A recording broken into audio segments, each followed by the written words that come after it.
in high school. But c'est la vie. To avoid being an ignorant American tourist, I found myself a French tutor to really help me learn the language. And there she is now. Everyone, this is Kitty, aka La Petite Sean. I had a little bit of Duolingo on the flight over. I'm excited to learn from you today. Where's your beret? I don't have one. Phone! Look, I was told I'd be talking about Rainbow Six and Valorant teams today, but instead they put me with this Emily in Paris knockoff.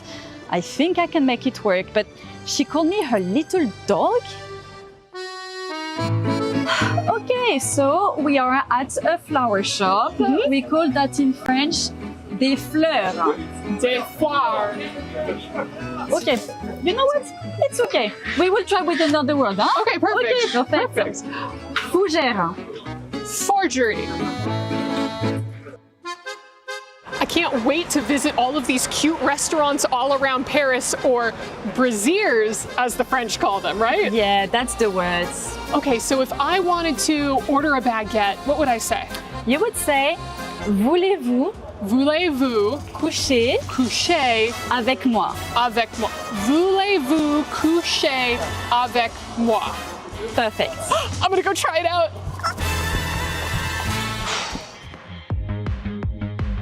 Ooh, this is really cute. How would I ask to try this on? Oh, actually, you can say, je mange des gens. Je mange des gens. Okay. Ah, je mange des gens. Non, on mange pas les gens. Des gens mange. Je mange des gens. Non, on mange pas les gens, c'est une robe. Where am I messing Vous up? voulez essayer la robe? No. Je mange des gens, s'il vous plaît.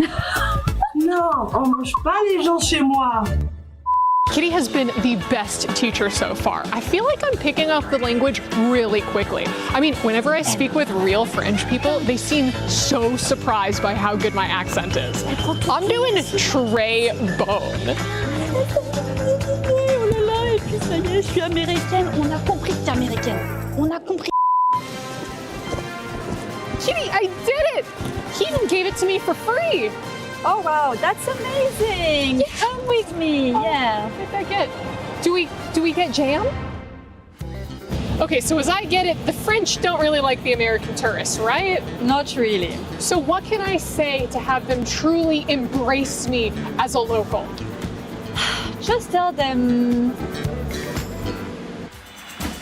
Mbappé et Plumer!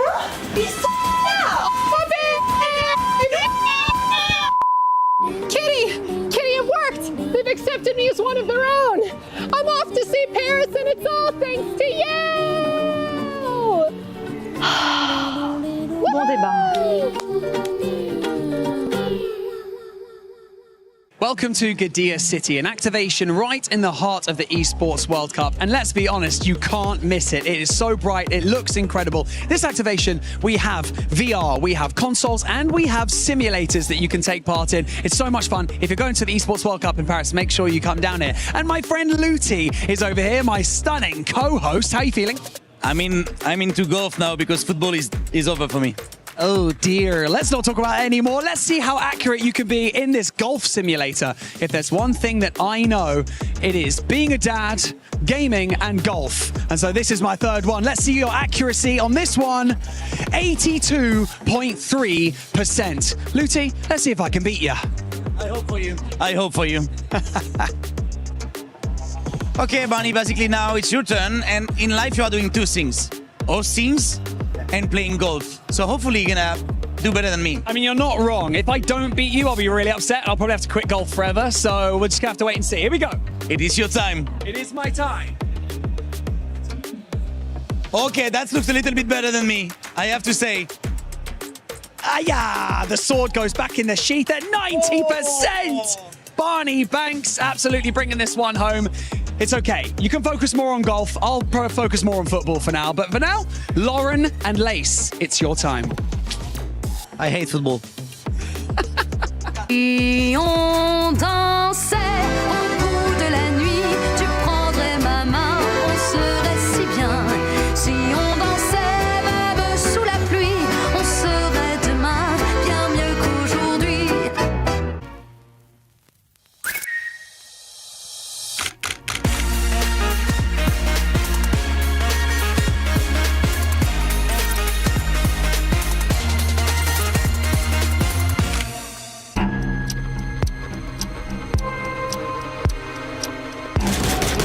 so exposed. Falcons can ruin it. Unbelievable. Falcons! What we are seeing in front of us here right now. And the team to end it, Russia, with the final elimination. The Wonder Kid gets the job done. Just thinking about we're gonna lift the trophy together. I don't know. I don't think that much when that moment. That was my first international game, so that was quite easy for me to get the MVP. And yeah, very lovely. What made them strong in 2025 was the wonder kid called Russia. You know, he's been in the circuit for many years, and for many years he could not play on a stage like this because he was underage, their best sniper. And I think that was their secret sauce to success. If you look at him, he is the most humble kid you'll ever come across. You know, bright eyes. He never ever underestimates anyone. I think the most important thing is he wants to prove himself out there as well. And the moment he got the opportunity to do that, he did exactly that.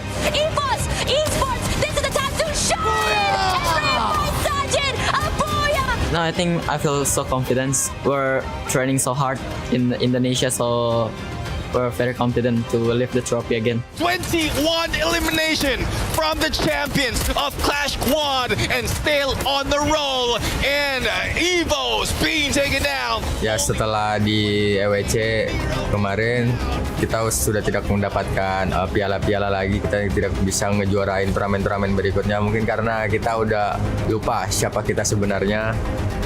Tetapi di hari ini kita sudah ingat siapa diri kita sebenarnya. If you look at the data, it says they will not be the back-to-back champions. If you look at the kids and if you look at how determined they are to be back-to-back champions, there's a slight possibility. But it's going to be difficult because for the first time ever on the global stage, we've got 24 teams. Everybody's got that exact same dream. Because that dream is alive for the rest, the chances of EVOS Divine doing it back-to-back may be a little lower. Kalau untuk tim-tim lain sih, kalau buat saya sendiri saya tidak perlu memikirkan banyak hal tentang tim-tim lain karena itu saya sudah percaya kepada coach saya. Jadi saya tinggal fokus aja main. Nah, itu yang terbaik pokoknya. Pesan-pesan untuk tim-tim lain, ya hati-hatilah karena ini EWC bukan turnamen yang lain. Kalian bisa lihat sejarah-sejarah kita di turnamen EWC kemarin. Nah, itu dia, kalian hati-hati aja yang ngegangguin drop zone kita.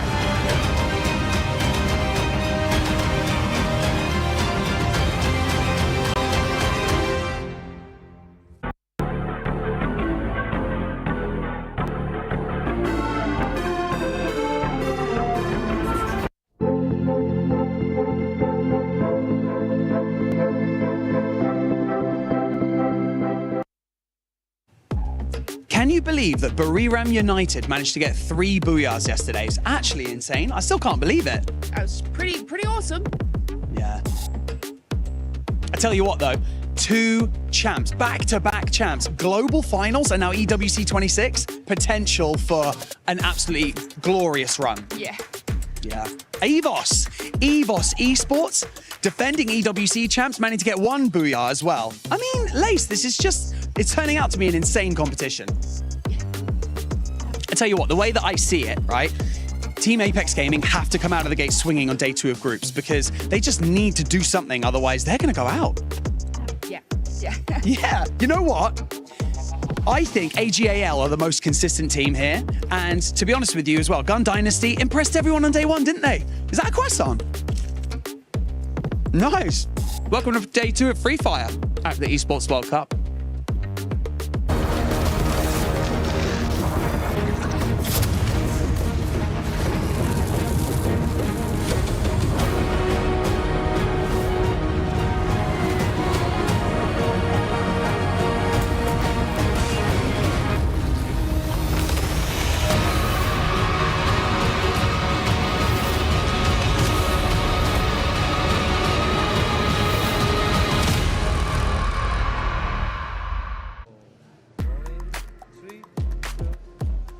What is up, survivors? This is the STC Rewind for Free Fire at EWC 26.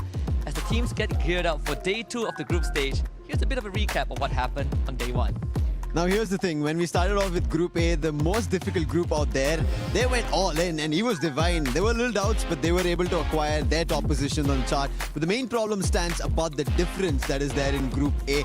There's a lot of points that teams need to acquire in case they want to make it at the final. But for Group B, it's a lot more tactical. The teams came in and they were trying to read each other's moves, and the point differential and the margins is actually a lot more tighter than Group A, but the front runners are still the teams that we expected to be at the top. While the front runners are taking these points away, it's about the teams who might get eliminated at the end of group stage. On Group A, we have two teams who need to start picking up pace. On Group B, there's Mia Corp as well as Straw Hats, Titan Esports Club and Demon's Pride on the other end. So it's going to be a tough battle in case they want to rake up points, especially for Group A.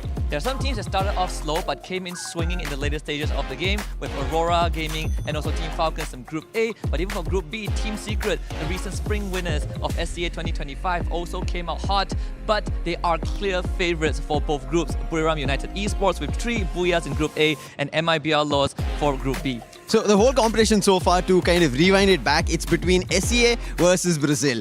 Who gets the champions title? Who makes it to the final first is what we are in the question for. Yeah, and if you have missed out on some of the storylines, when we look at Group A, it's a group of champions, multi-world champions like BRU, with teams like Team Falcons who have won EWC24, Evo's Divine, EWC25. But for Group B, it's a group of second places, second chances, redemption arcs, teams that have gotten close to the podium but never finished first, teams who have experienced multiple heartbreaks, RRQ, Fluxo, and even to a certain degree, the Vietnamese teams, this time with their weights on Team Secret. I think the main highlight that we ended up seeing were Gun Dynasty, and on the other end, it was Al Ahly, right?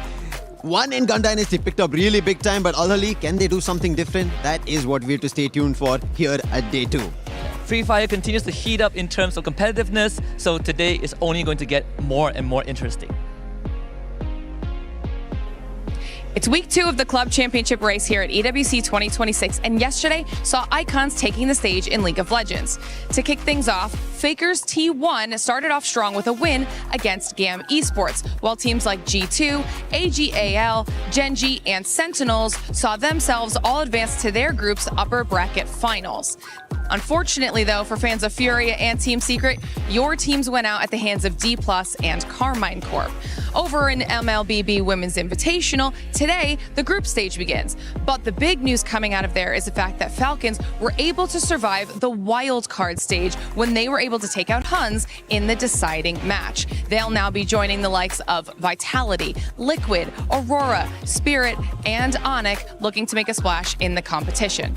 Finally, Dota 2 playoffs begin today. And of course, with both Team Spirit and Falcons in there, they'll be looking to get some big points on the board for their clubs in the club championship. When it comes to things over here, though, for us at Free Fire, we're in Day 2 of our group stage. What does that mean? That means 4 teams will be going home today, while 8 will secure their place in the finals. And that's going to be big for our teams looking to make storylines in the club championship. Still lots of gameplay left to go, though, so we'll have to see how all of it plays out. Day 1 of Free Fire was full of dominance. We had 2 teams in Group A and Group B being able to get 3 Booyahs. Today, though, on Day 2, is any team going to be able to do that? We'll get some answers to that. Welcome back to Free Fire at EWC 26. My name is the 7WG, and I'm joined by some amazing people. Lace, Neptune, and Conchita. Neptune, are you going to be cursing any teams today? One thing's for sure. If I'm going to cheer on a team, I just won't mention their name. Continuing the tradition, okay? How though? We kind of have to jinx some team at some point. I like the way you think. Well, I have to definitely continue on that tradition, because right now you can join the EWC content program. If you haven't already, make sure you do so. It is the Esports Foundation Creator Program. There will be a QR code at one point that's going to show up. Make sure you scan that and join it. You can earn rewards. And if you end up being in the first place, well, depending on where you are on that leaderboard, you might end up getting interviewed by us on the final day of Free Fire. So go join the Esports Foundation Creator Program. And while you're at it, make sure you also check out the website for EWC and the app. Put in your predictions. Who's going to be winning? Because I know nobody predicted some teams to get 3 Booyahs yesterday. maybe today it will happen again. We'll have to figure it out. But if you do end up doing that, use the hashtag EWC and hashtag EWC26 of any of the fun stuff that you enjoy here, because we're definitely going to be having even more fun. And as Conchita just said, we'll be cursing some teams at some point. Neptune won, because Neptune's going to be, we're going to be pretty much be What's Sherlock that team Holmes. again? No, Yeah, what's that like, team? I don't know what that It starts with an Oh, A, I think. Maybe not. remember. Maybe not. Let's take a look at the overall for Group A, though, because this group, I mean, Buriram started off consistent. And just to remind everybody the way that this is going to end up working out at the end of the day, especially after this 6 matches for Group A, the top 4 will end up going to the finals where we will have Champion Rush. From 5th to 10, they'll end up going to Survival, and the bottom 2, sadly, we're going to be crushing their Kings. They're going to be going home, which, Conchita, I know you want to be here with us, but I feel like you really want to be down there crushing keys. You know, as an EWC newbie, it is so exciting for me to finally see the key crushing live, but also I'm devastated for anyone who has to be in that position. Okay, don't get me wrong. I'm not happy for that, but yeah, I'm excited. I mean, it's dangerous down there. I don't know if you know, last week we actually broke the handle and then all the keys just fell into its death. So, yeah, I mean, you can have eyes on an absolute chaotic sequence of events. That's what I'm all about, I think. Well, let's take a look at the overall ranking that I was hinting at earlier. There you have it. Buriram United Esports with those 3 booyahs, 132 points. And from the top 4 teams that you're currently looking at, Neptune, I mean, Gun Dynasty, they're able to be consistent and be in 2nd place after 6 matches, even though they didn't get any booyahs. Yeah, I mean, it's more of consistency and placement points as well as getting those elimination. And look at how close they are on Buriram United Esports. It's just the position they're taking as well. And it's one thing that to know for Gun Dynasty, they are like the first time that we'll be in here, and we didn't expect anything from them. So I guess low expectation is an element surprise for the team right now, and they're just capitalizing on that.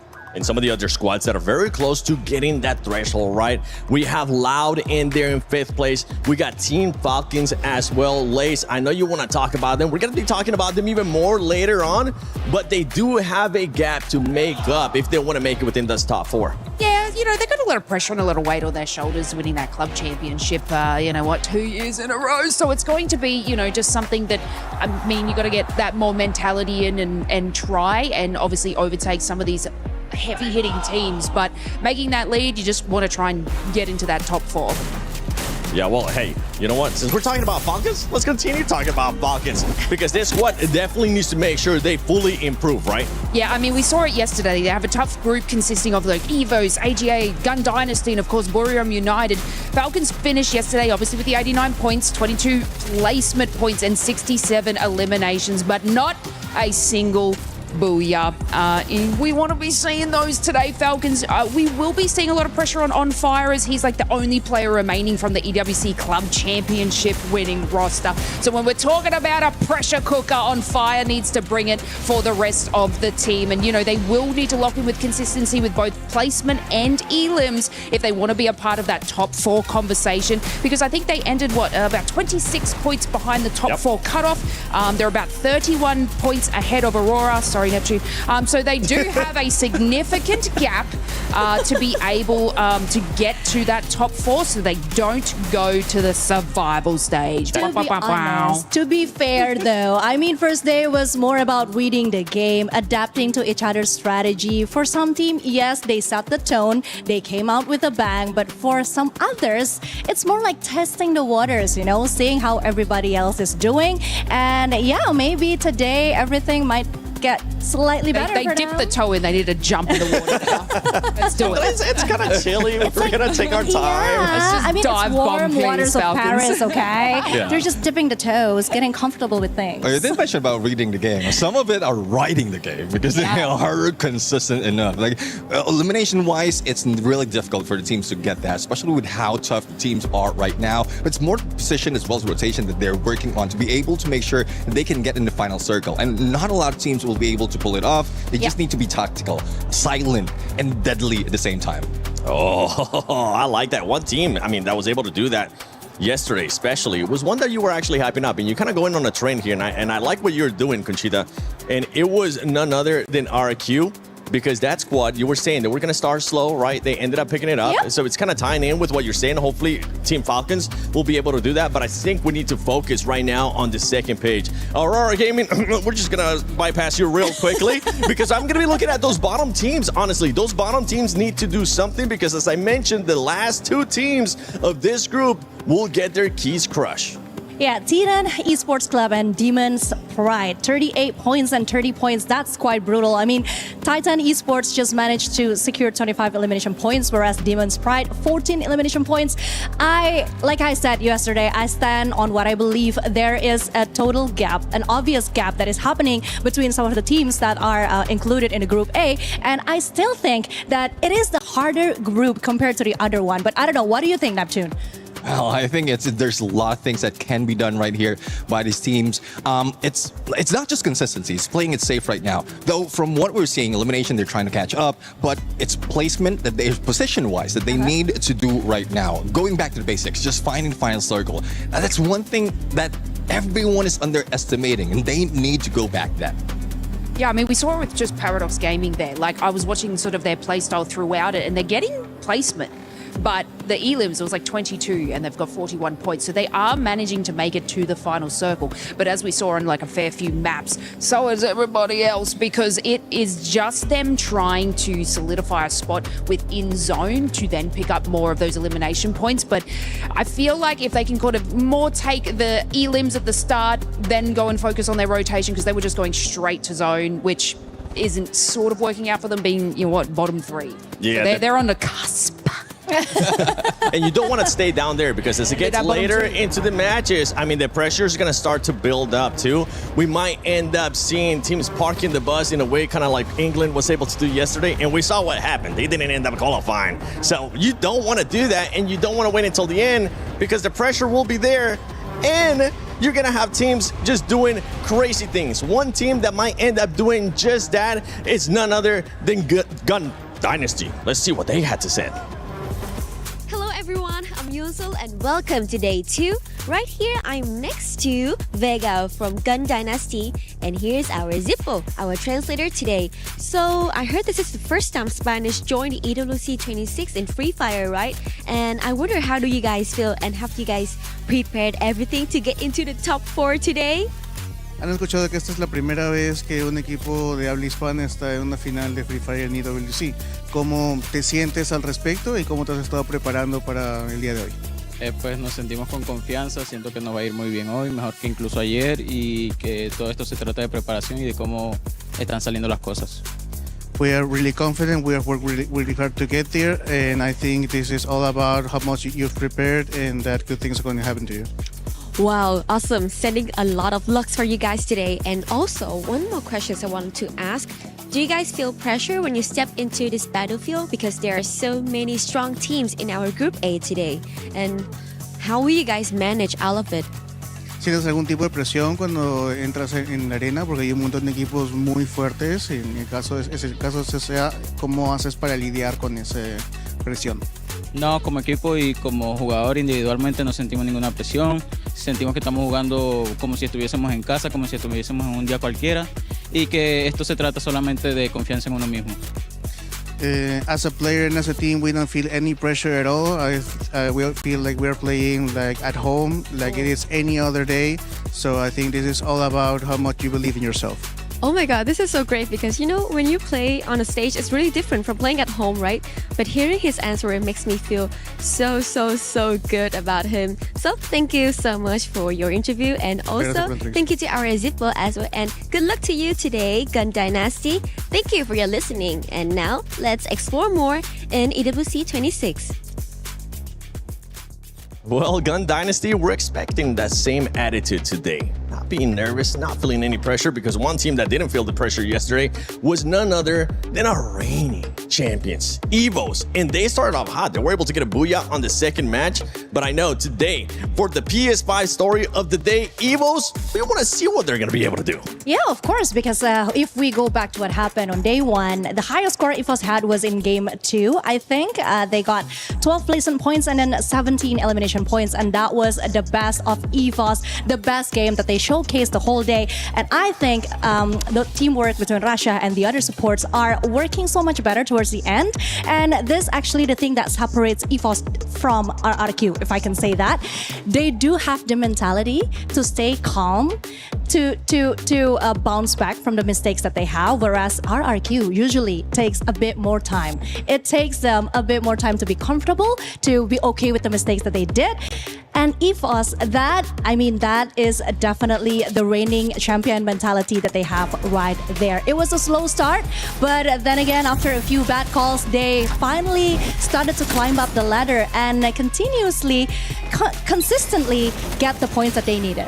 Yeah, and something to keep in mind too with this squad is that they are currently in 4th place, right? So I'm hoping that today they're not going to start feeling the pressure right off the bat. They showed yesterday what they were able to do at the start. Did you see them possibly crumbling since they're right there in the 4th place, going directly to the finals or going to survival? Actually, it's quite the opposite. I'm still pretty sure that EFOS has what it takes to go straight to the next stage without having to go through the survival stage. 111 points, 70 elimination points. That is quite big for EFOS. And I'm not saying that just because I'm Indonesian, obviously, but I do think they have what it takes. Again, it's a slow start, but I think that's where it's different because when we see the way of the other teams are playing, the other Southeast Asian teams are playing, they came out very strong. Let's say Buriram United Esports, they bring out the big guns from the very get-go, but EFOS, they try to at least read the situations first. They try to be comfortable with it, and that's exactly what they did. They got better and better and better each game. One team, Neptune, that's going to be hunting them down, making sure that they get within those top 4 is going to be none other than Lao, the Brazilian squads. It's not just Southeast Asia here. Brazilian squads have been able to show up, and I know you're keeping a close eye on what Lao is going to be doing in regards to their game skills. Yeah, exactly. Especially now, you did point out EVOS with the numbers. Loud is now 4 points behind them. So there's a lot of things that they can do right now in this fight. But just to look up on what they did in Val, they're one of the teams who managed to bring in the A124 combination together with Oscar as well as Steffi. So with that alone, you can see the intention. They're not going aggressive. They're just playing it safe. And I guess with that, they're just, as you mentioned, testing water. So this is where they might switch it up to a more aggressive play when it comes to active skills as well as position-wise. But hopefully that will not be read by other teams. You know what? You cursed the team yesterday. Today, we're going to blast a team. Which team are we going to blast? I need a quick answer, though. Lace? Oh, my God. That's it, quick. Okay, Neptune. I need to go back to me. I kind of don't want to say anything. Oh, my God. Buriram? No, I'm just going to She's going to go with an Indonesian team. Okay, let's just play it safe here. Let us know in the comments below who you're going to be going for because day 2 of Free Fire at EWC 26 starts now.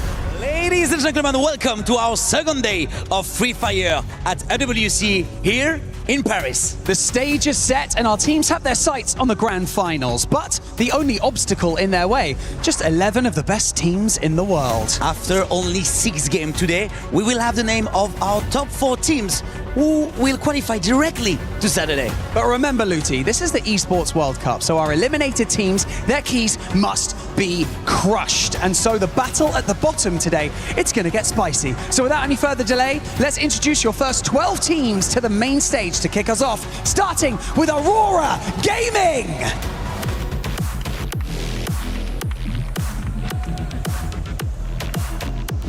Team Apex Gaming!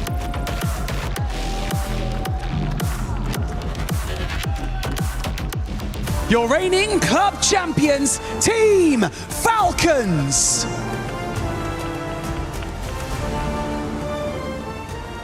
AGAL!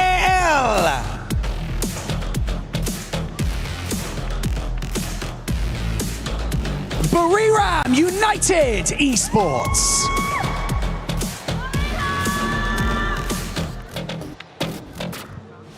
your defending champions of RWC, EVOS Esports.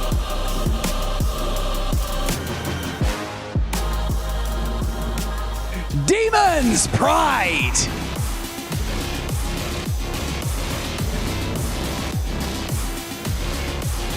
DRS Gaming.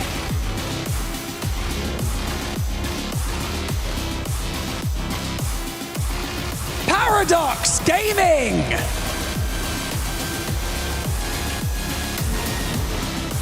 Titan Esports Club.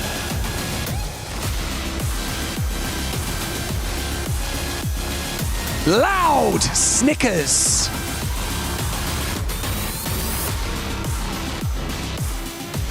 And finally, Gun Dynasty.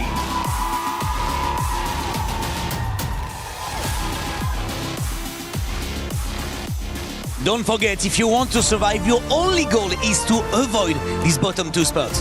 Words couldn't be truer. 12 teams enter the Gadia City grid, but only 10 will make it out alive. The stakes just got higher, so it is time to make your move. It is time for day 2 of Free Fire at the Esports World Cup.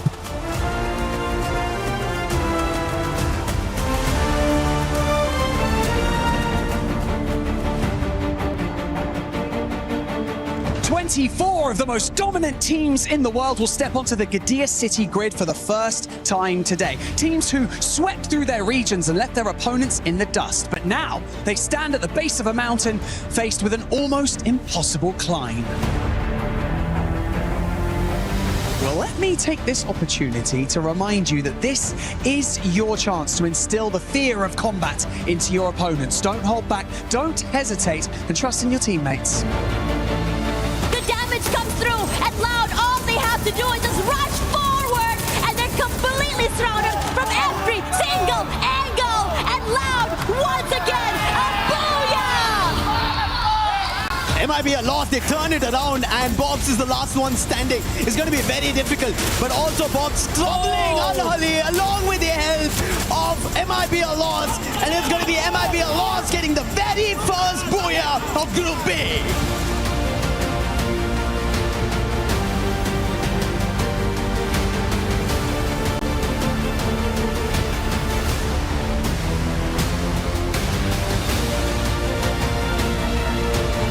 Looking for the final player, Kororo looking for that recovery, and they will be denied as Burira pulls away the third booyah of the day to take the #1 spot on the leaderboard.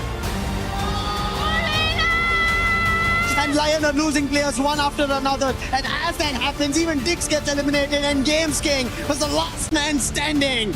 And it is going to be MIB lost getting the final booyah of Group B's Day 1. Ladies and gentlemen, welcome to Free Fire at Esports World Cup 26 here in Paris, France. And you know what day it is? It's day 2 of the group stage, which means that hopes will be crushed and dreams will continue to be built for the survivors. We have 12 teams from Group A, but only 10 will move on forward to either the survival stage or the grand finals, depending on their standings. My name is Husky, and I'm joined by Lucifer here with some 6-7 performances from some of these teams, but that's not the spot you want to be in. You want to be in the top 4 because you want to skip the survival stage, which means you skip 10 games. Exactly. It's going to be very crucial that you get yourself out of this grinder of a survival stage. Well, we say there are 10 games, but then those 10 games are not going to be easy at all because everybody's looking forward to another 4 slots tomorrow.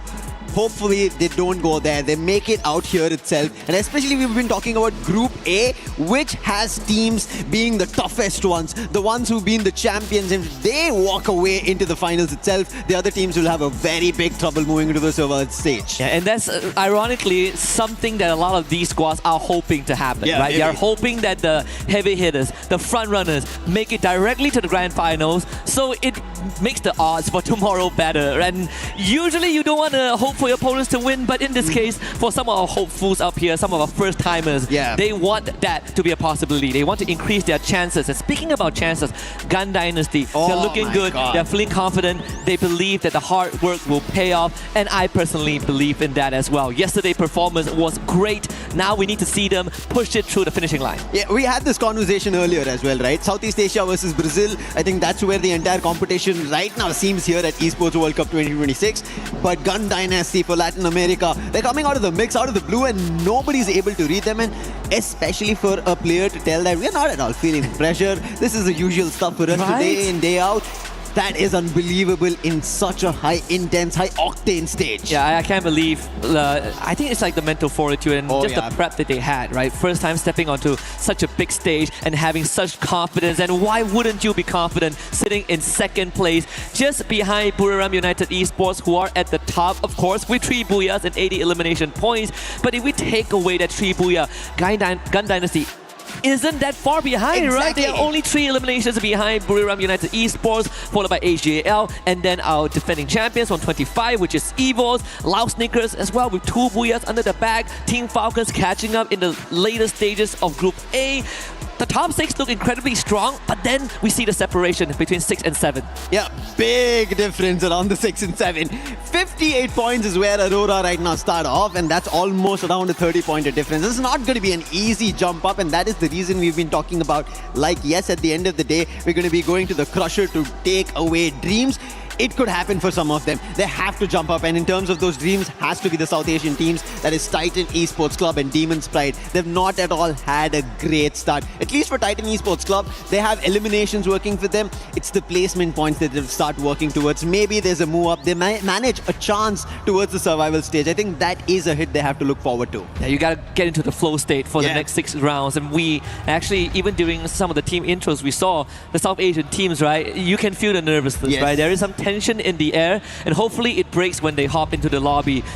Yesterday was all about getting comfortable, right? Getting the seats warm, and hopefully when you sit back down, you are in the zone. You are feeling, comfortable enough to let yourself go and just play freely. And I think that's the toughest part. People always say that you play the best when you have nothing to lose, when you play freely and have fun, but it's pretty tough when you have so much on the line. But Gun Dynasty, it doesn't seem like they're thinking in that direction at all. They've been completely keeping themselves away from that thought process where there's a lot to achieve, lot at stake. This is our time on the stage. They are not thinking about that. They're making sure they put the best performance of Free Fire ever seen on the biggest of stages, and they're able to deliver. Sitting at the second spot, 3 eliminations away from the team at the very top, tells you the caliber that they're walking here in Paris and looking forward to their global title, taking it away from Evos.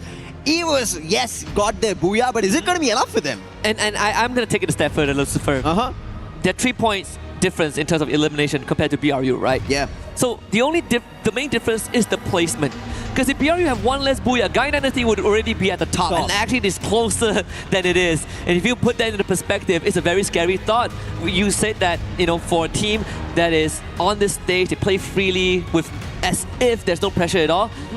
For a first timer, that is even more insane. So right now, I think hopping into today's games, the map rotation are going to be slightly different. Yesterday we did have the more Indonesian heavy favorite rotation in the second half, but today we get double purgatory. And you know what that means? Brazil and Thailand are going to be elated, but we'll start it off again with the classic opener of Bermuda. Let's hop into game 1 of Group A on day 2. And this is where every team needs to start, especially the ones in the middle order as well as the teams at the bottom. If they don't start making points now, they will not be able to catch up to the race, especially because now the Crusher is in front of everybody. And the map starts off evening the entire playland into a half. And even when you look at your screen, ladies and gentlemen, you can see the amount of booyah some of these teams have acquired for themselves. I say some, but 6 booyah split amongst 3 teams. BRU, of course, holding the record, so if we ever get into a tiebreaker situation, they will have that innate advantage. But most Free Fire tournaments, Free Fire matches, we didn't have to go down that path because it is separated by eliminations. So those gun power are going to be very, very important. We see some early skirmishes already. The player is getting hyped out. DRS, a team that wants to get out from the bottom, starting off right. The real soldiers. They've looked decent. I really like how they played. We were talking about them yesterday when we were sitting backstage and looking at their games. They start off well. They have their one-off games, and they did that yesterday as well. Evo's right now on a team that needs to get to the top spot. That is going to be Falcons. They're firing on them. Eliminations already, 3 totaled up. This tells you why they're the champs, why they're the defending ones right here on EWC. But now challenge coming in from Pina. He's already taken 1 down. Damage big time. And I think Abax is in big trouble. Glue walls help him out, and then running around the glue wall, he puts Pina down. Bailed out by the mini Uzi in the CQC. It's a full spray down onto Pina. 4 points for Evos at the start of this game, but Falcons not out just yet. In fact, the whole team has been brought back, so we're back to square one. DRS though continues to rack up points by picking up stragglers, this time from Paradox Gaming. And even Windy himself catching Alu out in the open, but again the mini Uzi is the superior weapon. What an individual battle being laid down by DRS. Looking very confident today, and this is how they played their game number 1 yesterday as well. And I think this is very consistent performance coming in, especially for the team from Nepal. This is something that I expected when I was seeing these South Asian teams play out, and DRS are delivering. Can they deliver to the top 4 is a question, but right now another 1v1, and this time Prateek, he will not be able to take a hit, because this time it's going to be Team Apex Gaming, who we spoke about, slowly make a comeback, and it's already started off finding the very first, and that's going to be Shoto, but his trouble is still not done. Around the pipes, it's going to be Stroex, who is trying to trouble him, but Shoto out in the open, not the best position to be in, but there are reinforcements. That is KD God, the IGL. He has to stand with the team today, and he finds the opening. And you had your opinions about these two teams that both started off good. For DRS, they are like the early round wonders. You need to see more consistency, but for TAG, they need some time to warm up. And I think it's falling into place for now as AGAL finds himself a basically isolated Axo. So that's their 4th point. Rest of Aurora Gaming out of there. Jun will have to drive along the coastline. But AGAL, we know when they smell blood, they are going to keep on hunting. So we'll check back in just a little bit. TEC taking over the compound, and Jazzy able to launch pad to safety. Demon Sprites still haven't found their openings. No eliminations, rather have lost 2 players. Aswab will be finally revived, but KD God on the other end still troubling DRS. Wait. Titan Esports Club versus Demon Sprite. Both these teams are at the bottom. Both of them need points. But in the mix of this, the last player, Jun, gets found, and Aurora are out again. That was scary. For half a second there, TEC going for the chase and almost gave away a 1v2. But thankfully, not a reality. Now, Apex Gaming continues to hunt for Pratik. Actually getting the Bison on the KD God. Instantly a recovery there. KD God going down again. Woven! Getting some magic done here. There is some recovery towards the very end, and thankfully, TAG continues to thrive. 4 eliminations in total. KD God with 2 of his own, and this is what we need being delivered by him. He is the pillar of the team, like we were talking about Mafia from Total Gaming yesterday. KD God does that for this team, and as I said, slowly but steadily they pick up pace, and it seems like they are moving in the direction. Yesterday we did see one of the game where it did find eliminations around the double digits, but it's not going to be enough. Today they have to rake up a lot of points because the difference at the top 4 already sits at triple digits. Yeah, gotta keep up to that, live up to that name, right? Yeah. If you call yourself KD God, you better rack up some numbers here.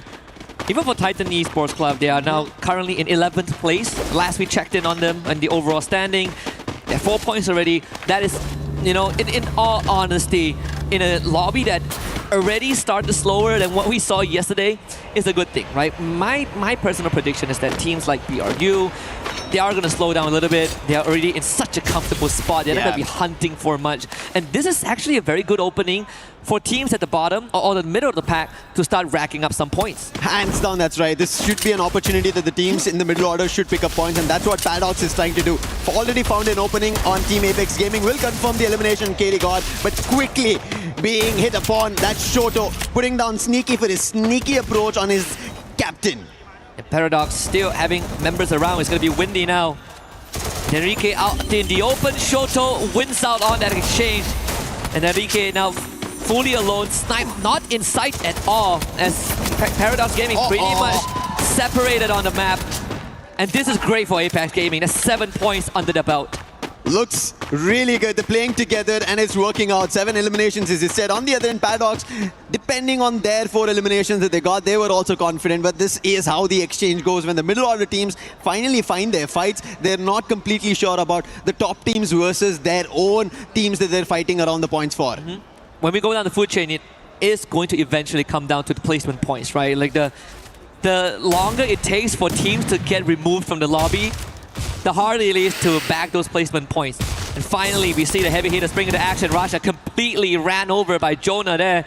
The valiant dash from the Oscar doing most of the work. Evo's Divine, or Evo's Esports in this case, not really looking for a fight, right? They lost Rasha, and that's what Evo's has been doing, I think, yesterday as well, where they were sending Rasha out on a one-man mission, and he's been holding the fort really well alone as a sniper. But Team Apex Gaming right now holding their own. Sahil and Shoto putting down Gun Dynasty. We were thinking about this trouble that might strike Gun Dynasty. Shiro trying to run away. Will that be possible? He's already spotted out. Last man standing right behind the glue wall. Finds an opening, but it's not going to be enough. His numbers are not that great. And Team Apex Gaming find another. That's going to be 10 total eliminations for them. And Benel is the last man standing. And Benel, coincidentally, is also the star of the team as he gallops away to try and find some safety net. Dinoculus used to scout out the journey in front, and for now it is clear. Might run into Takuri if he goes slightly further, but don't have to do so. Vending machine available.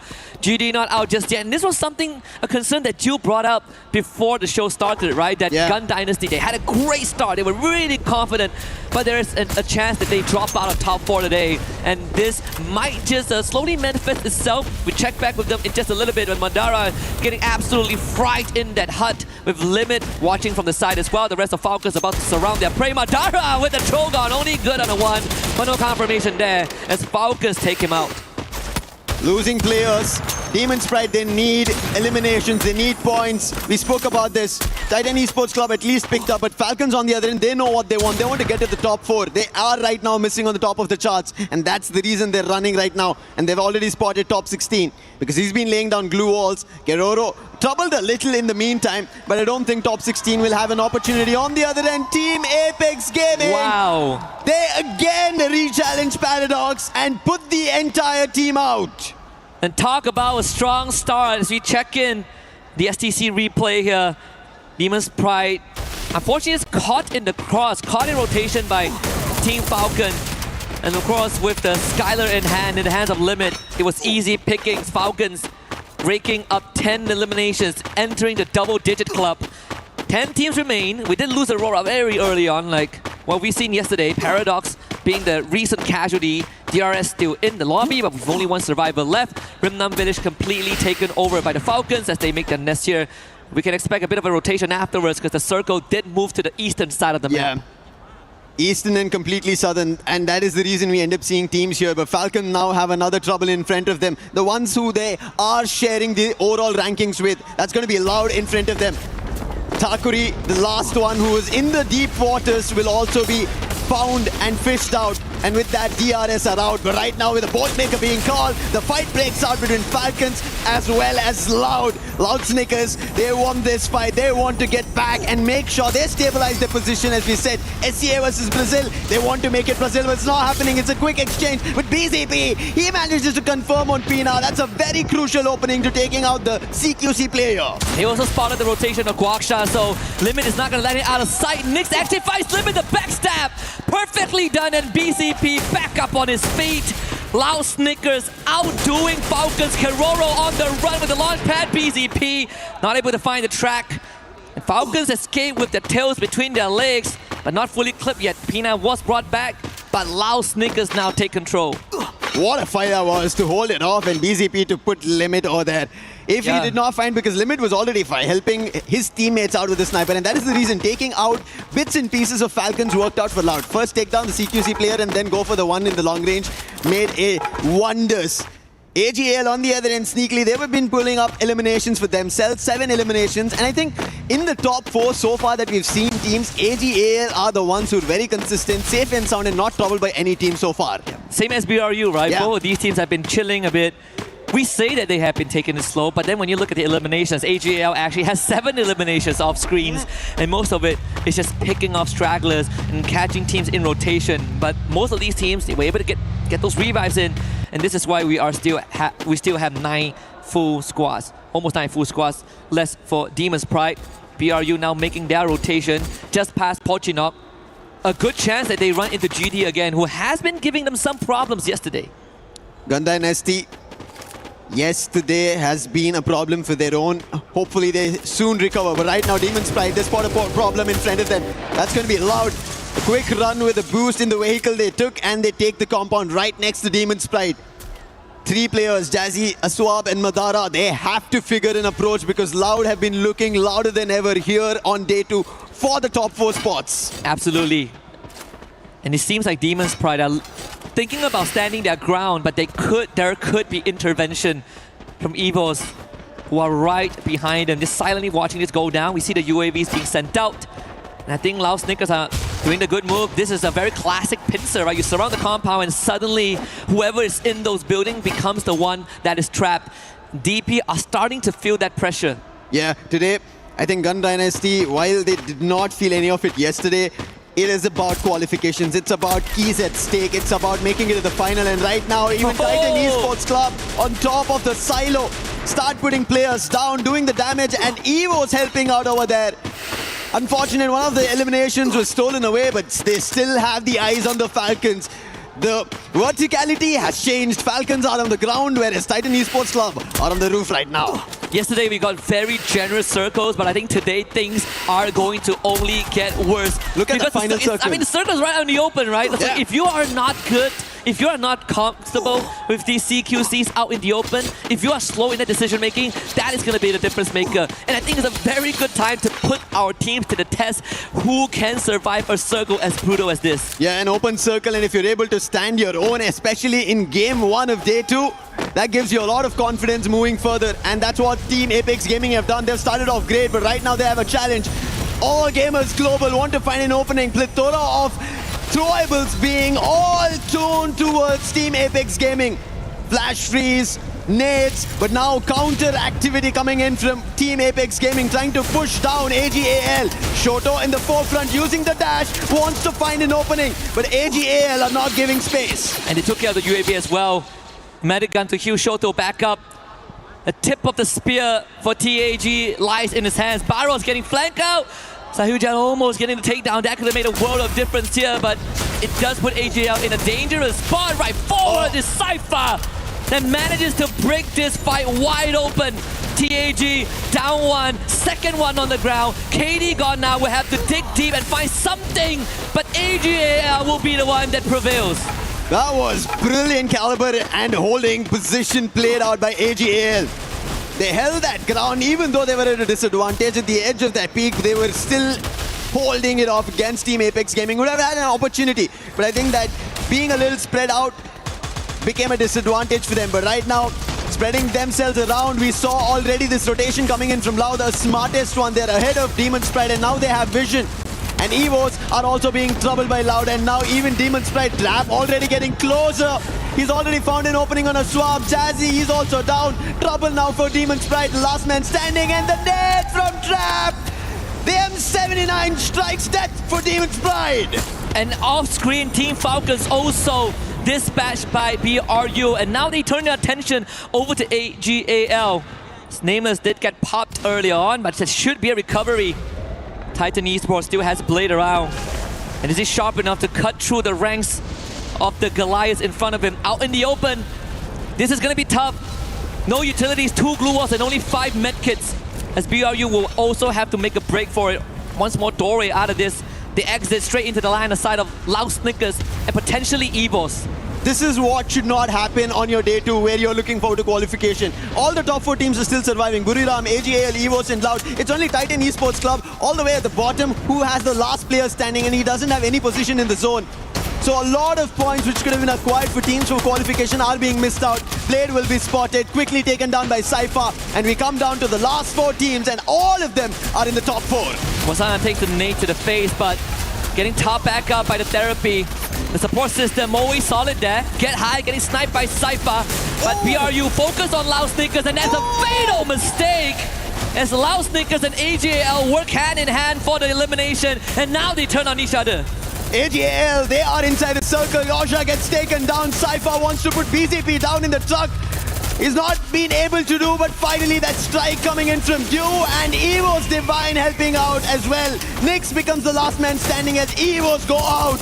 Cypher has already spotted him, wants to whack him out, but Nyx, he's trying to isolate this fight. He brings it down, players are falling down, and eventually it'll still be AGAL. They have the numbers, and they get their very first booyah. Very first booyah in the group stage, and even without it, they were in the top 4 spot. So imagine when you give AJL such a big boon. Fantastic performance.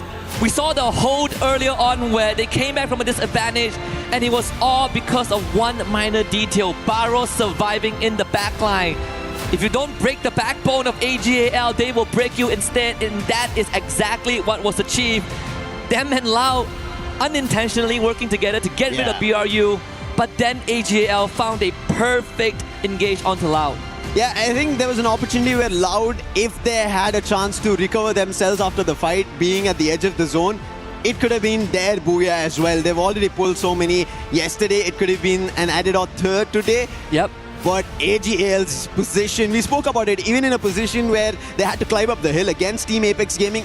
If that did not work out, we would have seen AGL go out very early on. But they held their own, they held their front there, and it worked out. And now they've gotten their very first booyah here on day 2. Especially being at the top 4 hurts the middle order.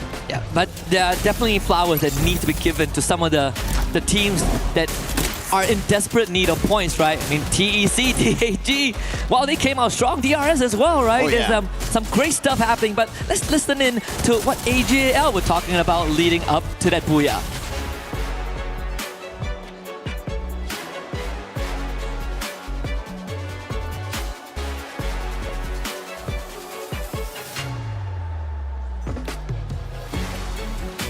Again, another performance from AGAL that I think shook the opener of day 2, but I would say, right, this goes back to the potential of our secondary scenario. If this trend continues, then might as well let them go through. Let them go through, and we have some of the teams who are chasing for their qualification to Grand Finals play tomorrow. An extra 10 games, but I guess without these heavy hitters being a big threat, it makes the chances slightly better. It makes the chances slightly better if you think about the survival stage, but as you looked at the performance right now, the bottom dwellers, the last 2 who were there, even Titan Esports Club and Demon Sprite, they try to make it towards the top 6 teams, meaning they're acquiring placement points, they're getting eliminations, and they're trying to get themselves out of that elimination threat, meaning the middle order, now it's completely dicey. So you don't know who's going to get eliminated, so better be wary. Either you strike towards the top 4, or you don't know if you're going to get eliminated or not. Yeah, there's always that safety net, I believe, for any Free Fire competition, right? If I can't take that top spot and qualify, the bare minimum, I make it out alive to the next stage. And so if you can't aim for top 4, aim for top 10.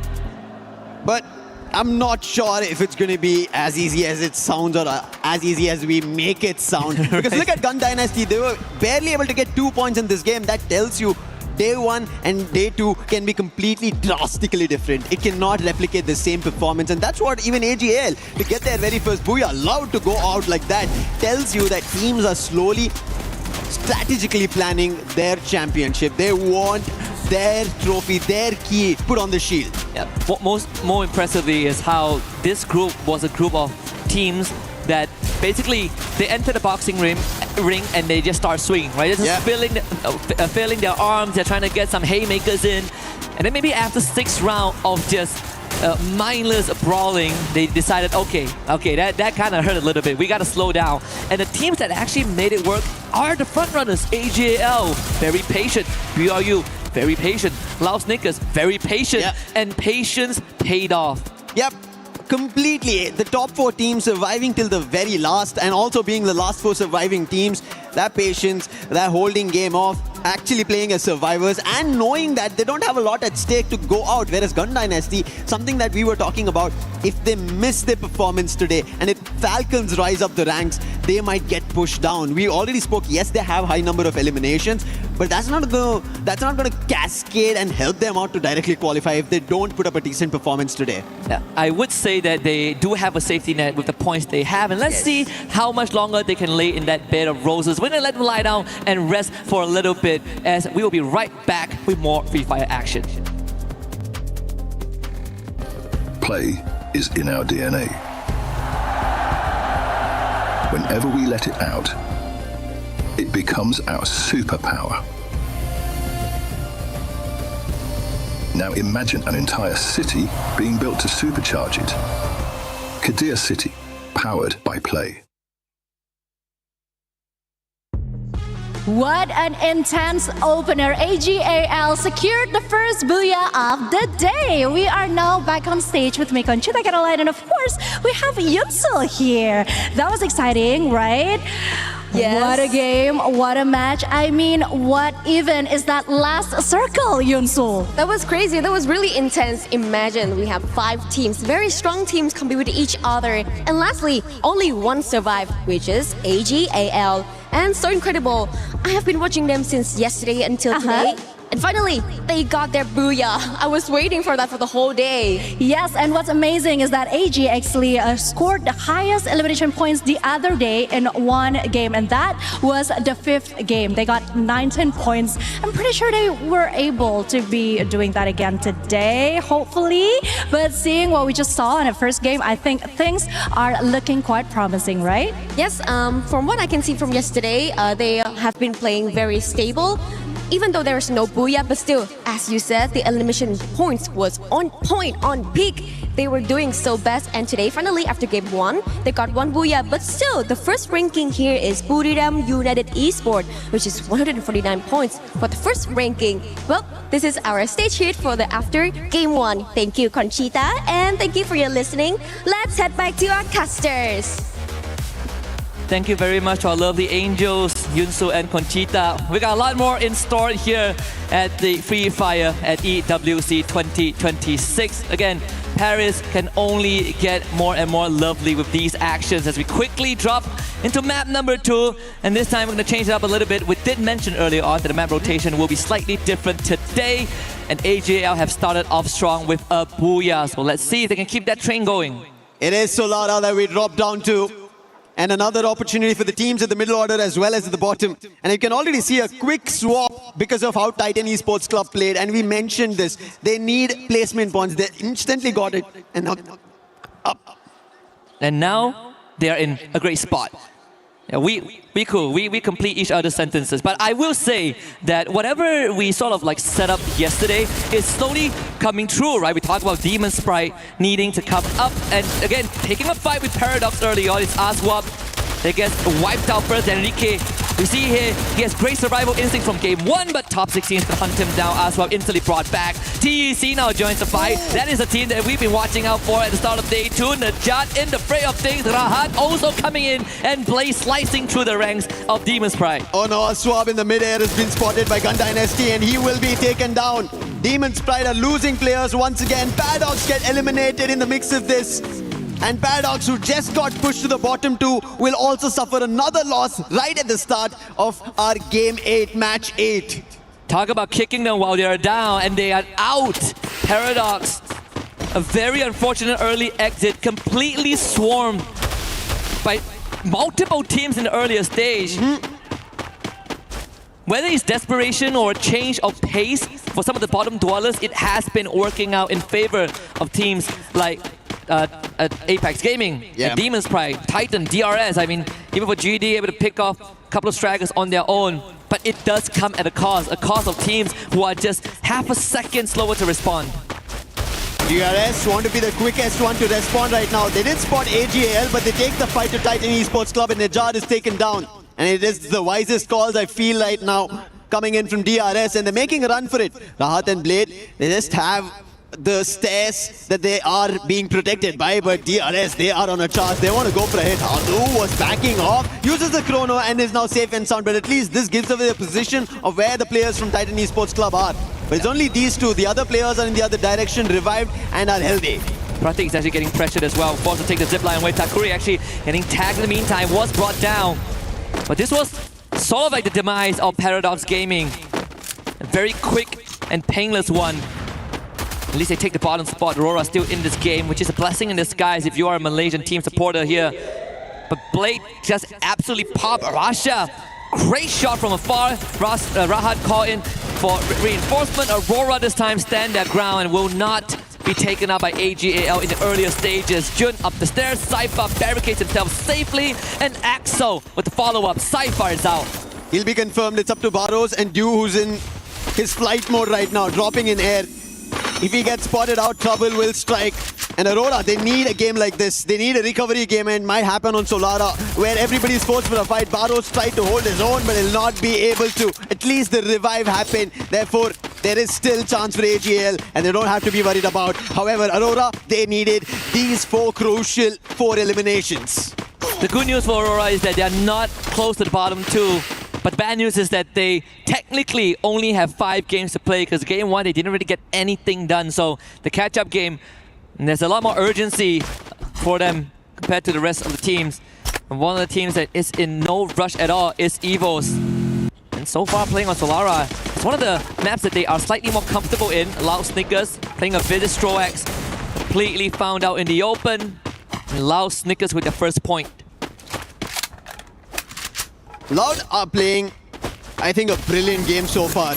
Ending up in the top 4, making sure they stay the top 4 way that they are in. And it continues that they make it to the final as well. We've already been seeing their counterparts from Brazil. MIB lost in Fluxo. They're keeping their toes matched up, and I think that's what Loud want to do. And if that's a majority of all the Brazilian teams who made it here to EWC, all going to the finals, there is a big chance for them to walk away with being called the champions. It's a lot of pressure also, because when we look at even I want to say from the earlier days until now, you would expect teams from Thailand and Brazil, if they qualify to a tournament, they're expected to all make it to the grand finals. It is quite the weight to shoulder, and especially for Loud, who has been on the big stage, they've missed out if they're not, they don't have 100% attendance, but when they're there, a lot of eyes are on them, right? Yeah. Aside from Fluxo, like Loud is the second team that you sort of want to make it to the finals and give a good match, but it has always been so close. But Aurora also want to make that happen, and that's the reason this challenge happens. However, Jun's lost. That is Rasha coming in. No way! He puts Suez also down. Confirmations. Aurora are losing players one after another. That's Rasha for you. He once again, he was back in action. Aziel spotted. Aim God puts him down, and it's the Axel. Can he put the chopping block out of EVOS, or will he be found out? Damage done, HP lost, his position completely compromised. It's just a boulder, and the direction that he's running away, I don't see a vending machine to help, nor a team to help out. And Axel will just try and buy time for the time being, because EVOS have a distraction. Yeah, Demon's Pride bailed Aurora out of that. It was a missed opportunity. Aurora had that bit of a mechanical error, caused them to be in this spot, but again, Demon's Pride, who are also hungry for some points, they ended up being the intervention that Aurora desperately needed in times. This is what I was talking about. And you see how the bottom teams are now fighting for eliminations. They will go for the top 4 teams are already getting their best. And that is the best part right now of this lobby. Desperation is a double-edged sword. Yep. And he has been empowering some of these teams so far. The risk, definitely not as great as the reward. Good ratio there. Even TAG finds himself on the feed. Just a quick reminder, at the end of this, 2 teams are going to have their keys fed into the crusher. Yeah.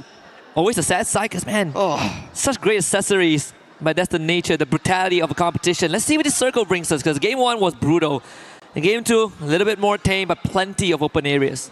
Open right now is going to be a fight between Buriram and EVOS, who just got revived. However, it's only one of the players getting stuck between the lot of Buriram at Eco Drain.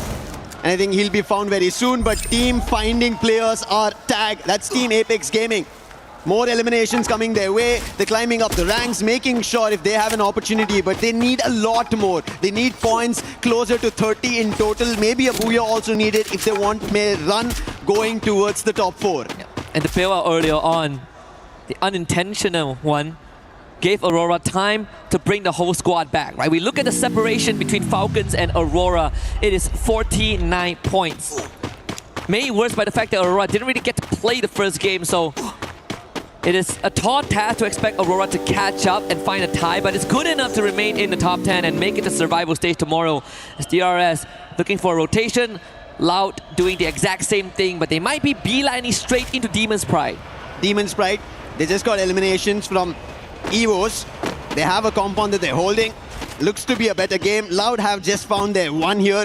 AGL, in the meantime, they're finding the players of EVOs, and EVOs seem troubled after they were about to convert on Demon's Pride.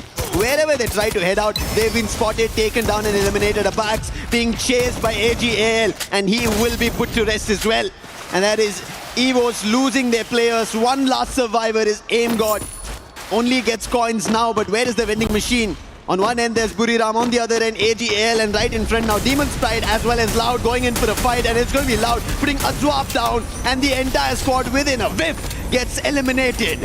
A full blitz from Loud again. Their execution and these quick hits are so efficient. They make sure that the fight ends within 15 to 20 seconds so that there's time for them to recuperate if a second team does arrive. And it's something that has defined Loud's playstyle in competitive Free Fire. The Wonder Key gets brought back, but that's the most that Aim God could do for the team. And right after that, Axel finds a pickoff. And it's the same situation that EVOs frequently find themselves in, playing the survival game. As of now, I think that's the mantra for them. They're unable to find a footing to just go for fights, and they've been just chased by teams. Put them down one after another, and DRS wanted to start out strong. The real soldiers using UAV to just get a grasp of information around. They spot another and they do destroy. Strox, he is the sniper. He's the one who finds a lot of value, but so far for DRS, at least today's start in game number 1 was decent, and out of that, Solara right now hasn't found much.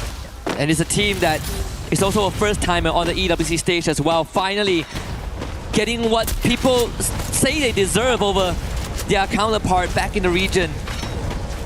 AGAL now facing off against BRU, the same face-off as round 1, but we might find an early ending as Jonah with a good hit on the deal.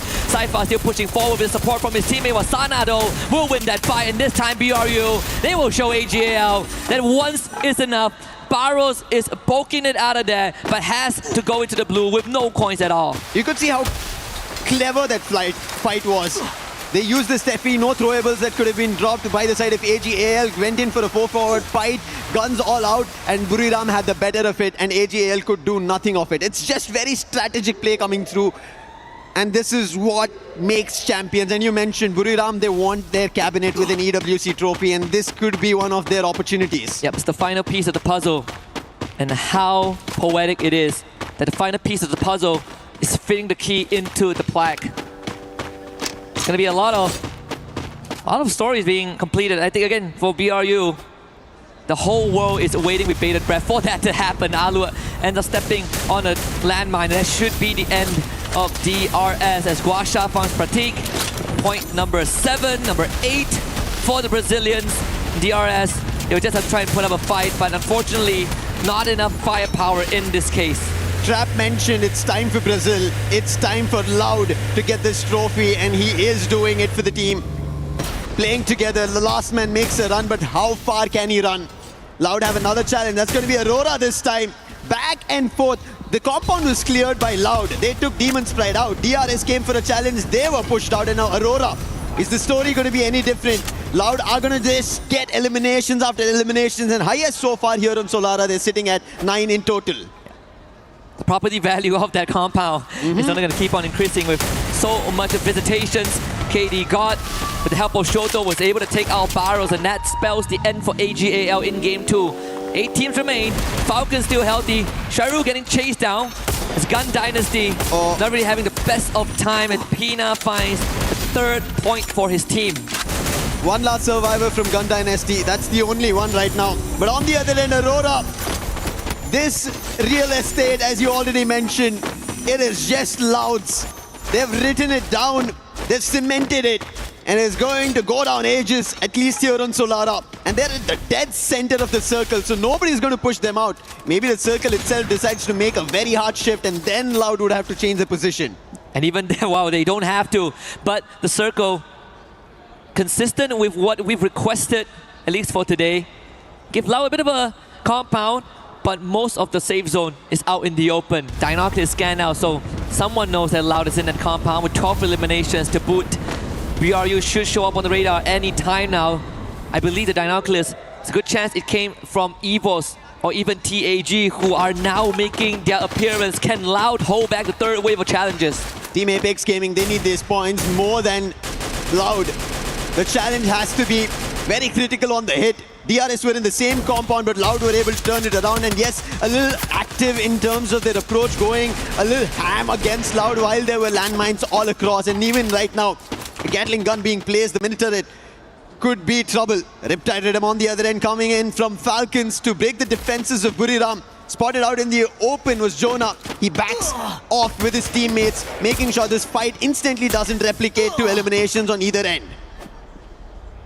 I mean, Team Apex Gaming a lot more patient. Something that I think is going to be the main difference maker between what we saw from Aurora, right? Well, a lot more in your face. Wanted to make more moves. Falcons also starting to feel a bit of that jitters. DRS planting themselves on the low ground as Ray out in the open will be picked up by Guaksha. So that's the 13th point for Loud Snickers. But the rest of EVOS, even if they get through Loud, they still have to do a DRS. Apex, what was that?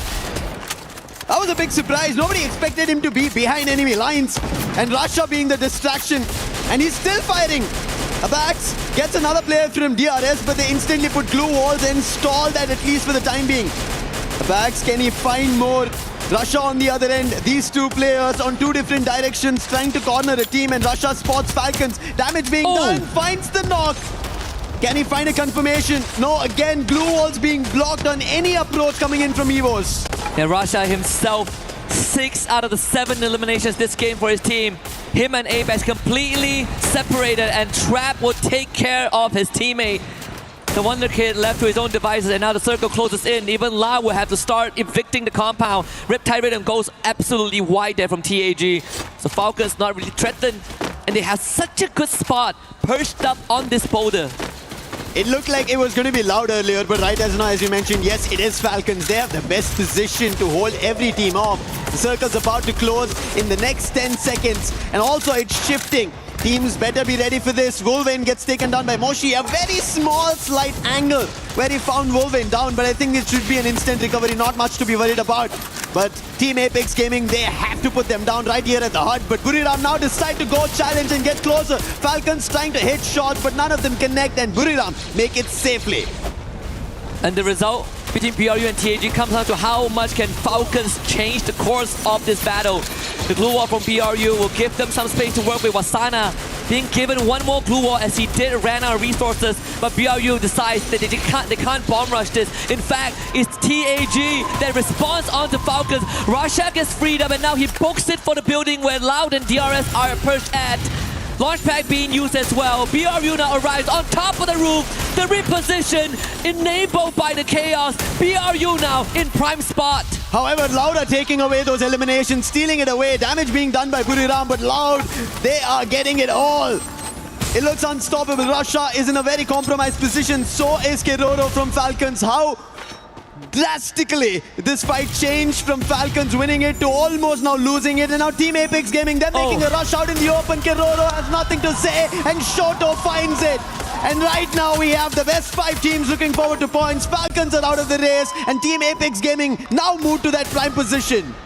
They will have to relocate because the circle decides that will be the case. EVOS eliminated down to top 4, and TAG ever so close. And so far they will be unbothered just for an instant, as DRS is going to be the one that faces resistance.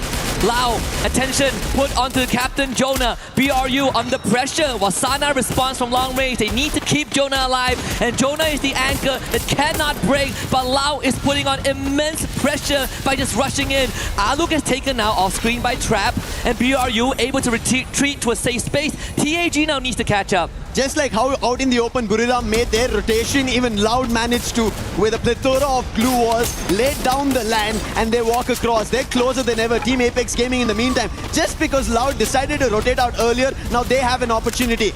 Jonah finds Thakuri, the last one from DRS, and now Team Apex Gaming have an opportunity because Loud and Buriram are close together. However, Get High, he is shooting the players of Team Apex Gaming and not letting them slide down the hill. This is the final lap for Apex Gaming, and hold my hand, Lucifer, because we might be witnessing history here. Top 3 teams, 2 of the front runners still with the full squad left alive.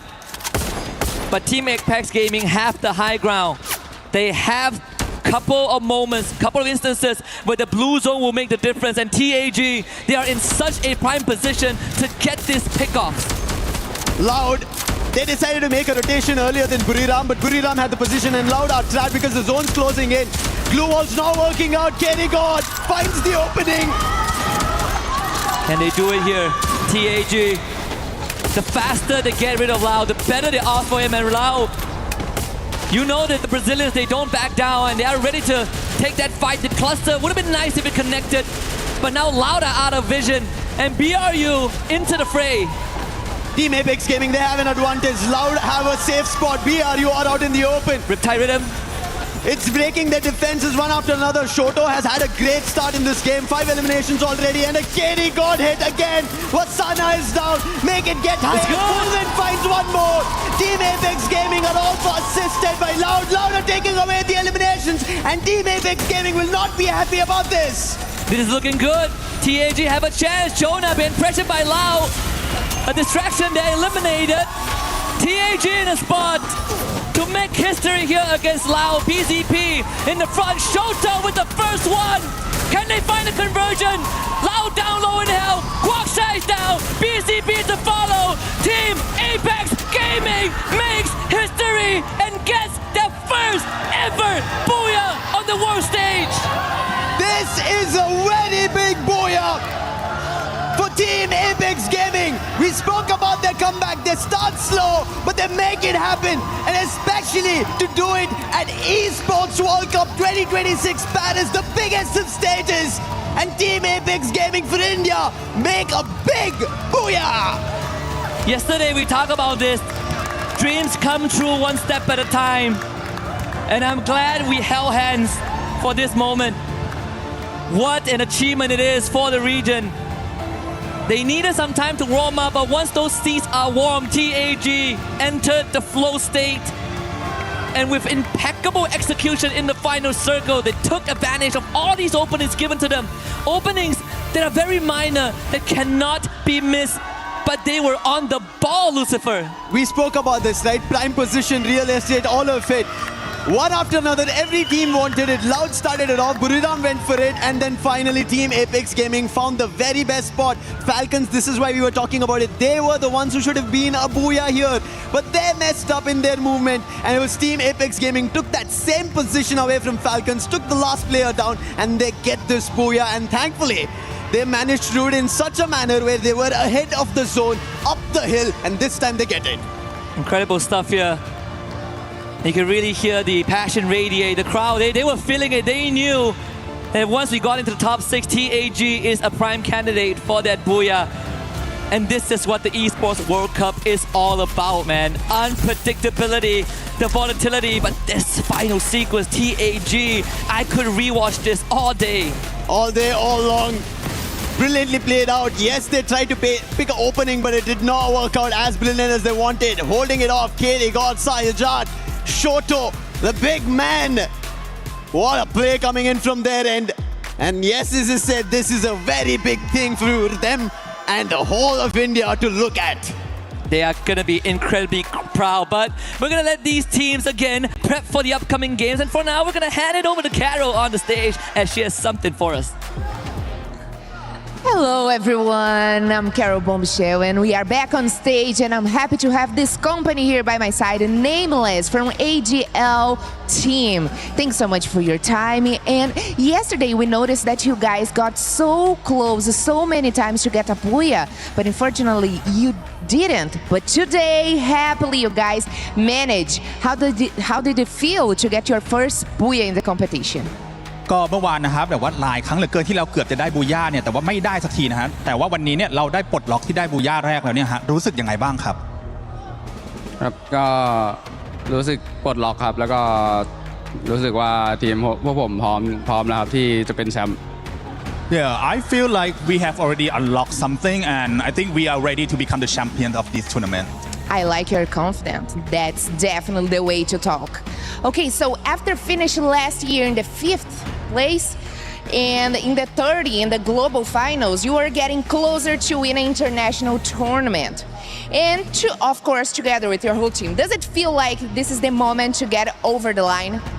ก็ในปีที่แล้วนะฮะเราได้จบไปทั้งที่อันดับที่5นะฮะแล้วก็อันดับที่3นะครับใน global tournament นะฮะในปีนี้เนี่ยเราขยับเข้ามาอีกขั้นหนึ่งแล้วที่จะได้เป็นแชมเปี้ยนนะฮะรู้สึกยังไงบ้างครับ ก็รู้สึกว่าปีที่แล้วทีมนี้ไม่มีผมครับปีนี้มีแล้วน่าจะเป็นแชมป์ได้ครับ Yeah, I think like because last year he not in the team yet, but this year he's here already, so everything should be fine now.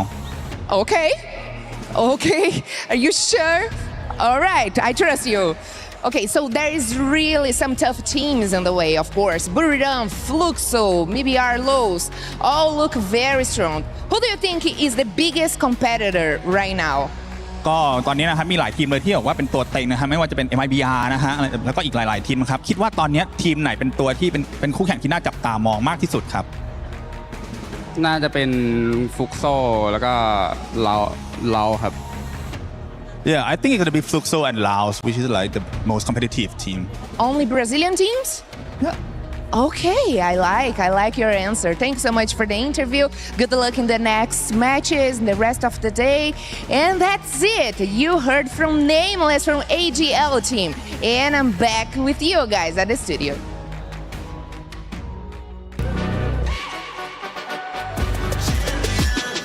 This ain't no regular thing. Came for the ring, you know what I mean. You see my name in the lights. Better get right, I'm champion.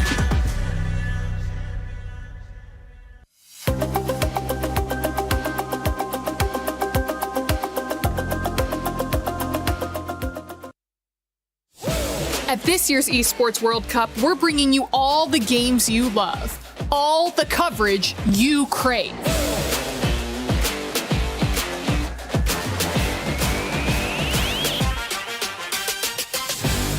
And for the first time ever, a completely unfiltered behind-the-scenes broadcast.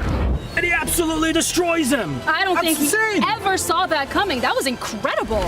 This means you're getting the real coverage. I think that was with raw opinions. I'm just gonna have to say it. I think they have their heads up right now. They're just absolute. Yes, from broadcasters who don't even know they're being recorded. They don't know they're being recorded? Oh, what do you mean? That is insane. What is this? Nicole, I said, please, lactose free. I can't deal with this. All right, not here, not now. We gotta look at his game. I'm sorry, is this a good idea? This is what we have. All you have to do is read the lines. They All right. the bed. They're absolutely the bed. I don't understand how this keeps getting allowed to take control of the space and nothing is done about it. We're gonna get fined. There's no way that this is gonna work. Don't worry about it. Don't worry about it. We do the thinking, okay? I cannot believe this job on this team. Every time you thinking, oh my, they got the game, and You know what? We're actually just going to be bringing you the same great coverage once again this year. Nothing else. First KC fans try to sabotage me, now my own agent. I hope our reactions for that game were not recorded because there's a lot of stuff that we were saying that's not going to be able to be broadcasted. But India finally shows up here with the Booyah, Neptune. Yeah, I'm really excited to see them play because even set the expectation from yesterday. Lucifer did mention that they have a slow start and then they move up, but also in the last two games, they plummeted. So hopefully this is a different story right now, starting it off in game number 2 with that Booyah. And it's good elimination as well coming from them. It was almost the same story earlier wherein they could have taken a higher spot, especially in game 1, but it's just unfortunate that, so the story is AG, AL, as well well as Team Apex Gaming, they scan each other with the binoculars. So AJL was just waiting for them to rush in. And the moment they did, they got annihilated. Brimred almost got them as well, but it's a good thing that on game number 2, Team Apex Gaming managed to recover.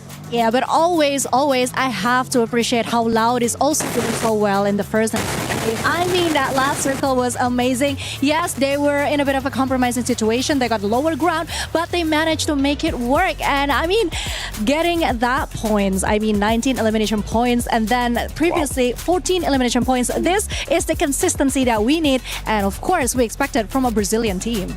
And while we were talking about Loud, one of the things that we were mentioning too, that we especially were talking about Neptune, is their positioning, right? Yesterday, at one point, it looked like they were just getting gifted, but you can't say gifted when this squad is continuing to just be consistent in their location and their placement during those circles. Yeah, most of the time they go and choose the middle of the map. That's where they get information, and not everyone is following that path. So pretty much they are in a safe spot already once everyone is in position, or as soon as the next phase covers the following one, that's where they will be able to rotate onto the edge of that circle. So it's a good strategy for Loud Stickers right now, but I think even Brilliant United in game number 2 tried to do the same thing. They went in the south, and that's when they met AJL and take them down. Yeah, and what's interesting for me was that battle between, Tag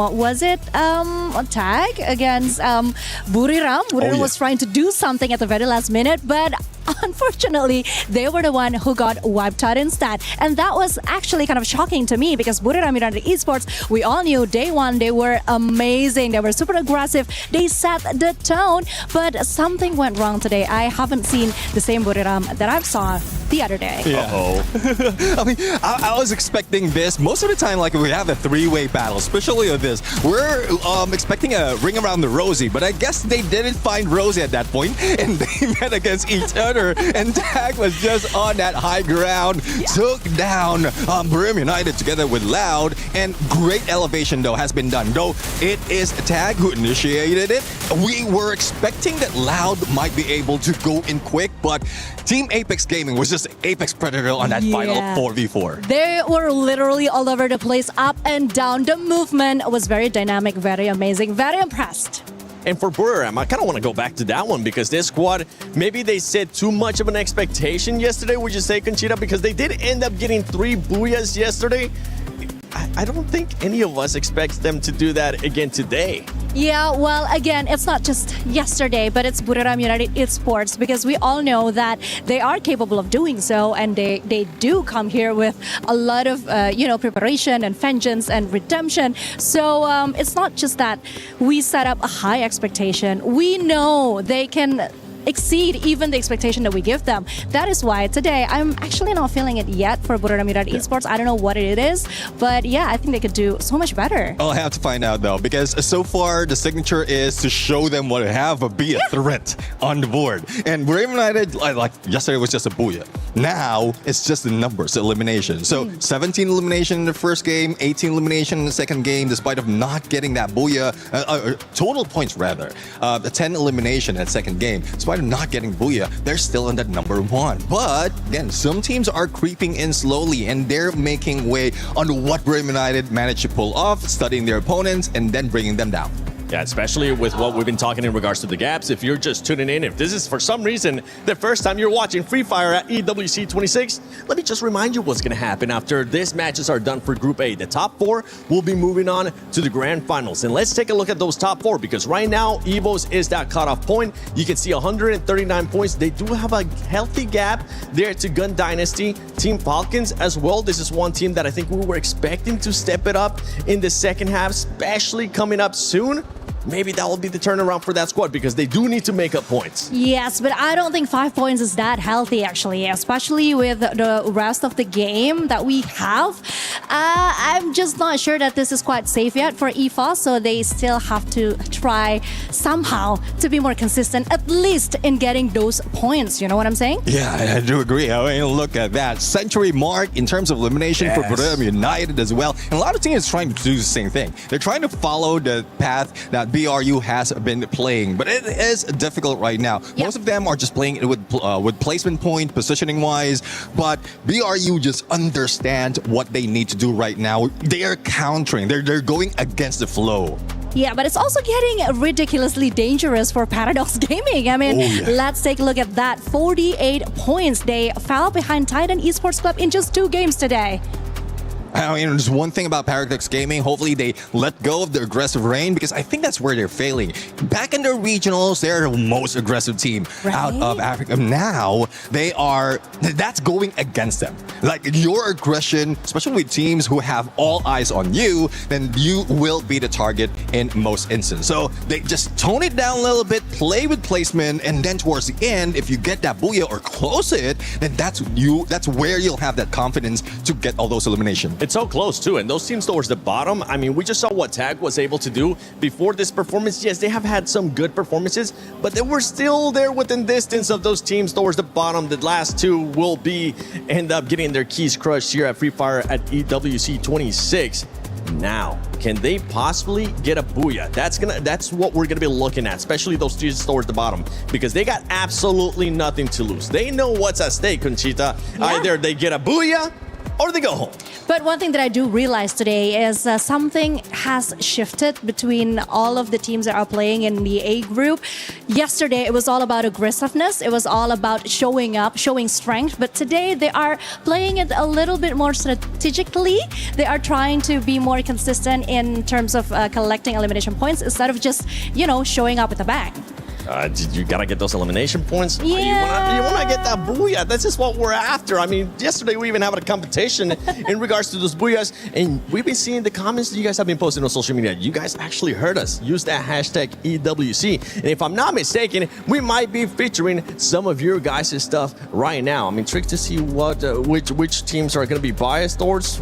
We're totally not biased whatsoever here We are on the desk. So not. We're supporting everyone. It's not like we want all the top teams to continue to do great and take that performance. But you can see it right there towards the bottom. X-Tunis says Trap is the best bomber in the world, Neptune. Yeah, I mean, let's see though, because there's a lot of bombers being in here. And this is something that we were talking in the background as well. Though there are a lot of chances of the M79 grenade launcher to be used, not a lot of them are pulling it off. And not even every team is putting in the Steffi to prevent all those grenades. So I hope that we see those great bombers right now being capitalized, because there's not so much of going against them. It wasn't just Lucifer having the confidence in TAG. The fans are out there with the confidence as well. Whether TAG will qualify, which by the way, right now they're looking like they will be qualifying to survival unless they continue to have some more booyahs. Then maybe we have a different narrative here. They will play like beasts today. But I so agree, because then again, this is the Esports World Cup. Of course, we have to play our best. We have to give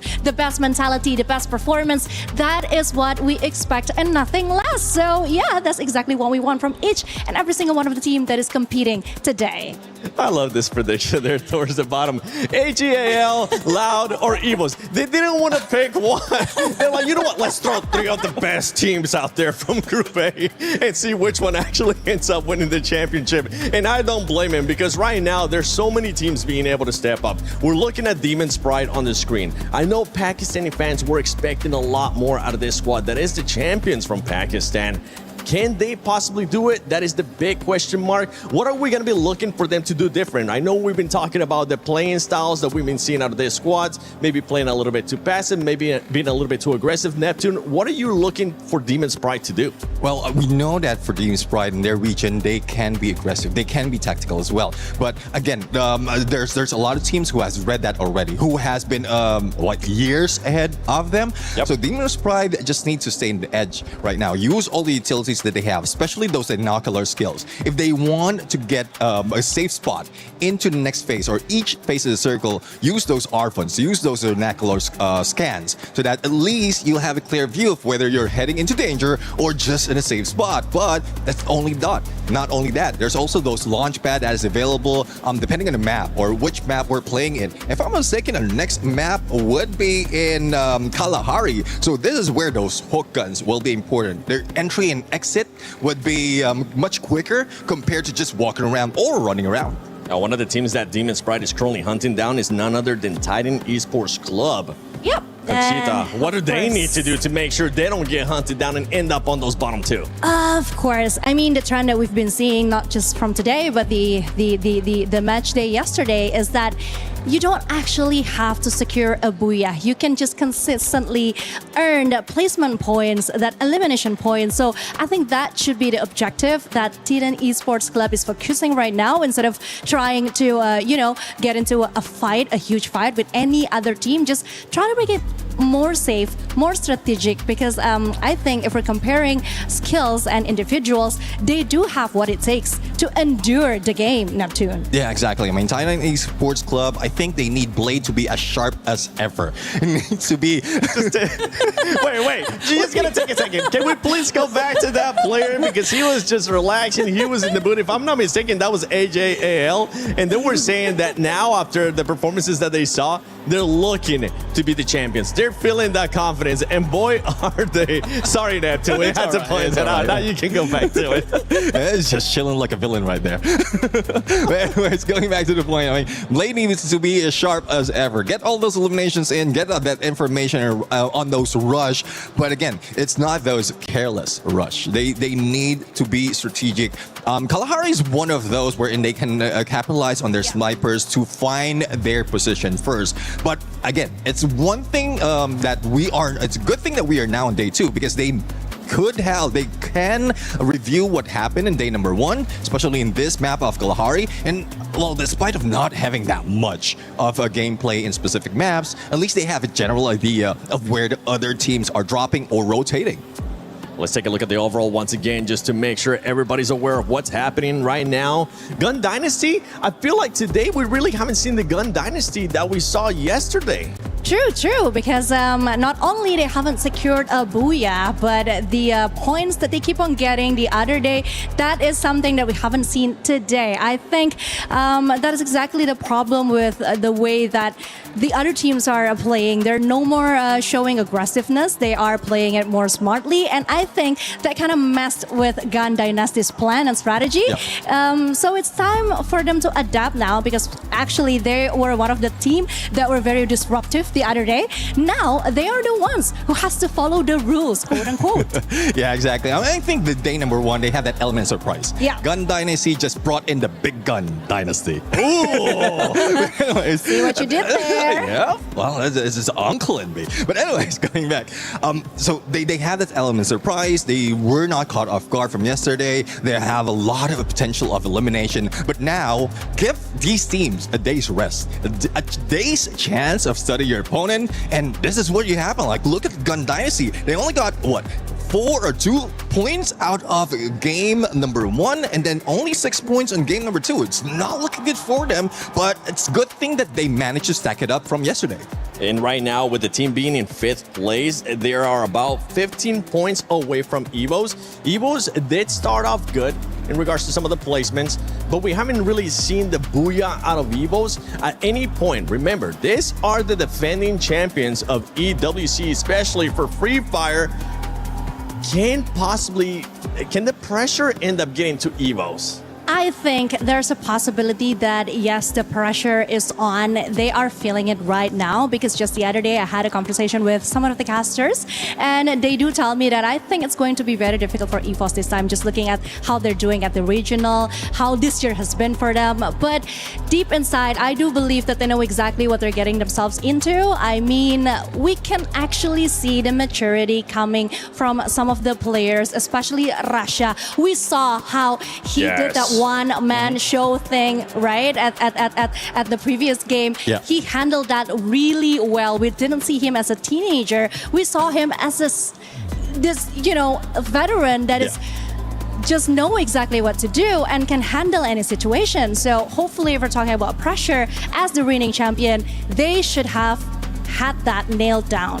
But then again, I mean, if they're just reliant on Russia just ending it, that will be the situation over and over again. He's the last man standing. The rest of the squad will just be waiting to be revived if they can be revived. And that is getting tougher and tougher. One good story, though, for Eva Zivine is after that game number 2 from yesterday, they are getting double-digit points, all throughout up until today. So that's the trajectory as well as the consistency that we're looking for. Booyah will catapult them a little bit higher to make them secure the top 4. And for Team Falcons, you got to remember, for Team Falcons, they're currently in contention not just to be able to be the champions of Free Fire at the EWC 26, they're also in contention for the club championship. So they want to be able to get those points. They have won in the past year for Free Fire. Which team and which player from Falcons would you like to see step up in this last matches for Group A? Well, Limit X7. Limit X7 is one of the best snipers that we have in Southeast Asia. Team Falcons has been using him as a threshold when it comes to snipers. But it seems like he is being hampered right now. Again, this current meta is a meta of the snipers. The current update is the update for the snipers. And even Limit X7 is not stepping up. Only the other teams are the ones who's stepping up. So I don't know what strategy is in there, and we're not even seeing him in those close quarter combat. So hopefully he'll be able to step up, lead the squad, because we know the frontliners will be able to cover him. Yeah, for Falcons, I mean, we saw players yesterday being able to step up, and I'm hearing that we actually have an interview with the Falcons. So let's see what they had to say earlier in the day. Hello everyone! Right next to me is On Fire from Team Falcons, and I also have Kay for our Thai translator as well. Alright, hello On Fire. So this is our second day, and I think it's gonna be very pressure for Team Falcons because you guys must get into top 4. Have you guys prepared for anything? ก็วันนี้นะถือว่าเป็นการแข่งวันที่2แล้วนะฮะแล้วก็ค่อนข้างเป็นการแข่งที่เป็นวันที่ค่อนข้างกดดันเป็นอย่างมากสำหรับทีมฟอลคอนนะเนื่องจากว่าฟอลคอนจะต้องขึ้นไปถึงท็อป4ให้ได้นะฮะได้เตรียมตัวยังไงมาบ้างครับก็เล่นไล่ยิงแบบวันแรกแล้วไม่ได้กดดันเท่าไหร่ครับ Actually, there's not that much pressure for us. Like we're gonna play like the same as we played yesterday on the first day. So we're gonna go hunt everyone down one by one. Okay, I understand his perspective, but overall, yesterday, we can see a lot of changes in the roster. So what happened? Are you guys trying to test as much as you guys can during the tournament so you guys can do your best at the finals day? ก็เข้าใจนะฮะว่าต้องการจะทำอะไรสักอย่างเมื่อวานนะแต่ว่าเนื่องจากว่าเมื่อวานเห็นมีการปรับแผนการเล่นค่อนข้างเยอะเลยอยากจะทราบว่าทีมฟอลคอนต้องการจะทดสอบอะไรบางอย่างหรือเปล่าฮะหรือว่ามีแผนอะไรอยู่ในใจไหมก็ไม่มีนะแค่บางคนยังน้องในทีมบางคนยังกดดันเล่นไม่ได้ก็เลยปรับเปลี่ยนกัน Actually, like it's just like some of the players in our team like are not get used to the playing on the stage yet, so it's like it's a bit of pressure to that player. So, but everything gonna be fine. Oh, okay, I understand. Okay, so one more question On Fire. I heard this will be your last season in AWC 26, but also in Free Fire. I'm not sure, so I'm asking. So, do you feel any pressure, or do you feel happy when you're here in Paris? ก็อย่างที่ทราบกันนะฮะว่าปีนี้เนี่ยจะเป็นปีสุดท้ายของฟรีไฟร์อาจจะหรือเปล่าก็ไม่มีใครทราบนะฮะแต่ว่าอยากถามว่ารู้สึกยังไงบ้างครับผมก็นั้นก็อย่างที่ทราบกันหลายคนทราบกันนะฮะว่าปีนี้จะเป็นปีสุดท้ายแล้วของฟรีไฟร์หรือเปล่าก็ไม่มีใครทราบได้นะฮะเราเลยอยากถามน้องออนไฟร์ว่ารู้สึกยังไงบ้างครับก็จะทำให้ดีที่สุดครับไม่รู้ว่าจะมีอีกหรือเปล่าWell, as we have no idea, like no clue at all what's gonna happen to the Free Fire, are we gonna be here next year or not in EWC, but we're gonna try our best. Alright, thank you so much On Fire, and I'm really hoping that you guys can rock back today because yesterday was not kind of smooth for us, but who knows, today they can jump back really fast. Thank you On Fire and sending a lot of lucks to Team Falcons today, and thank you to Kay as well. Thank you for your listening, and now let's go around, shall we? I like that for us. Okay, we're not biased at all. We're just a little bit biased sometimes. See, I'm not the only one. You're not the only one. one. We're not the only one. Yeah, well, see now. Well, I think it's time to see if Falcons maybe is going to end up getting a booyah. Let's send it over to Lucifer and Husky. Team Apex Gaming, after getting their booyah back home, their fans feel like this dream which was surreal is now come into play, come into action, and now that will rally everybody to look forward to making it to the finals. And with that, we start our match 9 here at Esports World Cup 2026 Paris. And it looks like Group A, which was supposed to be the group of death, is also becoming a little bit of a comeback for some of the teams to get out of the chopping block. There might be still some big separations between 6th and 7th spot. Falcons still being the gatekeeper there, but Team Apex Gaming has proven that those booyahs, they make a lot of difference. They shoot up to the 7th spot.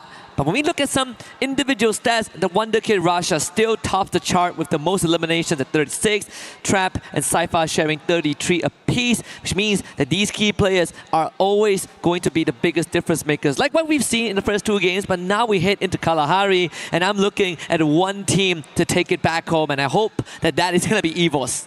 You hope for EVOS, the fans hope for their favorite teams as the fight breaks out. Demon's Pride, they're still at the chopping block. They've not made their move. Paradox also the ones, and it seems like Enrique is in trouble. Bit of a tap dance there, Enrique.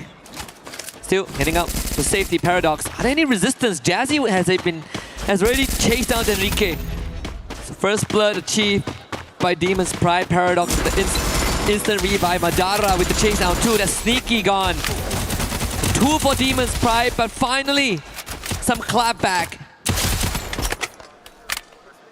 But it's not a pick, it was just a knock, and therefore Demon's Pride will still be happy. They'll be getting 3 eliminations at the end of this fight at Foundation, but there's more that they have to pick up in case they don't want to be eliminated. Those keys are dreams to a lot.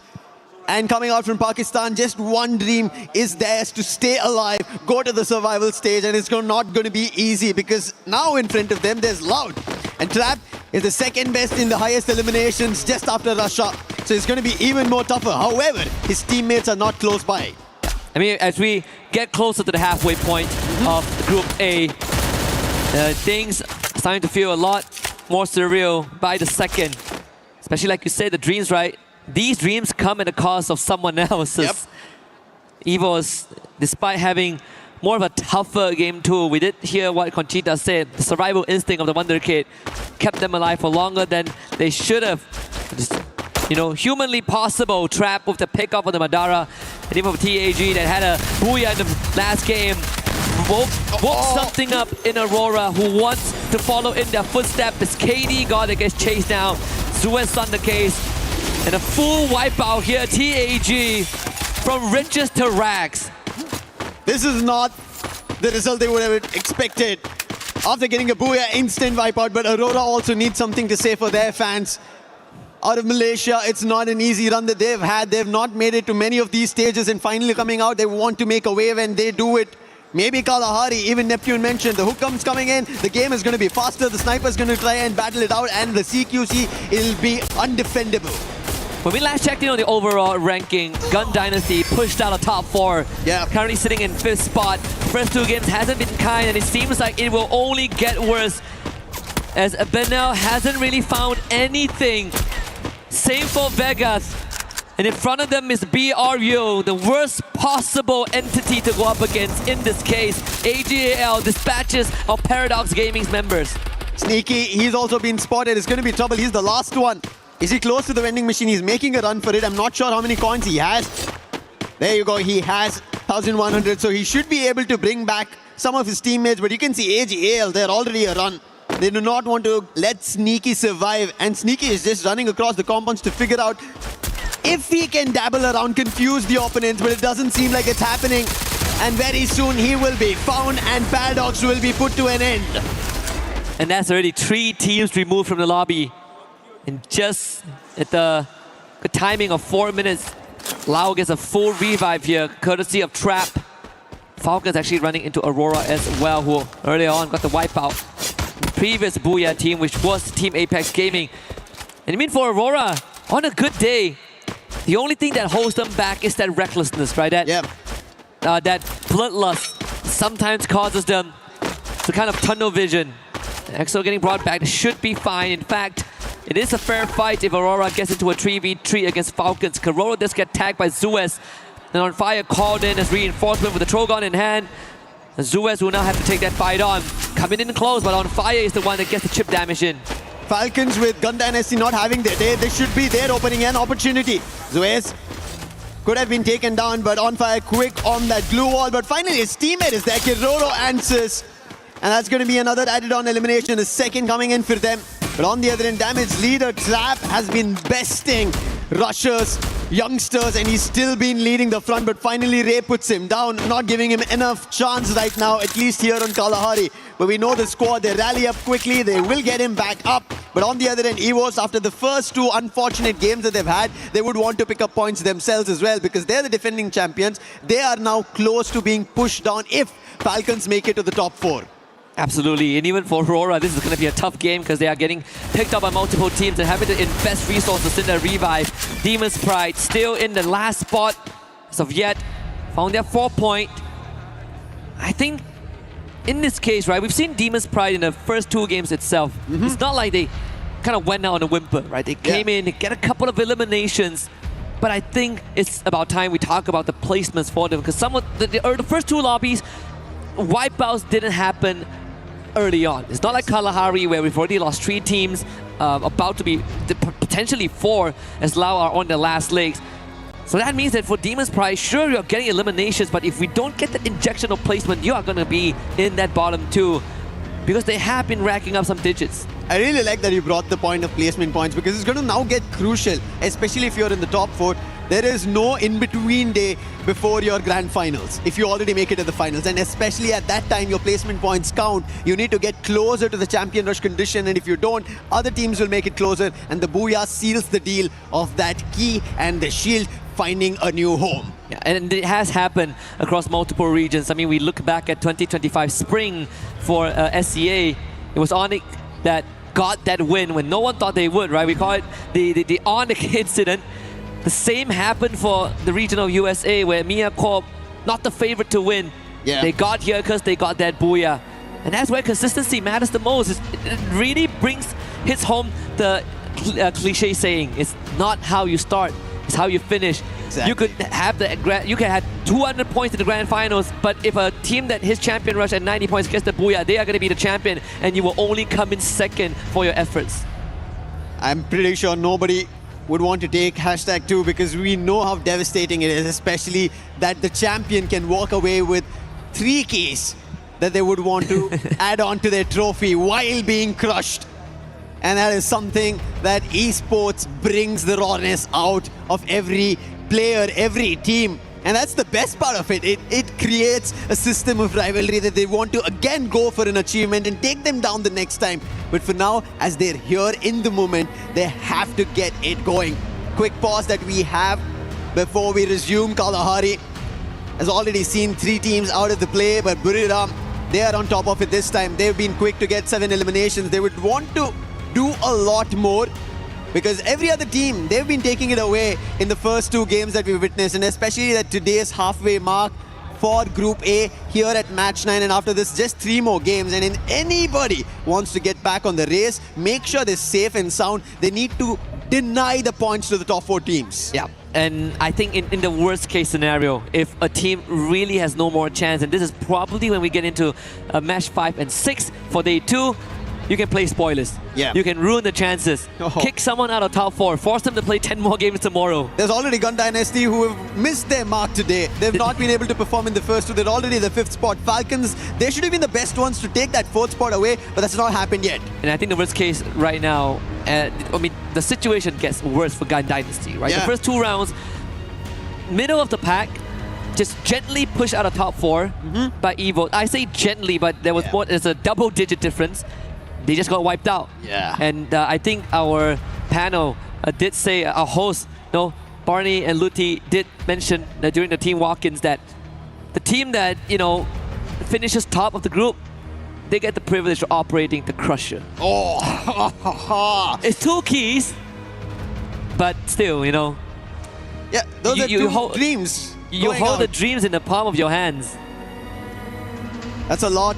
That's a lot as a responsibility, but at the same time, to see your chances just being crushed, powdered down, and I don't think anybody would want it, but that's how Group A, that's how terrifying Group A has been since yesterday. And even Conchita mentioned this, right?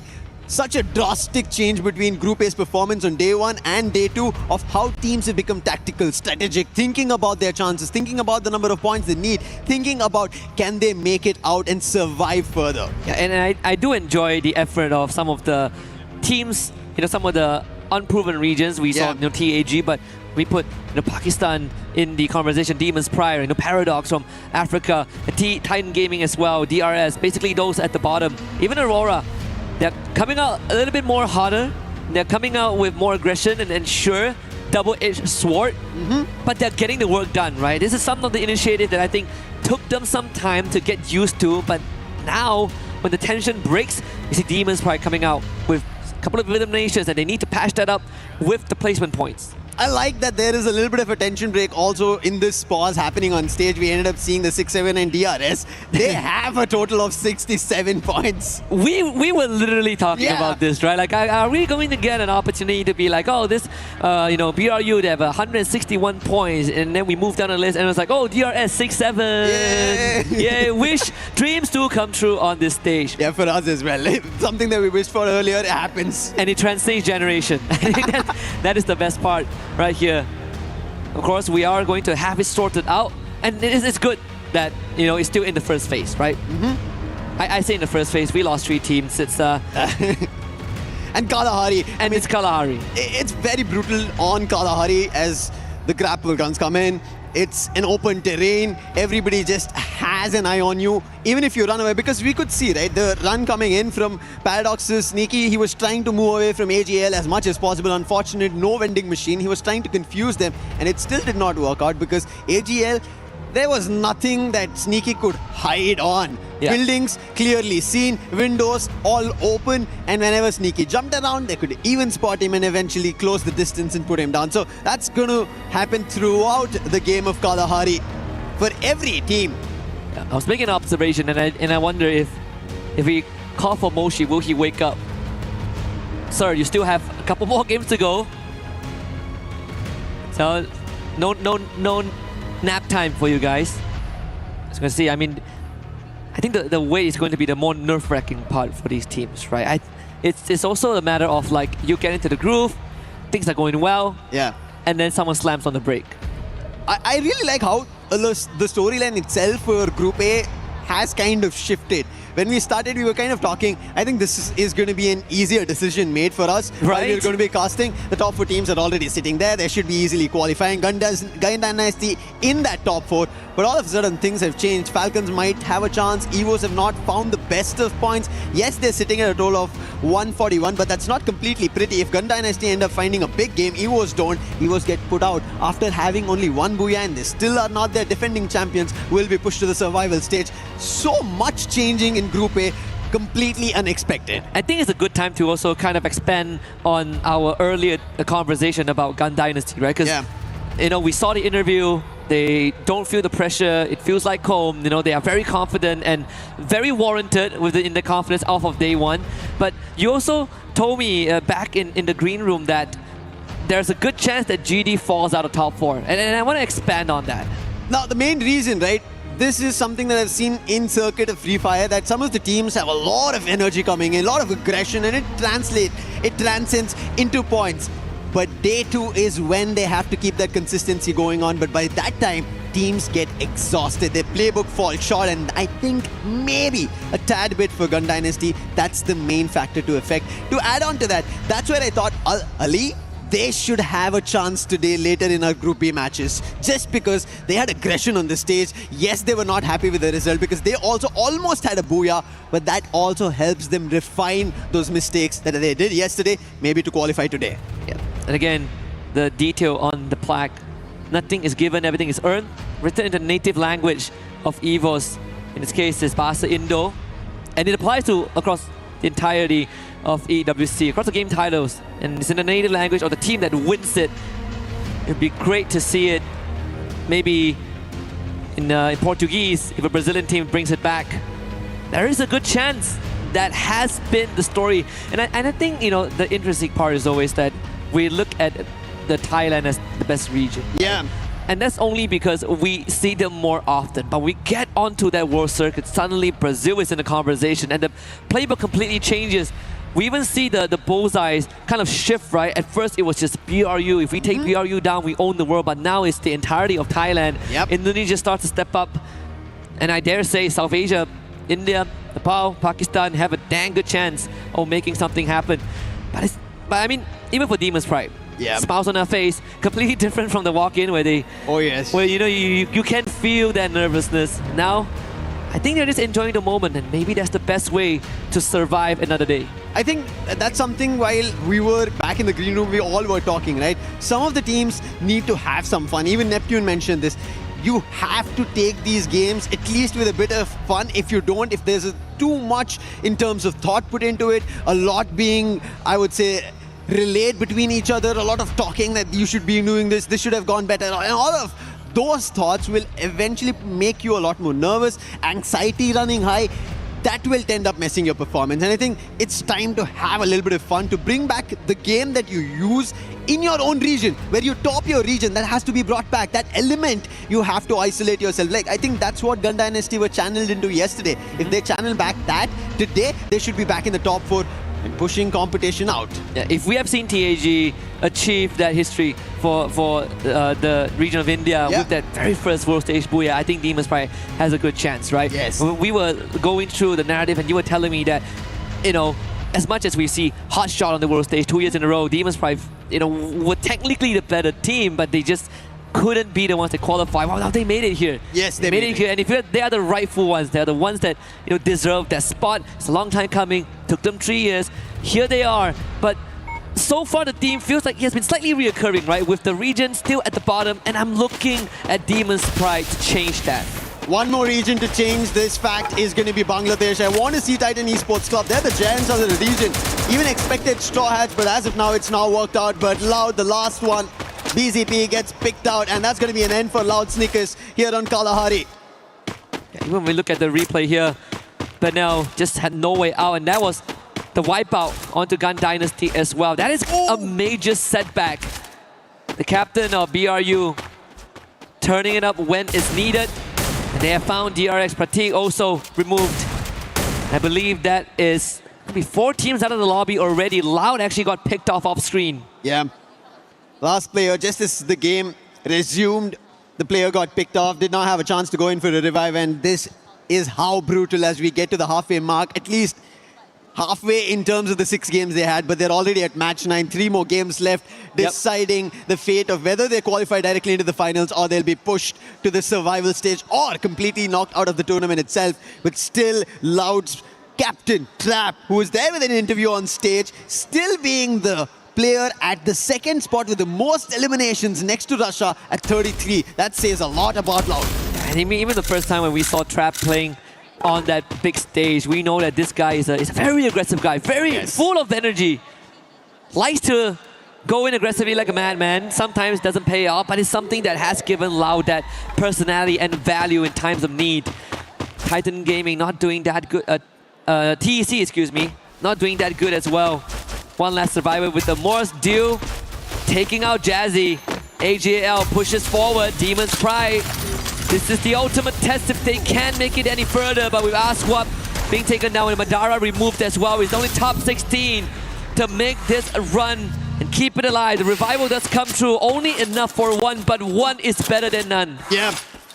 It's better than completely getting eliminated. Top 16 position, yes, no, and they are surrounding him, making sure he has nowhere to run. And that was a quick movement coming through. That was just distraction over there for top 16. And he'll also be picked up. AGL scoring total 8 elimination, 4 going in for Dew, and Dew has been phenomenal today. The sniper coming into play. They start off with the very first booyah, and they're continuing those spree of eliminations. I mean, Dew has always been the player that no matter what happens to a roster, you want him to be the constant. And yes, it has been so many years. I remember first time seeing Dew, it was back in 2022, and they came close to a global trophy. That was taken by BRU under the leadership of Jonah. Aim God on fire here. Falcons You did say there is the race between Falcons and Esports, and so far Esports are winning. Im got forward with the hook gun to hunt for more of those Falcons members. Limit X7 out of it, but Kororo unfortunately still exposed. It's going to be tough for him to run away. Ray's gotten closer. This tower is not going to protect him. He's trying to use the edges. This Kalahari is not going to work out. Kororo's completely surrounded now. Can he isolate the duels though? No dash as available for Imgod. He used it all to make it here. Damage being done, and finally Kororo will be put down. Evo's making sure the competitors for them in the top 4 run are going to be vanquished. They'll be shut down, making sure Falcons move to the survival stage and not take away their very own position at top 4. We did sort of establish this. This could be a Evo's Memon Kalahari. Ezreal. Good stuff from miles away. Nailing the 5th one for his team. One of the few imports we have for a Malaysian team. In fact, the very first player that was imported was Crime MKS from Indonesia. And ever since then, it has been working well, improving the ecosystem over the years. And I'm happy that Aurora has made this change and made this move. And not just bringing in Ezreal, but giving rookies 2 years ago like Zuez and the EXO, the veteran, to lead them. And it has paid off so far, but of course, it's more to be desired if Aurora wants to catch up. Yeah. There's a lot more to be desired, but the circle has its own desires of troubling teams. Moving completely northwestern, and none of the teams are inside the circle. Everybody's trying to use their binoculars, but nobody's getting a hit inside the circle because there's nobody at foundation. And finally, Evos, they decide that's going to be our position, our command post, which has also not seen action so far like Refinery, even though there are teams. It seems a little surprising that we've not seen Refinery and Command Post being a hotspot. Yeah. At least for this game, it's because the circle doesn't favor it, right? Yeah. If not, BRU is going to be there until, ends of the world. Moshi finding Aswap. Refinery is going to be the next control point that BRU wants to wrestle over. Top 16 next on the list. Wasana chases down Jazzy. And unfortunately for Demon's Pride, they got out of a tough situation earlier on from AGAL's Jaws, only to run into another Thai Titans. And now it's everyone for themselves. On the other end, it's going to be DRS trying to go in for a second chance. Titan Esports Club, they're about to lose their players. Blade is down. Seems like A is not going to be sharp enough today. Neptune mentioned he has to be for the team. But another loss for Titan Esports Club. Kutosh and Najat, they're way too far away, and DRS will be happy about these eliminations. And Titan Esports Club might have made it out of the chopping block for the time being, but it's not going to be enough. If Demon's Pride end up finding points, they might decide to rank up. 57 is where Titan Esports Club is sitting at. Demon's Pride is at 46. Paradox out of this game at least. So if Demon's Pride have an opportunity to score at least 8-9 points, they can instantly take the position away from Titan Esports Club. Or at least kick Paradox down to last place, which technically they've already accomplished. It's a scary thought, and if you add on top of that, if DRS starts getting some points, then we form the separation between them and the bottom three. And it's a scary thought if you are Titan Esports Club in this point of time. But I guess the blessing in disguise is that DP, they have been struggling quite a little bit in the hands of the Thais. BRU finding Blade again, who just got brought back. So the bottom dwellers are getting fed into the meat grinder. Buriram on the other end, they find Demon's Pride. We were just talking about them need points. Aswab gets eliminated. And if that continues, a lot more problem. It seems like Buriram are also spotting Titan Esports Club Rahat. That'll also be quickly picked up by Moshi. On the other end, Aurora on Falcons. Buriram finally going in for a full-on fight. Madara is the last one. He's behind a glue wall. Jonah has already called it. And the entire squad is rushing to him. And with him going down, that's the end for Demon's Pride. They wanted to rank up. They wanted to get eliminations. But it seems like Titan Esports Club, the worry at least on Kalahari, will die down. They have one more chance at least. Blessed by BRU. 17 eliminations and counting. Now it's the move to Foundation. At least to the western side of Foundation. You have Kororo planted right in the middle, but Falcons suffered some heavy damage. And in fact, Kororo is the only survivor, so they should be a non-factor if you are concerned about Team Falcons.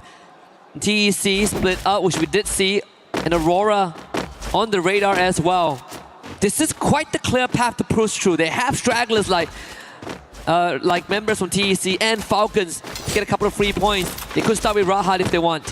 Buriram now a little trouble because AGAL have started to fire. Taken down the captain Jonah. On the other end, Aurora trying to hold off at the edge of the circle, but the circle will also start shifting as the zone is completely shrink. They'll only wait and try to see if they could spot somebody. In the meanwhile, at a distance, Boltmaker being spotted. That's going to be Evos fighting for elimination. And Evos, we spoke about them. They had the advantage inside the circle. They laid their foundation, but unfortunately, the circle did not allow it. It forced them. Abax will still be able to find Thakure is out. And now on Buriram as well, Evos still firing, finding elimination and also helping out AGAL in the mix. And again, for the third game in a row, the circle forces everyone to go into the open as the ultimate test. AGAL on your screens, 11 eliminations, and the second one could be confirmed if they remove Ray, but Ray gets picked back up Cypher instantly with a double up and putting immense pressure on the Evos Divine, forcing those blue walls out. Rasha has already ran out of that. Defenses dwindling for Evos. AGAL continuously just spraying lead at them. Abax needs some help. AGAL finds another one. Everybody needs help right now, even DRS. Falcons, the last man, Keroro gets taken down. That's the end for them. Aurora now trying to climb up, but it's going to be difficult. They don't have any vision above, no information, so running up is going to be difficult. And finally, Evos do not allow that. With Axel going down, a lot more trouble strikes Aurora. And now Evos also deciding to send off in the other direction because the zone is not in their favor. But before that, they will have to clear a position. They spotted two different teams, but they're only spotting the players. They don't know it's two different teams. And Titan Esports Club, that's going to be Blade getting taken down. Cypher from AGAL helping out in the mix. Azriel trying to back off, join his teammates. AGL in the mix, making sure that Evos don't survive. A rush up. He puts Azriel down, confirms, but it's going to be DRS stealing it away. Knocks from somebody, eliminations from somebody, but who is winning it? It is AGL with Evos together that smash DRS out. And Jun just didn't know where to look, and that ends out in his death. Dew another snap with an aim gun, and finally the Wonder Kid has had enough. He comes back, shoots Dew down, and Evos have a good chance. 4v3, they have the weaponry. Ray does get dropped by Nameless, and they make it even. Aim God down in health, Apex is down. Nameless putting everything into his hands, and he might be the one that drags them across the finishing line. Nameless with the support, Aim God now all alone. Barros is there by his side, and Cypher with the final nail in the coffin. 20 eliminations, AGAL books the second booyah. Second booyah of the day, and AGAL are making sure they seal the deal in the top 4. Do not give the chance, especially with these top teams already taking away the points. It's getting very dicey down there for teams at the bottom. They don't know what they have to figure out. Match number 9 is done. 10, 11, 12, 3 more games to go. And at the end of it, keys are going to get crushed, meaning your opportunities here in EWC 2026 in Paris, at least with this season, is done. Almost done. We're about to close the chapter on 2 of these boats. The halfway point being crossed means that pressure starts to set in for the teams at the bottom, potentially in the red zone. But I gotta say, Evos, sure, no booyah, but they held on for so long. In the battle of attrition, they were on the losing side, and this was the spirit that got them that trophy lift last year, and we're seeing it on display again. Despite no booyah, they still, I think, walk away with a win. Yeah, and somehow they've always been balancing themselves against Falcons, because Falcons, as long as they survive, they have a chance in the top 4, and Evos could be pushed down and they would have to move to the survival stage. And I think somehow they haven't read about it. The White Tigers are able to find their way through, and they are still keeping themselves afloat in the top 4. However, AGAL, I think we spoke about this, looking forward to placement points, looking forward to booyah is what you have to ideate, especially as you make it to the champion rush. Yep. Let's listen to what AGL has to say. มาดิงานสลิงงานปีนตายหมดเพื่อนโอ้ยเฮียกูยิงอย่างเวอร์ไอ้สัตว์ฉะนั้นผมไอ้บ้า Cool, calm, collected. It's a bit of a stretch of the arms. Just another day in the office for AGL. Yeah, it didn't seem like they were very hasty or there was a lot of rapid comms, if I could say it. Yeah, it's cool, just calm, like connected. Oh, we get the booyah. Yeah, you do this. There's a man here. That's about it. That's I think the basic understanding we got. I think so too. I mean, these boys have been together for quite a long time. Yeah, that's true. Time. took a while to kind of assemble. Well, it didn't take that long to assemble the squad, but it took a while to really build that chemistry. It's paying off. I mean, 32 points is a dream to even hit 30 points in a single round. Yeah. Usually these are the sort of the deal breakers. This is what decides who wins the championship or who gets ahead of the curve. AGAL, they come in with 32, but we did talk about EVO's 27 points. Not too shabby. BRU, 26. The front runners are still there. Opportunities for everybody. On the other end, if you look at the bottom page, Demon Sprite, they did have a little bit of a lift-off, 7 total points, 4 elimination. Loud Sneakers, their opportunities are getting pushed out by some of the teams. The fights, especially between Falcons as well as EVOs, is troubling them and they're getting eliminated a little too early. However, one thing that we've been talking about, right? Thailand taking away the trophy, even on the world stages, even here in EWC, even Indonesian teams now rising up the ranks. But AGL, they've been winning in the region. They want to get a big trophy, a global one. Can they do it? Looking at how now they've built up on day 2, there is a storyline that could be written. Yeah, absolutely. I mean, I'm looking at the players, and I think even Gun Dynasty are starting to feel the heat, right? Yeah, like yeah. again, 3 rounds in a row. This was a team that came in hot. They were tailing behind BRU. We talk about if we put placement points aside, technically Gun Dynasty is the better team compared to BRU because they have no booyahs compared to the 3 that BRU has. But I think right now we have a bigger problem, a bigger question for them, right? Yeah. Is day 1 it? Is that it? We got 3 more games coming up. Yeah. I hope Gun Dynasty change their approach because they still have a chance. With 3 more games left here for Group A, there's an opportunity, but looking at how these teams are fighting, right, especially the Southeast Asian teams, they are going all guns blazing. They're looking unstoppable and they're not giving points to anybody to even approach for. And that is unfortunately not giving them an opportunity to look forward to a lot more. However, opportunities right across this breather for everybody.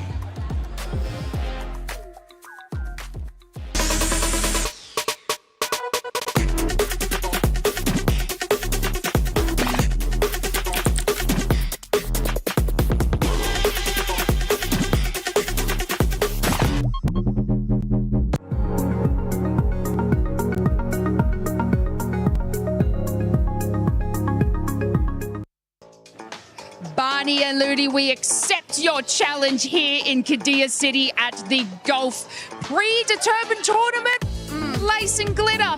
We are going to challenge you and beat your score, but not without a prize. Yeah, you know, it feels like it might be a little bit rigged in favor for Barney, but I really want the prize Lace is talking about because we are going to get an EWC 2026 custom printed t-shirt with our name on it, or the name of the winner, really, you know.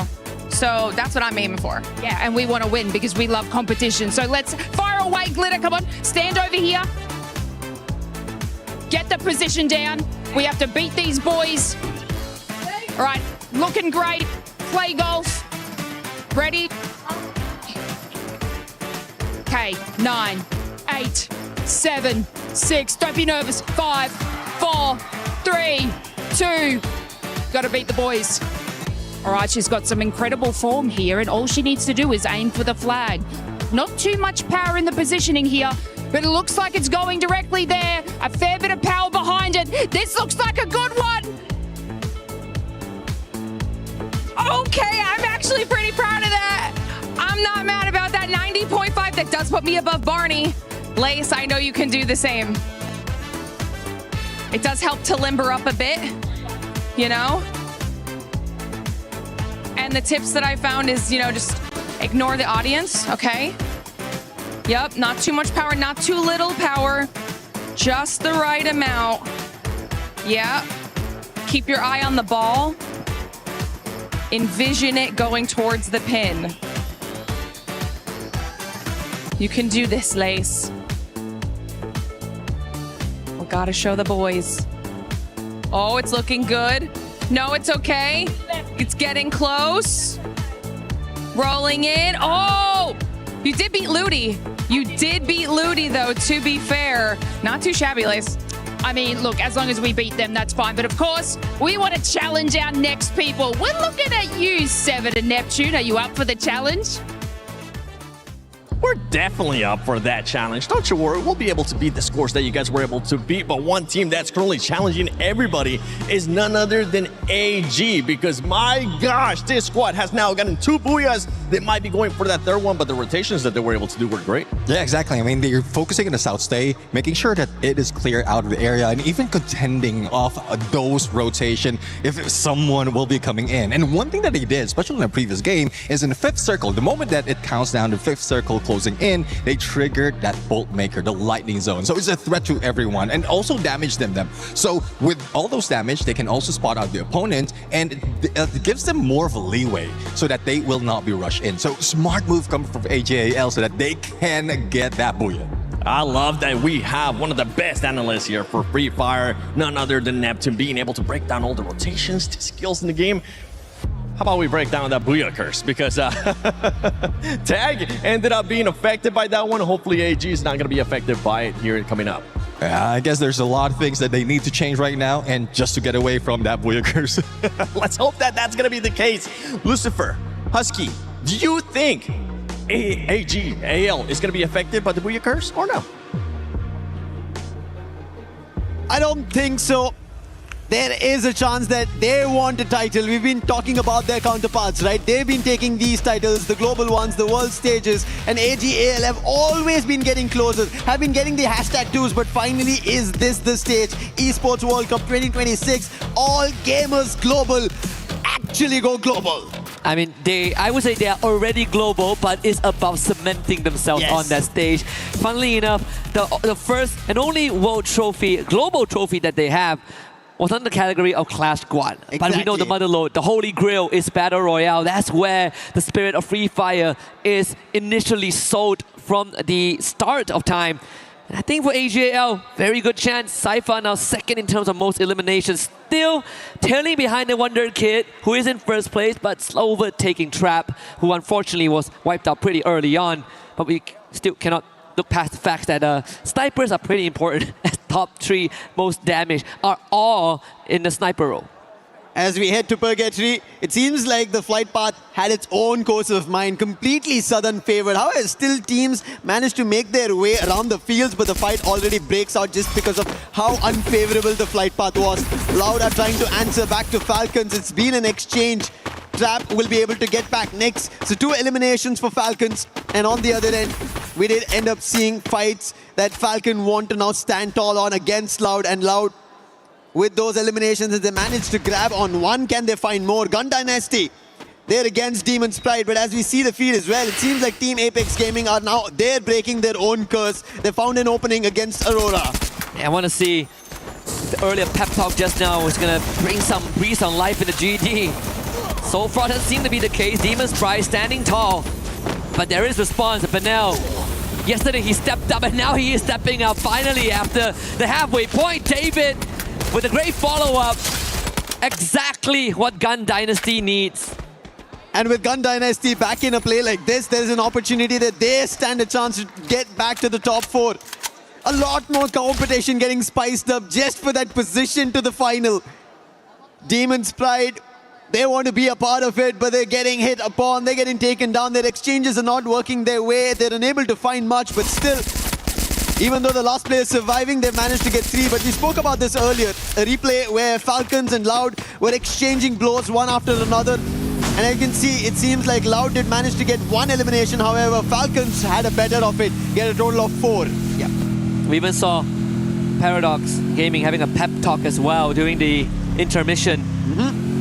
And I think the expressions has changed, right? We look back at some of the player reactions after round 3. Reality is starting to set in that this could be the 3rd last game for some of them, and certainly going to be an early exit for Aurora Gaming. Twice today. Yeah. Out of 4 matches, 2 of them is Aurora Gaming being the first one to leave. Aurora, yes, they don't look super dicey on points, that they will be pushed out and their key being crushed. They should make it to the survival stage, but they not better their chances and let it to the fate of other teams' performance. AGL on the other end, I think, as you already mentioned, we were speaking about it. it is Battle Royale that they have to get their hands on a trophy, a title. But Gun Dynasty's Benel, this player was a beast yesterday, and today finally now in this game gets to elimination. He did get the information across to Shairu, who's now stuck at Ski Lodge. And AGAL seem to be just chasing that one player who got stuck here, and Shairu will just try and buy time. There's nothing else that he can do. That's just one elimination that AGAL will be able to get. But on the other end, it seems like instantly the feed gets lit up loud. Gosha finds one elimination. Evo's getting troubled in this action, and now they're also rushing closer. Nyx moving in the right direction, but there's also Falcons in the mix. Aimgod actually taking a lot of heat as well. Aimgod does bring the Wonder Kid back, but Limit will take out Ray. Once more, brought back by the captain of EVOS. This is what we've seen, at least at the Esports World Cup. EVOS willing to send the Wonder Kid out on an expedition, and he holds himself pretty well. Trap actually getting removed, so the attention onto EVOS now, diverted onto Falcons. Aimgod tried to take advantage of that, but Pina was ready. Receives the hit, gets another elimination for his own. Apex now committed, comes in, but on fire, lying in wait with Limit. That flash freeze almost looked like he would be able to find two. Abax, nice try over there, but quick recovery coming in from Limit. And even Neptune mentioned we have to see Limit X7 performing. Snipers have been the recent meta, and he has to step up for the team. We've not seen the best coming in from his end yet. And maybe Falcons rise up to that occasion. Even Yunsul, we saw her talking to the Falcons, and it seems like it's not yet working. Kerora, who was about to just land at the roof, will be instantly shut down. Oh, Russia trying to play some mind games there with the vehicle, but not going to work on Nyx. One of the top stars as well from Brazil. Him and Traps, in fact. That being said, we did see a bit of a stat there, but now 4 revives so far this game. Being the field medic and making sure that his team continuously stays alive in this match. It's a good chance that they run into Loud Snickers. We'll have to see if GD have found something within them. So far, I mean, haven't really gotten much done this game. And we saw them get up to a good start, 3 eliminations, that's pretty much it. Now we need to see that conversion. We gotta go further. Disappointment and stress on Aurora Gaming's players' face too. That's the toughest part, honestly, sitting through the entire lobby if you exit early. Well, right now, when you talk about exits, it's been Paradox who've been suffering eliminations. They've been getting pushed out of every game. And Denrique, he's now getting chased by Barros. Spotted, launcher boot out, and instantly Denrique, he thought it's going to be the launcher, but it's going to be Dew on the other end. And we said the sharpshooter Dew today, he's been phenomenal. 2 eliminations of his own, and Paradox, everybody who are around the moat house will be forced off. Thankfully, it's not a wipe. They had a teammate across who will bring the whole squad back. Second win in this game. GD very split up. So far the circle has been ruthless, very merciless today. It seems like it's going to continue to be the case. Brings us to north of Brasilia, and with Fields as center point, AGAL now takes on TEC. Blade snapped in half. Rajat down to 10%, bleeding out as well. Knockdown is still with the delivery system, and this time up close and personal. Kudush trying to make a run from this, but he's walking right towards Team Apex Gaming. It's going to be difficult, last man standing. If he doesn't survive this, it's going to be an end for Titan Esports Club. Their chase towards making it towards the finals. If there is an opportunity, it has to be the survival stage. And somehow Kudush, in terms of his maneuvering, he's been able to cross between both Team Apex Gaming as well as All Gamers Global and survive for the time being. Gotta play for placements now. Kudush calming with the rest of his team. He does have coins. Now he needs that vending machine. Purgatory is one of the bigger maps we have. And that makes it very, very hard to navigate with no vehicles. And we're out alone in the cold. To make things worse, AGAL still prowling nearby. We took at the rotations, EVOS Esports, the very bottom. BRU still holding on to Quarry and Marble Works, which is their favorite spot on the western side of the map. The favorite drop spot, in fact. We should expect a rotation through Marble Works in just a little bit as Limit picks up Nyx again. During rotations, even Gun Dynasty right now, they picked up a total of 7 eliminations. Benel, while we saw him being the medic, he's also managed to get 5 eliminations of his own. That's how brilliant he is. And what a play coming in from Rahat here. A quick replay for Titan Esports Club. A quick drive-by, putting the player out, getting an extra elimination. Gun Dynasty, they have to find a lot more as such as we just witnessed. But on the other end, it seems like Team Apex Gaming were about to go for a fight, but they're stuck in between two teams. On one end, we see DRS, on the other, that's Demon's Pride. So it's a sandwich situation. They have to get out of it very soon. I think Paradox also switching it up. This is one of the few games that they are able to really not get into any altercations early on, which is something that they've been trying to avoid. DRS in the crosshairs of David. Yeah, these shots gotta be good. Gotta hit harder, gotta be a bit more sharper. Missed opportunity there for Gun Dynasty. But now having 6 out of the 8 eliminations for the team. TEC gets full revive. I think Gun Dynasty's next target is going to be on DRS. Look at this quick switch that they did. Went to the drop and then they told what was available and sent Benel out there to quickly grab and make their way back. Gun Dynasty seems like communication in this game is coming into play. The precision as well with Benel performing in such a manner. However, everybody is clustering right now. It's only one team who are out here in Purgatory. Levin still surviving. 10 minutes about to be on the clock. And even Falcons are entering into the close compounds. It's a lot of teams clustering one after another. And we'll also soon see a circle shift. Does it favor any of the teams? It does. To those 3 teams we earlier pointed, the sandwich situation. DRS, Team Apex Gaming, and Demon's Pride. Even Gun Dynasty has a very good chance. In fact, I think TAG are in the toughest spot in the center. We just see a knockdown early on. Recovery shouldn't be an issue. BRU now see moving to TEC off screen. But I think even for DRS, they have a very good chance of holding back not just Gun Dynasty, causing some damage to Falcons and Evos if the rotation is right. So crucial rotations as we are getting closer to the last few games of Group A. Everybody's trying to bite time. Everybody's trying to bite their own play. Figure out what's the best approach.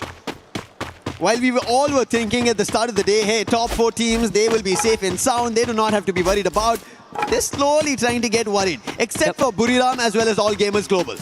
Yeah, those two, I think, without a shadow of doubt, have already qualified for Saturday. But then they still want more. Can never get enough points. AGAL, double digits. 11, counting. Dinoculus used with scan towards the southeastern side. Or at least the north side of fields.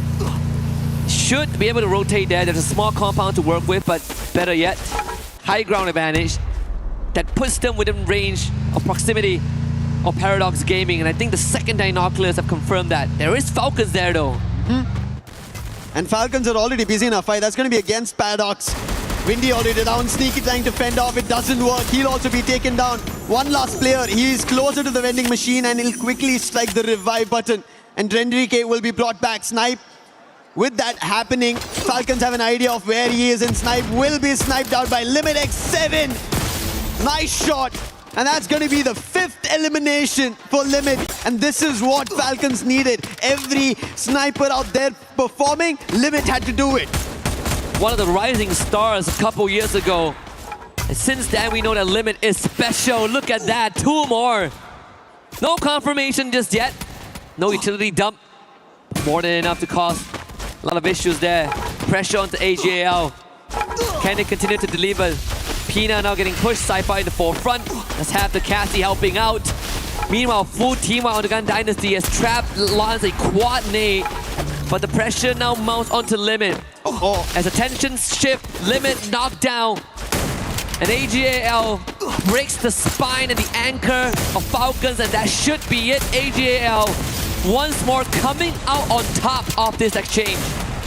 They always do it. You give them a small inch, they take the whole ground. And Falcons, who are ahead of it, playing outside the zone, get hit upon it. Their sniper gets taken down with the damage on the zone itself, and All Gamers Global quickly act on it. Kiroro, can he do something different? The last one, and it's going to be Cypher showing his own precision skills. And with that, Falcons are out. There's a possibility for a 3rd Booyah with how things are going for AGAL. BRU hasn't really shown much action yet, much activity. Only 1 elimination so far. Yeah. As we're down to the last 8 teams, Paradox Gaming, Enrique perishes to the blue. Barrow's actually getting knocked down by the play zone, same as Saifa. Nameless getting it out of this one. DRS getting some free pickings. A hefty price to pay for AGL. Yeah, playing it outside the zone, we've always talked about it. We thought AGL were ahead of it. They knew what was about to happen. But DRS, they came in as a surprise. The real soldiers, they want their opportunity. As Titan Esports Club are trying to close the distance, they do not want to give it away. Now they have another challenge that's going to be loud. If they're able to secure some more points, they will not get pushed off by Titan Esports Club because they're still surviving. Look at Trap making a jump and that distraction works out. VZP with the AC-80 finds an opening. Now Trap with the Winchester from afar, already shooting bullets. And there is Nyx with the Max 7 and VZP with the M590 pumping bullets. Pratik and Stroix trying to hold the ground for the time being. And Takure, he has to help out. 2 of the loud players are down. Trap is too far away, outside the zone, damage being done. Gosha has to be the savior here. Pratik gets confirmations, but the sniper is not going to help out as Trap is also taken down. And Guaksha, can he make that clutch happen? That's going to be 1. 2 more to go, cutting down the ranks, find the isolations. Guaksha again, down to just 50 HP. Takuri around the corner, secures it. DRS lives on. You have to give it to Stroix over there. The way he was able to hold at the edge of the circle. And DRS still keep fighting, taking Loud out. Evo's on the other end, the 1K, the last man standing. And at this point, there's no opportunity. Boltmaker as well. Stealth fights for how long, though? Oh no, Buriram. The team who just held their front, get some points. They find them out. And that is DRS out and Russia, his position revealed. And Team Apex Gaming, they get that elimination, make it to the top 3. TAG have another chance, but guess who else has? Demon's Pride. Pakistan on the radar. Right into the dens of BRU.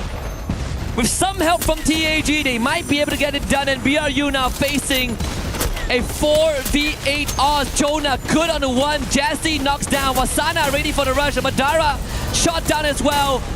And the attention paid on DP by BRU would be the undoing. But guess what, Lucifer? TAG have a chance again. Once more, shot over the dash. Wasana is down. Getting on. He finds it, and that's a second for Team Apex Gaming. They get the second for India. A booyah! And it pays forward. Once was not enough. They joined AGAL on that leaderboard for the second booyah.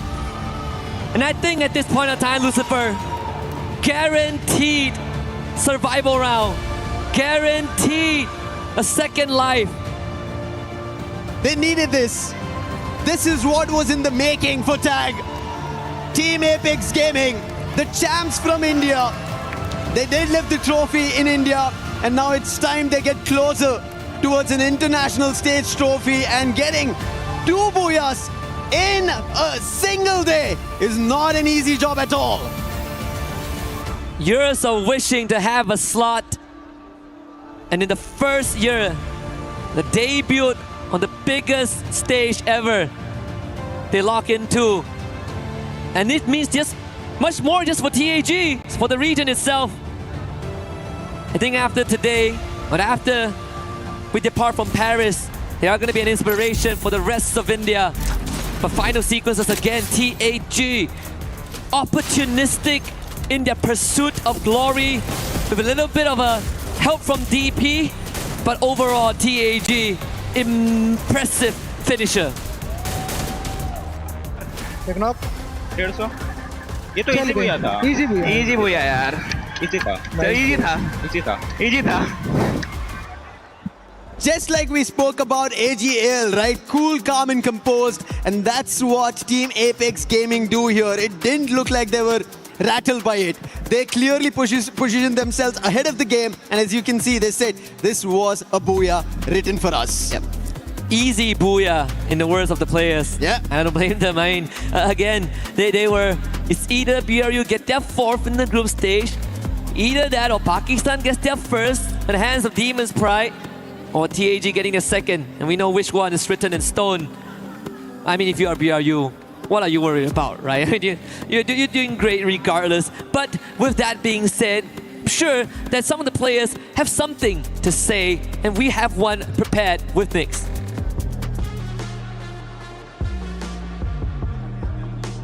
Are we in? Are we live? I believe we're live.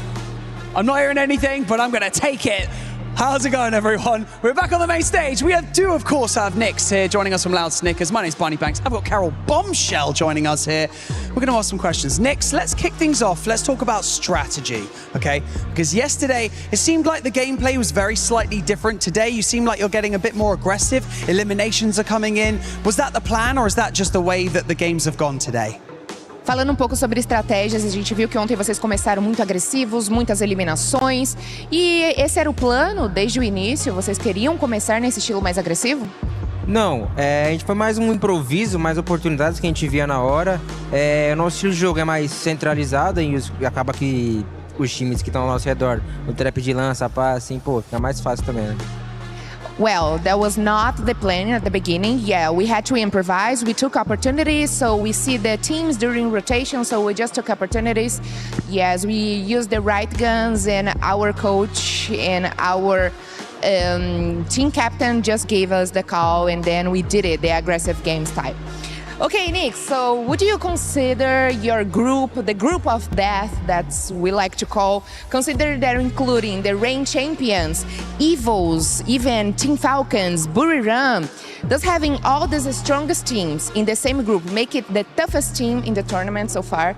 Tendo times, você considera o seu grupo, o grupo da morte, levando em consideração que tem os atuais campeões, o time da Evils, tem também Team Falcons que venceu no primeiro ano, tem uma Buriram também. Você acha que tendo esses times que são fortes, faz o grupo de vocês serem um grupo da morte?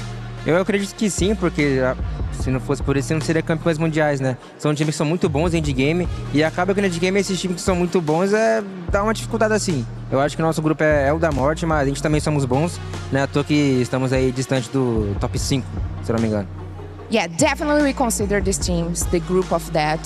Of course, we are among the strongest teams here so far, and having like the reigning champions and also Team Falcons who won AWC 2024 definitely make this group the strongest so far, especially because we have all this kind of teams here from Thailand, Indonesia, but also we are not behind them because we reached the top 5. You're definitely not. You're performing incredibly well so far, and obviously a few more games to go to close out the group stage for you guys. Now, I want you to cast your mind back, because playing regionally before you got here onto the global stage, you guys are playing incredibly well in Brazil. So I just want to know, did that boost your confidence coming into EWC, knowing that in the later stages of this tournament, you're likely to face off against some of your Brazilian rivals? Bom, chegar aqui como os campeões, né, do Campeonato Brasileiro faz com que vocês consigam chegar aqui nesse momento mais fortes, vocês consigam jogar um pouco mais parelho. Você acha que essa confiança de fato veio junto com vocês? Sim, com certeza. Não tem nada melhor que sermos campeões, principalmente dos campeonatos oficiais que teve no Brasil, que é o FFWS e o Clash Masters. Acaba que sim, a gente chega muito confiante porque, querendo ou não, a gente acredita, o nosso time em si, que Free Fire é bastante confiança.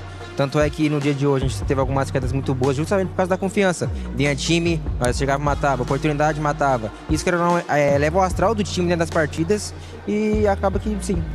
Well, definitely arriving here at the AWC 26 as Brazilian champions definitely give us a lot of confidence. So we arrive here knowing that playing Free Fire, we need to be confident here. So with our team, we had really good talks, really good chemistry, and we team up, and that's the results. The results don't lie.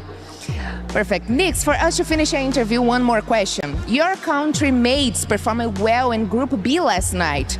How are you feeling about Fluxo and Lo's performance yesterday? I forgot to translate. That's okay, that happens all the time. Nyx, você viu, né, as partidas dos jogos de ontem, né, do Fluxo e do time da Los. Como é que você se sente vendo os times brasileiros também indo bem por aqui? Cara, eu fico muito feliz, mesmo sendo rivais no Brasil, a gente ainda continua sendo brasileiro. Eu sempre trouxe pelo melhor do time da Los, dos moleques do Fluxo também. Eu fico muito feliz de ver, porque eu não gosto, sendo bem sincero, eu não gosto desse gringo não, mas só dos brasileiros só. That was a good answer. You're gonna like this. Okay, for sure, I'm really happy for Fluxo and Los because we are all from Brazil. And of course, we want Brazil on the top. It doesn't matter. And especially because I don't like these other teams here. I don't like the other regions. So yes, Brazil on the top for sure. Okay, thanks so much for the interview. Good luck in the next matches. It was a pleasure to talk to you. And we are back in the studio. You are back in the studio.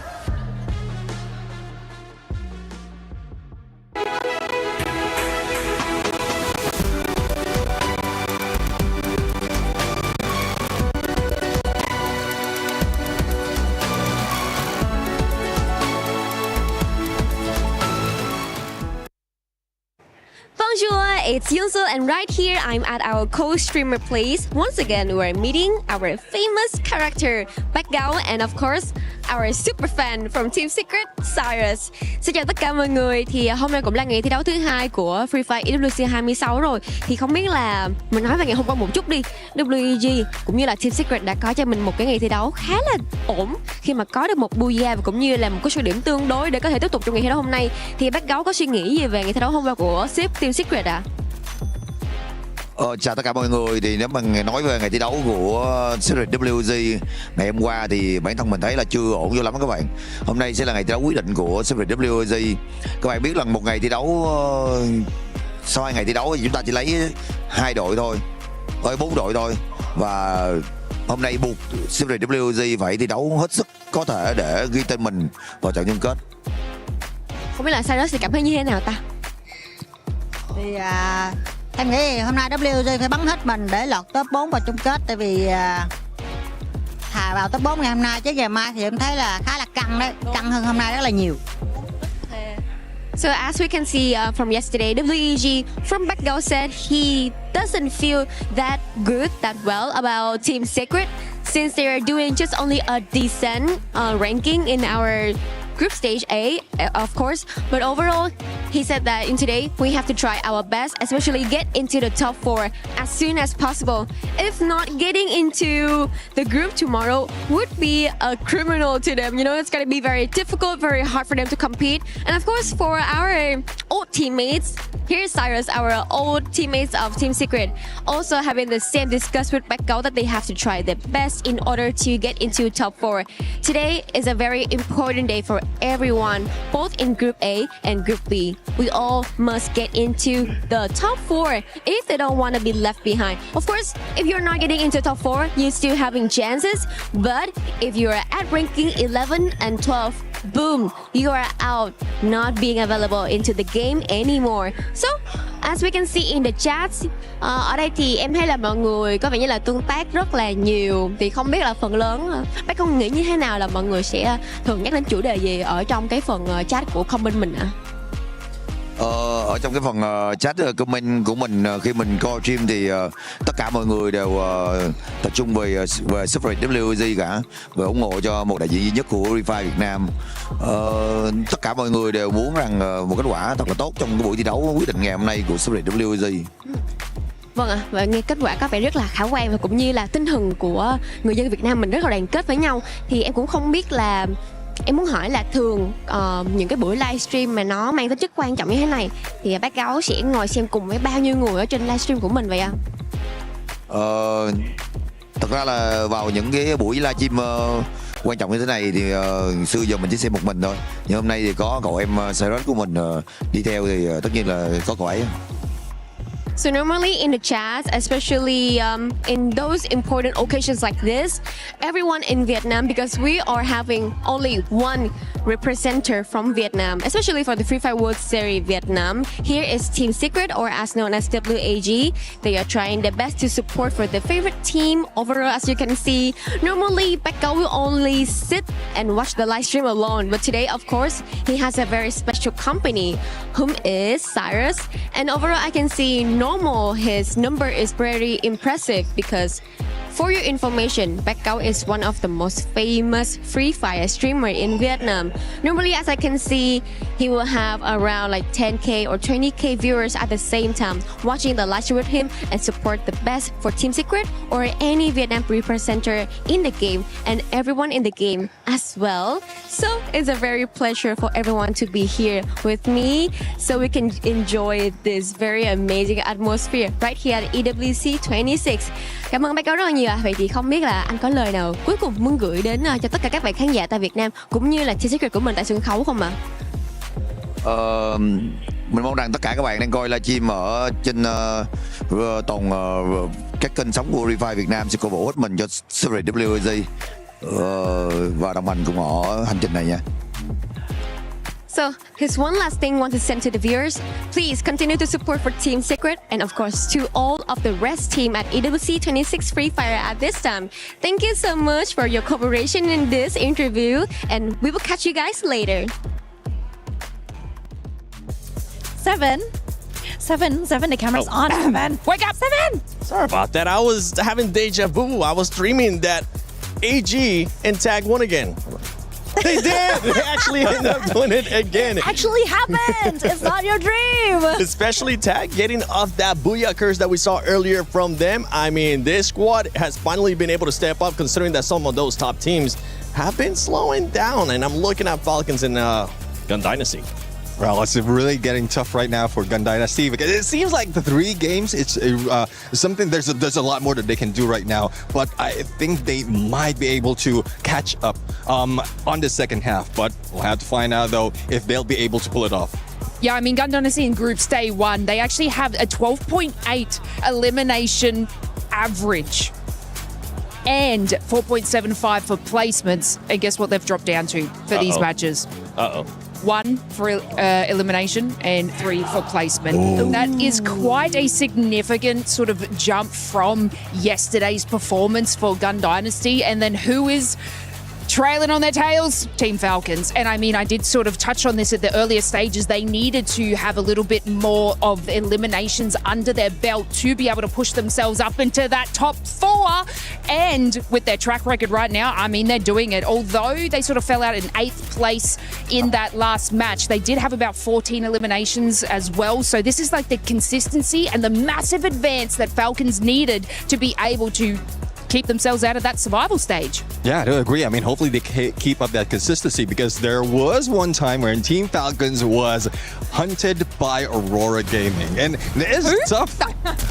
All right. Hopefully that doesn't affect Aurora Gaming. You just had to talk about Aurora Gaming somehow. I said I won't be saying the name once again. Anyways, Aurora Gaming was just like eliminated as he's trying to go for a revive. It's just unfortunate. They have to stay outside of the zone. Aurora Gaming can soak up full squad, and then the moment that one by one Team Falcons going for those revives, Aurora Gaming is just capitalizing and shooting them down. But this is exactly what we expect to see from the EWC, right? Yep. Apex, they weren't so great yesterday, but today, 17 elimination points in just 1 game. That is so amazing. AGAL, 16 elimination points. It shows that the team that weren't performing so well yesterday are finally feeling the pressure, and being under that pressure lit the fire under their bottoms. So yeah, that's exactly what we're seeing today. Neptune gave him a nickname, Taggle. Because it's Tag and AGL just winning. We came up with Taggle. And that's these all we got. are the improvements that we need to see, and we wanted to see from them. And we got to see those improvements because they might be listening to us. If I'm being completely honest. Lucifer yesterday, he was able to say Tag is gonna wake up in the second day.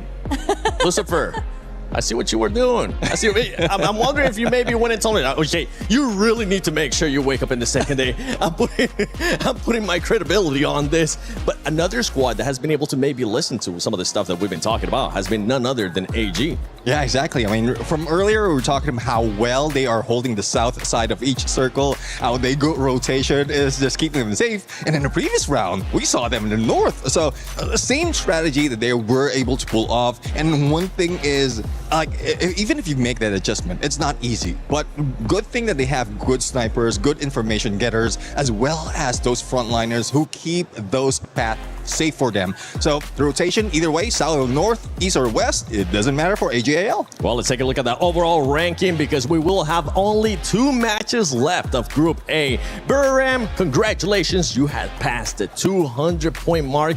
I think it's safe to say that all these 4 squads might end up going to the finals unless we see an absolute just crush of emotions, and Team Falcons doing amazing.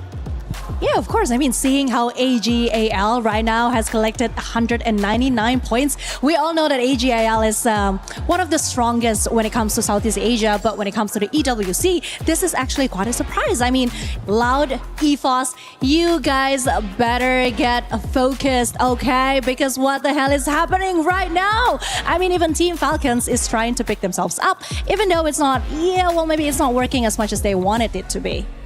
Yeah, and if we have a look at this, so we've been talking about the AGAL and their consistency is still shining through. Buriram United as well. If we look at Loud, Loud up to about 8 matches had 10.8 elims average with 9 placement, which is probably our top team that is focusing on those rotations. So it looks like that's not really going to the case for them going into these games. So like you said, Loud, got to keep your wits about you because Team Falcons are sort of solidifying that path into performing with the elims and also the placement points. So this is something where Loud needs to keep on their toes for. Now, not only for those top 4 teams going to the finals, the bottom 2 teams will end up going home. With those 2 games left, I see Demon Sprite finally being able to climb up. They're 9 points away from Titan and Paradox as well. Possibly, we could see another shift here on the leaderboard, Neptune. We'll have to fight. Let's see, though, because even against AGAL, they're struggling. Earlier, I thought that Titan Esports Club will be able to bring a fight against AGAL, but with Katush, the only one remaining in this point, on 1 point in that game, it was hard. It was difficult. Even with the Moors, he couldn't use that stealth bite to get away. He couldn't be stealthy enough to pull away from that engagement. Yeah, I was just concerned about DP or demons because all I'm seeing is that terrible calls after terrible calls. And it's like, it's not even about the bad strategy, it's positioning as well. So I'm really racking my brain to how can we help them? How can we make them feel more comfortable and at least try to do something more? Because it's just sad to see at this point, honestly. Some of those teams that were supposed to be listening to us aren't listening to us. And the ones that are currently secure in the finals, for some reason, they're listening to us. I talked about this team earlier, actually, and it's none other than Loud. We were talking about positionings with what AG has been able to do. Loud, I feel like this top teams might be using this last couple of games to try something different because we didn't see Loud in the middle of the circle this summer. Yeah, I mean, they took the position of AGAL on the south side, outside of the circle, so it's a good strategy as well, halfway through. If you will be read out by the other teams, you will be anticipated by the other teams as well. So you will have to switch it up. You have to change your approach. Otherwise, you'll be targeted so much. And you did mention how critical it is for the top 4, or for them to get in the top 4 and secure it. Yeah, you can't sit in that top 4 and be like, oh, my job is done here, because there are people tailing on you that also want that position as well. I mean, no one wants to go to the survival stage. They don't want to have to fight again. So this is where these next couple of games are going to be incredibly crucial for these teams. And, we have been touching on, I think Buriram United, you're kind of safe. That is an exceptional lead for them. But, I mean, mid-range of this leaderboard need to be able to be a little bit more cohesive and get those placement points on top of getting eliminations. Because, yeah, cool, you can make it into that final circle, but everybody else wants that same kind of action too. So we need to see obviously exceptional eliminations right at the start and a little bit more strategy to push themselves into that final zone and be able to secure a spot there. Yeah, I mean, there's still 3 places up for grabs, right? So it's everyone's game. I think it is time for us to see what's going to happen next. Oh, I'm going to save us the curse, and I'm going to send it to the casters instead. Okay. Yesterday, we were able to bless some teams, wondering if they were going to be able to get 3 booyahs. We have 2 squads now with 2 booyahs apiece. So Husky, Lucifer, are they going to maybe get that 3rd booyah or no? I am pretty sure at this point of time that anything is possible, and I'm looking forward to see if AGL can get that 3rd, or maybe TAG. But I gotta say, spicy words from Nix, from Lau, and Conchita's takes have been getting hotter and hotter. Yeah, I'm throwing my book out the window. Yeah, I'm here for the vibes, man. Exactly. At this point, none of the things that happened yesterday in terms of points, in terms of how storylines were built, are all broken down as we see the flight path. This time at least a tad bit better compared to the previous game that we ended at Purgatory. But yes, a great end for Team Apex Gaming in India. And now another opportunity for AGL to get their third here. And again, like how Buriram did, maybe even AGL do a 3 for themselves. I mean, BRU hit the 200-point threshold as expected. First team to reach there. Wow, plenty of eliminations on that feed as well as teams started off hot. Well, this is Shoto really coming alive. Paradox, unfortunately, almost snuffed up of theirs. Madara, get a confirmation. That's the second one for Demon's Pride. Should be able to get the pick up there. Jazzy though, under fire. As pressure mounts. There is Apex nearby with Evos by their side. Yeah, this is not the best of the battle, but look at Shoto. He has looked like a beast, completely going all in, the rusher. And now again, another opportunity that he wants to strike at. And there it is. Before going striking, he goes in for a revive.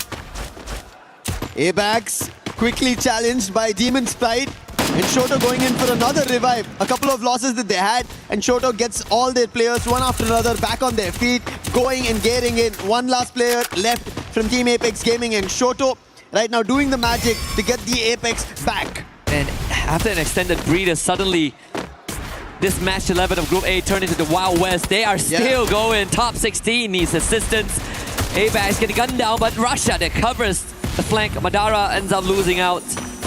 Demon's Pride needs to find a way out of this. They are slowly running out of gas, but Evos with a choco right around the corner. It's Jazzy confirmed. Demon's Pride vanquished. Match number 11 this is, and Demon's Pride going out at this point makes their chances and their keys all going out of their hands. Evos on the other, they'll be happy. However, tag not yet because Wolvin just got taken down by Loud. BZP and the team's very first elimination. And Sahil Jad in a complete different direction. Tag spread around the map itself because this start was not great for them. They were unable to replicate what they just did in the previous game. And I don't know how, right? One game they got a booyah, did not make the best in the second, and then coming back to the next, again another booyah. A little back and forth happening here from Team Apex Gaming. Yeah, we actually have a terminology for that. It's called the RRQ experience. In a way, sorry RRQ fans. You know it's true. You know it's true, Conchita. I love you a lot. But I gotta say, after match number 10, we already see the clear hierarchy, right? Top 4 confirmed. Even if Falcons go on a miracle run to do it in 2 matches, highly unlikely. So now it's the fight to not be in the bottom 2. But even then, with Demon's Pride out, they only have one more chance in match 12 to do so. Paradox hanging on by the skin of their teeth. They gotta find a revival to get back into the game. But getting the game going is going to be due. Elimination, damage all being done. Aim God now taken down by Titan Esports Club. That was one of the players, but there's still a challenge coming in. Ray, he gets taken down. Titan Esports Club, they get challenged by Aurora. And look at the Axel's position. Completely unthought of, and Aurora taking this as an advantage. And Titan Esports Club, all they want is making sure they secure their survival state chances. And a challenge coming in from Azriel is good to deliver one, but then the entire trail of Aurora follows through. And Titan Esports Club, they lose their players one after another. And it's only up to Kutush, and Kutush has always been the savior for this team. Forced to slow the pace down. Not really close to his team, but the Dynal clear from top player confirms the absence of anyone there, so he can't get the revive going. Nameless and Cypher linked up. Shoto with great snipe on the trap. Kutush with the full revival there. TAG racking up steady points. Next one far actually fights due with a P90 of all things, so the sniper of AGL will need to be brought back, and that's will be the case. As Loud makes that rotation, BZB wants to push the envelope. Loud, they are in the top 4, and as you said, they're just making sure they seal the deal with match 11 and match 12 on board. AGAL trying to get closer to their booyah so that they can cascade in the champion rush. But right as now, Aurora, they're biting their chances, trying to get better, and they're picking on DRS one after another right at the vending machine at Zipway. Not even giving them a chance to breathe over there or even counteract. Wait a minute. And look at that, instantly they go for a hit list and goes to Loud Gosha. Aurora has 16 eliminations. What? Yeah. How much has happened? That happened. Wow. Where did that happen? We'll see in the replays. Yeah, we looked away. We looked away for just a little bit. Yeah. You see that, Neptune? Thanks for not mentioning Aurora. And Aurora, big picks. They did trouble. Titan Esports Club. Those are some of the eliminations that they managed to get. And right as now, being troubled is going to be Paradox. Falcons, in the meantime, they are trying to go in for a challenge. FGL being used to force on fire, not getting closer. Fire battling with fire, using a chrono, but not for long. And Zuez puts him down, and another back coming in. Aurora, 18 eliminations. It looks like Aurora are taking this chance as the top teams have decided to silence themselves, at least here on Nextera. Aurora are going all out. Another challenge and Limit X7's positions compromised. Riptide Rhythm, his defense not great. Azriel tried to jump closer. Unfortunately, the landing was not that great, but what can Limit do? He's stuck in a very hard spot, surrounded by the entirety of Aurora. Yeah, missing, unfortunately, airballing the Riptide Rhythm is going to put him in a rough spot. I think Aurora really fueled by the early pickings that they've gotten. Now seems to looking to build themselves into an unstoppable fourth circle, move south. But if Aurora can clear out Limit from the area, they get such a stronghold in that area around Zipway. I think the best part of Aurora right now, again, chances of making it in the top 4, pretty much unlikely, but they could cement the position to one of the generation record run. Remember, so far today, the most elimination a team has gotten for themselves is 20. Yeah. Aurora is at 19, 18, 19, so they're already looking to break a record. This is around the 7-minute mark, right? Not at the end of the game. So Aurora, in a brilliant run. For the time being, even EVO's trying to stretch that towards 10 of their own elimination. Tag, they find Kutosho there. Seems like the elimination feed slowly, right now, lighting up one after another. AGAL picking off the last player of Paradox, and that is Sneaky out. And Paradox, just like Demon Sprite, their chances are looking bleak. Really falling out of their hands. Some hit scratches there from Paradox. The only thing that they could hope for right now is for TEC to be next. Then they will have a chance to bring it back. Maybe for Demon's Pride it's going to be an easier journey, but for Paradox it's a 20-point gap. And a lot of hope that TEC don't make it this round and the next.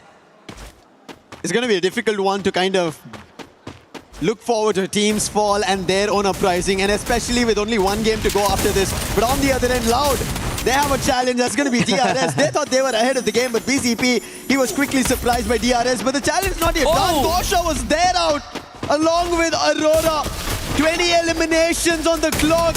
Not yet 10 minutes. And Azriel going in for a chase. Pratik, he will be taken down by Azriel. Stroix, can he do something different? Right behind the drop. And Aurora have not yet seen, but finally it's going to be the Axel. And DRS out of the run. However, Aurora roaring in this game. A slight smirk from Axel's face. He knows that the magic is being performed here. They might even set a record for the highest elimination count in a round if this continues. If they add a Booyah on top of that, it might be the record for the most points in a single round. Yep. To be achieved and set by Aurora, missing 4 years from the international stage. I don't care if they win the trophy in the end. There is going to be them inscribed in the history books by the end of this one. Yeah, to do it at the Esports World Cup, to break records is not at all easy. Titan Esports Club, their journey started today in recovery, and somehow they are above the chopping block for the time being, and especially maybe a blessing in disguise that both Demon's Pride and Paradox are out. So get that difference even bigger. That's what they have to act here at Deca Square. Right close to them, they have Team Apex Gaming to be worried about. Best part is that with DRS being wiped out by Aurora, Titan Esports Club have a better chance now to ascend in the rankings. And not to mention booting Paradox down to the last spot. Race of hope for TEC. EVOS has been a bit quieter this round. I think they were sitting at around 10 eliminations there. About to move forward, potentially bump into Falcons. BRU making the rotation over the boxing gym. Launchpad will be used. This is going to be quite the rotation straight in. Stealth bites by Russia. Going ahead. And guess who lays ahead? It's Aurora. He might have the stealth bites and might be in call for the time being, but right in front of Aurora. The only two teams right as of now here in Nextera having double digits. Aurora and EVOS both next to each other, and it seems like EVOS do not want any fight of this. They're back off the compound. Move to a different angle for Russia! He finds an opening on Jun. Do they continue this action? It seems like they're not yet, but that was a warning shot coming in from EVOS. Yep, indeed, Russia. Always the consistent figure in the team. Even in the darkest day of EVOS, Russia is the beacon of hope that you can lean your shoulder upon. Even yesterday we look back at EVOS' track record, right? Yeah. Russia is the one that enables everything. He's the one that lights the fuse and gives EVOS the second wind. Survivor and Dominator all packaged into one. It's going to be quite the standstill between them and Aurora. Maybe BRU will break the ice as they now make the presence into the circle. Every team getting closer, inching against everybody. 4 points for eliminations to be above and surviving, afloat. And I think right as in at least in Nextera, every team is safe and sound. Whether it be the top 4, the middle order, because the chopping block teams are already out. They are under threat of elimination. It almost seems like they've already been placed at the guillotine here. Yeah. At the EWC's terms, the Crusher. This is silence just before an complete cascade of an action breaks out. Yep. Zones closing in. Falcons, a very big spread right at Deca Square. But with the binoculars being used, it gives an idea of a totality of the number of teams there. Either it came from Tag or it could be Titan. So it showed that there are 2 different teams holding in the major compound at the center of Deca Square. Yeah. Lau now makes their move. Hits the timing just right. With the circle centered around Aurora. Najat takes out BZP rotation. Lau has no way to retrieve him. Russia from the back one. Backside takes out Trap as well. Glue walls have to be used, but even for Guaksha, didn't really have much window to keep his team up. EVOS now being the difference maker. And that gives Aurora even more time to set up. TEC will have to move. But then this Falcons lying in wait on fire. Shows it ahead! And there's a bait and switch with Limit following up. Blade just popped up and instantly, as you said, the setup coming in from Limit and now Titan Esports Club. They wanted to create a difference in the number of points they have, and Falcons have them surrounded. But on the other end, it is Team Apex Gaming. They decide to jump in, put Limit itself down, but Kiroro acts quickly. Volvin and Katie got her down. Sahilja trying to recover this. Shoto has to do something brilliant right as now. Falcons have him surrounded, cornered, zones closing, and Shoto is in deep troubles. However, there's a close vending machine, and Sahilja with Shoto will be able to get one of their players back up. And this could be an opportunity for TEC to take advantage of. Get a couple of knocks down, whittle down the members of Falcons and give themselves a chance to move on forward. Have to contend with Pina though with Kutas down. And they will have to get that revive going again. Every single second spent not rotating is going to be detrimental. BRU up with the monster truck. There is going to be pressure. Aurora, they gotta receive this hit. Can they overcome BRU? As they crash through, hops on top of the roof. Falcons wipes out the members of AGAL. AGL going out. Aurora have a chance to make the biggest record here at EWC 26 in Free Fire. 22 eliminations. They died down after that 8-minute mark we were talking about. We're talking about chances dying out. Team Apex Gaming here in Nextera. They lose their chance out. However, still chances for Titan Esports Club to rake up points, but they're under the axe of the Axel. And Zue is also helping out, and that is going to be an end for Titan Esports Club. 24 in total eliminations coming in from Aurora. Buriram know this is happening, but that's happening right below them. Is there a change? BRU might be the only person that can, the only team that can stop this carnage from the Malaysians. Of course, with Azrael leading the charge as well. Axel onto Limit this time. Out into the open. Aurora not overheating this time. Get high. Removed from the equation. The clutch factor of BRU no longer in the conversation.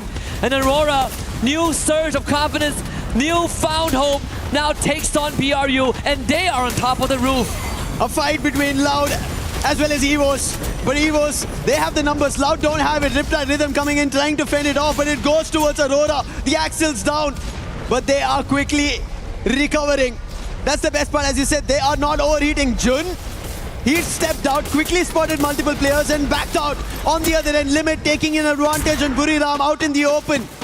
Buriram thought they're going to be ahead of the circle. The zone shifting, they wanted to take an advantage of it. It did not work in their favor. Aurora on the other end, back into the compound, pummeling bullets towards Falcons as they did trouble Buriram. You want to talk about David versus Goliath, Aurora is the underdog right now. 25 and counting, make it 26. Astro with his 7th, side by side with Jun.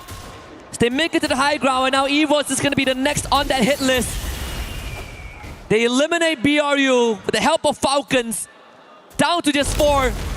Aurora and Evos have the best odds with the full squad left alive, as Loud also ends their journey in this match. Kororo all alone. It's going to be the neighbor derby here. Aurora ever so confident. And the final fight breaking out at Boxing Gym. And the gloves are going to be let loose. Evos, the defending champions. Aurora, the first time in the making. Breaking a record if possible. Evos have to set themselves up. Like how we've seen Aurora, they have their elimination spread across all the 4 players, 6, 7, all of that has been seen, but we saw Evos themselves at the early, looking cool, calm-headed, with fun in their name, with 6, 7 already being done by Russia. But can they actually pull off something like that against Aurora, who are looking like the Goliaths in this game? Start to eliminate the external factors. As Evos, they take the challenge head on. You know they never shy away. Glue was put up by Aurora to prevent any sort of an off angle, as Evos barricades themselves in its compound, but the circle is going to force certain movements. Suez still preoccupied by Kororo. He needs to be removed. This is the plan. Aurora do not want to give the chance for Evos to step out until Kororo is removed, because they do not want somebody trying to pepper them out without intent. And now with him going out, Falcons out, it is going to be a fair 4v4 battle. But the best possibility for Aurora is they have cornered them. They've closed out every opening on Evos. There's a chance for a 43-point round right now for Aurora. A record never seen from a Malaysian team. Last we saw was 42 points last year by Falcons. Aurora have a chance to make it 43. And how cool is that on EWC a year apart? The circle, it's going to be the game maker.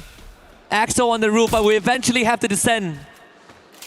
Neither of these teams have the best of the circle. They're at the edge of it. They're at the center of it. It will come down to a battle, but look at Aurora using all their glue walls, making sure Evos does not head out. They're hoping that this zone shrinks in their favor. Oh my They're goodness. waiting for an opportunity. Evos also not trying to rush out. This might come down to just their HP.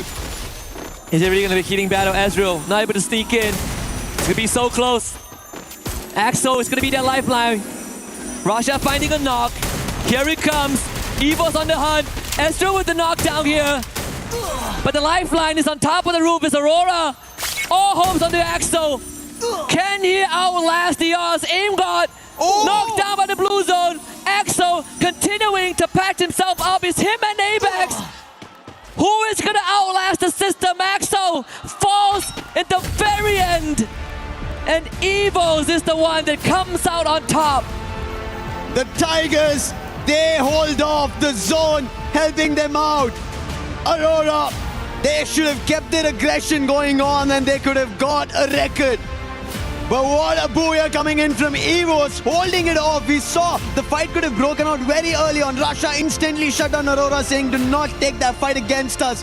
And in Boxing Gym, we did look forward to the bell, but it was in favor for Evos.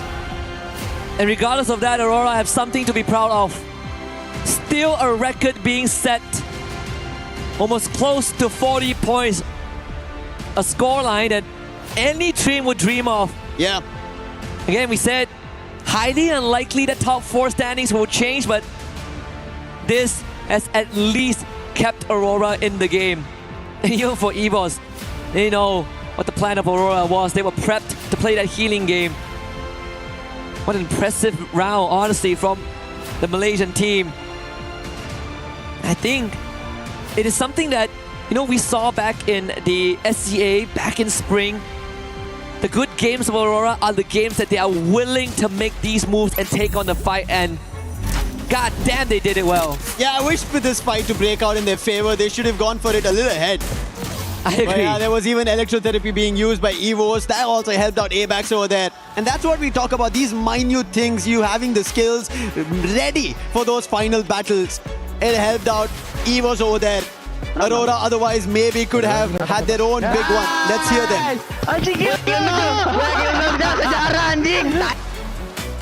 I was ready for a bloodbath, honestly. I was so ready for Aurora to just run in, duke it out, throw haymakers, and see what happens. They chose the safe way, but again, no harm, no foul there, you know? We've been seeing these teams who have had their booyahs and their comms right at the very end.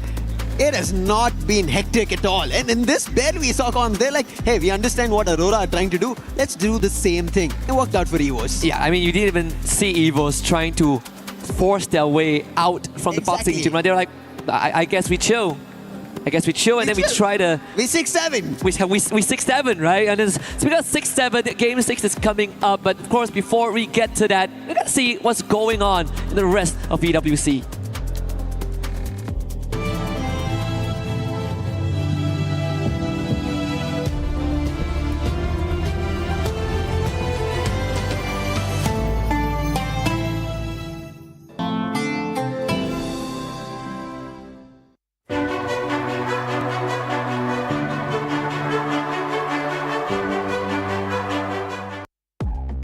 Me, there's a machine.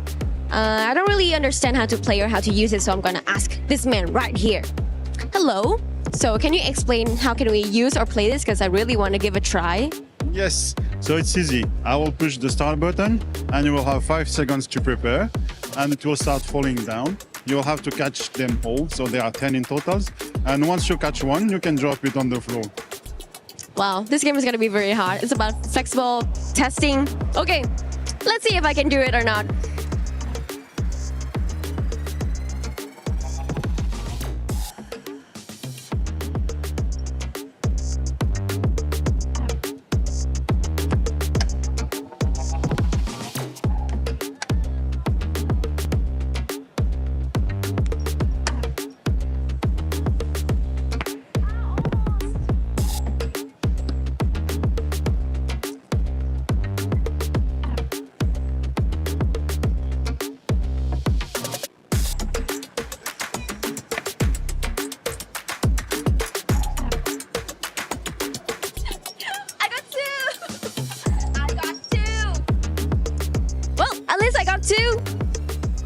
I think it's a good game to testing your flexible, and of course my hat is falling off, but this one is pretty fun for exercise.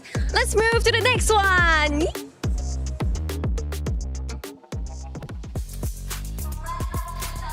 From that last map, I mean ending it with a healing game and a record almost broken. Can you believe this, AJ? I can definitely believe it. What I cannot believe is the fact that it was a Malaysian squad that almost broke the record of Falcons themselves, right? Massive game for Aurora, but that's exactly what you want to show the Malaysian fans out there, that you're not just here to fill a slot, that you're here to go all the way to the grand finals, and because of Champion Rush, maybe even run away with it. Yeah, it's anyone's game because today has been crazy. Yeah. We started off the day with Booyahs from TAG, and they had 2 of them despite struggling yesterday. And AGAL still rampaging and finally clinching in that Booyahs as well. Absolutely. It's just Chuck Day India all day long. This is the moment for Team Apex Gaming to rise up to the occasion. They clearly knew it. Yesterday was a warm-up day for them, right? I wasn't too concerned about them at all because we've seen the way India plays, and it is all about the patience. It's all about reading and understanding the rotations of the other teams and then going in for the strike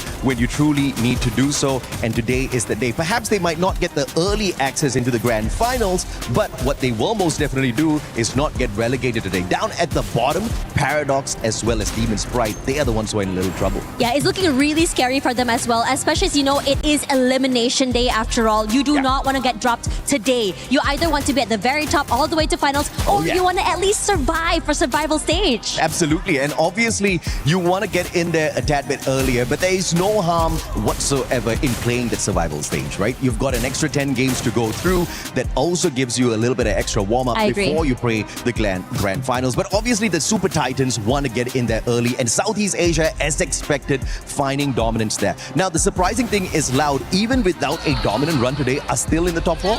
Yeah, they still are. They're still farming. They're still going crazy right now.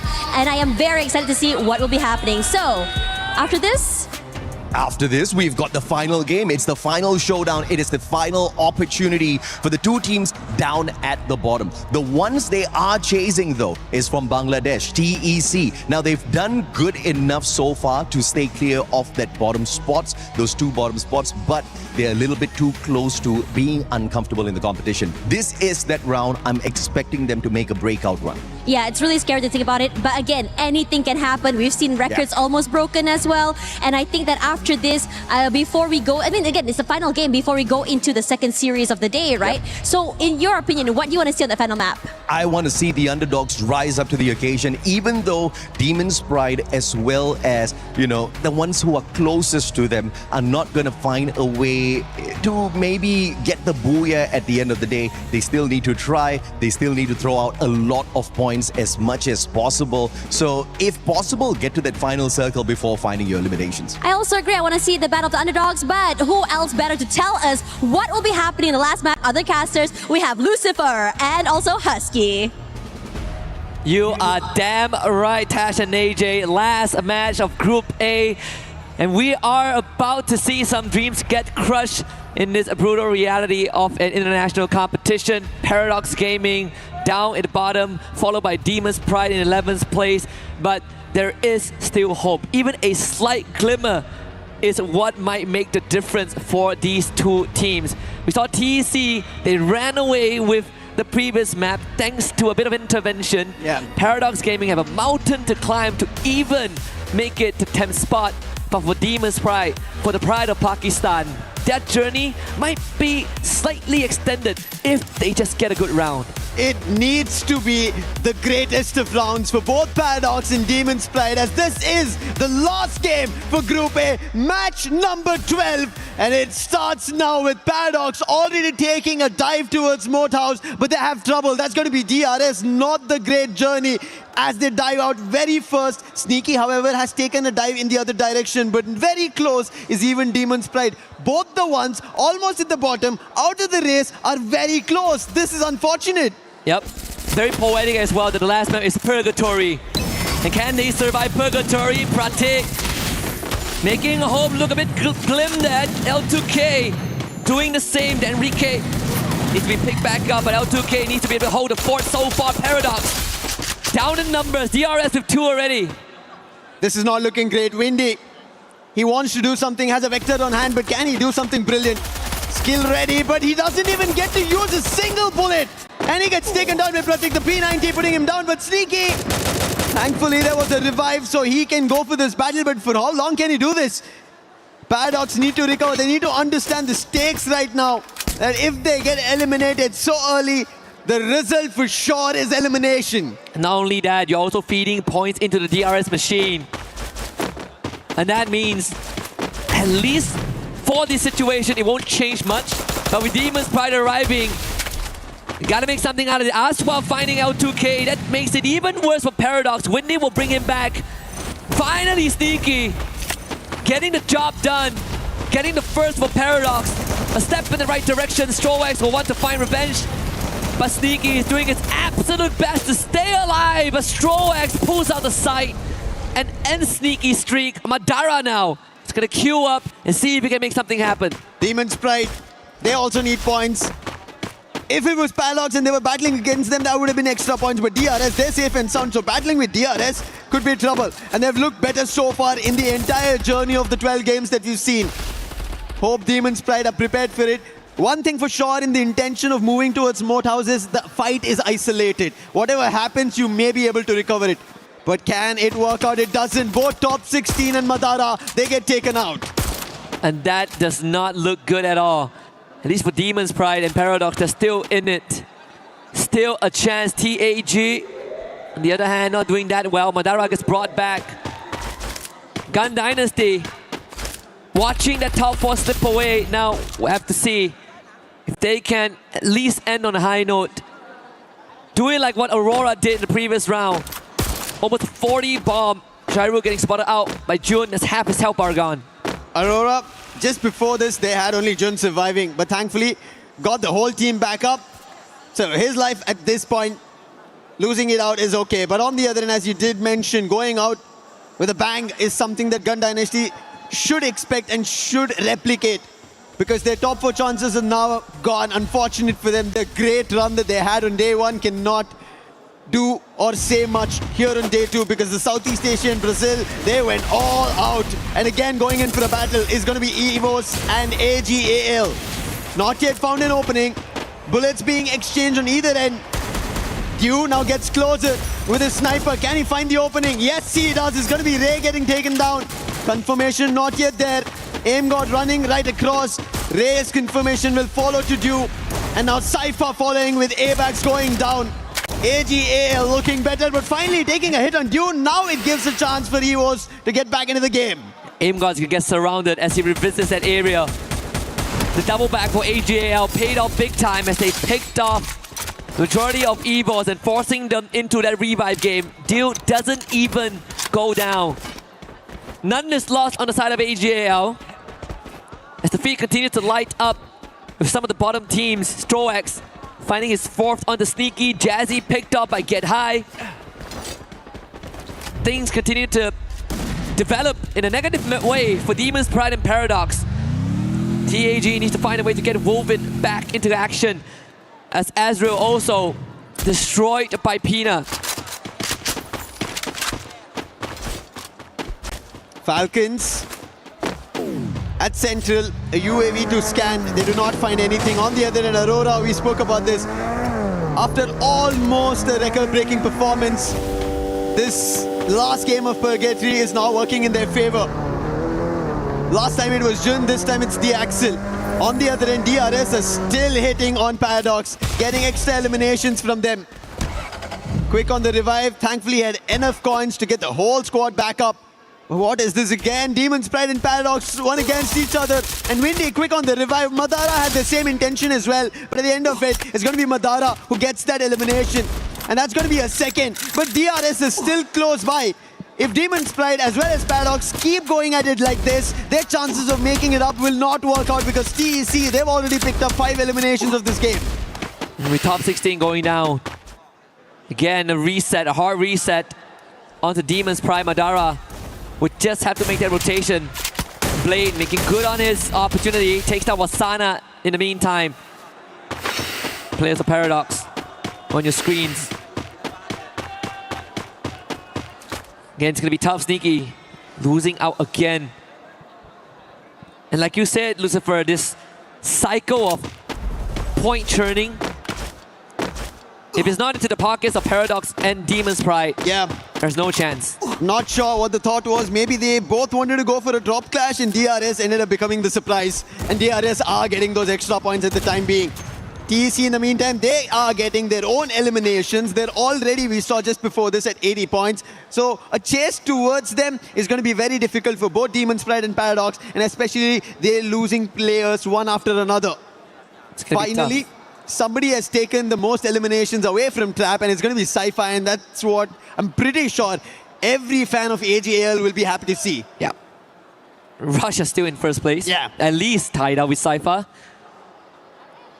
The previous Clash Squad tournament, he actually is the most damaged, the highest damage dealer, and no one could get close to him. Yeah. Even though they didn't win the whole thing, and that's the craziest part. Wasana actually getting removed. But now, coming to life, Gun Dynasty, that's exactly what they need. Maybe the last game, but still, give it your all. A warning to the teams who will make it to the survival stage. That's what Gun Dynasty need to look forward to. Paradox, in the meantime, do get another revive again to their teammates, but driving away their chances. A Titan Esports club from Bangladesh, something that we were looking forward to. When we speak about South Asia, yes, India now looking great, especially after Tag getting 2 booyahs. I'm pretty sure teams from Bangladesh would want to do it because they're Straw Hats in our Group B as well. They've not looked great. At least Titan Esports Club have taken it up a notch. Yeah. And it could be a source of motivation for Mia Corp too. Yeah. And no, it's the first time for South Asia, but they have had a slight taste before this. But for USA, absolute first time. Demon's Pride, unfortunately, the journey might have just ended here at the foothill of VWC 26. All eyes now on TEC and Paradox. 27 points to tie. The highest of mountains for Paradox to climb, but they're still in it. These are the numbers that we kind of talk about when teams need to get to champion rush. How far are they? How can they deny teams? But right as now, it's about staying alive. And that's going to be an even tougher task to dabble and work around. And I think Paradox, they have a long statement to do if they have to put up a performance like this. Because we've not seen so far, 11 games they've played, we've not seen them pull off a double-digit game.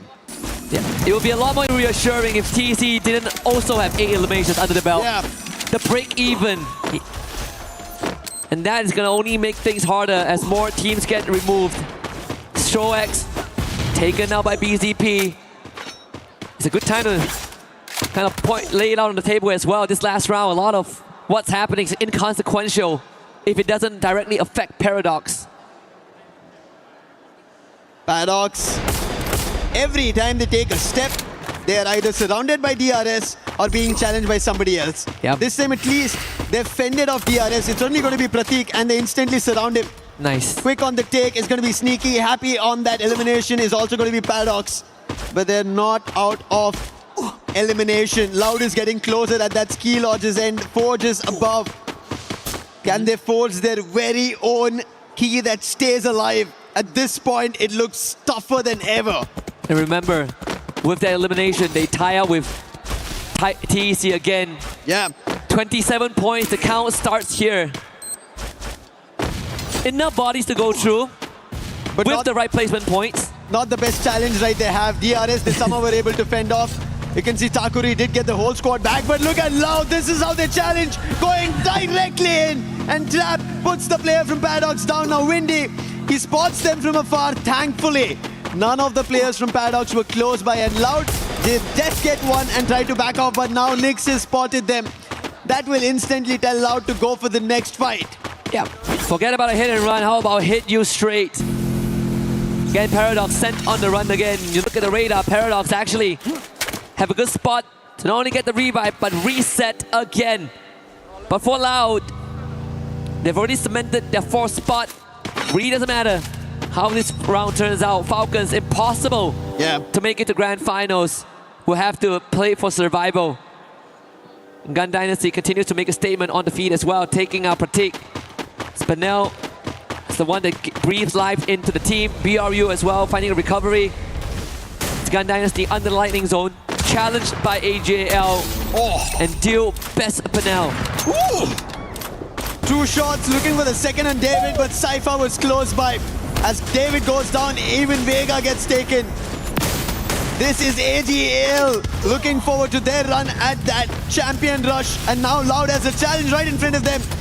Can they take them down? Damage already being done. Their Scour Fiber is not going to work out. Trap gets taken down. That's due for you. Due looking forward to another challenge with Nick.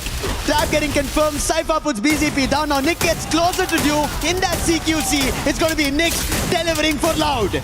He did say that only Brazil will prevail, but unfortunately AGL will remind him that the true kings so far are still the ties, and Loud will have to take a bow now. Guaksha brings Trap back in. Another reset for Aurora, blowing all of that steam in the previous game, and now sitting at no eliminations and a rough round ahead of them. With only 1 remaining survivor. Paradox back in action. BRU right in front of them. The Paradox can get through this hurdle. Gotta start with the TAG. Which is the best fight for Paradox to pick? At this point, none. But they have to. If they want their chances at Esports World Cup 26, go to the survival stage right here in Paris. And tag right now closed off. Instant dash coming through. Windy has to find the opening. It's going to be Shoto to turn it out, denying Paradox an opportunity. However, KD got been exchanged. That confirmation will not work through. Oh, they do actually. And Shoto trades it off with one of his own. Could have gone a lot worse for Paradox. But bailed out by Windy with his life, with his dying breath. Enrique now with the challenge, absolutely decimated. Paradox down to 2, on their last legs, in front of TAG. L2K now removed. Shoto making sure that Paradox will breathe their last here. BRU now show up, and Sneaky out in the open. And that is all she wrote. Paradox Gaming breathes their last in Paris. They held that fight for far too long, holding it out here. And Buriram also got closer. Now even Loud. So Buriram, they are also at a disadvantage. They also need to decide to pick it up. And looking at the best spot is going to be Team Apex Gaming. In the meantime, as Paradox has gone out, the troubles for Titan Esports Club have vanished. They did lose a player, but I'm pretty sure the threat of somebody else raking up a lot of points is not something that they will be worried about. Najat is the last one. A nice hit coming in from Ray, denying Aurora and eliminating them. Evos, they use their binoculars. They spot 7 players. And that's going to be Loud. That's going to be Buriram along with close by Team Apex Gaming. Najat trying to time this perfectly. He's behind all the enemies who've already made it inside the circle. And I think Titan Esports Club are making sure no second chances left to anybody, that they still have points and they qualify, make it to the survival stage at least. Yep, they've done just enough for another 10 rounds tomorrow. So from this point onwards, there's no more consequences to whatever happens. But it'd be nice to get the booyah to add on to that record. And GD, they're doing the Aurora run, man, Lucifer. Yeah. 18 eliminations. They've gone big. Gun Dynasty now in a cluster though. Loud has spotted Najat. So for his survival, it looks not that great. He should be picked off very soon. Team Apex Gaming, they've been holding in that tent for far too long. Their position was already compromised when Buriram made the entry. But Buriram, now they have an attention to pay to somebody else. That's going to be Gun Dynasty. But Gun Dynasty, before giving them any heat, they want to take a fight against Team Apex Gaming. But Team Apex Gaming, they've closed all the fronts. Just like how an entry was done by Paradox, no other team is getting an allowance like that. And now Gun Dynasty, they have more challenges in front of them as Evos walks up. And BRU is listening in closely, in a separate tent as well. Russia will have to spend some time, heal back up. The medic gun speeds up the process. Loud taking care of Najat. The Titan Esports Club are writing their last. But again, just enough to make it to tomorrow. But Loud now have distance, great angles to intervene in this 4-way fight happening right in front of them. Last 5 teams, out of which only one team has all their 4 players surviving. That's going to be Evos. Sahil Jad, Shairu did broke open in a place to enter the doorway, but it did not work out. Sahil Jad was holding it off. BZP on the other end is spotting the entirety of Gun Dynasty. The chrono for the time being, will it save him? He gets into this own monster truck that was brought by Gun Dynasty and trying to hold it off. David on the other end trying to use his own guns to put the player down. It doesn't work out. One by one, players from Loud get taken down, and Gun Dynasty get eliminations raked up. Hit it to 21. They tried to save David, but the blue zone hurt too much. Attempted Grand Theft Auto by Loud. Punish in the loss of GD. Russia getting tagged from afar. Benel and Shiru both going big. Circle closing in less than 10. Evos now on the aggression. Inching closer and closer to a GD. This is great for BRU and TAG, and I believe we've seen this before earlier today. Just like what Evos ended up doing on day 1, instantly showing why they're the defending champions. Now they're closer to one more for themselves. However, Gun Dynasty, they do not want to give them a chance. They want to make sure this last game, everybody gets to know their name once again, just like they made it on day 1. Chrono being used. Evos get closer, damage being done, and that chrono will protect Gun Dynasty for the time being. The circle is moving. BRU calls dips on that. Team Apex Gaming staying behind, but the last 2 times they did that, they won the round. Yeah. But this time, they have one lesser member. They don't have KD God with him. But they still have Shoto. Every time fight breaks out between three teams, it's always Team Apex Gaming have an advantage. So they want to wish EVOS and Buriram go fight against each other, but it looks like EVOS have their clear intention of who they're going to take this fight against. EVOS clearly had the numbers advantage. The Blues are starting to hurt TAG, forced to take the long road. That's going to cost them some help. Wasana already waiting in the flank. The point guard of BRU in this encounter. EVOS pushes forward from the side, held back by Moshi. ABAX needs to get something done right now. Can AimGod break it open? Shoto certainly does. As he takes down the young prince of BRU, Woven finds one onto EVOS. ABAX responds, but it's on to Moshi. That's the execution right out in the open. BRU seems to be the target. Shoto gunned down by Rashad, but moving. Picks him back up, drops the dough. TAG are so close. Another opportunity for them. Team Apex Gaming, a man down, but they have a lot of hopes with the aggression they would want to convert on. With the damage being done, nice shot coming in from AimGod, falling through. Wolven, the last man is the savior. Can he do something brilliant? AimGod says no and shuts them down. And that's going to be EVOS, your defending champions of EWC. Looking forward to making sure they have a statement at the end of Group A games. Back-to-back booyahs to close out the group stage. At least for Group A, EVOS have made a statement indeed. 1 year difference. Since 25, since they hoisted that trophy, they have been on a slump. People are wondering if that is it for EVOS. So much doubt throughout fall, throughout Global Finals 2025, throughout spring. And here they are, 2 good days in a row. And that's Paradox Gaming on your screens. The rep from Africa, all love. But throughout all of that, BRU have done more than enough. They are gonna be the ones that tops Group A. What a game coming in from Buriram. I think while we talk about teams of consistency, right? They showed us what consistency means. Yes, this game and the previous one, a back-to-back booyah pulled off by EVOS, showing why and what they are, what they're looking forward to in EWC 26. But consistency is the key. That's what everybody wants to place inside the shield. And maybe Buriram might be writing it for themselves.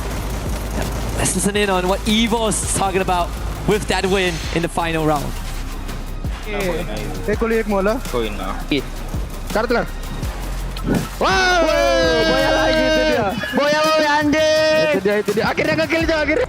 AimGod standing up before the fight even ends, but hey, it's set in stone. Even though EVOS, they got that back-to-back booyah, but again, Buriram United Esports done more than enough to be at the top of the group, and you know what that means, Lucifer. Yeah, they're gonna pull the trigger. They will. 2 keys will be crushed. And for AimGod to stand up like that, he knew what was happening. He had taken 2 of the players of tag down, so he knew his teammates in a 3v1 will pull it off. And it eventually did work out. EVOS, but you can see at the biggest of stages, this is how the part and parcel of competition is. Paradox, they're happy on one end that they were able to make it to such a big stage, represent their region, and put a performance that they could deliver on. And on the other end, Demon's Pride, this was their very first time from their region, and they wanted to make sure they put up a big performance. They tried their best, but the level of Group A being the toughest did trouble them. Yep. Of course, the Latam fans here in full force, and that's just a fraction of it. I mean, for Africa, it's the first time for the region, but for Pakistan, it's not the first year. Yeah. And that's the contrast that we see on the stage right now. They can still walk back with their heads held high because they have done more than enough to showcase their best on the world stage, and I'm pretty sure there's more to come. There is a lot. That's what we look forward to from every team whenever they step up on a stage like this. And this is how we love to see things like this. But on stage, we have Barney ready. Let's send it to him. Well, well, well, an exciting day, and Group A has now come to a close. 6 teams have secured a spot in the survival stage. 4 have made it through to the grand finals directly, and 2 are gonna go home. And so that's what we're here to do right now. But first, I'm gonna have a little interview with Buriram United Esports, because what a dominant day. Okay, let's set the scene, okay? Let's go back in time, your journey to this point. World champions in 2025. 5th in the regional finals, so not obviously You didn't match your expectations for that, but now dominating in the group stage at the Esports World Cup, that's got to boost your confidence, right, Rosanna? ก็ก่อนอื่นเลยนะครับขอแสดงความยินดีด้วยนะครับกับผลงานในวันนี้ออกไปในทางยอดเยี่ยมเลยทีเดียวนะฮะแต่ว่าก่อนอื่นเนี่ยขอย้อนเวลากลับไปในปีที่แล้วสักนิดนึงใน global ในเวที global tournament นะฮะหรือว่าในเวทีระดับ region นะฮะเราจบที่5ซึ่งแบบว่าผลงานไม่ได้ไปตามทางที่เราหวังมากนะอยากทราบว่าในวันนี้เนี่ยเรารู้สึกยังไงกันบ้างฮะก็วันนี้ก็ทำได้แล้วครับก็ทำให้เห็นแล้วก็ใช่ไหมพี่ผมตอบถูกไหมตอบนะฮะก็คือก็ดีใจครับแค่นั้นเลยใช่ไหมมัน Yeah, actually we are very happy and excited that we finally be able to like prove ourselves that we deserve to be here to become the world champ of this year. I like that. Now, one thing that all these teams are chasing, obviously, whilst we're here, is consistency. And it seems like you guys have that in absolutely mountainous amounts because you guys managed to secure 3 booyahs yesterday. Today, not so many. However, you're still putting up points every single game. What does it mean to have these teammates with you and performing so well here on the main stage? ก็ในเวทีการแข่งขัน EWC 2026 นะกรุงปารีสนะฮะในกรุ๊ปสเตจทั้ง2วันนี้เนี่ยเราทำผลงานออกมาได้ดีทั้ง2วันเลยถึงแม้ว่าในเมื่อวานเราได้ทำบูย่าไปทั้งหมด3ครั้งด้วยกันแต่วันนี้เนี่ยถึงแม้ว่าเราจะไม่ได้บูย่าเลยแม้แต่ครั้งเดียวแต่เรายังได้แต้มทุกเสมอทุกเกมเลยนะฮะรู้สึกยังไงกันบ้างครับผมก็รู้สึกดีใจครับก็ได้ตามซ้อมตามแผนที่เตรียมมาครับผมว่าคะแนนประมาณนี้พวกผมก็ทำได้เป็นเรื่องปกติอยู่แล้วก็ไม่ได้รู้สึกดีใจหรืออะไรครับแค่รู้สึกพอใจตัวเองมากกว่าที่ทำได้ตามฟอร์มครับActually, we are pretty happy and satisfied with our performance because like this is supposed to be our true form and true power. So if we can do it like this over and over again, I think we're going to be able to claim the champ trophy. I like to hear that. I like the confidence. It's good. Now, gentlemen, it's time to join me. Come on, walk with me. This right here, this is called the Crusher. And as you can imagine, we're going to crush some hopes, going to crush some dreams, and crush some keys. Like I'll remind you, we have 2 teams who have been eliminated from the competition. They need to have their keys crushed. And so, we're going to start things off. Would you like to press this button? กดปุ่มเลยครับ It's going to open up. It's going to reveal the teeth. It looks menacing. Let's be honest. We're going to crush these keys. Okay, Wasana, would you like to gently pull on this lever and send them home? Is there anything you would like to say to your teams before we crush them?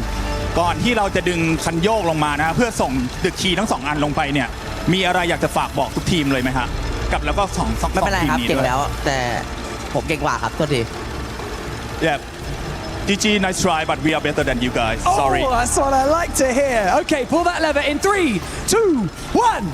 Send them home. And just like that, 2 teams have been eliminated from Free Fire at the Esports World Cup 2026. But don't go anywhere because 2 more teams will be eliminated later today. And as we get those groups prepped, we're going to head back to the studio before we continue with day number 2.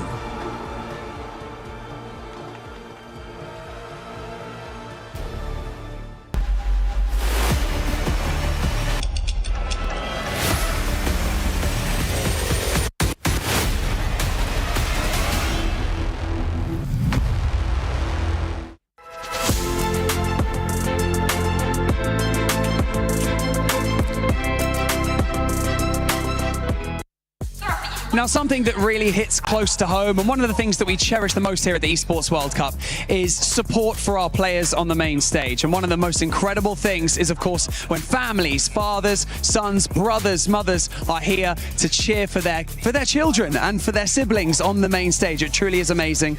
I've got Shailesh here joining me, Shoto's father from Team Apex Gaming. Shailesh, tell me what it's like being a dad. I'm a dad. I have a 4-year-old son. What is it like to cheer for your son on the main stage at an event like this?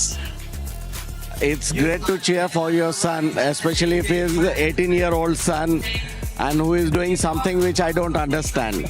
So you can imagine it's very difficult to cheer for him.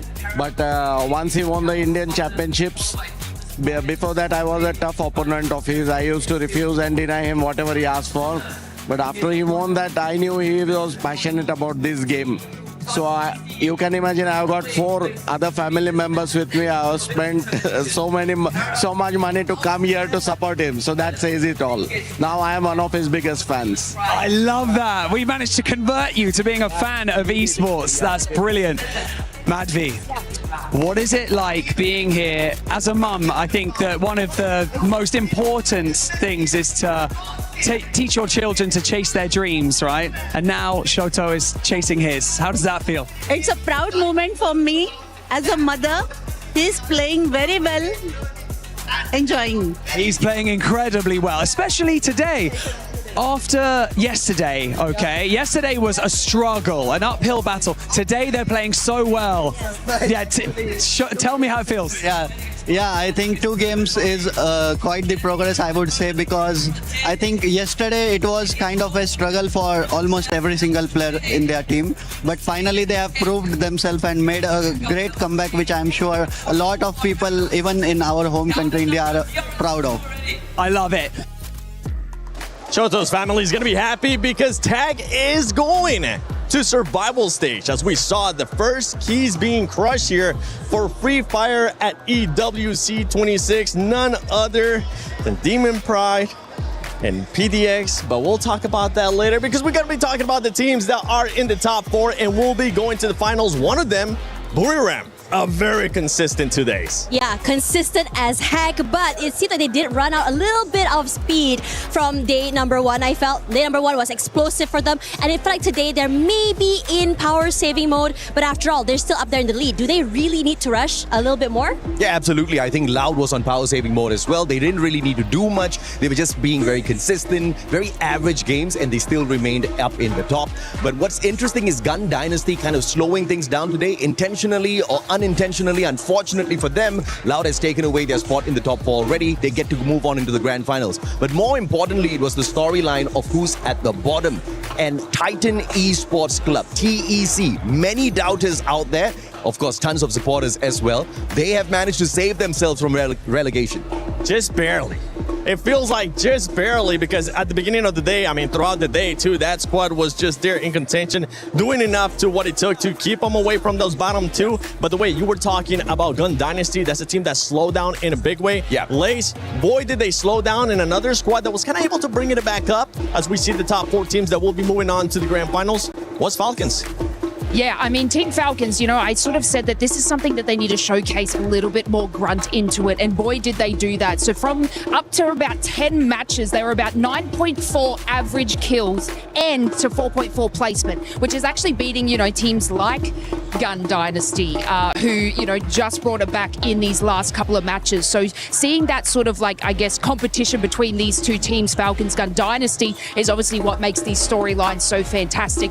Clearly not enough to make it into that top 4 we saw in that final circle. It was like looking good for these teams, and then somewhere along the lines, you know, they came in from the eastern side. I know, like, I think it was Loud holding the eastern corner there for quite some time in the position. So it was very difficult for Team Falcons and obviously Gun Dynasty to sort of get that fruition and get those extra placement points that they needed to push them up to that top 4. But look, if we're looking into like survival kind of matches here, this is an excellent feat from them. So I'm pretty keen to see like what happens with like the next group and how these guys will go in contention with that. But like a great, obviously, you know, I guess team effort from Team Falcons for them today.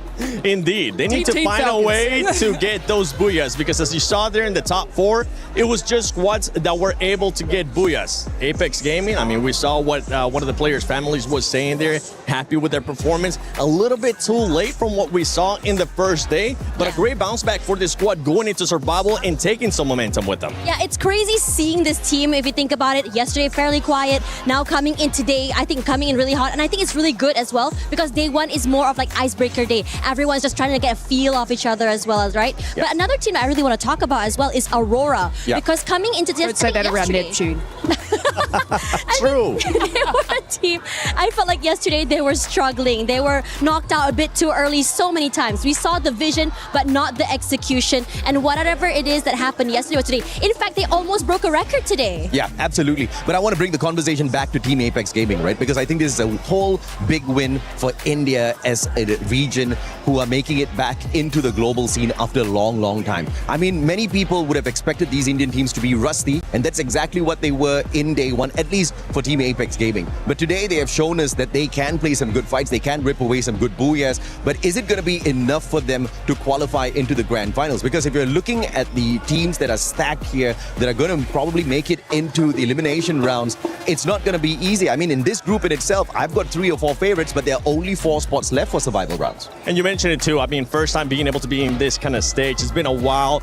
We even heard Lucifer saying the first day was going to be a bit of a slow start. The second day was going to be a hyped up moment for them, which ended up being exactly like that for this squad. Going to tag, though, I know you've been at the global finals many times. You've been at many events. What is something that you would like to see Team Apex Gaming do coming to tomorrow for survival? Because only the top 4 will be going, and it's not 2 days. It's just going to be 1 day. Let me just put it this way, okay? The Indian teams are already winning, okay? Shoto is already winning. I want Indian parents like that, man. I mean, when the common factor for any Indian boy in his house is you become a doctor, lawyer, engineer, or you're a failure in life, all right? So to explore esports, to have your parents fly all the way down to Paris to celebrate you and to support you, I think that's a huge win already. They are setting an example for everybody else out there. I wish and hope those other parents support their teams as well. But, you know, on a more serious note, I think they're doing very well. I'm not expecting them to run away with the EWC trophy the very first time they've stepped back into the global stage, but it's more to prove to the rest of the world what India can do. And I think they're doing a very good job at that. And Tash, one thing that we saw being able to do from that team was getting the booyahs. Yeah. And in regards to those top 4 squads, we ended up seeing they had to get those booyahs. I feel like that's going to transition into tomorrow for survival. Oh yeah, absolutely. I think that one thing's for sure though, when you are going to be running this and you do make it to that top 4, that survival stage, for me personally, I think that having that one more day to play gives you momentum, gives you an edge in terms of trying to learn what exactly needs to be fixed and how you can fix it throughout the day. As you go into the grand finals, and granted that you do go into the grand finals, it does give you a little bit more of an edge for me personally compared to the teams that already just go straight on to that final day. Yeah, absolutely, man. I mean, I think teams like Titan Esports Club, they are a little bit more grateful that we've added in more squads, right? They're a little bit more grateful that more regions are in here. So now they are kind of like the veterans in the competition. So they've survived this stage already. But to survive survival stage as a whole is going to be very tough because of the kind of teams that we have got going in there. We've also got Group B who are going to be playing in a little bit as well. Yeah, I mean, down at the bottom, the teams who are already struggling are not going to be obviously a very big, fight for them. But the teams that do make it in there, I think the survival stage is going to be a hell a lot more exciting than whatever we've seen in the past 2 days. Yeah, on the broadcast, I think it was the other day, we watched this group and I've been saying that it's kind of like 2 lobbies in one group. Yes. We have ahead of the pack, the top of the lead, the AGLs, all sitting up there, and then everybody sort of fighting in your mid-range to the end, which is pretty tough for this lobby. Like, this lobby is exceptionally stacked. And, if we do sort of like swivel over and move over to our second lobby that will be coming up, you're talking about India, SAUL, they're sort of in that middle pack range as well. So it's going to be an absolute grand fight, I feel like, in the survival match. But one thing I want to pick your guys' brains on, if this is okay. Yesterday, Paradox's performance was actually exceptional. Yeah. They have now found their way right down to the bottom of the leaderboard. Yeah. I guess, AJ, I'll hit this with you. Was there any sort of inconsistencies that you saw being like watching this team throughout their play style today? No, not at all, right? It's the first time Africa is stepping onto a stage like this. They don't really have a lot of experience in the esports scene within their own country. They don't have a lot of powerful teams to go up against, to scrimmage against. So coming in here, it's all about learning. It's about the experience. It's about, traveling around Paris, just watching, exactly how the culture is like here, having some baguettes. I mean, it's exceptional just to get here in the first place. Absolutely correct. Isn't it? Yeah, I think it's inspirational. That's what you were for the saying rest of about the team. tag too. I mean, you feel like this is definitely a win for that squad. The experience that they're going to be getting is going to transition into later on with some of the other squads. And I think this is something that Neptune was touching about. And we even heard Conchita touching upon it too from Evos. They did have one of the players that was just starting off. They started off slow, but they ended up bringing it back as well. Same with the other squads. Aurora, I know that's one squad you were just talking about earlier on. They weren't able to bring it up. It's been quite a bit of an inconsistent 2 days for Aurora. Yeah, they were struggling on day number 1. Even today, I think one thing's for sure about them, though, kind of like Tag, right? Yeah. You can see that they were making it up with these big hero plays, these big hero moments. You want to play catch up. It's good. But for me personally, consistency is key. You want to be able to go to that next map with at least 5 to 10 points just to keep yourselves ahead of the rest of the teams. That's for me personally. Yeah, you are being too Asian mom with this right now. We have seen Aurora play for many years, and I think, you know, 2 out of the 4 players on the main roster already have got the global stage experience, but they've been missing the past 2 years, right? Multiple roster shuffles, but now they are kind of getting it together. So this is one of their best performances that we've seen from them in the past 2 years. So based on that, they're doing hella well, right? I didn't expect them to walk away with an almost record-breaking game in the game number 5. Yeah, that in itself shows how good they have come. Great momentum too that they're going to be able to take that into survival. And that's the thing though, you can be consistent here when we're talking about groups just to make it to survival, but it is going to be a bit of a level up, a big level up when we end up moving to survival, because the top 4, that's all you get. After that, it's not just 2 teams that are going to be going home, it is going to be the rest of the teams that are going to be going home that are not in those top 4. So going into survival, I know, by the way, there's amazing people that have joined us, Tash, Bunny, AJ, and Lace, especially you two. You guys are going to get a chance to cast that Group B. We'll get a chance to break down Group B with the other squad, but I want to just pick their brain. Who is somebody that you're going to be keeping a close eye on coming up in Group B? Man, I am not keeping my eyes on anyone, right? That's the beauty about shoutcasting a battle royale. Anything goes, anything happens. Like from what we've seen already in Group A, teams that kind of didn't really do all that too well yesterday, even Titan Esports, they weren't having a fantastic run yesterday. Today is where they showed us what they're truly capable of, right? And that's exactly what I'm expecting to see. Teams who were not doing too great yesterday to step it up. Teams who are doing great, maybe, you know, take a little bit of a pause, just like what Loud did, just like what Buriram did. Don't get too crazy with it. Yeah, I think for me personally, I mean, I did dig a little bit with Carol about the Brazilian, I think, scene, right? Yeah. And she was telling me, like, in the regular season for Brazil, one thing's for sure, the Fluxo was known as the boogeyman. Yeah, the boogeyman, right? Yeah. They were the ones that goes for back-to-back booyahs coming forward. But now in this tournament, they are the ones that are just farming eliminations. Yeah. So they've changed up the way they play. And I agree with you. You really cannot tell what's going to be happening. And I'm so excited to be part of this with you, AJ. Likewise, Dash, right? And, you know, speaking about Fluxo, I am not too worried about them at all. That's the team that we are definitely going to see at the Grand Finals. I'll be shocked if we don't see Fluxo in the Grand Finals. I mean, right? let me give you my little opinion here on the end, guys, because I shouted it from the rooftops right at the top. We need to look at Team Secret, guys, okay? I have placed them as my underdog, all right? Underdog! Yes, and if we saw from there, like, obviously, groups from yesterday, shaky start, but then they pulled out these Bazingas just to skyrocket up the leaderboard. So, you know, I don't want to jinx them. I know we're all about jinxing, unfortunately, but this is going to be one team that needs to obviously make this happen. Yeah. And I'm going Team Secret. I mean, this group has been just talking about when we went to Group A, it was pretty much Southeast Asia. When we went to Group B, it was none other than Brazil. You can hear the crowd in the background. You can hear them getting hyped up. And for everybody currently watching at home, don't forget, support your local team. Get into Free Fire. Make sure you support your local team, whichever one it might be. You can be biased. It's okay. We try not to be biased here, but sometimes it ends up happening. We'll be getting ready for Group B, but we do have an amazing video with Mia.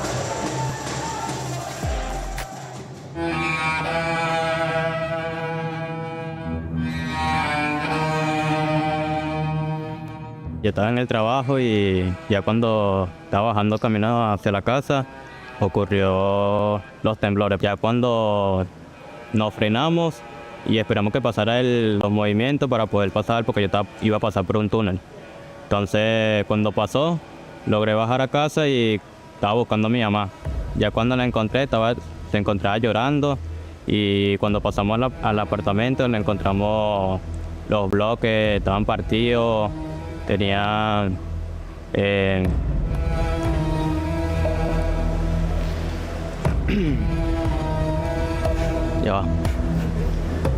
ya de ahí salimos del apartamento porque no era habitable. Ya estaba partido, estaba botando el agua, pasaron muchas cosas. De ahí estábamos esperando reunirnos con la familia para poder llegar hacia donde nuestra abuela, que allá era un poquito más habitable.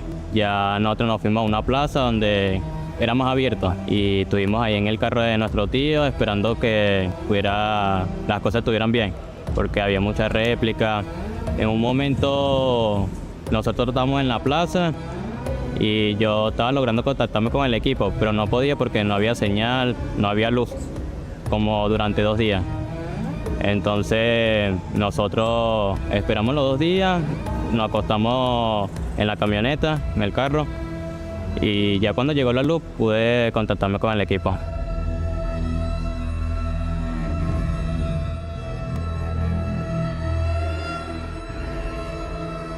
Right after the earthquake hit, I didn't realize how hard the earthquake had hit. It had happened right when we were going to join Discord for a meeting, and I ended up not joining the meeting for another reason, and found out a couple hours later that it was tragic. It hit me pretty hard emotionally. You know, these are my boys, people I spent time with, and then not knowing from them for hours until it became days for some of them. El medio de la nada, accidentado, pues. ¿Qué opinas, Capa Flow?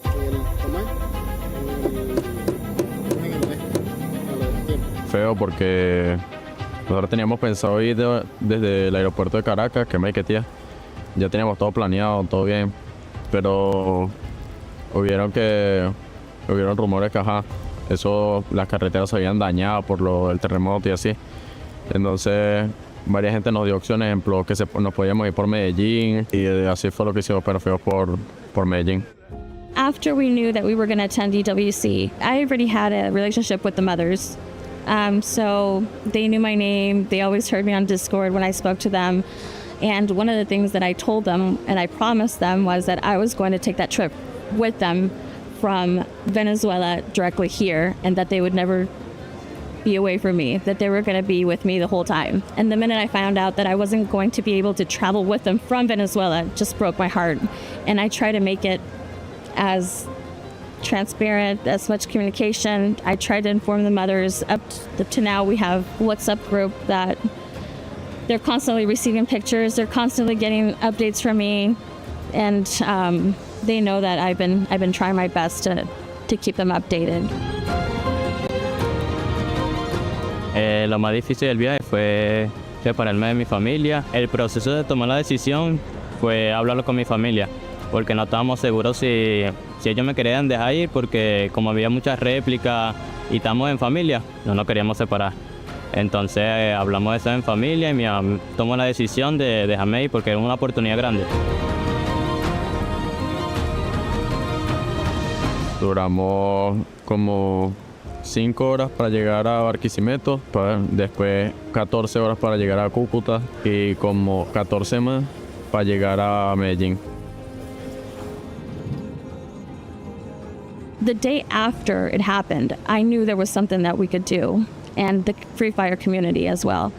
And I started doing some flash tournaments on Thursday, which was that next day. I started putting statuses on my WhatsApp of who in the community wanted to contribute, whether it's a mod, whether it's a narrator, so we can do live, whether it's a producer to do live on TikToks, and also to teams to see who wanted to join and make a donation to be able to play our tournaments. We did 5 on Friday, 5 on Saturday, 5 on Sunday, every day for a whole week. The tournament, I named it as Manos Unidas, which means United Hands, which also contributes back to, our logo, which is a logo of a picture of my hands. So Manos Unidas just came naturally.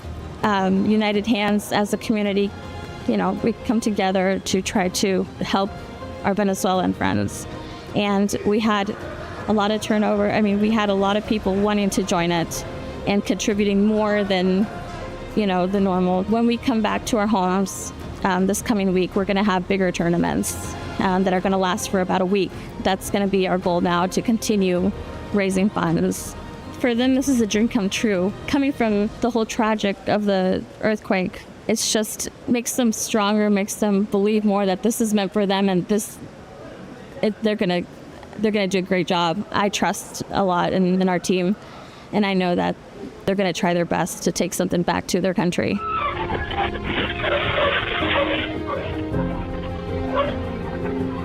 pues que todo es un sacrificio, que sigan su sueño y así, que nosotros pues aquí vamos a demostrar y así.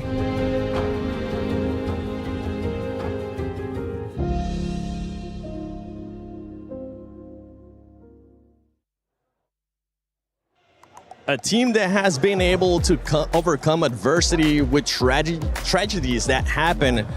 But at this point, I mean, they're just trying to reach the pinnacle of Free Fire at EWC 26 and trying to find a way to get into survival, trying to find a way if they can maybe make it to finals. And to be quite honest, it is going to be a hard road once again because this squad is starting not in the best positions for day 2 of Group B.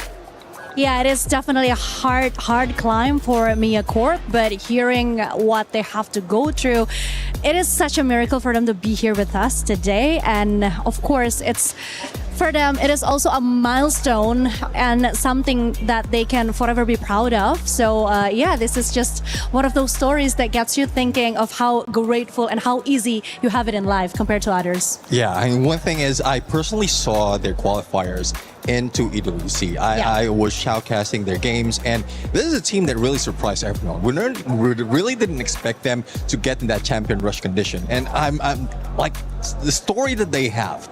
They fight through it. They manage to just go with what is needed for them, and they didn't have that much of booyah even from the group stage. It's only grand final, so it's just the effort that they put in to get here that is what we are looking forward to. Yeah, you can just see how much it means to these people. You know, they're going through all this sort of, you know, we talk about the mentality of performing on a stage like this, but also, you know, you got to add the pressures of what's going on at home and everything around you. So just to be able to, you know, we were saying before to the other guys, just make it to Esports World Cup is a fantastic feat in itself, of course. But look, the battle's not over yet, Seven. It's not, definitely not. Yeah, the battle's definitely not over yet. 33 points they're truly having to overcome to make it to the top 4. But as we saw in Group A, that's going to keep moving along the day. They just have to make sure they are consistent. And don't forget, those booyahs have to start coming because we saw from Group A, everybody that was at the top, they needed to get some booyahs. A squad that was able to get the booyahs yesterday was none other then remind me again who it was, because it was a team from Brazil, Neptune. Yes, MIVR lost. We're really looking forward to how they are going to continue this, because from what we've seen, especially comparison of Group A, Group B, we've already talked about like how Group A is a group of death. There's a lot of teams who might be able to go and get those booyah against Birmingham United, and this time around, I think MIVR loss will have an opportunity to continue their reign, because even from yesterday, once we switch it up to Group B, it was a slow game overall. It really was. It really was, Lace. I mean, we felt like the pace definitely slowed down in regards to what we were seeing in comparison to Group A. Yeah, I mean, even if we look at like the leaderboard at the end of the day, it was super close compared to our first lobby. So they can interchange and obviously work their way up to be secured in that top 4 position. But what I want to do, Seven, okay, is I want to give you a reason. All right, you saw me before saying Team Secret. Oh. And I want to tell you why. Why? Okay? I want to tell me why. Okay, so I want to tell you why. Sitting in 6, you know, I'm always going to look at sort of that middle pack just under top 4. This team in 2025 was an entire brand new roster, right? Talk about storylines. They were not doing well, okay? It was an incredibly rough start, and this generally can happen with like an interchangeable roster here. But on Free Fire Worlds in Southeast Asia, they won 4 games back to back. Damn. Okay, so this team, once the consistency hits, can actually put in the work for this. And now, in relation to our first lobby, they're actually sort of like rivals of AGAL. And if we saw how incredible they did, Team Secret were actually beating them in their series. So I'm expecting massive things from Team Secret. Okay. I've got the stats to back it up, baby, okay? All right, hit me with And the- there's about to be a power shift, baby. Team Secret underdog. Watch this space. So you have them finishing in top 4 directly to finals. I think they will just hit that top 4 mark, yes. Okay, I love that. That's exactly what I talked about yesterday because Team Secret won the FFWS Spring 2026 with a consecutive booyah, and that was amazing. But of course, speaking of rivalry, my eyes are drawn straight to Fluxo and Twisted Minds because they have the same amount of points, 90, and the same amount of elimination points, 55. Also, we still have Leon or Lion or whatever you pronounce it. However you want to say it. However you want to say it. Because this is actually one of the strongest team that did not perform well on the first day. I mean, just look at it, 7th with 72 total points. And this is not the Leon or the Lion that we knew, especially with all the great players they have. One of them is Games King, right? Yeah, I mean, I do agree. Games King will be able to bring the fire to Leon, but I'm looking at another team. We've seen how well Team Apex did in Group A. Now, another team. This is the blessing, by the way. This is the blessing. And Preface. Right. You're about to be blessed by none other than Neptune. Yeah. Total Gaming. Let's see. Total Gaming. They might be able to catch up. I mean, overtake Leon, overtake Team Secret, overtake RRQ. No, stop. We're blessing, remember? We're blessing. He's blessing all those teams as well. Blessing all those teams. One team that you were able to actually bless yesterday, Conchita, was RRQ, and it worked out perfectly how you mentioned it. Starting slow, maybe some jitters of day one, but they were able to turn that around. I do believe that the true challenge lies today because when we talk about RRQ, obviously, the well-known fact is that second day chokehold, second day jitters, and the pressure that sometimes they just cannot handle yet. This is the true test for RRQ, especially for Dutz as the captain. This is where he should be performing well. He should be calling all the right calls. So yeah, I guess we're just gonna have to see 88 points sitting at the 5th position with 63 elimination points and 1 booyah. It's looking quite promising. But if I'm talking about the Indonesian team, of course, I am super proud once again to see how Vitality has been performing and has been doing so good in this group, Neptune. I want to say, Vitality. With that voice, right? Yeah. The new strategy ended up working out for that squad, and hopefully will continue today, right? Because remind everybody that might have not been here yesterday, it's okay, we'll let it slide now that you're here with us. What was the new strat? Yeah, my strategy of going for double snipes. We've seen that from Southeast Asia. We thought that they are going to let go of that because even Brim United, we're seeing them trying to do the same thing. But out of that, they just capitalize on it. They can easily switch up to, especially for those who are just adjusting the sniper, they can easily switch up to sniper, mid guy, or frontliner. So that's what I'm loving about Team Vitality right now. Yep. And again, going back to Chris Joe, like the mindset of the coach, it's just so much of things that we might expect from Team Vitality. And they might be able to start hot right away instead of what we were able to see yesterday. One team that's looking to get some booyahs is Fluxo because their fans are behind us. And if I'm not mistaken, I think I see, is that Barney and Carol? What are you guys doing here? Oh, here we go. We are here with the Fluxo W7M. Incredible fans. It really is amazing. Oh, Sal Cinelli joining me here.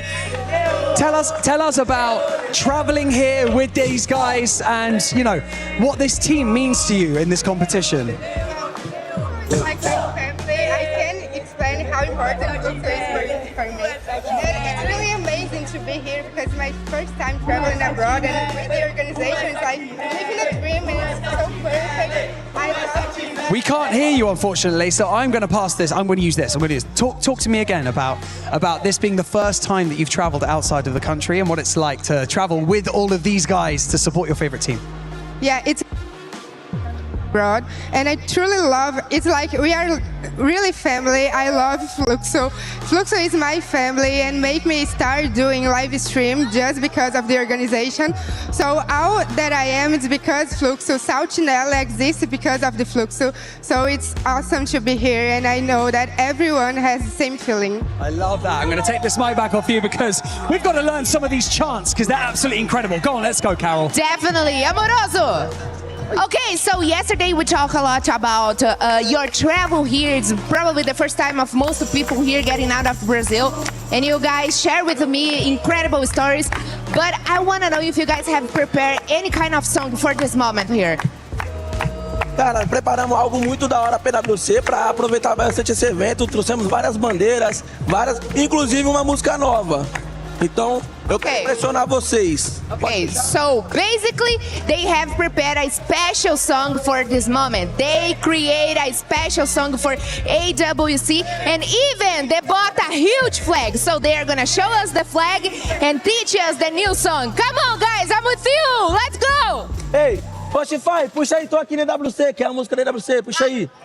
Bora. AWC song, let's go. Vai. Puxa aí, puxa aí. Oh, I love this. Oh, this is good. E o meu fluxo vai vencer. E o meu fluxo vai vencer. MD vai deitar. O MD vai deitar. O Putinho vai ruxar. O Putinho vai ruxar. Chama aí o Luquinho. Chama aí o Luquinho. Chama aí o Luquinho. Chama aí o Luquinho. O Gil é muito bom. O Gil é muito bom. Pops vem pra ser campeão. Pops vem pra ser campeão. Brox completa a seleção. Brox completa a seleção. Chama aí o Bentinho! Chama aí o Bentinho! Chama aí o Bentinho! O Fluxo vai ser campeão! O Fluxo vai ser campeão! Fluxo absolutely popping off on the main stage and we love it. But now we're going to head back over to the studio and we're going to head down to the main stage to kickstart the second part of Group B, Day 2. There we go. Oh yeah! Let's go, Fluxo! Oh, I got distracted. We're back on us. Okay, Fluxo. I see you with the energy right there. Let's go. Let's go, Lace. This is a squad that, as I mentioned earlier, they're going to be looking to get their first booyahs. And it was none other than their Brazilian brothers actually stopping them from getting those booyahs, Neptune. Yeah, I do agree. I mean, well, it has been said already. Despite of not getting booyahs, they're still taking the top of board. So it really doesn't matter at this moment. As long as they can get to the top 4, then it's okay. No booyah, no problem for the moment. No, I want to see some booyahs out of them. Imagine how if they're crazy right now, if they're being loud right now, the Fluxo crowd, Conchita, it's gonna go crazy. I know, but that's exactly what I'm waiting for actually, Seven, because we have Buriram and AGAL in Group A, but we also have Lost and Fluxo in Group A, and that's gonna be interesting. All right, well, it's time for Group B, Free Fire at EWC 26. Let's get started. 6 more games to go.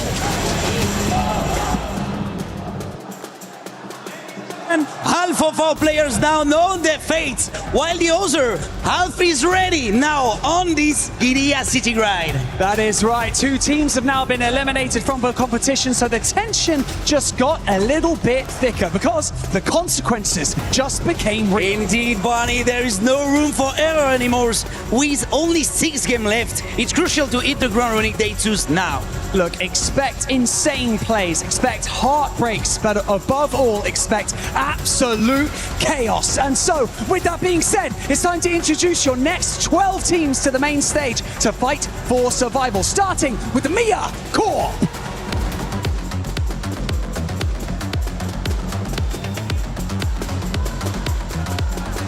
Al Ali Esports.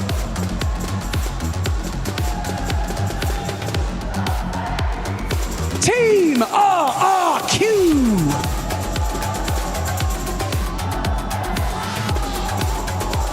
Twisted Minds.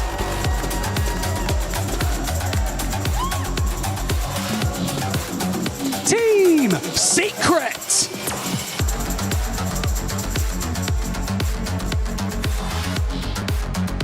Fluxo W7 Aim.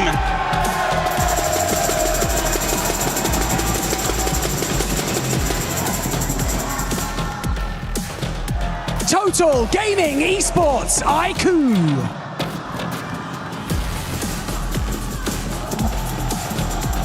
Straw Hats.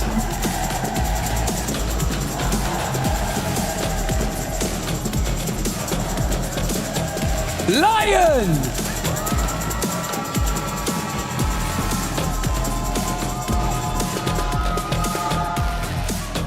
Emmy Bear Loss.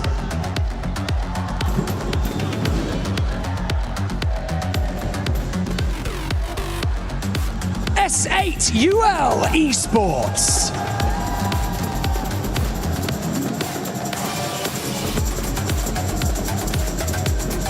And finally, Team Vitality.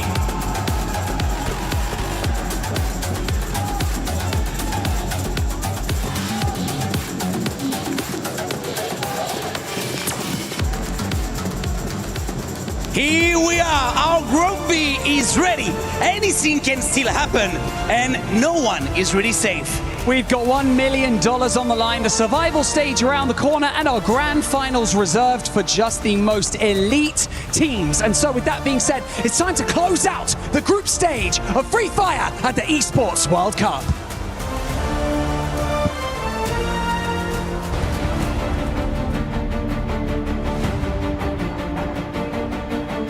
24 of the most dominant teams in the world will step onto the Gadir City grid for the first time today. Teams who swept through their regions and left their opponents in the dust. But now they stand at the base of a mountain faced with an almost impossible climb. Well, let me take this opportunity to remind you that this is your chance to instill the fear of combat into your opponents. Don't hold back, don't hesitate, and trust in your teammates. The damage comes through, and Loud, all they have to do is just rush forward, and they're completely surrounded from every single angle. And Loud, once again, a booyah! MIB are lost, they turn it around, and Bobs is the last one standing. It's going to be very difficult, but also Bobs struggling unholy along with the help of MIB are lost, and it's going to be MIB are lost getting the very first booyah of Group B.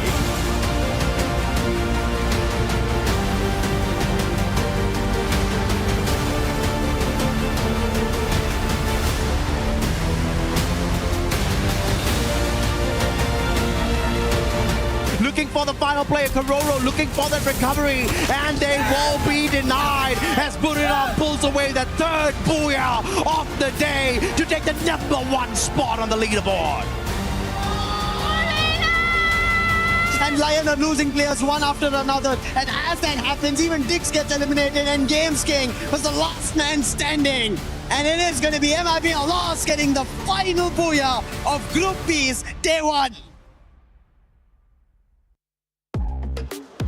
Our eyes on the teams who are in the top 4 slots as well as the bottom 2. Today is the chance for early qualifiers. Today is an unfortunate moment of heartbreak for 2 teams who will get to go on a little bit of a holiday here in Paris before they fly back home. But who is it going to be? Mia Corp Straw Hats down at the bottom, and SHUL a little bit too dangerously close to them.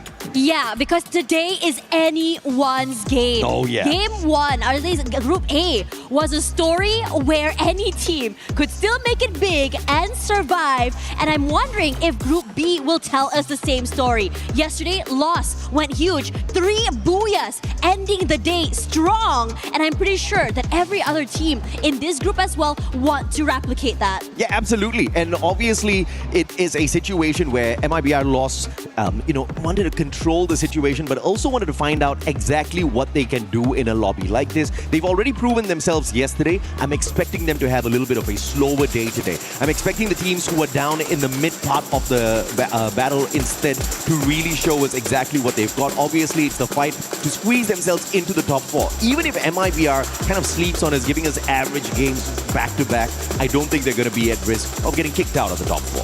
Absolutely. I think one thing's for sure though, everyone wants to maintain that top 2 slot. Yeah. After all, again, you get that holiday, you get that direct slot to that finals. Yeah. And on top of that as well, you mentioned just now during, the desk, right? About how hard it would be to be playing through that survival stage. It's going to be hard, it's going to be lethal, and most importantly, it's going to be mind-bogglingly stressful. Yeah, absolutely, because we have got the best of the best from around the world. We've only got the 4 slots. I guess a little bit of a blessing as you take these Super Titans out of the race. Now you get to go up against teams who are maybe just a tad bit better than you, right? Because you're taking out the teams who are down at the very bottom, so no easy picking. I think it's going to be ruthless. It is going to be very challenging for the teams to maintain consistency when we get into the survival stage. But of course, beyond all of that, if any teams do manage to show us a constant streak throughout those 10 games, I mean, color me surprised for sure, but I'm looking forward to a situation like that. What's going to be the fate of the Indian teams? Now, we saw the support for Shoto. He's got his family members here, but for the rest of the Indian squads, I hope they are not going to be depending on the support, but they're going to be depending on all that they have conversed, all that they have prepared for before reaching this stage, because there's still a lot to prove, and more importantly, you got to save yourselves from Miracorp as well as Straw Hats, who are sure as hell going to be looking to climb up the leaderboard today. Yeah, and I think what's really important as well is that day 1 is the day that you get a feel of everything. You have an idea, you learn from your mistakes. You have that few hours before coming into today to really fix up your mistakes, whether it be changing your drop spots, whether it be figuring out which teams you'd rather go head-to-head with. And that is why, it's really scary today. Definitely, I think the heat is up. Everyone's playing a little bit more faster compared to cautious compared to yesterday, at least from Group A, that what we've seen. I wouldn't be surprised to see it here too in Group B. Absolutely. Fluxo, the potential of them going all out today, I really don't see it, right? Because at the end of the day, this is a team that usually flies under the radar, and when it's definitely needed at the finals, that's exactly when they show you what they're truly capable of. That being said though, 2 years back to back, they haven't been able to grab that trophy. Not only were they not able to grab the trophy, they were nowhere close to walking away with the trophy here at the Esports World Cup for Free Fire. So perhaps they want to change their tactic up a tad bit this time round. They're currently sitting in the 3rd spot, not too far away from MIBR loss. I feel like one game can allow them to catch up. 2 games should allow them to overtake MIBR loss. But that is, of course, a question.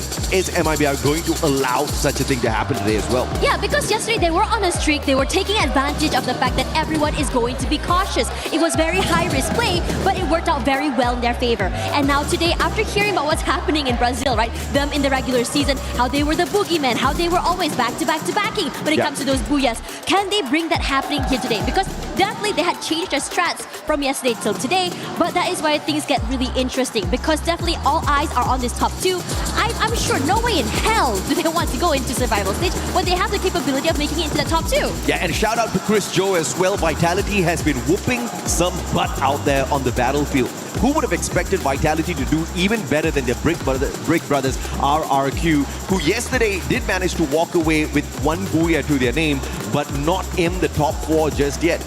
Vitality, on the other hand, are doing better than Fluxo as well as Twisted Minds. This is a big factor. I feel like they definitely need the confidence boost. Seeing Vitality make that early access into the grand finals is definitely going to be fantastic for them. We've got the RRQ fans out here versus the Fluxo fans as well. Yeah. Who can be louder? Who will have these smiles on their faces by the end of these 6 games? And also, most importantly, who will be silenced by the end of the day as well? I'm really curious to see who it's going to be. But we all know who's the loudest of RRQ. Conchita in the backstage. She was screaming for them. I highly doubt Conchita only screams for RRQ. That woman is unbiased. She wants to scream for everyone, but she sees the potential in the kingdom of RRQ. But I have to tell you, the Fluxo fans are a tad bit more lively, right? I want to see that exact same energy from the opposite end as well. RRQ, y'all need to stand up. Y'all need to make some noise, baby. Y'all need to yell, that's for sure. Give your energy to your favorite team as we go into this game. Oh, they're starting to dance here. There we go. That's There you energy. go. More energy, RRQ. More energy. Yeah, I want to hear them sing. I mean, we hear a lot of the Fluxo chants, right? Yeah, so I need to hear them start singing, start yelling, because they do have a chant, by the way. Yeah, absolutely. I mean, we are eventually going to hear it. And I hope they continuously cheer their team on, because the kingdom of RRQ just tend to get disappointed a tad bit too early sometimes. And I know RRQ is not really looking to go wild out there on the battlefield today, but it would be nice to have that early access into the grand finals. But knowing the team, knowing how they play, and how they do love getting some extra experience out there, seeing exactly how well the rest of the teams can do, I think RRQ might be taking it a tad bit slower this time around as well. You also have to look at the teams who are trying to maintain the top 4 spots, right? Twisted Minds, Fluxo, MIBR Lots, these 3 teams are going to be very difficult to knock off of that perch. The closest ones that RRQ understands in terms of rotation, in terms of their play style, is going to be Vitality. So maybe some infighting. Maybe we're going to find a little bit of a battle between the 2 Indonesian squads out there. Yeah, Conchita said that's a term for that in Bahasa Indonesia. Perang serumpun, she says. All right. Yeah, so that is something that I wouldn't be surprised to see as well. I do agree with you. The rotation is going to be happening. They can go for that as well. And I also really am excited to see if any of the bottom teams could actually just really surprise us as well. I think Total Gaming Esports as well didn't really have the best of days yesterday. Maybe a reset today would be something. I mean, you talked about how this is the first year that India has made it into the big stage as well, right? You want to get back after a long time, Yeah, after a long time. Now, you know, you want to get experience. You want to really get into the groove of things. It's so different playing from the Indian stage to a global stage with so many different play styles out there in the open, and they've definitely learned something from yesterday. Tough lessons were learned yesterday for sure. I think IQ Total Gaming, SHUL Esports, they have a very heavy burden on their shoulders, because if you look at the size of the fan base in India, expecting them to perform, it's absolutely stressing, right? Some of the other teams who don't really have a huge support back at home, they've got nothing to lose. They've got nothing to worry about. Not many people judging them out there. Every mistake that the Indian teams make, on the other hand, you're going to see some harsh comments on YouTube. You're going to see some harsh posts later on. So they need to avoid that. But of course, they need to play for themselves. This is something that they've been working for the past few years. And this is where you really have to go all out. Everything's on the table. But even if they do not do that, I'm not going to be tickled by it at all. As long as they avoid the bottom 2 spots. Because I do want to see more from the Indian squads. So having them at the survival stage, I think I'm going to be quite happy about it. Yeah, I think I'm also very excited to see this as well as we go into this later. I think one thing's for sure though, when you talk about so many of these teams, compared to say Group A, which means I would say a cutthroat group, Group B I think is something a little bit more anyone can be making anything happen, right? So that is where we really have to be paying attention. Yeah, absolutely right. If you look at whether or not Group A truly was cutthroat, you've got so many Titans in there, you see a lot of eliminations, but because you don't have as many Titans in here in Group B, you're back to an even playing field. So it's not any easier in Group B at the moment for survival. You're still going up against world-class squads out here. But of course, this is game number 1, ladies and gentlemen, boys and girls, as we hop on into Bermuda. The flight path is going to be dictating quite a number of things, and the first one's going to be who's out of the flight first. It's MIBR Lost, RRQ, as well as Team Secret. And Team Secret's another team that we definitely have to talk about. This team, the current kings of Southeast Asia, and some may argue Southeast Asia might just be one of the toughest lobbies out there. Yeah, I agree with you. I think, when we talked about that as well, I think a lot of our fingers were pointed toward that Group A, right? We saw what happened from Guram United. It was really scary seeing them on that day 1 as well. But at the same time, in this lobby, Southeast Asia, and we're meeting up against, I would say, one of the hard hitters, which is going to be Brazil as well. And again, when you look at the group stage leaders, Lost really put a big lead between themselves and the rest of the pack as well. Yeah, it's going to be easy to catch up. I mean, coming into a few matches more today, if they can maintain that consistency, or many other teams can do so. But right now, undeniably, at least for day 1, Southeast Asia is at the top. I mean, Southeast Asia being at the top is no surprise to me at this point of time, because of what they've shown us historically, what they're capable of doing. Al Ahly, on the other hand, yesterday, I feel like they had a decent enough run. Sifu was knocked down, but Simox is there to find the instant recovery for his buddy. and they will not have to waste their time going in for the revival. But it looks like Vitality wants a big fight. The launch pad is going to be putting them in the best spot to knock down Simon. Sifu, barely any health left on him. He's going in with the medkit, double Riptide Rhythm, breaks down his defenses though, exposing him, but Diggs is just a tad bit too busy batching himself up.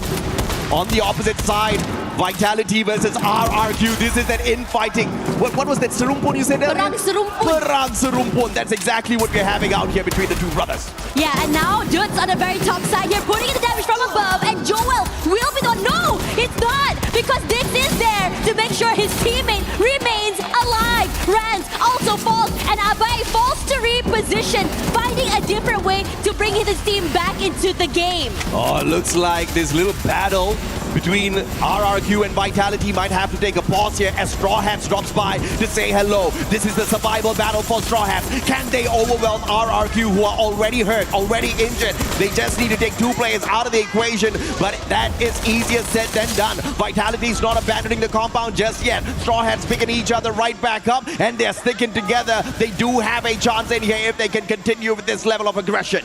This is exciting already. We already saw or anticipated what was going to be happening early. Now, Vitality waiting in the wings, hoping to see who shows their hand first. Straw Hats waiting. Who will be the one to show his first shot here? Diggs takes a bit of jig damage, but never more than that.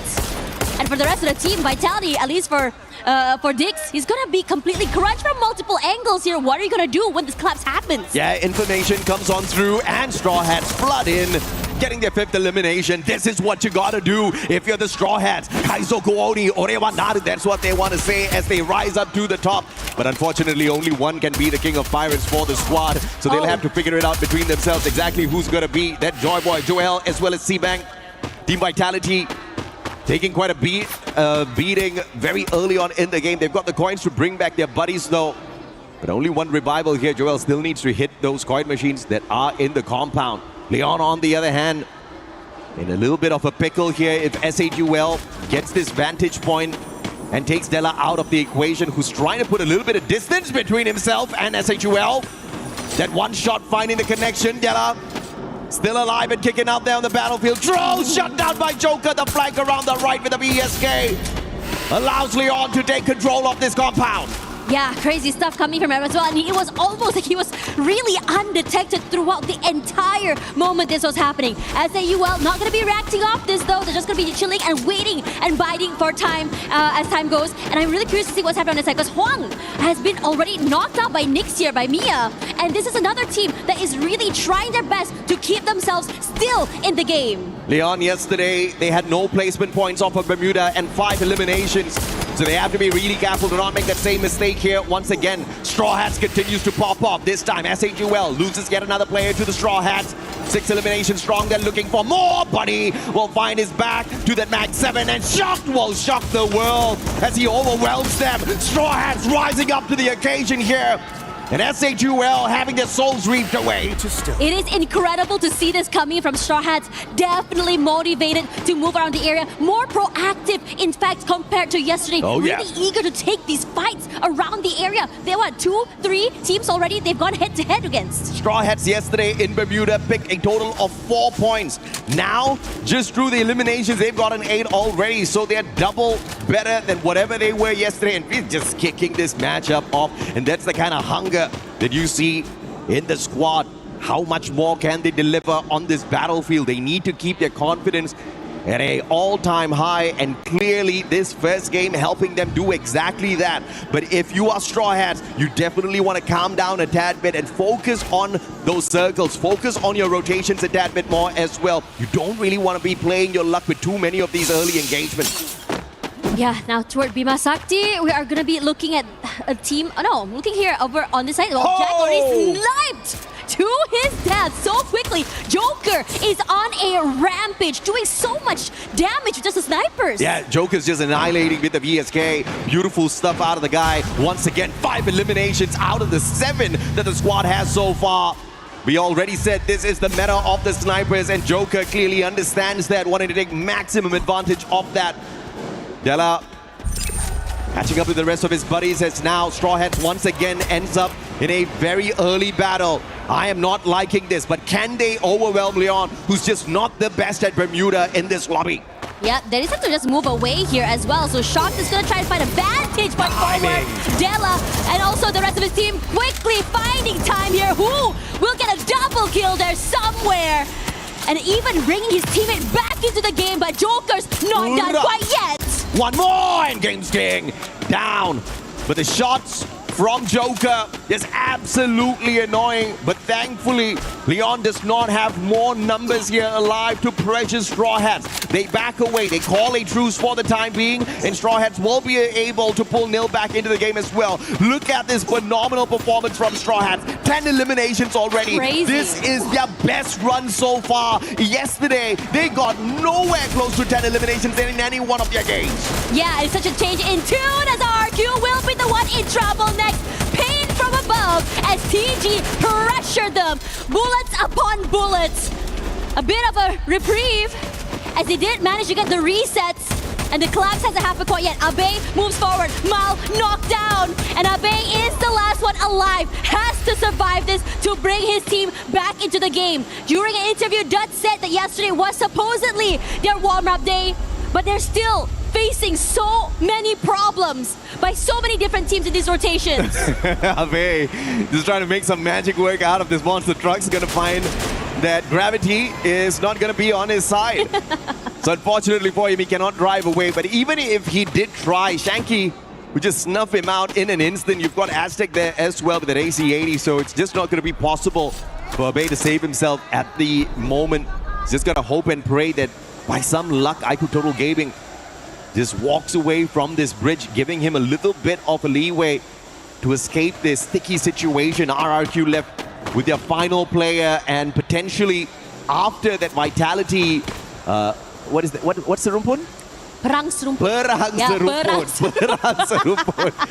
Perhaps that put them in a tad bit of a pickle. And speaking of Vitality, you're going up against Miacorp, and Miacorp cannot afford to lose this battle. And if they can take down Vitality, that should definitely boost their confidence quite a little bit. Vitality were on fire yesterday. Yeah, and I think one thing's for sure that we wanted to see Mia just try their best to not only just survive, but also be able to bring themselves into more than just bottom two. Now, this shot by Diamond was just nasty as well that happened just now. In fact, he had moved around the area, got 2 snipes, and he was undetected throughout the entire time. Crown 98, definitely a weapon of choice for many of the players here, because of the advantage it gives you out there on the battlefield with a little bit of an assistance. You saw the deadly timing from the guy, but Sibank now, trigger discipline is there. Straw Hats understands the situation, and they will secure the vending machine for themselves as well. Bangladesh still has got their dreams alive through Straw Hats.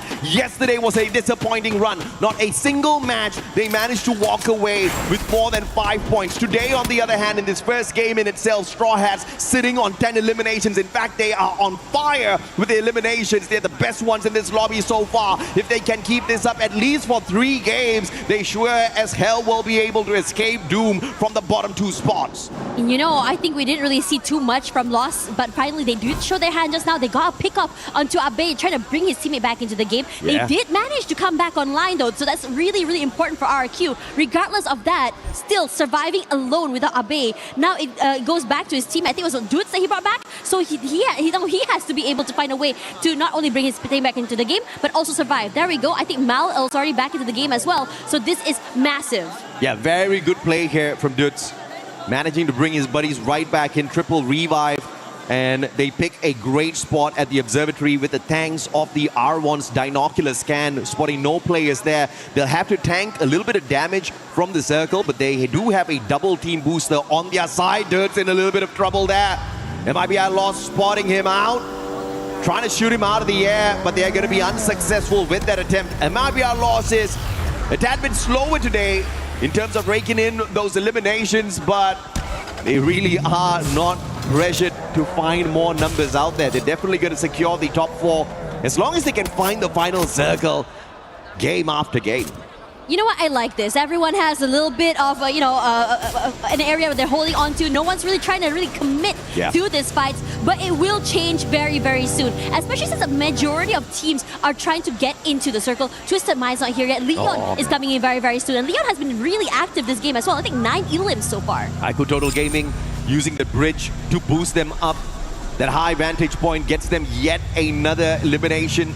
That's what you need if you're from the Indian squad. You just want to be farming these points one after the other. And speaking of farming, Miacorp needs to do that exact same thing. Show us what you've shown us already in USA. Show us what you've shown us in terms of your capability of finding that final circle. Leon, just like Straw Hats, doing so much better today with their positioning. Oh, Joker is still on a rampage with the sniper, and it's a lethal weapon in his hands. He got so many eliminations, even some chip damage to any team that's rotating away as well, which makes it so terrifying. His angle, he's going to be able to just really abuse, and it's AHL that he's going to be paying attention to. Hawk knocked down already, and over on this side here, TS also trying to find their way up onto a high ground. Yeah, Team Secret just staying a little bit quiet in the game for the time being, wanting to just pop off a little bit later on. And because they have been quiet, nobody has really taken away the resources that they've been collecting from the very start of the match. That's going to be making Team Secret a dangerous squad within that final circle. And we know they are definitely capable of annihilating many squads out there. Jack out in the open, a very daring position for him to be holding on to. Leon's going to be losing 2 players. Make that 3 as Joker gets shot out as well. Games King is the final one alive here for Leon. Al Ahly, can you take advantage? They might be able to. And he's far, far away from any vending machine, and Al Ahly won't be able to find one extra point unless Games King with the Valiant Dash does a double on that 1v2. Like the troll under the bridge, eliminates Al Ahly Esports. We were just talking about Team Secret just now, and now Anshan and the rest of the team are in trouble. Gio rushes forward, and now knocked down by Bobs. They were very much ready for it. Fluxo is now here. Bobs barely alive. But somehow TS will be the team to pull themselves forward, but not for long, because Lost is close by. MIB Outlaws just taking advantage of that situation, but now it's a battle between SHUL as well as Lost. Ra1 knocking Jack down to the ground and taking him out of the equation. Noor's out as well. Ico Total Gaming, what can you do up against RRQ? They've already built up the solid walls on top of that monster truck just to keep the Indonesian monsters away from them, and Twisted Minds will land right behind.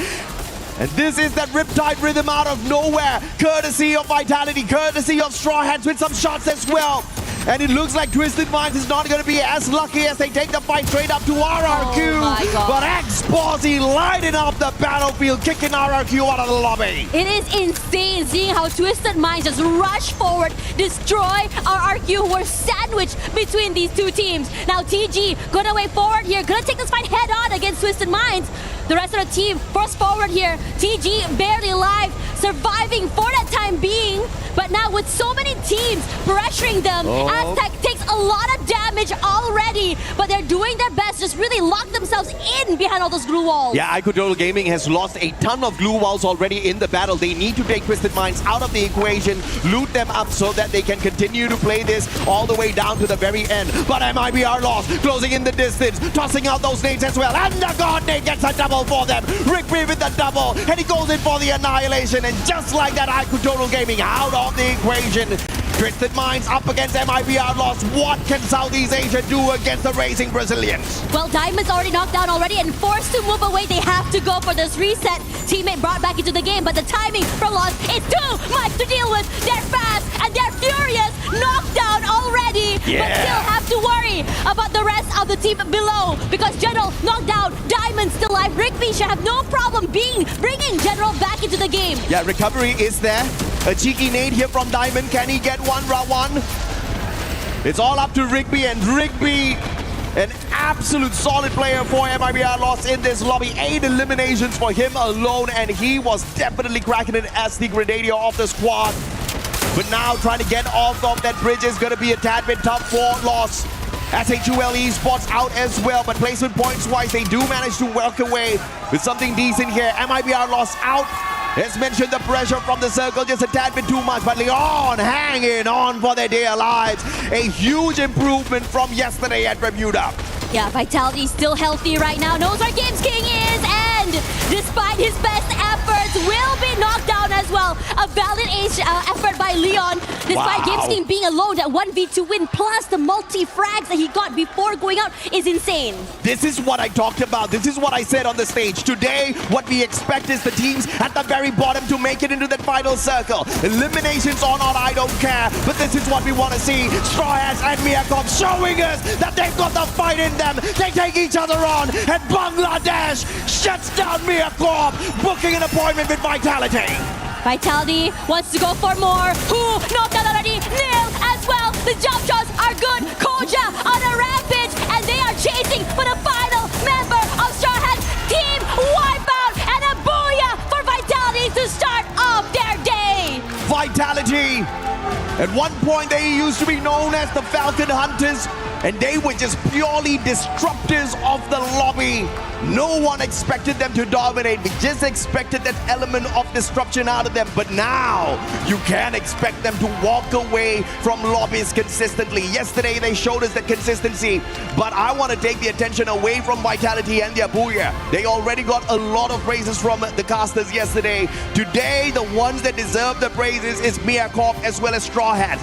The absolute determination to stay alive, and Straw Hats actually walking away with 10 eliminations and surviving long enough to get into that final circle shows you that hunger. So SHUL, Ali, they better watch out because the two from the bottom are looking to rise up. Yeah, both SH and Mia making it to that top 3 as well, raking in a lot of points as well coming into this one. So the race is on right now because again, it can be anyone's game. Everyone was thinking the bottom 2 might not be able to come back today, and they are showing us otherwise. Eliminations coming in from SH as well as the tenacity to survive by Mia is something to be praised. And even then, we're seeing so many teams even individually pop off. Leon Joker just now was going crazy. I believe also Games King was able to not only win a 1v2, but before going down to Vitality, he got 5 eliminations. Absolutely. But of course, we got to bring the conversation back to Vitality at a certain point as well. Chris Joe, the main reason why these guys turned from disruptors into absolute monsters out here on the battlefield, he has certainly guided them well to the top. But can they stay at the top? Can they hold on to those top 4 spots and find the early qualifier into the grand finals is going to be a big question, because the move that Vitality pulled off in the final battle sequence was exactly what got them the booyah. They did not wait for Straw Hats to complete their battle first before taking advantage. They were already taking shots at them, whatever angles that they could find, trying to weaken the Straw Hats crew, and then with a proactive rush to take them out of the equation as well. This is a huge improvement from Vitality, and that is what the other teams need to fear. The fact that they've got a coach that is absolutely brilliant to tell them exactly what they need to fix. If you look at what Vitality did at Bermuda yesterday, just 4 placement points, 5 eliminations. They had a rough run in the first game of the day, but today they twist that around. But they have to make sure as well that they don't run out of gas because they are stepping on that pedal a tad bit too much. Now, Tash and I are going to take a tad bit of a breather. We'll be back with you in a bit. Human body was built to move, not trapped at a desk in one singular posture for 12 hours a day. It's time your chair evolved. This is Secret Lab Titan Evo. Ergonomically engineered for you, gamers, hybrid workers, artists, backing your every move. Thinks he can come in here and play my game. Let's go. He knows nothing. Let's go! Tyler Wine, you're done. Raw energy. Blow the house down. How do we do yesterday? How was your mental after yesterday? Oh, so we are going to try to do our best today. So we have all the hopes and trust that we are going to make very good than yesterday, so we are positive today. So obviously, new day, you're saying that you were able to reset a little bit and you feel like you'll have a much better performance today? Yeah, we are going to do better than yesterday. What has it been like working with your team here at EWC and competing on the stage?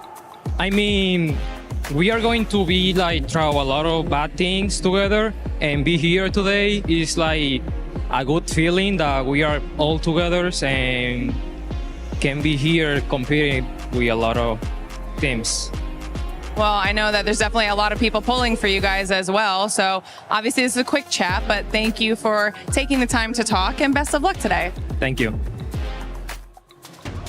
Ladies and gentlemen, you are right here in the heart of France. It's Paris, Free Fire at the Esports World Cup 26. And we have a bit of a review for you for the first game of Group B. It's Husky and Lucifer, and things are only getting started. We see Straw Hats making the top 3, and that was something that we were hoping to see from yesterday, and they've done it. I think this is what I was waiting for. Even in Group A, right? The teams at the bottom make a comeback. Titan Esports Club did it. I was about to bring that verticality where, hey, there's Bangladeshi team who've already made one through into the survival stage. Straw Hats started off, and they rightfully did from game number 1 itself. Absolutely. I mean, from what we've seen from Group A earlier on, when TAG got 2 booyahs, I think that really set the stage. If a region like India, who has been trying to prove themselves for so long, can do it, why can't the other people do it, right? Why can't the other squads step up to the occasion? And I think the best part right now is that we have some of the super fans in the house, with Fluxo on one side, on my left, with RQ on the other side, and they are here in full force.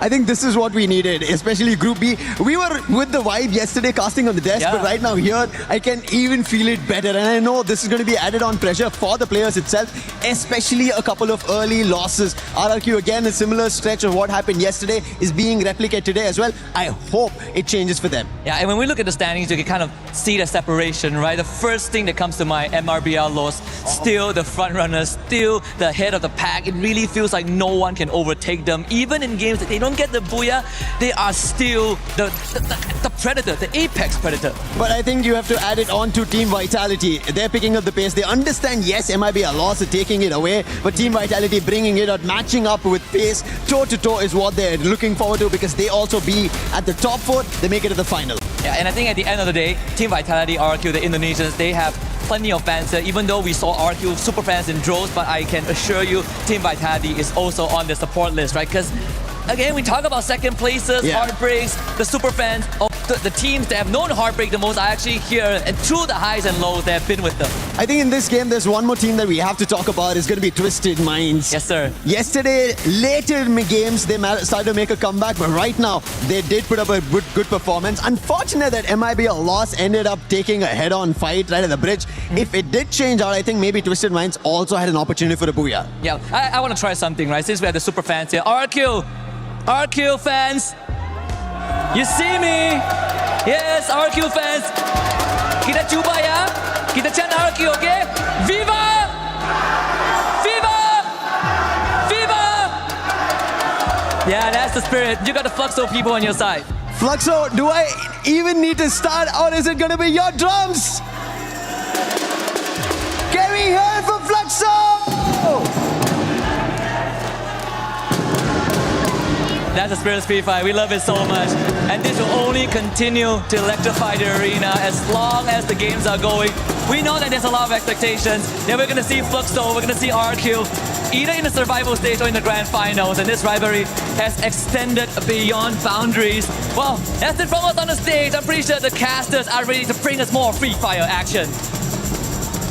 Oh yeah, we're very, very ready. And the whole crowd, this arena is shaking right now from the noise, from the sounds, from the fans as well. Whether it be RQ, whether it be Fluxo, everyone is ready to see who makes it into the next stage. Absolutely. Now, yesterday, I have to say it was not the best run for Leon, right? But today, when they opened up Bermuda, I have to say this has been their best performance so far, hands down. 12 eliminations, 7 placement points, a total of 19 for them to match up to their performance at Nextera. And this is exactly what you need if you want to show that you are well prepped for the grand finals. Is it going to be enough for them to squeeze themselves into the top 4? If they keep up this performance, that's definitely going to be the case. Yeah, now coming into this one as well, when you talk about, just for Leon, just about so many of the teams, we talked just now a bit about what to see at the bottom of the brackets, right? Yeah. And now suddenly everything's shifted. What we thought we knew about all these teams yesterday has changed. Mia looks different day and night. Even Straw Hat starting off very, very strong. Yeah. If you had missed map 1, please go back and look at it because it's crazy. Yeah, from being nowhere close to making a break away from that bottom 2 spots, they picked up 22 points. And I'm talking about Straw Hats. That is phenomenal. Yesterday, throughout the whole day, we saw Straw Hats pick up, I think, about 24 points in totality out of 6 games. So to pick up 22 from just one match shows you that they are a very different squad today. You cannot underestimate them. You cannot count them out of the race just yet. But MiaCorp, I have seen better from this squad within their own region. I'm still... I'm unfortunately going to be Asian parenting them at this point of time. I'm expecting more, although they got into that final circle earlier. More consistency for sure. As we hop on into game number 2, this is going to be that battle at Solara.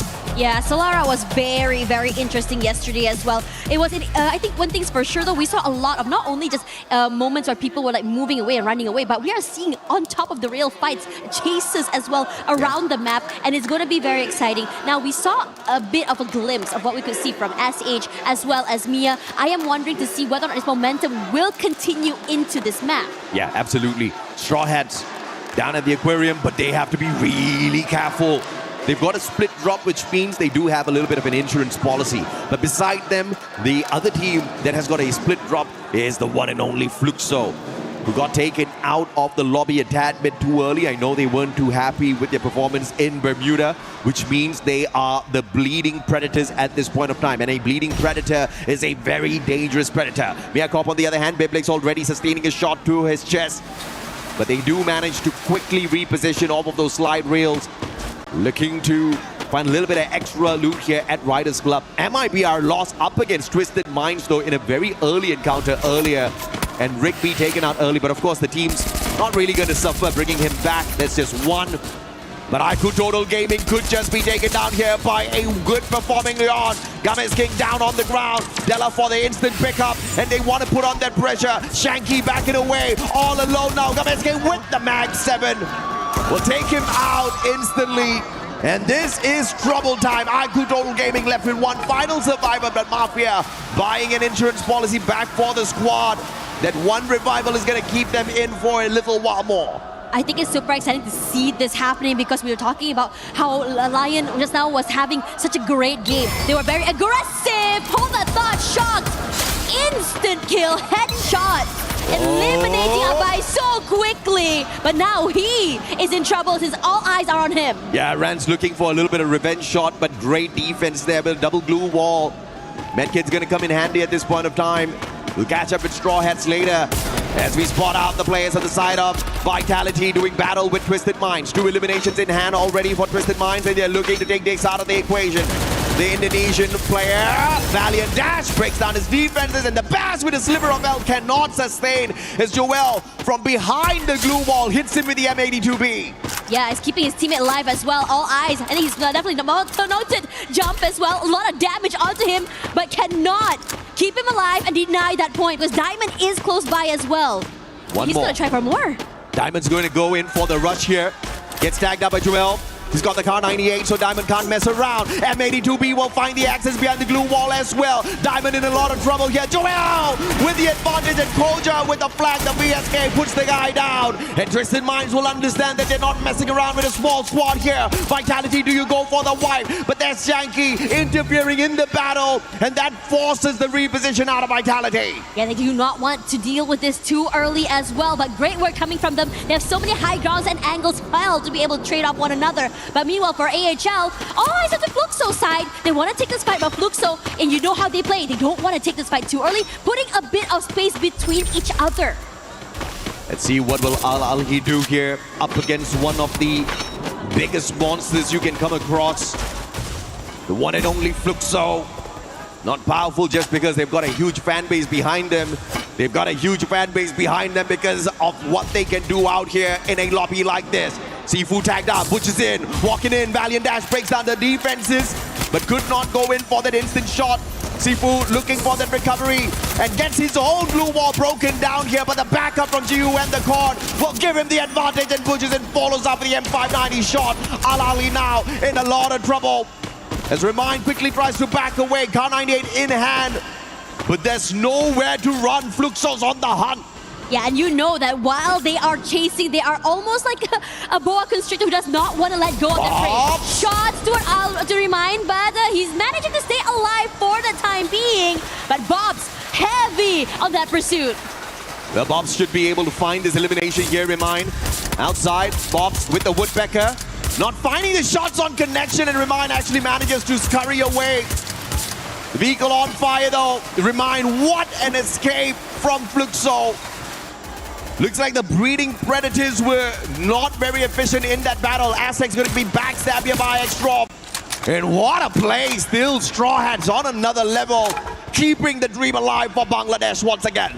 Oh yeah, you can definitely tell that they're riding off that high and momentum from map 1. We questioned it whether or not it will continue, and they definitely came into today with a game plan. Now, a reminder for yesterday, when we were on Solara, Team Secret had a booyah with 31 points, but we haven't seen too much from them from map 1 and in this game as well yet, so far. Absolutely, yeah. Titan Esports, they survived Group A, the group of death many people called it. But he's showing everyone that they are capable of getting into the grand finals. But of course, if you look at where they sat on the overall leaderboard, it's going to be quite a bit of struggle. So more is going to be needed out of them. But if they play anything like what Straw Hats is showing us out there on the lobby, they're going to see Bangladesh in the grand finals for sure. Leon, on the other hand, on the hunt. Al Ahly, Hawk. But the Hawk's not up in the air. It's wounded. It's on the ground. It's running away. And birds should be flying. Unfortunately, Hawk can't do that all alone as he's hunted by a pack of lions. Yeah, they're very hungry as well. They love to keep these fights. They don't want to let it go. There we go. That's the first shot onto Hawk. That's a lot of damage done. Joker juking away, trying to stay healthy. And you know this guy, once he lands his shot, is very nasty. And there we go. It's Games King that finds Hawk in the end. That's a double kill for him. Yeah, beautiful play. Hawk at least tried his very best, had the Skylar on him. Riptide Rhythm finding the connection, but of course Joker just dodged that bullet perfectly, saw a little bit of natural cover with the compound and made good use of that. If you look at the most eliminations, man, MIBR lost, still on fire, even though we didn't see a massive game from them at Bermuda. They still walked away with the 14 eliminations, and Yago's just topping the charts with the damage as well. Yeah, that circle hard shift to the right as well, with S8UL being so comfortable in that middle area. And this is where things get super interesting, how the fights are going to be happening and how many teams will be eyeing that compound. Absolutely. Now, the next circle will move towards S8UL as well as MIBR lost. Both of these teams will stay silent for the time being. But now Team Secret up against Fluxo. The shot onto Dekui. He needs to recover. Wang Am on the other hand. M60 in hand, already enhanced with the hammer. Looking for the reposition as well. Flanking towards the left. He does have the thrill of battle in hand, but he could just be the distraction here for Team Secret so that the rest of these players can get into position. RRQ looking for a straw hat, and they find who? That's not a question, that's a statement. Abe waiting in the wings as well here. Knows that close by you also see Twisted Minds as well. Could overextend this. Move forward is here. Diamond takes quite a bit of damage from that corner here. Just is putting a lot of pressure onto him. Forced to move away, forced out into the open. His teammates managing to rotate across. Dude's close by here. A jump shot forward means Diamond cannot survive longer and will be able to secure that point. As expected, Fluxo really not going all out just yet. The Boogeyman still choosing to fly under the radar. They've already gotten taken out. No placement points in this game. Barely any eliminations from their side. Twisted Minds on the other hand, still on the hunt. Ma'al, AWM in hand. Exposi does not know. Oh, he didn't check him. Ma'al, trigger discipline is there. He has the Morse.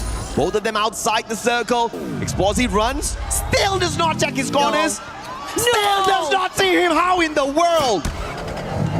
There is Ma'al, no the ninja. Without the stealth bites, he's still stealthy. Yeah, that's just one corner unseen, survives, and the ability to be able to prolong RRQ's run on this map.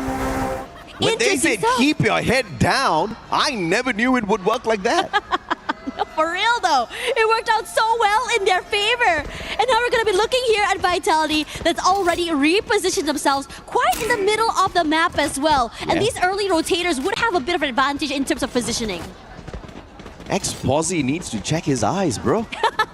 Man. And Ma'al, that's the luckiest camp I've ever seen. He was hoping and praying he doesn't get spotted. I was so sure he'd be seen just now, especially to that large, big area that he was crossing. Yeah, Ex-Posy was just too busy. He had a mission on his mind. He's like, we are out in the blue. We're tanking a tad bit of damage here. We need to look for the next circle because it's going to move yet again.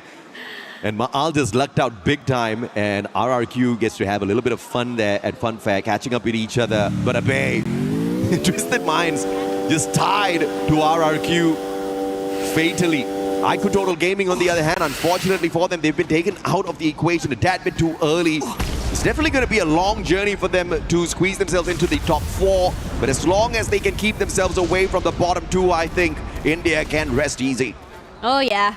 Abe waiting here, Twisted Minds. Diamond already knocked out so early there. Abe now positions noted, still wants to go for that hunt. Jump will be seen, breaks that with a valiant dash, but able to put the glue wall down for that second time. The Bass knocked down, and now it's a 2v1. His teammate's already back in the game as well, so the crunch is here. And Abe, a quad instantly doing damage to so many members of Twisted Minds. Come on, PLS1, show us what you got with that sniper. AWM time, baby. Ex-Posy driving away, trying to juke. But the God lights the vehicle up in fire, and PLS1 with the AWM takes him out of the vehicle and the lobby. Unfortunate for Twisted Minds. RRQ did not show them the same courtesy Ex-Posy showed Ma'al. Oh yeah. Now C-Mox is in trouble as the rest of the Lions look to go for the hunt. Finds him in the corner. The Valiant Dash breaks it in the end. He's so quick to take him out of the game. Well, PLS1 stole that one away. Beautiful play! And Gabez King gets knocked down as well. That AWM from PLS1. Team Secret has got a nasty sniper on their side. And Jacquard's dealing with that instantly with the M82B. But of course, the recovery should be easy for Team Secret. We move on over to Vitality up against SHUL. I think this is a little bit of a peace treaty between them. They're not going to find the engagement between each other just yet. Looking to play it safe for the next circle. Yeah. Southern side here in control of the Lions. Well, meanwhile, close by, we also have Team Secret.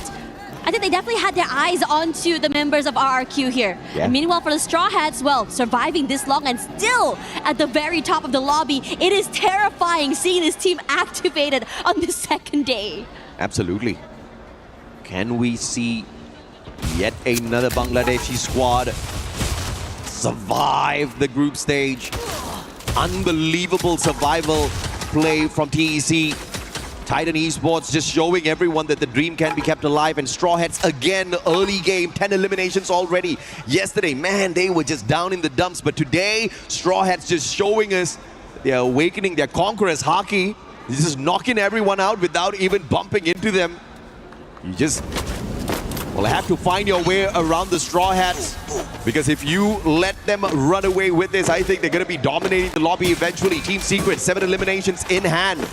And PLS1 on fire earlier, but he slowed things down a tad bit here. They need to look for a way to get into the next circle, and RRQ stands in their way. Yeah, they put a lot of damage and pressure toward this team as well. The fact that the Lost is not able to really do anything either says a lot about how much space as well as power RRQ has. And speaking of power right now, Team Secret on a rampage, looking for this fight against the Lions, not able to take up too much space, kept out of the zone thanks to all of these glue walls. Leon, what can they do? A little bit of a panic here because the circle's looking for them, getting the damage in. Team Secret is trying to gatekeep Leon.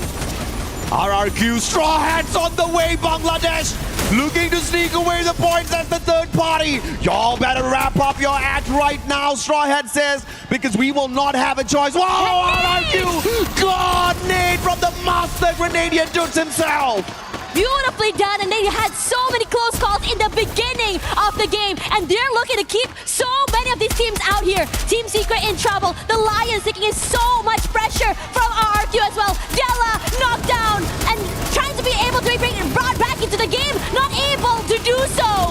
SAUL Esports taking out Vitality. Talked a little bit about the aggression from the Indian squads. Team Secret shut down as well. You can thank RRQ for that. Who would have expected them to step out of their own safe zone to take the fight up against two teams who were looking for their defensive spot? So a little bit of proactive action there from the Indonesian Titans. Leon's out of the equation already. We are left with 4 squads in here. RRQ, MIBR lost. Miakop and Straw Hats again getting towards that final circle. But Josh wearing a little bit of a boo-boo there, looking for the pickup from his buddies. Yeah, time is dwindling and no space to move because Lost is here pressuring the Straw Hats. The shot goes huge. Neil knocked down. Shocked is waiting to be the next one to fall, but they're able to recover. Who as well? Taking a lot of damage here, but RRQ on a hunt, getting active.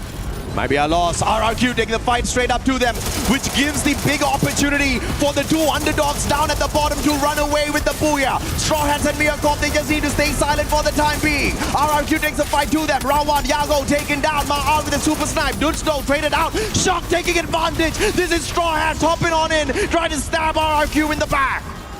Oh, the Straw Hats still survive, but RRQ is the team who's on fire right now, surviving healthy with the 4. Both these two teams, Mia and Straw Hats, started the day at the very bottom, and they're survived again at the top 3 here. Shots knocked down already so quickly because Mia has their eyes on this team. Going for more, Mia will get 2 more points. Abitomake Balubasi, Bangladesh. That's the kind of spirit we want to see here in EWC. But now the battle is the 2v4. The odds against Mia, and RRQ will use the odds to their favor to walk away with a booyah here. And they want to show they are alive and kicking, and they want to make it into the top 4 for the early qualifier to the grand finals.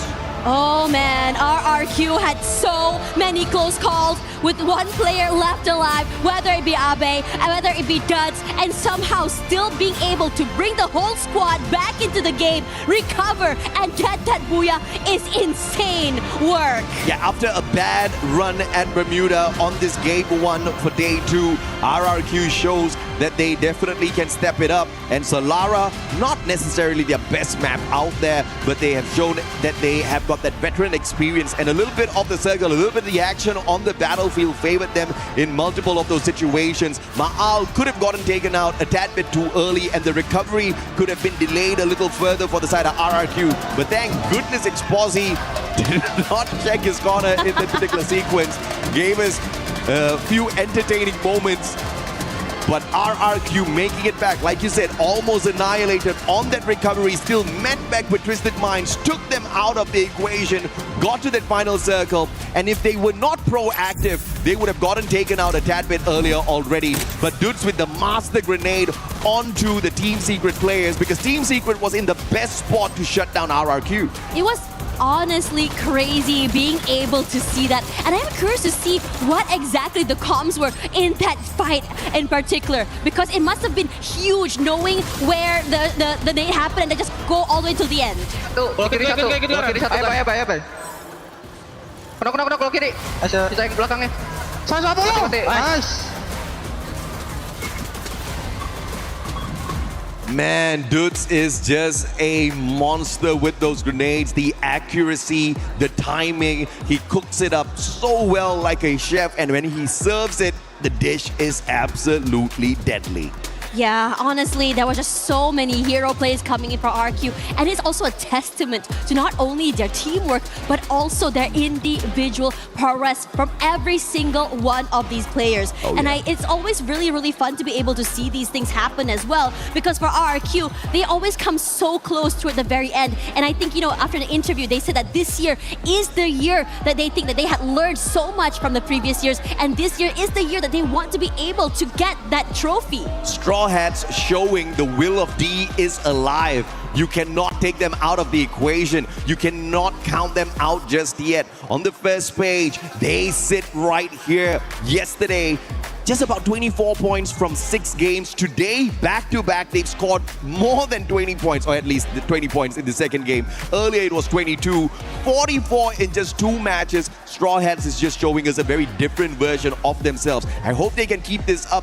This is going to show the rest of the world of Free Fire that the dream can always stay alive as long as you make those plays. But of course, on the second page, your Team Vitality getting knocked out a tad bit too early alongside MIBR loss as well as Twisted Minds. Yeah, and I think that in this situation, there's a possibility that you're not expecting some of these teams to really go activated on day number 2. Yeah. Vitality did try to survive, but they got overwhelmed from so many different teams as well. We saw Dix getting knocked out so quickly, so many times, and separated from the rest of his teammates. I think in this situation, Vitality need to find a way to not only survive as a team, but how they approach fights. And I think awareness might be something they want to pick up as well. Yeah, absolutely. Straw Hats, unfortunately, they have to make sure that they don't hold on to such angles in the future because their feet exposed, no glue walls to protect themselves. Many teams found that to be that weak point of the squad, and 2 players got taken out of the equation a tad bit too early. If Straw Hats had 4 survivors down in that final circle to play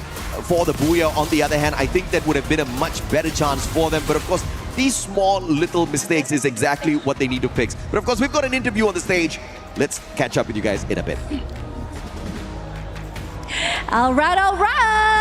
We are back on the stage with Miko and Cheetah. And of course, we have Joel from Team Fatality. And we're also joined by the pretty Yunsu. All right, let's have a bit of a chit chat, shall we? Because I am so amazed by the way that you have been performing today. So yeah, the first question is, Joel, we all know that this is your very first international event since joining Team Fatality. How is the pressure difference? How are you handling it? Jadi Joel, ini kan kita tahu ya, pertama kali nih event internasional, ya kan? Sebelumnya pertama kali ke luar negeri kan waktu itu World Series. Sekarang akhirnya ngerasain international event. Pressure-nya seperti apa perbedaannya dan gimana juga cara kamu menghandle tekanan itu? Kalau buat tekanannya ya biasa aja sih. Kalau soal pressure juga kita udah biasa turnamen-turnamen internasional juga, jadi ya aman aja. That is such a nice answer. So basically what he said is that, what pressure? I'm not feeling pressured at all. I'm just being myself, calm and collected, because this is something that we're not new to. This is something that I've trained myself to, and I'm just ready for anything basically, because I don't see any pressure coming from any of the other team. So yeah, that answer actually shocks me too. He have grown up a lot. I have been following his, his path since 2024 until now, and wow, he changed a lot. All right, up to our second questions. You start off a day with the very first Booyah and build up more a gap in the finals qualification. How much of a benefit will it be to not have to play in tomorrow's survival stage? Nah, ini pertanyaannya menarik banget nih. Kalian kan tadi membuka hari di grup B dengan sebuah booyah, yang artinya kalian juga nambahin jarak poin dari tim-tim lain yang harus ngejar tim Fatality. Sepenting apa sih sebenarnya buat kalian sendiri menghindari survival stage? Seru apa? Apa pentingnya kalian menghindari babak survival? Karena kan kalau yang kita lihat di top atas itu bisa langsung melangkah ke babak selanjutnya. Sepenting apa untuk langsung catapulting diri kalian ke babak berikutnya dibanding harus lewatin survival stage? Kalau untuk ngelewatin survival itu menurut saya terlalu jauh lah. Ya kita pengen buru-buru lolos aja. Well, a very short answer and a very confident answer. Well, we don't want to waste our time. We just want to make it quick. We just want to make it to the next stage and not go through the survival stage because, again, it is a waste of our time. All right. Show us more. Yeah. We would love to see more from you guys. Yeah, I hope he can back up this answer seriously. Okay, so last question. We've seen a lot of teams start slowly this event. How important it is for you to show your best game in the group stage and build confidence heading deeper into the competition. Ini kan kita lihat beberapa tim tuh memulai perjalanan mereka agak sedikit slow nih. Apalagi kalau kita bicara di grup B gitu kan. Sementara kalian agak sedikit berbeda. Sebenarnya seberapa penting sih buat kalian tampil agresif dan tampil langsung meledak gitu di group stage dibandingkan dengan tampil konsisten memasuki babak-babak berikutnya di kompetisi yang sebenarnya bisa dibilang ini kan jatuhnya kayak maraton ya, bukan lomba lari cepat gitu. Situasional aja sih, kalau emang kita lagi pengen agresif kita agresif, cuman kalau kita pengen defense. nggak ada penting-pentingnya juga, biasa aja. So of course, what he's saying is that, well, the teammates are also complaining behind you because of his answers. But basically what he said is that, well, it is important to play great, to perform well. But then again, when it comes to being aggressive, when it comes to getting as much points as possible, it is very strategic. It's something that they will adjust according to the gameplay. So yeah, right now they're just trying to give up their best and showing the best performance that they could.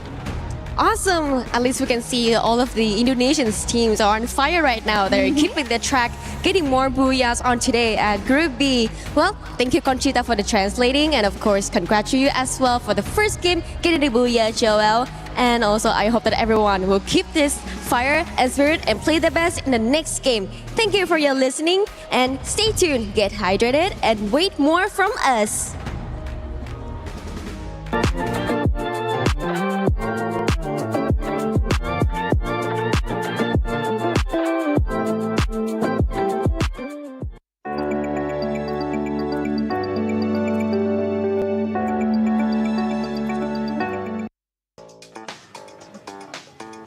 Hey, Seven, what do you got there?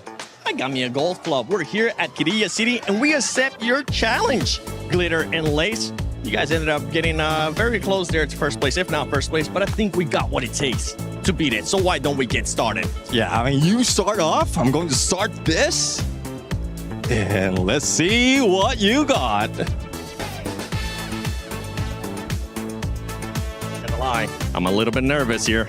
Well, there's no need to be nervous because we got 7 woods. There goes for a swing. Is it in the green? Ooh, 89.4. You know what? I'll take it. It says too far, but I'll take it now. It's time for your turn, Mr. Neptune Happy Gilmore. Let's see what you got. Let's see if you got what it takes to beat 89.4 or maybe make it even better. As we'll get started here with playing golf. Let me press the start right here. Okay. All right. You got this. You got family watching back at home. Anything you want to tell them really quick? I got this. He's got this. Let's see that swing too. The prep is going to be up. That was a practice. Practice. Yeah, just a practice. He's got this. He's got this.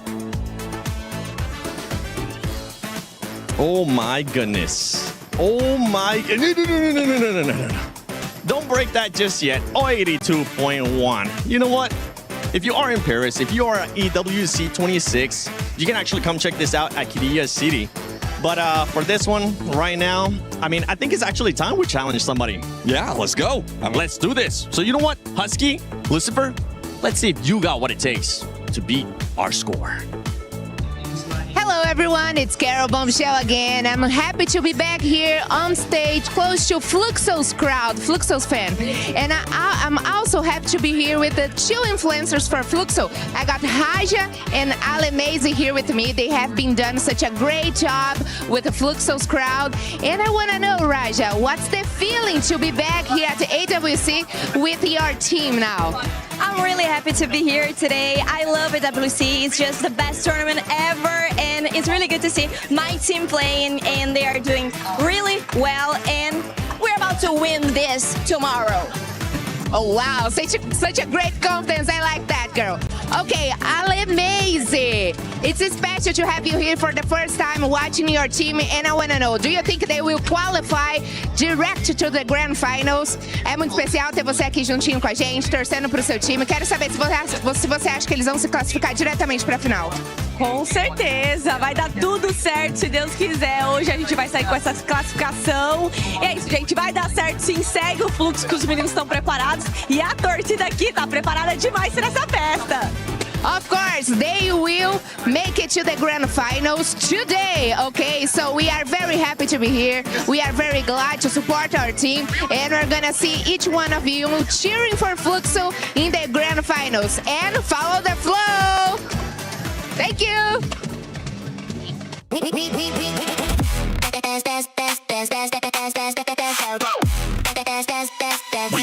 Esports Esports World Cup.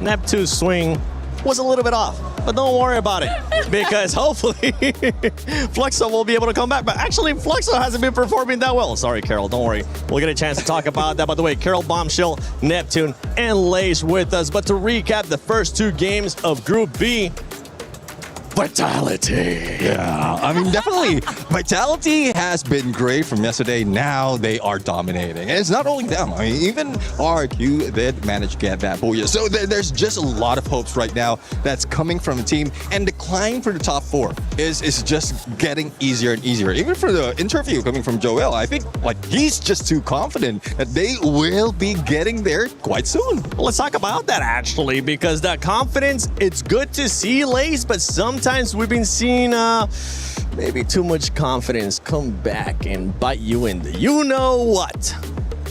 Well, all I know is that we beat you in golf, so I'm just going to hold that in my heart. But look, obviously I've been following the storyline of, Team Secret as my underdogs, okay? So in that position, they were in that southeastern corner there with Bayside, and it looked like that they were going to, have a nice little easy rotation in. And I think this is probably why we've brought Carol up here, but they managed to get a team wipe on Fluxo down in that corner of Bayside. But it was a bit of a treacherous kind of rotation to that zone because they got held out by the likes of RRQ and also, what was it? I think it was Team Lion as well. So it was a very tough trek for them. Obviously, we're talking about the pace and slow and steady, that sort of situation, but they are not getting enough of those E-limbs and placement to be able to beat these sorts of teams. Now, I want to bring into the conversation Lion. Yep. Okay. And, Conchita obviously had a conversation about them too, but this is exceptional from them. They have absolutely dominated and moved up there. They are in the conversation. They are up in those top teams and battling it out in those final zones. Yeah, I do agree. I mean, there's a lot of history right now coming from Lion, especially Gamesking. He was left in there alone, but even solo, Lion. Gamesking can still get all those eliminations in. Like the fighting spirit coming from him and the team. I'm really loving it. They might be able to break through and bring down Twisted Minds.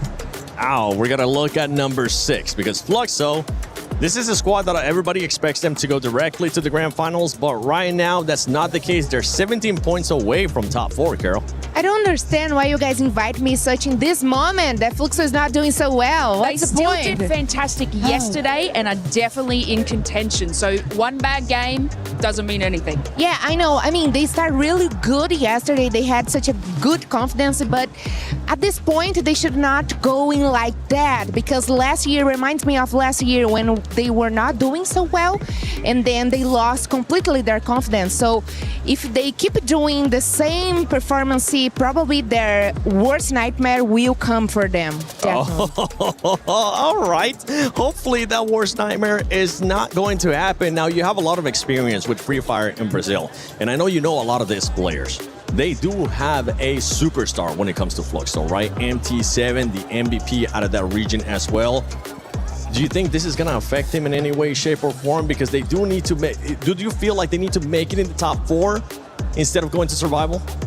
Of course, definitely they need to make the top 4, but yeah, answer your question, definitely that can keeps getting in MT7 mind, but you know what, this regular season in Brazil, MT7 was the MVP with 330 kills, 330 eliminations, so he knows what he needs to do to step it up and be on top and also help his team to step it up. Maybe MT7 is the fire that the team needs right now. Yeah, we saw some stats there too from Vitality and Loss. Remember, Loss was able to do amazing things yesterday. play with those 3 booyahs. Today, we're seeing some stuff here and there from them, but Vitality, I mean, if we talk about what we saw yesterday out of Group B in comparison to Group A, we saw a bit more of a chance for some of the other squads to kind of come up, and that's exactly what we're seeing right now in Day 2 when these squads are trying to make sure they push for that top 4 with 4 games left.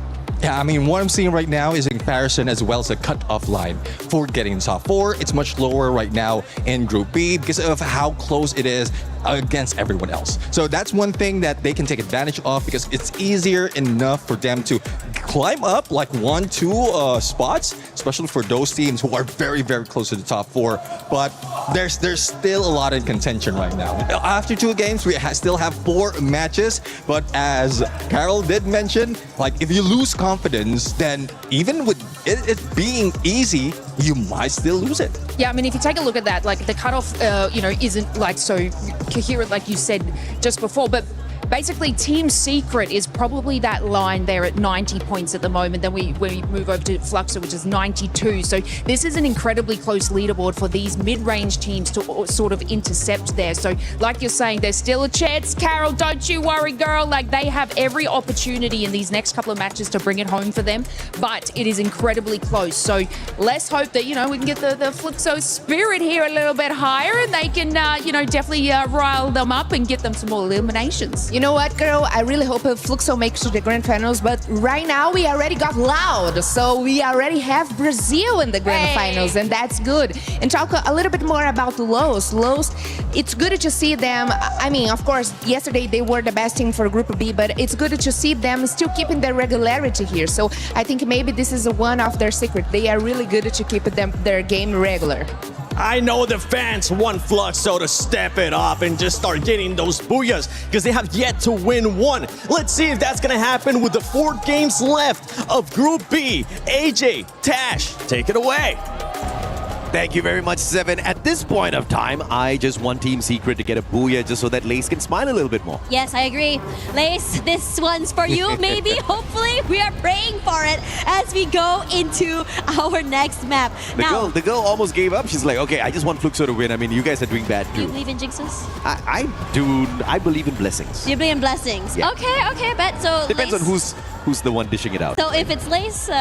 If it's Lace, she's got a kind heart, so it's definitely a blessing. It's a blessing for sure. So that's high expectations for Team Secret in this particular one as we go into this next one. After all, this map is not going to be easy after all, since a lot of teams are starting to really amp up. We see consistency across 3 maps. I mean, 2 maps, excuse me. I just see consistency from the 2 teams down at the bottom who are fighting for their dear lives. And it looks like Straw Hats will not stay at the bottom all throughout because little by little, they are making that climb. I mean, what a brilliant play so far, getting more than 40 points just off of 2 games. A very different version of Straw Hats we get today. And they're moving all the way out, potentially for a double compound drop here at Foundation as well as Old Hampton. This is going to give them ample loot to play their game well once again.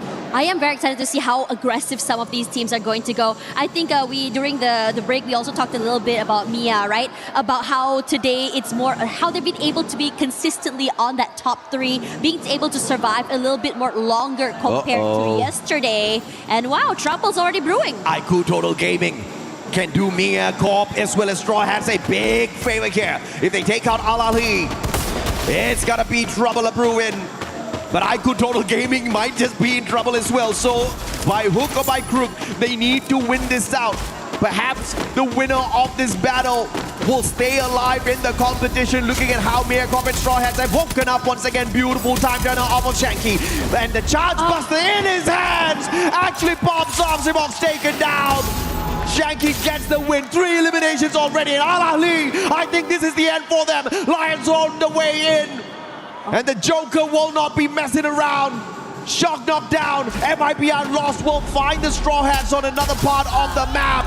And that's about it for Al-Ali. They're about to be pushed down to the bottom 2. Oh, that is so unfortunate. We talked about not clearing corners, but for the rest of the team here, they do check and find him in the end. Now, TG close by alongside the Lions, excuse me, and they're looking to see whether or not they can continue on this fight. Joker coming close. He had a really good game previously, especially with the long-range weapons. Puts a bit of chip damage onto Shanky, and they want to try and chunk them from crunched them from 2 different angles. Joker just does not have his weapon of choice at this point of time, having to make work with the Woodpecker as best as possible. Shanky with the SKS also has got the time turner once again for the pop on his side, saving his life. Wota down on the ground though. The recovery needs to be strong here for IQ Total Gaming.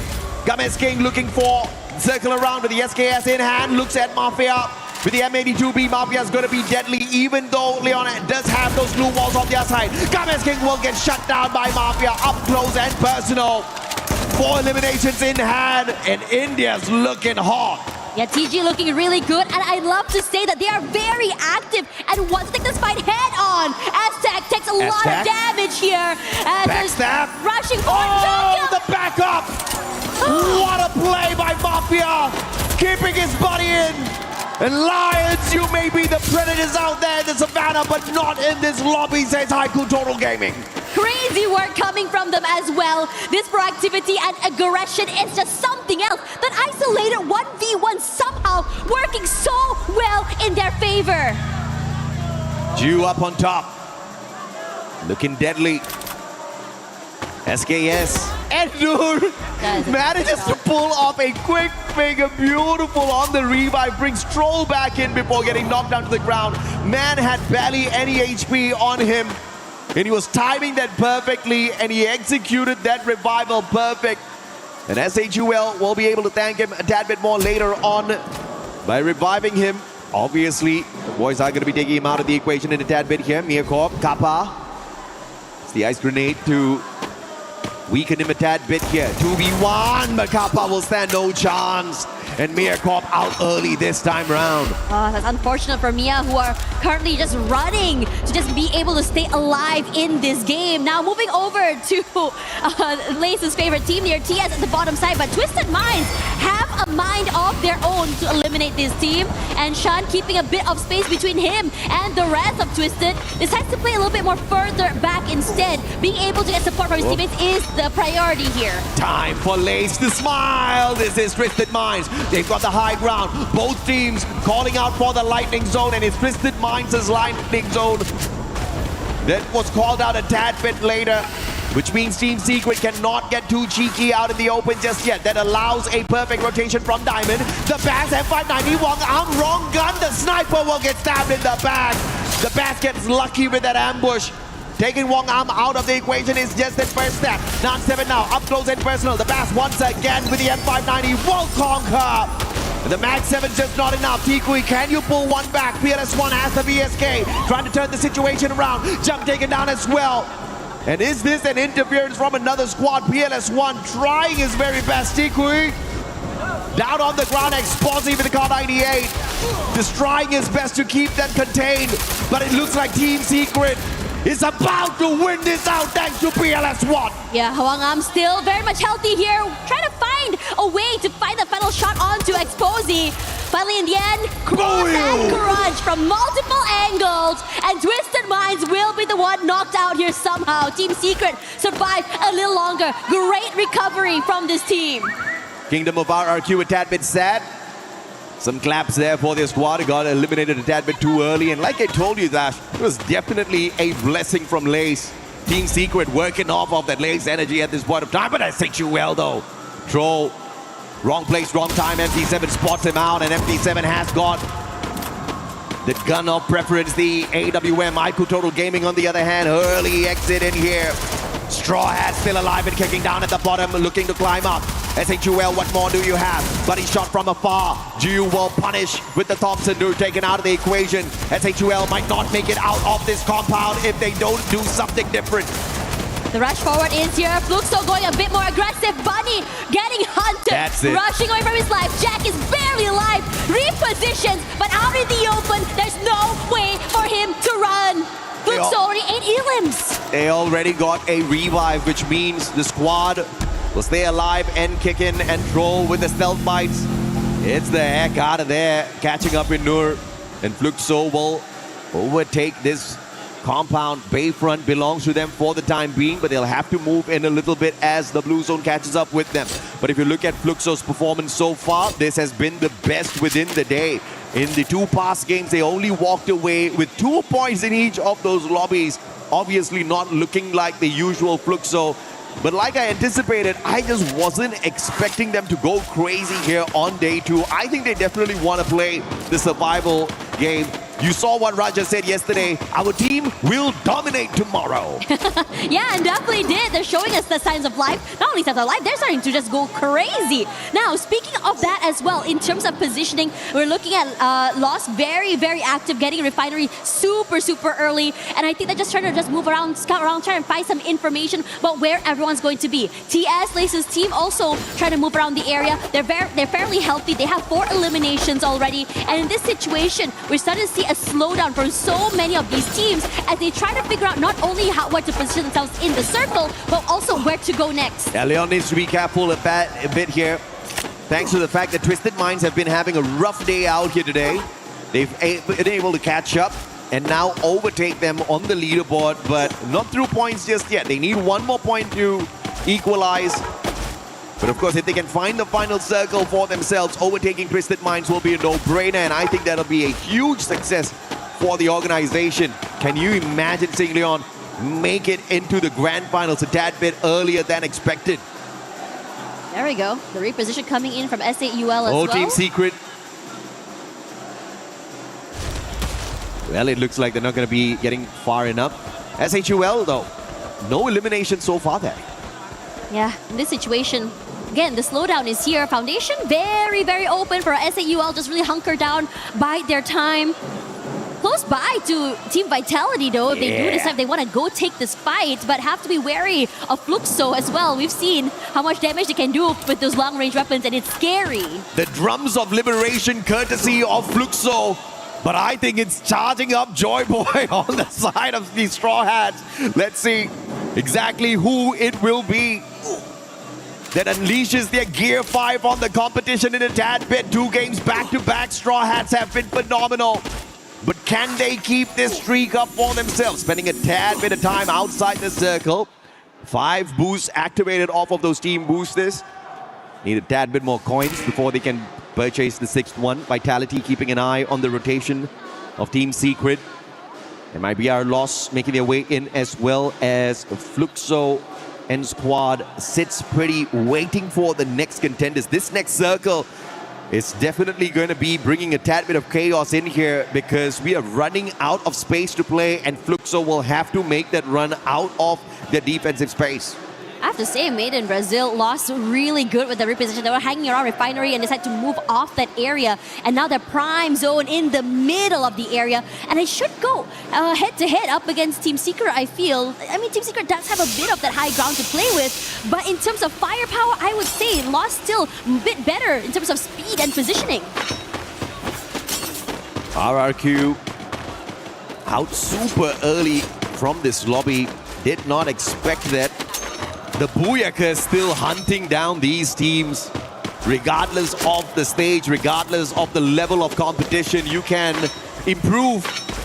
But running away from the Booyakas, on the other hand, is just something that's just totally up to luck. And RRQ just did not have that luck on their side this time.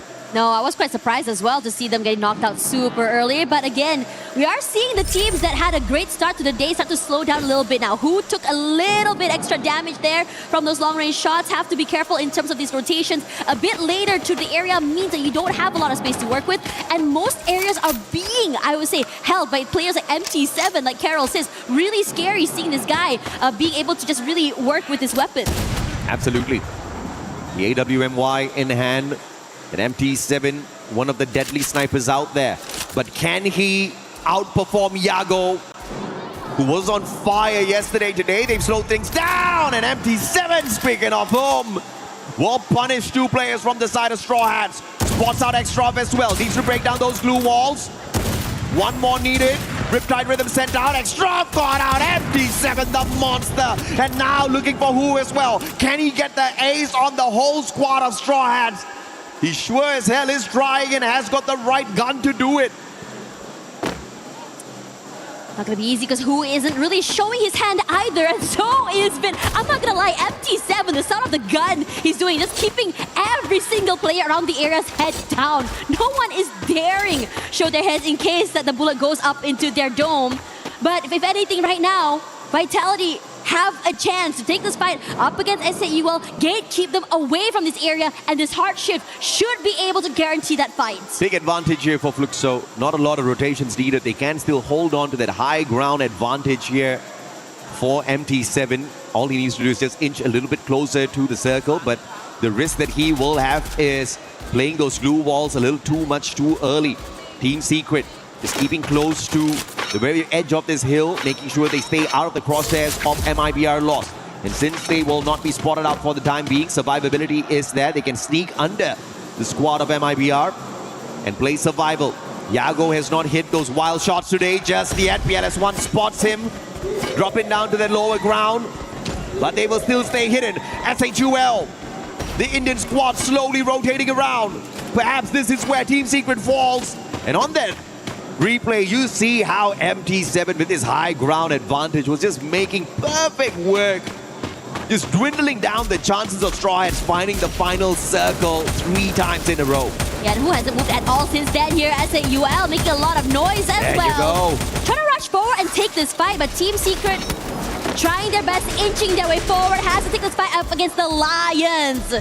Lost waiting, made in Brazil. Prime angle, just really pressured this team out of the zone. And I'm saying that Team Secret right now, just a terrible position to be in, but SEUL is here perhaps giving a bit of space and respite for them. Yago versus PLS1, and SNUL moves on in. And MIBR Lost says, you can have it, baby. I do not want this platform. They quickly retreat, trying to look for that reposition. Is that a good move or a bad one? Straw Hats finally taken out of the equation already. Fluxo sending the shots to the spot of Vitality. Joel knocked down as well. SHUL aiming for the players on the side of Team Secret as Vitality finally bites the dust.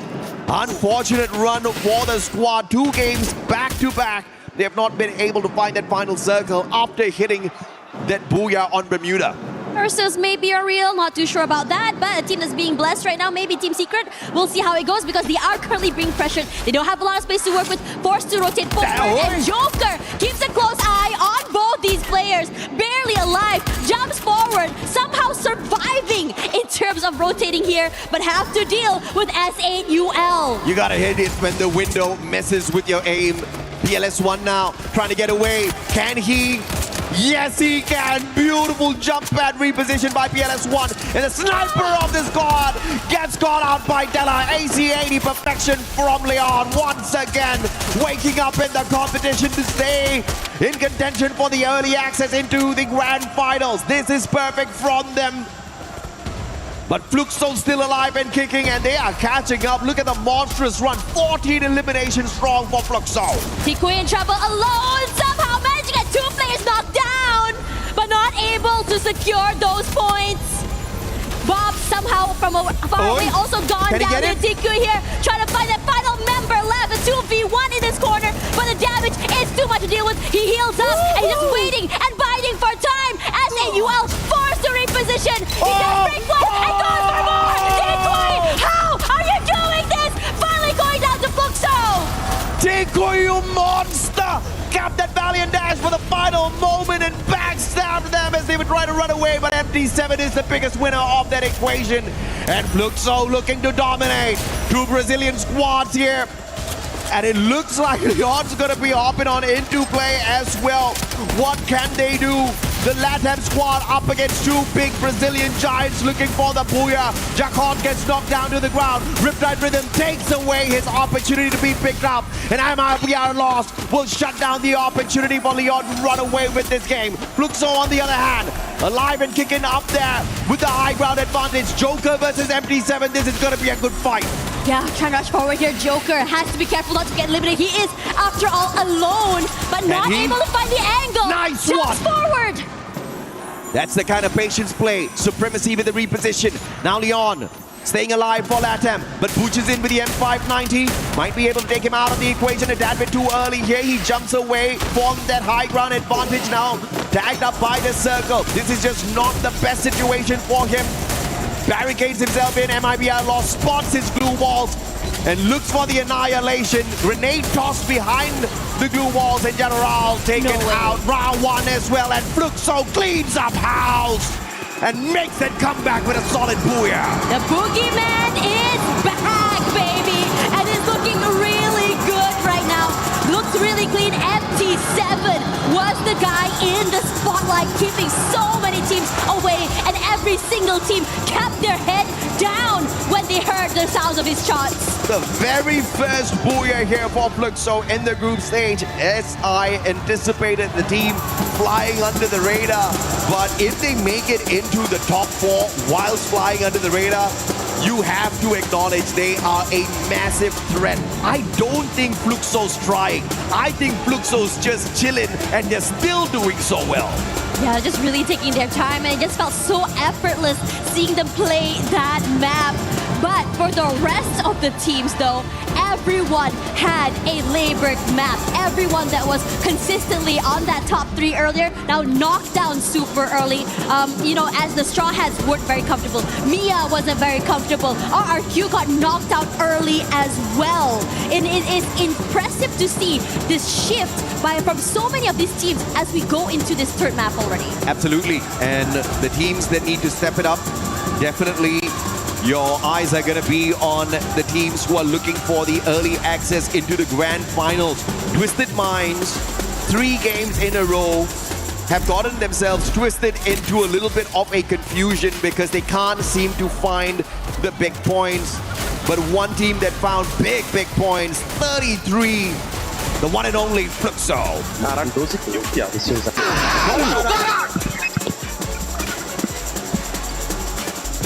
Yeah, they are so hyped, just so you can really hear them really bring in that energy for their games today. We talked about them not trying, but they are definitely excited to just really bring this up the ante and the heat. I mean, even without trying, Fluxo currently is in the top 4. How about that? How insane is that? And then you've got Leon on the other side who are struggling, who are trying their very best not just to survive but to find these elimination points, but they're still one step behind Brazil. This has always been the issue for the LATAM squads. Can they break that curse this time round at EWC 26? As Fluxo rises to the top again after struggling in the past 2 games. Bermuda and Solara gave them a total of 4 points in totality, but they obviously have made up for those weak showing with this third map at Kalahari. Yeah, it's looking really good, and I think this is where, you know, not only are you going to be worried for the bottom teams, but also for the possibility of maintaining that top 2. Yesterday, it felt like Made in Brazil lost was just so comfortable, so far ahead of the teams, right? Currently now they're at, 168 points. Vitality and the rest of the squad have a 20-point deficit compared to the rest of them. But if this continues, we might see a shift in toward the finals. This time, Straw Hats only managing to sneak away 4 points from this lobby. Mierkorp, on the other hand, way too early of an exit. Sure, they wanted more, but eventually the momentum that they started the day off with dwindles down. Can they work that back up? That's going to be a big question. But MT7, you know, I asked a question, is he going to be able to show that he is a better sniper than Yago? And the number of eliminations that he pulled away in this game, I think answers that question. But I still haven't seen a clean 1v1 between these two phenomenal snipers. Yeah, Yago pulled away nothing as MT7 was cleaning up the lobby this time around. Yeah, after all, I think one thing's for sure that when you see this, you know, we talked about riding the height in the beginning of the game for Straw Hats, for Mia. Yeah, it was the thing for map 1 and number 2, but now Kalahari comes through, Fluxo is online, and my worry is that they're going to start dominating, they're going to start farming these eliminations. We saw that happen on day number 1, it was a change in pace from the usual style play, and now it's currently still going on all the way till now, and I think for many of these teams that want to be in this top 2, well, I think their hopes and dreams might just be dashed. Well, at the end of the day, you're aiming for the top 4, and it's obviously not going to be an easy run. This is a slightly easier lobby compared to Group A, mainly because you've got many teams very capable of pulling away big numbers through eliminations there.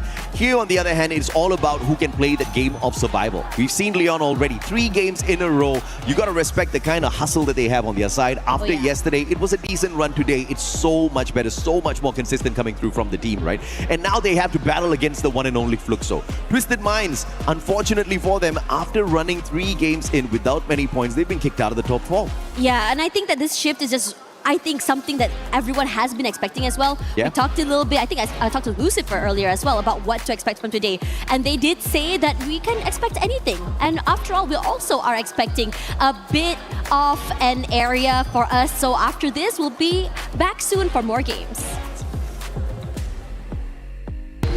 We were there. For every click, every clutch, every respawn. We were there for the years of grind. And we're here. Now. The proud founding partner of EWC. Powering the biggest event in gaming. Shoulder to shoulder with the world's best. Making history. Greatness deserves a stage. Lenovo Legion. Reach your impossible.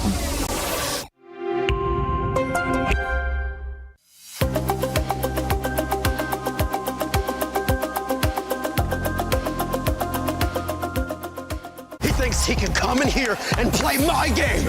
He knows nothing but go! Tyler Wine, you're done.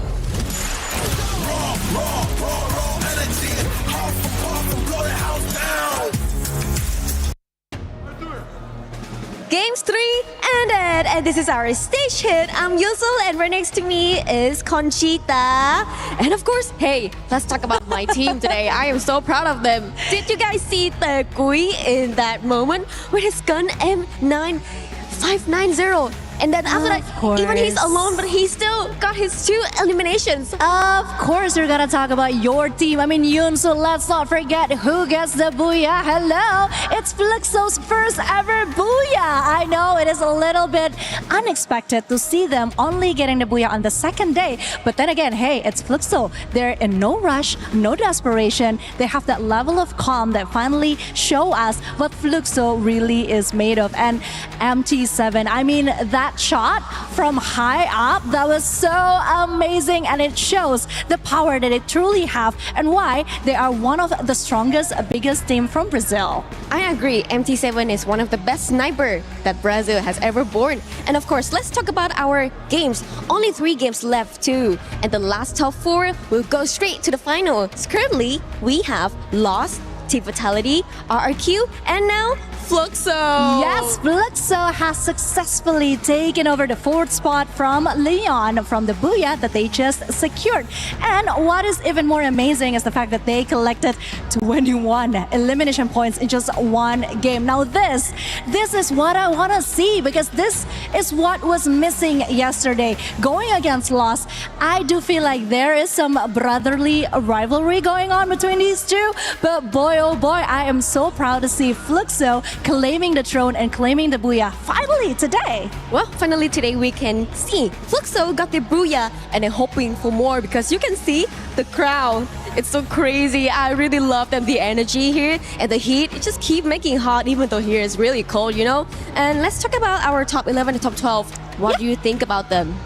I do think that seeing how the group is doing right now, I do agree that Group B somehow has it a little, just a little though, a little easier compared to the Group of Death, aka Group A. But hey, anything can still happen. We still have a couple of games left. And seeing how Fluxo is bouncing back, I don't think the top 4 that we have right now is truly secured. Don't you think? I do, but not yet. Because we only have like 3 games and 3 games left to go. So I think this Group 4 still got some change to it, but I'm not sure because Lion is so crazy. You know, come on, Games King, he is on fire. Like a youth, a very young youth, a really young energy, come to the stage and destroy everything that is like cover his way up. Man, I'm totally his fan.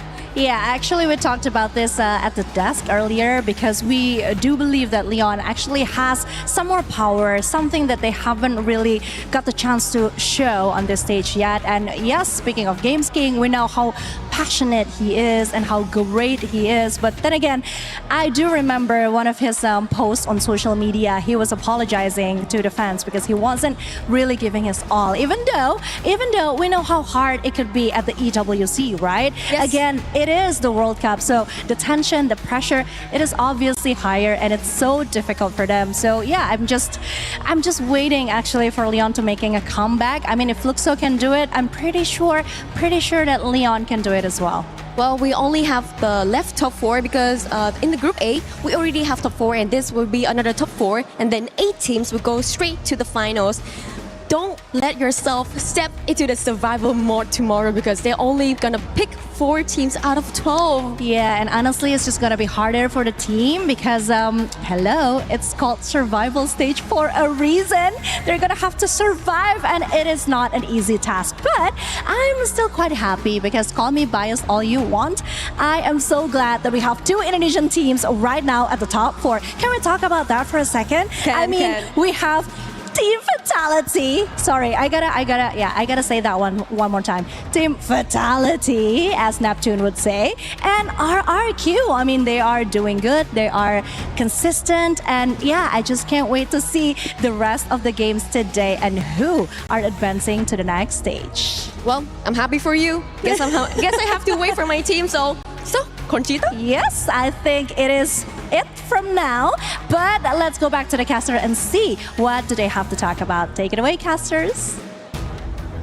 Okay, things are heating up right now. Yeah. I mean, after all, we are talking about the teams that are, I think, supported by both Conchita. We're also talking about teams that are supported by Yunsul as well as Lace as well. But the team that is currently on top, after all, is Fluxo. They are heating up. They're looking very aggressive. MT7 is starting to come online, and it is looking very terrifying. Well, not on top just yet, but definitely getting there if MIBR does not wake up in a monstrous way, right? We did see them get to that final circle this time around, walk away with the second spot, but just 4 eliminations to their name. Obviously, that's not going to be enough to protect your throne, but they've already put a phenomenal distance between themselves and the rest of the squads yesterday, so they do get a little bit of lag time here. But like I said at the start of our Group B, regardless of what MIBR loss does, I don't think they're going to get kicked out of the top 4, and that is something that truly deserves our respect because they pretty much earned their spot at the early access into the grand finals just off of one day's phenomenal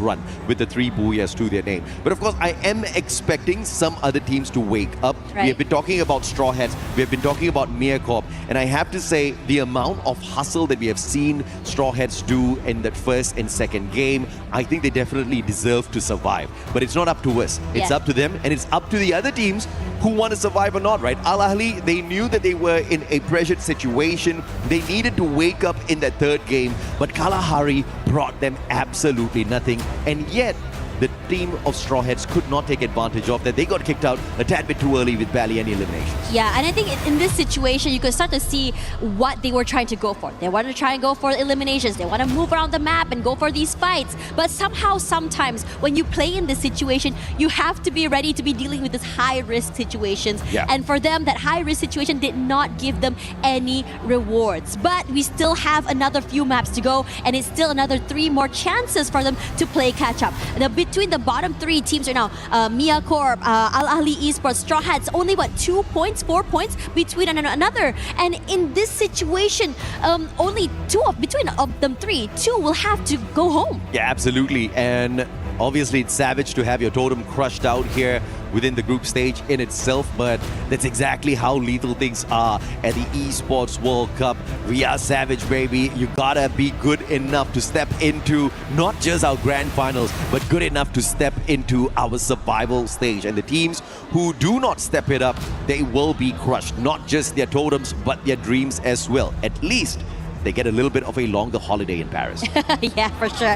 And I think in this situation, right, I mean, for those that are not going on holiday, you play another extra day, you have to go, you have the stress to try and survive today, you have to survive again tomorrow to be able to go to that grand final. Regardless, the next map is now here. I am curious to see how things are going to go today. Are teams going to just change up things? Are they going to be able to just go very aggressive, just start to farm up those eliminations? Or are we going to be seeing a more passive approach for some of these teams as well? Because after all today, I mean, the interview just that we had Joel, they said that they are playing very dynamically based on how exactly the rotations and the circles go, and they don't want to just go aggressive the whole way. I say wow because you have more words than what Joel gave in that interview. I mean, Yeah. the guy was barely giving us any answers, but you got to love the fact that he was cool, calm, collected. He was confident. He was like, yeah, we're just doing what we always do. We're going out there, we're kicking some good butt. But this time, they'll have to watch out, though, because if they don't start stepping it up, they might have their spot ripped away. Leon is way too close. Although they do have about a 20-point gap up at the top in that second spot, Vitality cannot let their guard down. We have got 3 more maps to go, and anything can happen in these 3 games. Leon's going to be dropping straight up into Brasilia, and this is going to be very close to the Indian squad. iQOO Total Gaming, they have to find a way to make sure they don't get caught up in terms of survival only, right? Because let's say in the final 3 games, Mia Corp, Al Ahly, Straw Hats, they wake up, iQOO Total Gaming is going to be on the chopping block. Oh yeah, for real as well. Now coming into this, I like the fact that, you saw Koja get that first pick already, and he's going for a nice separated, I would say, play compared to the rest of his team here. Could just keep SAUL busy for the time being. And now Koja getting his 1 pick off already means that he's going to be able to just rendezvous with his teammate, or he could go to Brasilia, get a bit of a vantage point, an idea what's going on, wait out the initial fights, and then, I don't know, third party. Oh, the drums have started. The drums of liberation that woke up Fluxo in that game number 3. Nice shot. But iQOO Total Gaming, Riptide Rhythm, perfect combo for Mafia. The VSK will not find elimination, but Water follows it up with a P90. The knock from afar, Mafia taken down. Hax has got the VSS with the rate of fire and the damage to keep the numbers equal here. And it looks like Leon's not going to be stepping away from that battle. But Della, with a tiny mistake there with the ice grenade, puts himself out of the equation. Aztec gets knocked out by Joker. Joker holding the squad of Leon together. And he has to find some way to get out of this sticky situation alongside Hax. Yeah, Hax should be able to get out of there, I think, fairly safely. TG doesn't look like they're going to be putting in that chase as we go toward Twisted Minds here. They have an idea toward where Mia is going to be. Dry Tech takes a lot of damage quickly and so far away before even the Bass was able to just really fully push forward there. That's 1 more point in the bag. But for the rest of the team here, they've already vacated the area. They want nothing to do this early fight. Well, Twisted Minds want their top 4 spots back. But what's the odds that we get 3 Southeast Asian teams qualifying from Group B as well? I think that's too much. 2 is a lot already. It is a lot. I agree with you. I mean, this is the Esports World Cup. We want to see some diversity and representation from so many different countries if we can. And Shanky already knocked down Ahly Esports here, showing a bit more aggression and a little bit more, I would say, proactivity, because Wota is going to be shot out of the sky. Takes a bit of chip damage, but able to get away with his life. Al Ahly stepping it up as well. They understand exactly what's at stake here. The totems and their hopes being crushed. iQOO Total Gaming. Out of the pen into the fire potentially. Wota making sure he lets go off the zip line. It just hit that U-turn a tad bit here. Because moving on forth was just not going to have any bit of advantage for him whatsoever. Would have gotten taken out of the equation there early. Mafia crawling around looking for more coins. Rigby will find RRQ's dudes. And the battle between MIBR Lost and RRQ breaking off right now. Vitality is going to find themselves a victim as well in Mia Corp. And Mia Corp getting crushed. Not just their players, but their hopes as well. They need to step it up. They need to pull those revives back in. You really want to be able to do that as well. Vitality want to make up for their early exit in that previous map. And as we move over here, Noor out in the open in trouble. There's only so much time before that glue wall goes down here. The Bass will be pressured, but it doesn't stop him from trying to reposition himself away. But he is, after all, the one being pressured and get kept away from that zone. Jump rushes forward here to Who. Somehow on the other end gets knocked down. Straw Hats getting involved in this battle, but it's supposed to be between Twisted Minds and SHUL. We don't even spot out the players on the side of Straw Hats, but they're trading blows with Twisted Minds, and that pulls the attention of the Thai squad a tad bit too long. And SHUL, they take advantage of that situation. Jump's gonna get overwhelmed here. Twisted Minds might not see the early access into the grand finals if this continues to happen, but Diamond's just keeping the team alive. In fact, going in here with the revive one after the other. Twisted Minds right back in here as a full squad, but scrambled on the battlefield. Yeah, we're starting to see like a slowdown, at least for some of these fights. They come through, they go away, they go and revive the whole team once again here. The Lions have been hanging out in this area for quite some time. I mean, yeah, we see those little skirmishes that they go ahead and have, but never really full commits onto fights, and they definitely do not want to go and overextend and chase a bit too early either. The lack of information about crossfires and where other teams might be is just, the question marks is just a bit too much for them to deal with. Straw Hats, 3 eliminations already. They are off to a fantastic start. But Al Ahly keeping themselves alive and kicking, making sure they don't get kicked out of the competition too early. The focus, for me personally, is definitely on the lower side of this leaderboard. Who gets their totems crushed today? We've got 3 more games to go for them to save themselves from annihilation.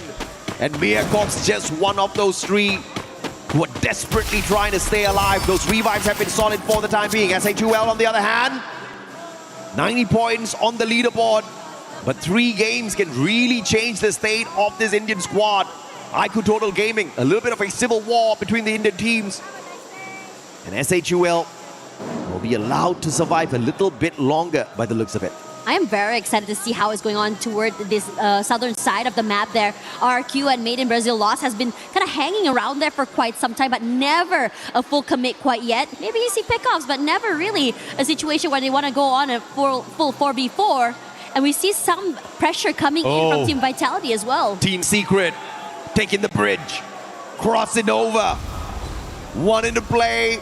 A little bit of interference between the battle of 2 titans, MIBR Lost as well as RRQ. You better wrap this up quick because Team Secret wants to party. Abe with the Max 7 gets the knock, but PLS1! The shots from afar take the sniper of MIBR out of the equation first.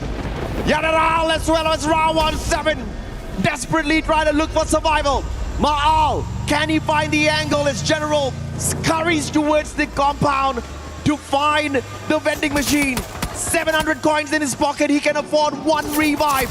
But can he get there? Wangam says, hell no! As MIBR loses their 3rd player, and Team Secret the biggest winner of the battle at Central. They had such good timing getting into the area as well. Finding General, adding another 1 point to the board for them as well. Full control of the side. Now Fluxo is coming close into the area, and this is interesting. On 7, he's going out surfing. Boy's got his priorities right. He's trying to find the rotation outside the circle. Battle between SHUL and Twisted Minds. Not looking too good for the Indian squad. But they still do have some viability here. No, stabbed in the back by Diamond, but he pulls off a double revive before being annihilated with that VSK up close and personal, which keeps the hopes and dreams of SHUL pulling more points in this lobby alive. Here we go. Definitely heard the sounds of the rotations coming in here. Fluxo close by, but over on this side, the Lions are starting to just find the members of the Al Ahly squad. Moves away into a corner, but cannot break into the compound quite yet here. Hax is close, jumps forward, decides to move away. Oh, can they get away? Al Ahly will allow them to back away. Just too afraid to go all out in that battle because they understand the 3 past games where they have tried, they have been snuffed out, and they just chose the safer route this time round. Team Secret up against Fluxo on the other hand. Who's going to be the mighty one? PLS1 up against Yago. Here comes the weight as well, trying to find the perfect angle and opportunity to strike. MT7, apologies. Yago's going to be pissed. I left the team a long time ago. I'm not going back there, Pistachio. Wangam backing away. PLS1 understands that the lightning zone is not one that you mess around with. That forces them back into a little bit of hiding, opening up a little bit of space for Fluxo to rotate away, looking for the circle a little bit early. Earlier than Team Secret at the very least. And this is a great situation because they are closer. They can also pressure Team Secret since they do have to find a different way to get into the zone. And they do just that. Instead of going for a full-on fight up against Fluxo, they're going to rotate toward that southern side there. That bridge is, I think, right from the cross either as well, excuse me. As we look at the rest of Team Secret here, have a bit of a top-up as well for their supplies, but Fluxo already close to the zone, and it's curiously enough, this fight against Vitality is about to get really hot after this. I'm sure they definitely have a launch pad here, so they're not too worried about the position outside the safe zone at this point of time. Probably going to be laying it out at the beach and taking a quick jump in. Those binoculars need to be used first. Yago brings back two of his buddies on the side of MIBR loss. And the hope is not lost just yet for them to hold on to the number 1 spot by the time we bring Group B to an end. Purgatory is a huge map, and that's why you've seen a lot of these touch-and-go eliminations coming on through. And we're almost back to a full lobby as we approach the 12-minute mark. Can't believe that everyone is still all so healthy as we come into this stage of the game. Usually it's so hectic. The full-on fights happening, and Fluxo catching the members of TG, rotating into the area. TG nothing to do with this. Decides to just really move away, not really paying attention to Fluxo, focusing more on the repositions. This is a rough one. Time turner pulled out perfectly for SHUL, but they're going up against the Titans of Indonesia. And RRQ just runs through SHUL, reaping away their souls one after the other. And the chances of survival for Troll is really low here. Outside the circle, has got those glue walls to protect him, and he lucks out. RRQ does not commit. They back away from the opportunity as they focus on Team Secret instead. Yeah, and this is huge because Team Secret is currently not only outside the zone, but also pressured. Vehicle option taken out as well. The rotation is going to be annoying. And Troll, despite being able to stay alive for quite some time, not able to do so for time being because Fluxo now is in trouble. Koja. Vitality is just really pressuring them. Bunsen knocked down. Koja wants to rush forward here. Kept alive by the glue walls for the time being here. But Bobs once more rushes forward. Koja, huge from Bunsen. Take them out of the way. Koja will be traded out quickly. And Joel as well from Ali Esports somewhere in the fray. Wow, beautiful play by Diggs there. He made sure Butcherzin does not get picked up. And now as these two teams are a tad bit busy with each other, MIBR Lost looking to take advantage of the situation. Team Secret in the area as well. Lost focusing to take their players out. Secret can't jump into a full-on battle just yet. Now 7 picks right back up as SAUL Esports finally bows out of the lobby. Jiu making sure Wang Arm's not going to get picked up in that situation. But it is Team Secret that has the advantage with the zone here. They're looking to gatekeep Fluxo. And it's interesting because Team Secret was the one kept out here. But because of the commotion, they were able to find that space to get here. And now Fluxo will try to just really buy some time and survive. But over on this side here, the Lions are rushing forward. Twist their minds once in on this as well. To be able to steal away a pickup in the middle of the fight could be huge for them. Tikui pissed off. He's trying to punish Fluxo as they drive away, but it's not going to find those perfect connections. Team Secret damaged severely, not just their players, but their chances of a booyah and a phenomenal comeback here as well on this Game 4. Secret hasn't had the best of run today. The best has been 12 points from a lobby, and that was at Solara. But now the battle, RRQ versus MIBR Lost. Look at Abe go, Max 7 in hand, has the Valiant dash, but gets locked down by the thrill of battle. And that's what the A124 gives you. But Yago, the only survivor, as Dudes pops them with the M590. And the sniper can't do much but to disengage and look for a vehicle, to look for a vending machine. But Team Secret bows out before MIBR Lost gets taken out. Crazy work. RRQ able to come back into the game as well. Yago needs to be able to survive longer. That's it. But the pressure coming in from the rest of the RRQ squad is just too much to deal with. And they're eliminated. Remind sneaking that point away for the squad. Every single sneaky point is going to make a big difference for Al-Ali.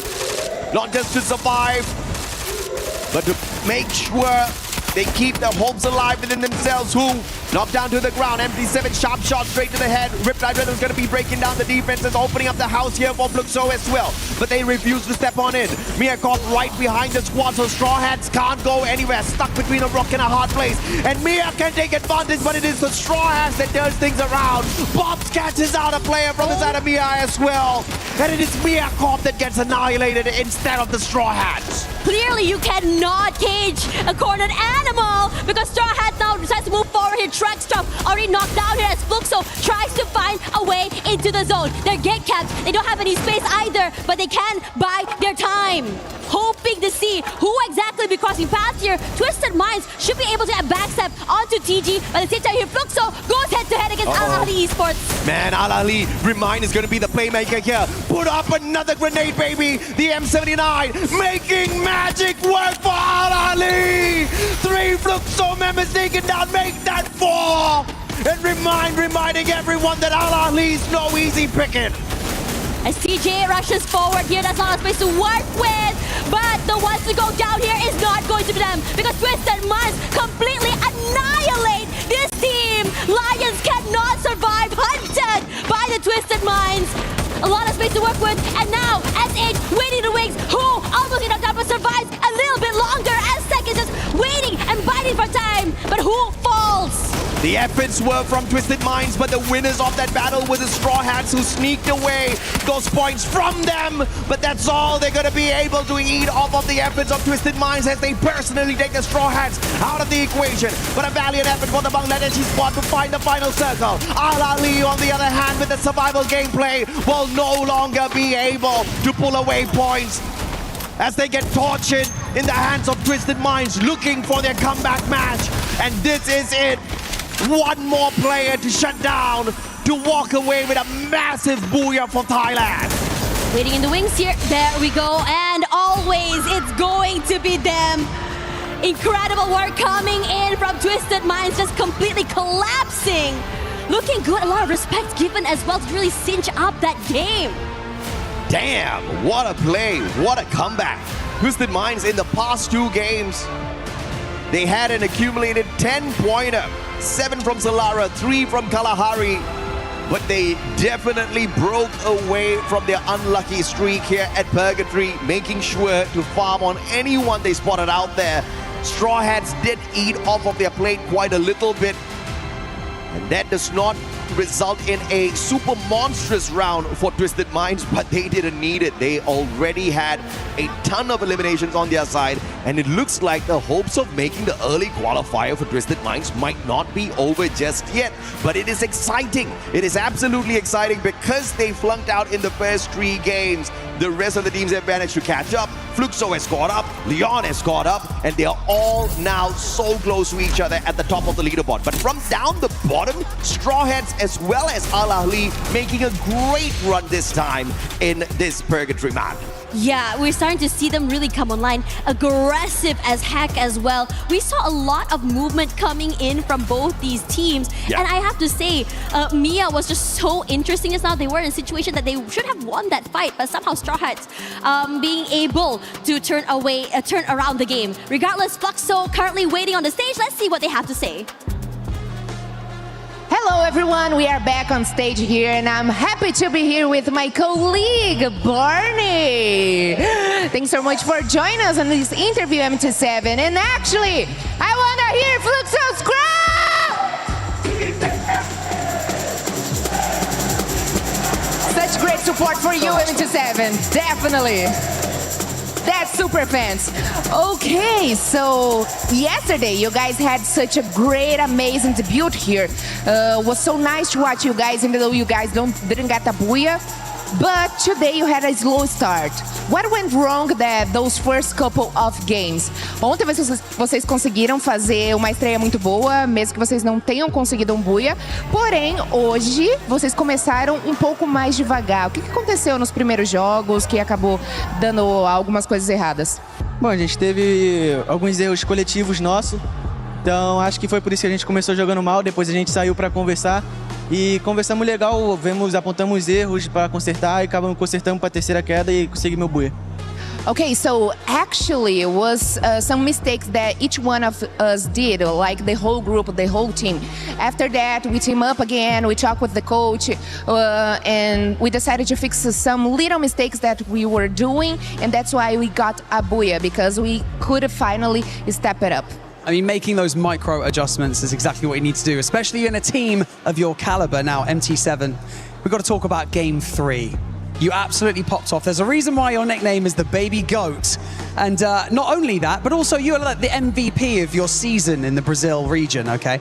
So let's talk a little bit about when you get into that flow state, when you're hugely popping off on the main stage, you're playing incredibly well. How do your teammates complement you with their play styles that then allows you to go and play the way that you did?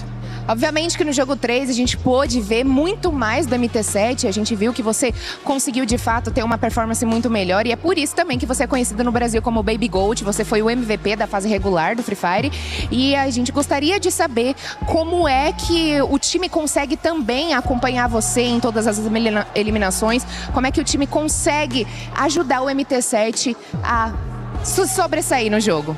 Eu acho que é muito entrosamento da nossa parte, é muito treino, a gente já tem mais de anos treinando juntos, jogando as mesmas partidas, fazendo coisas diferentes, porém com o mesmo objetivo. Então acho que isso acaba influenciando bastante e acaba que a gente meio que tem um entrosamento muito forte por causa disso. A gente passa horas jogando junto, até quando acaba os treinos a gente joga junto.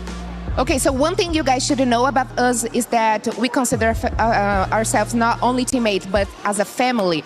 We practice every day, all the time. Even we don't have to practice anymore, we still keep it practice all the time. And that's why we have such a great chemistry. We go out together, we go have dinner together, we do everything together, and that's why it explains the good chemistry that we have. Not only me, but each one of these guys sitting by my side, they are the best of the world, and I'm gonna prove this here at AWC. First, to finish our interview, there is a really special question here, and I want you to be honest on that, okay? So you were the MVP of Free Fire World Series Brazil, despite not winning the title. Do you think you can win MVP again here at AWC, or is this challenge even harder, even bigger for you? Você foi o MVP, né? Finalizou ali a fase, a FFWS Brasil, com mais de 300 eliminações. Você acha que você consegue ser o MVP aqui no EWC ou esse é um desafio maior para você? É um objetivo que eu sempre quis, que é ser MVP e campeão. Acho que por mais que os caras tá muito aqui na frente, mas mesmo assim eu vou ir atrás, porque é o meu sonho ser campeão e ser MVP. Então, por mais que possa estar difícil, eu ainda acredito nisso. It looks hard, definitely. Is this a big challenge for me? But that's my goal, that's my dream.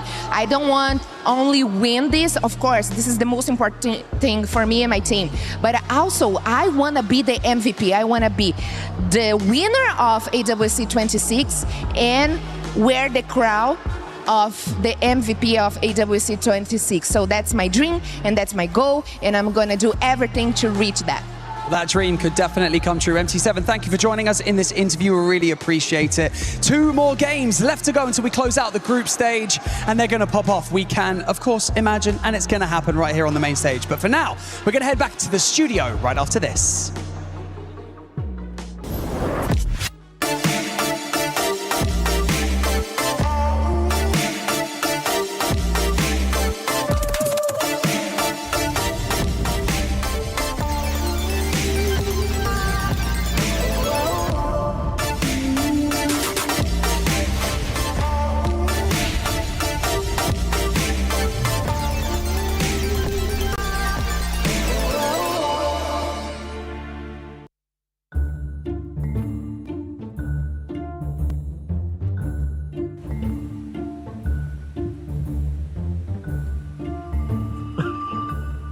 Montanha, mano. Torre Eiffel. Escada. Viver. Escada. Torre Eiffel. Buia. Buia. Eu acertei primeiro. Vai puxando o VAR. Pode pra frente não, cara. Eu não posso.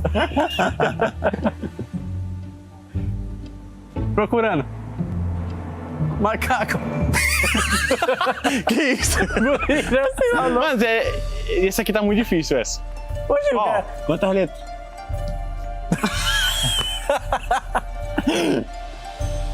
Uma palavra. Uma letra. Uma letra. Comer. Um hambúrguer. Não, velho. Um croissant. Uma maçã. Banana. Bandana, cara. Hambúrguer.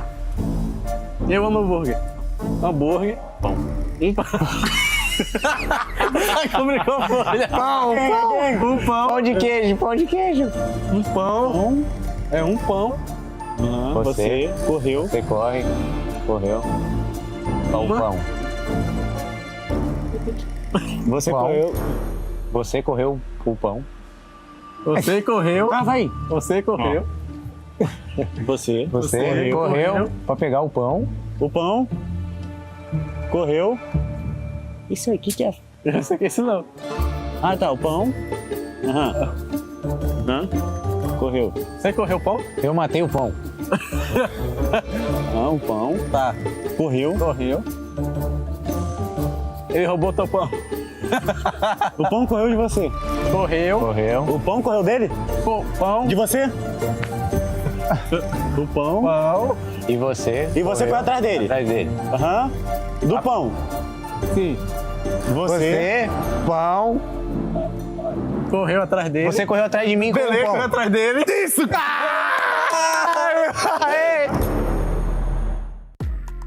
Okay, it might be our loss. It might take you a little bit longer to figure out your miming skills.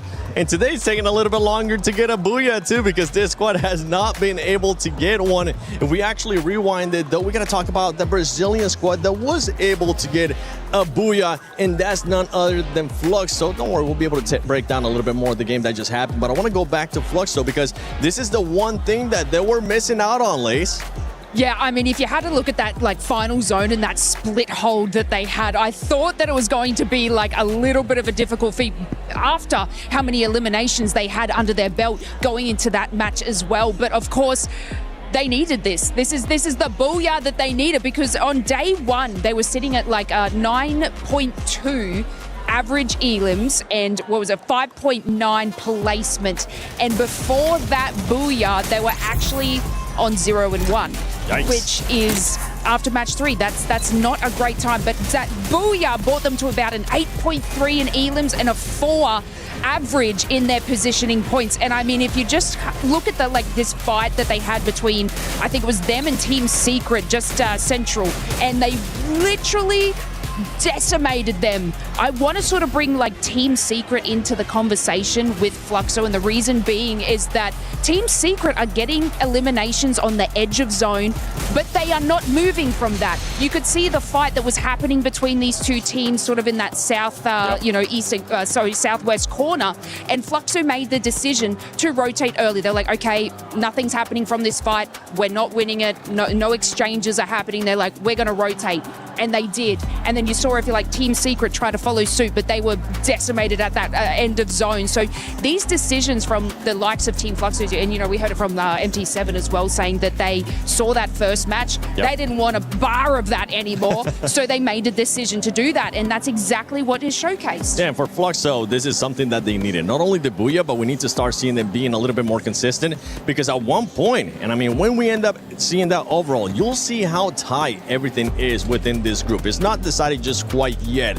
A team that was able to get just a booyah, none other than Twisted Neptune. Yeah, I mean, Twisted Mind, Finally. aggressive? At last. Finally. I mean, Twisted Mind, I mean, they are aggressive way when the first time we saw them is now showing up once again. I mean, there's one thing that we expect out of Twisted Mind, and this Thailand team has been one of the threat that doesn't really care about the booyah. So I don't even know why they got a booyah. I guess they're only getting up on the elimination, just getting on the board right now. That's the aggression of Twisted Mind. Just different from what we've seen in other teams from Thailand. But now they're going strategical. They're not going aggressive right now. Half, if not like 3/4 of the game, they were just hanging tight, just waiting for the opportunity and getting all those eliminations. I know why they got the booyah. I was following them yesterday, Neptune, okay? It was after such a, they started at those first 3 matches, throwaways. It was not great for Twisted Minds, but then they started their rotation and getting those placement points. And what did I say? The kills come to them. So it was only a matter of time. I thought the booyah was going to happen yesterday for them, like I was really hoping, but they got it today because they're following the same formula that they were doing in those final 3 matches of groups yesterday. A team that's putting gotta pick up my themselves there. cards. Yeah, I was about to say, you just I threw need them them, back. bro. There goes all your notes over Don't there litter. on the floor. Don't litter, I will pick it up after ladies. production, I promise. Now, Conchita, actually going to some of the Indonesian teams as we'll see the overall ranking here. Yeah. You can see Team RRQ right now in 4th place, but they're being followed by Fluxo. Yes, it is not safe at all. I mean, just by looking at what Twisted Minds just did in the game that we have just finished, they sneakily crept up to the 2nd position, and that was supposed to be the safe zone for Team Fatality. I mean, by the way that they're playing today, the consistency that they've been showing, apparently it is still not enough. And if we're talking about RRQ, like I said before, this is the true test that they need to face. Are they ready to really be clutch about this couple of last games? Because if we're talking about them, again, this is where they usually shakes, and I would really hate to see that happening again. Gonna be looking at the teams that are currently in contention to just make it to survival or end up going home, because this race is actually tight as well. You got Al Ali there with 92 points. Straw Hats trying to chase them down with 85, and it's a bit of a toss-up, Neptune, on who's gonna be going home and who's gonna be going to survival. Even Mia, if they ended up having a good game here with 2 games left, they could put themselves in contention for that last game to make it to survival. And what's making it difficult for me, Corp, as well as Straw Hats, to really move up is they're going against each other. I mean, they're going passive approach to just buying their time, making sure that they go into final circle, and then that's when they meet up. They're not even getting that a lot of elimination, so that would be difficult for them. And we also saw on that last match in Purgatory, we're in Al Ali. They He was practicing that backstage, by the way, guys. Al Ali. It's the same boys making a comeback. The Neptune special. Oh yeah. I mean, M79 coming from Remind. That grenade launcher was just deadly, and he timed it well. Everyone's in a compound, everyone is one space, and he just wrecked them with that M79 grenade launcher.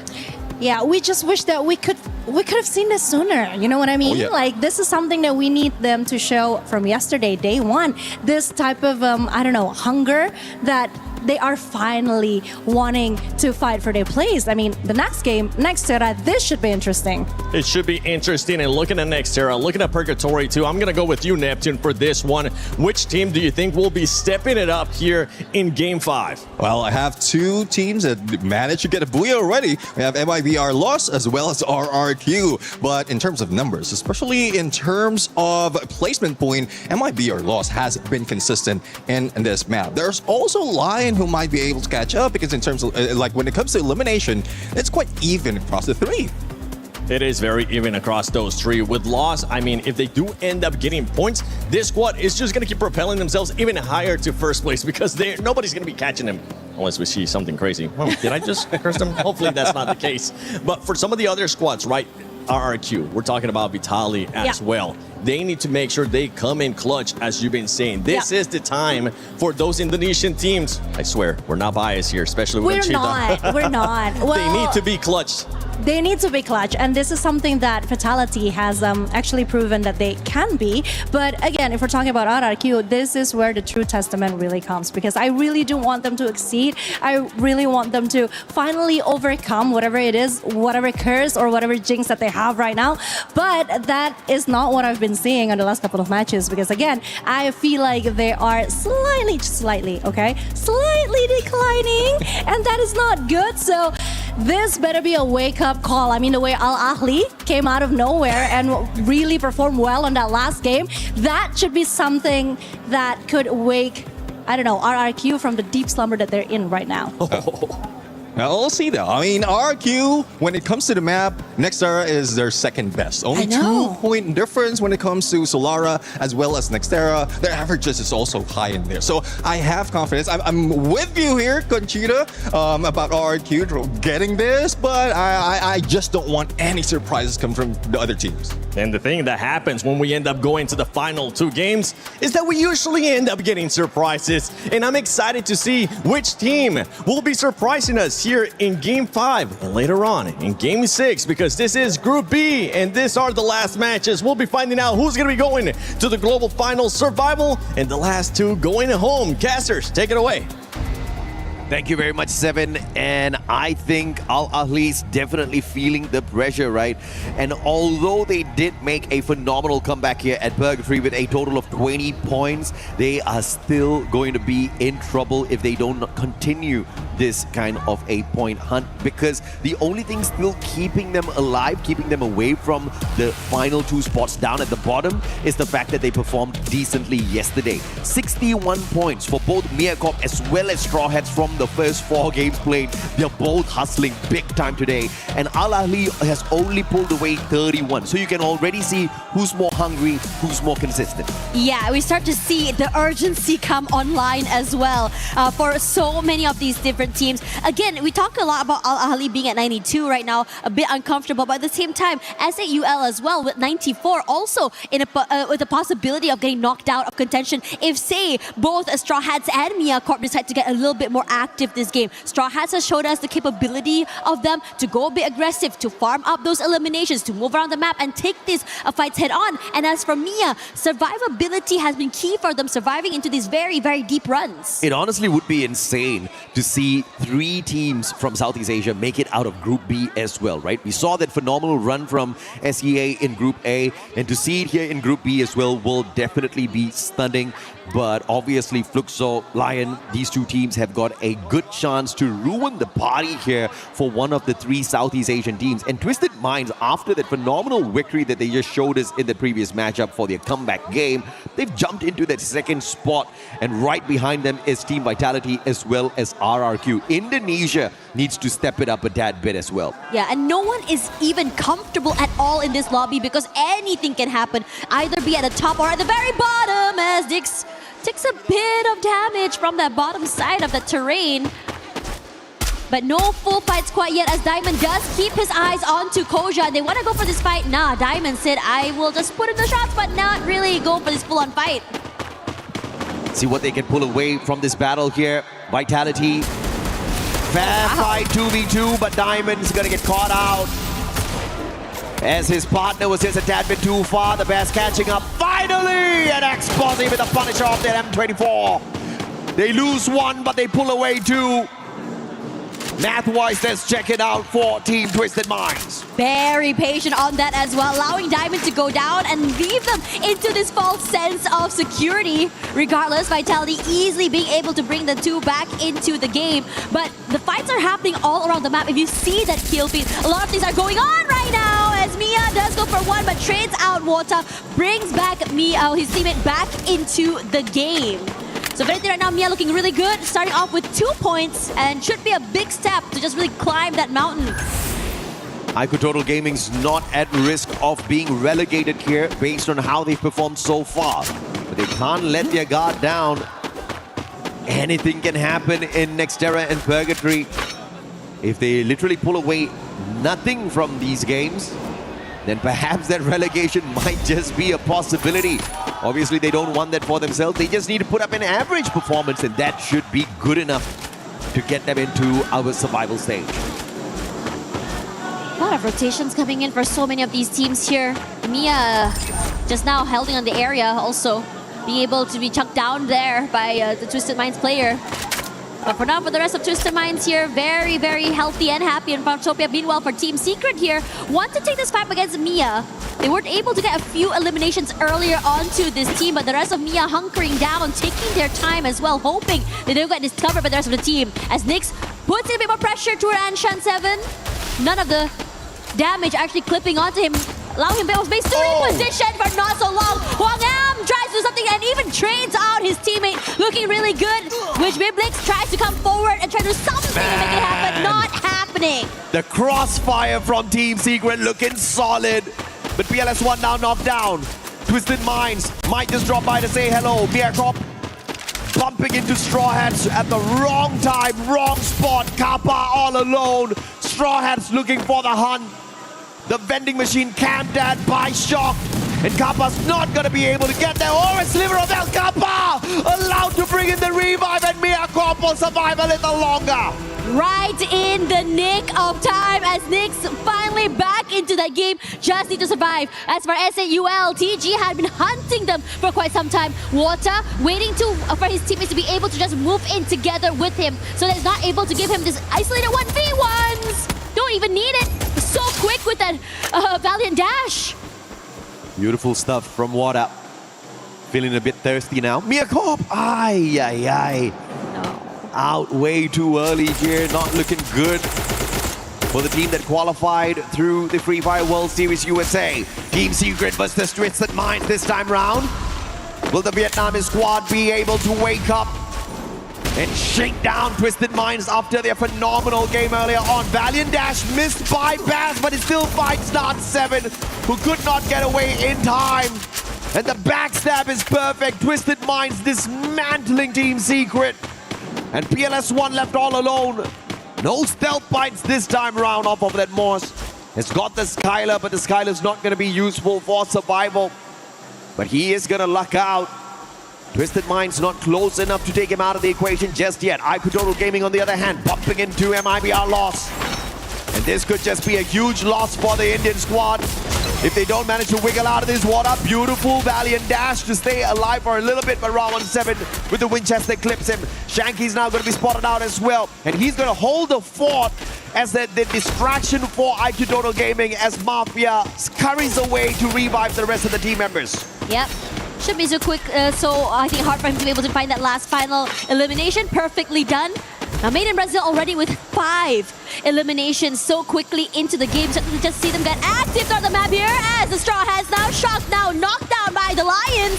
But still 2 more members to stay alive for the time being, but not for long as Hax quick to find Nil. Barely alive right now. Tries to keep the wall up for him to have a bit more space to work with. Oh, man. But not too much. The pressure is just too much to deal with. There's a double kill elimination already. Yeah, Gamis King just finding that angle towards the right.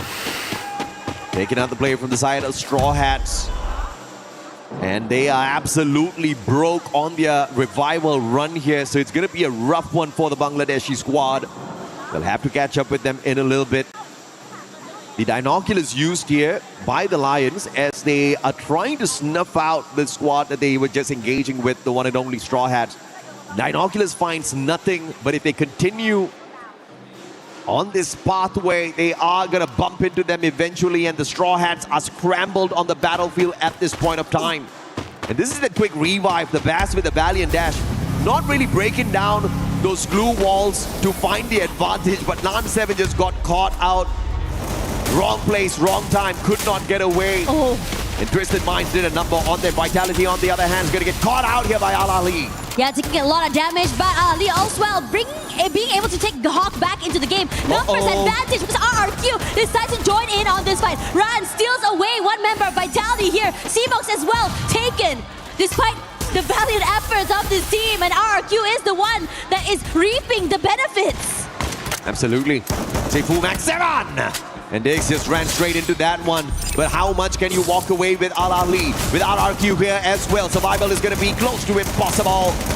They find Sifu. They put him down 6 feet under. And Al Ali is out super early. Seeing a lot of these teams getting knocked out super quick and super fast.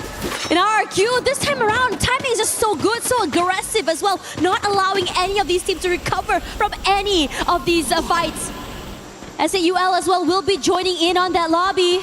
Things are getting really hectic as the pressure mounts. We are running out of maps after all as we hit the end of the day.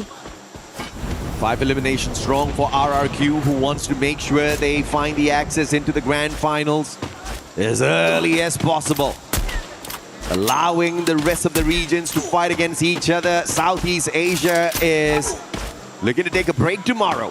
I wonder what they'll do with the extra free day, as they can just sit back and watch those rotations, do a lot of homework, see those drop spots, and cherry pick who they want to punish with a couple of hot drops on the grand finals day. It's a big advantage if you can skip over the survival stage. MT7 still very happy and healthy there, being able to just go for these long range pickoffs.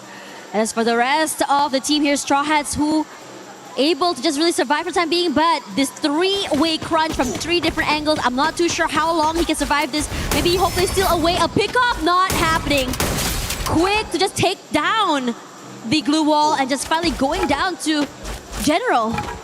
It's not the right strategy here for Straw Hats as they just scrambled on the battlefield, but I understand as well, right? Because both the players just looking for those coin machines, trying their best to revive their downed members. But that has kept them scrambled continuously without the support of each other. The rest of the squads are going to have a field day running across them, picking up easy points one after the other. Luck is still keeping them in the race. Those Straw Hats have got one final survivor tasked with reviving the rest of his team members. Let's see if or not Nil will be able to pull that off for the squad. Looking over toward the southern side here, Twisted Minds and Lost as well is about to get super hectic there as the rotations are happening. RQ looking very comfortable just over toward the Deca Square. They have compounds in their control. But as for the rest of the Straw Hats, survivability is going to be a problem. So does General gets knocked down here. The Bats leading the charge early in this fight. And it's looking very, very terrible for this team. The Bats knocked down, stolen away. 11 eliminations already for Twisted Minds here as Lost tries their best to keep themselves in this game.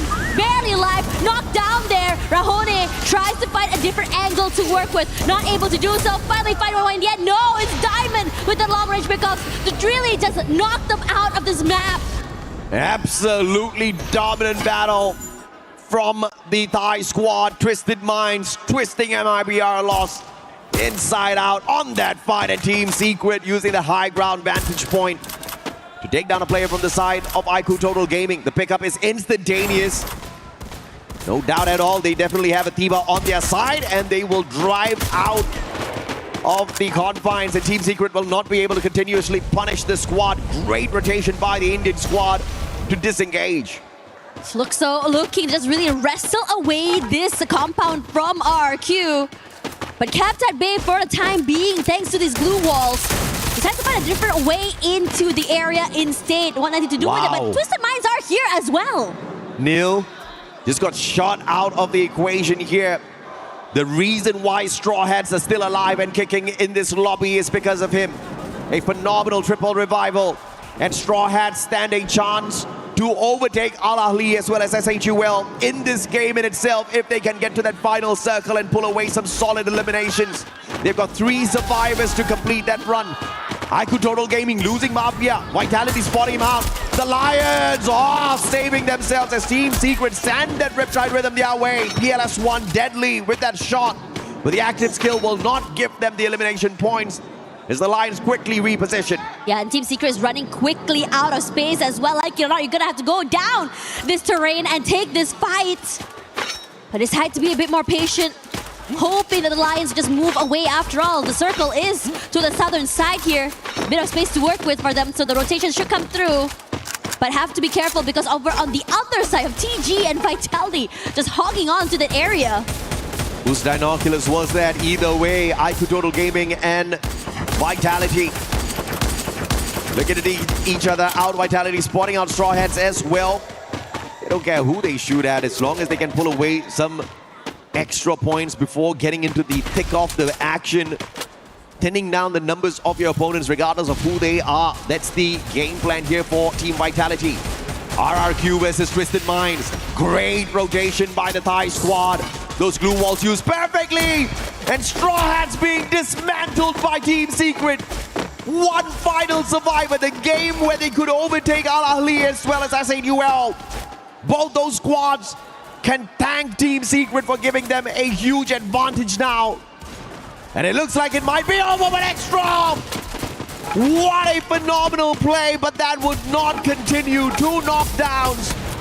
But he's eliminated from the lobby before he can find the confirmation. And IQ Total Gaming faces the same fate as well. Yeah, MT7 online as well. All eyes and so aware of the rotations coming in from the different parts of that map. Anyone crosses the peripheral vision immediately has the dome of their head popped here. But Team Secret finally into the circle and into the waiting arms of another Apex Predator. RRQ putting in a damage and stealing away these eliminations before they even hit the ground. Yeah, too good. Unfortunately, Team Secret did not pick the right spot to jump away to. But shot out of the air and annihilated by two squads through those shots. Twisted Minds looking to make a back-to-back super bomber of games. Stitched together Purgatory and Nextera. Can they go for the back-to-back Booyah after avoiding the Booyah like a plague, focusing just purely on eliminations on the first 8 games they played through 2 days? Southeast Asia looking for the dominance, but Brazil and LATAM still having some representation here.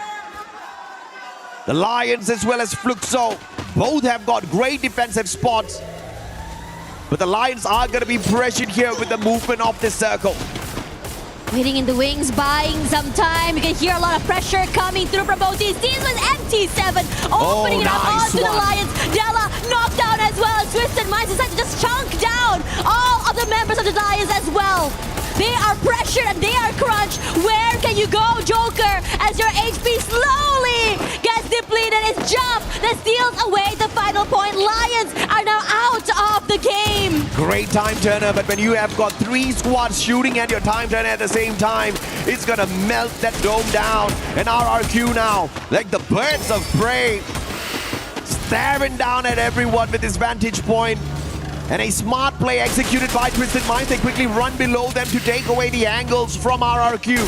So that vantage point is not going to give them a very big advantage. But if Twisted Minds continues to make this very early rotation, maybe they can take advantage. And then Riptide Rhythm breaking down the defenses. And a crucial glue wall flurry from Twisted Minds to keep themselves safe. Yeah, somehow despite all that pressure, they're still unmoved, undeterred, and just repositions themselves onto the other side. And they rally back. A bit of damage onto Ma'al, barely alive, even a nade to come through. Make it 2! Tosses up here, but RQ managing to just walk away. A bit of damage is enough, but after this, they're just safe and sound inside of the compound. But Abe goes huge with a knockoff onto Exposé. M249 response by Abe, just pushing away Twisted Minds. And Fluxo's just sitting back watching this. You Southeast Asians, get it done, man. We'll just clean up the lobby later on. MT7 high ground, huge advantage for the super sniper. But both Twisted Minds as well as RRQ have got a defensive compound here to work around for themselves. And they will avoid MT7's crosshairs perfectly. Look at the space that Fluxo has, the high ground, also the lower side completely in their control. So many terrains, angles, and crossfires set. And Twisted Minds wants to wrestle the space away from them. Beautiful jump pad use here by Twisted Minds, just keeping the angle low to not give MT7 a very big advantage there. Not taking too much of airtime gives them that survivability. But now MT7, are you going to break an ankle when you try to get off this roof? That's going to be a big question here. But the AWM might just be able to give the Brazilian squad some extra advantage. Dudes now spotted out, and a beautiful connection ran stacked up. And the Riptide Rhythm breaking down their defenses. But MT7 can't put anyone down just yet, and RRQ makes a perfect rotation right behind the wall. And as that's happening, Twisted Minds rush forward as well to steal away that space. But Dude's head is out there in the open. He's knocked down, but the glue wall keeps him alive for quite some time. RRQ hunkered down, waves off all of this pressure. They're not done quite yet. Twisted Minds, though, decide to just wait this out. Fluxo forced out in the open and decide to just really pressure out the members of RRQ since they have no more space to work with. A lot of damage done. Ma'al knocked down. Abe barely alive. Survival play, you see everybody drop their coins. I think it was Ma'al that picked it up. But you got to respect what RRQ did in that sequence. Although they were getting pummeled by all of those shots, they quickly patched each other right back up. But Bobs is going to be deadly. He's got the Winchester level 2, but more importantly, the M79. The grenade launcher should be able to dismantle RRQ, but he's keeping that for the very final moment. And MT7 making great work off of this vantage point. Switching between the AWM as well as the M82B for the great big advantage. Ma'al's going to get taken out of the equation as well. As Twisted Minds now books a fair fight up against Fluxo with one final survivor on the side of RRQ. Can't do more than that here, just really cleaning up the house of Team Wipeout, and even Fluxo will be able to get this Booyah finally again. Aggressive and sharp, a lot of space control as well. This team is looking to dominate and kill some dreams. MT7 vantage point on a double sniper setup with the Skylar. The Riptide Rhythm definitely caused RRQ a lot of problems, but you see the veteran survival skills out of the Indonesian squad. You can knock them down, but you can't keep them down. They had the time turner, they had those glue walls, but more importantly, they had the teamwork, the communication, and the speed. But towards the end of that battle sequence, it was the circle that pressured the Indonesian squad a tad bit too late. And Abe just showing up strong as the final survivor, but overwhelmed by the players on the side of Twisted Minds and Fluxo.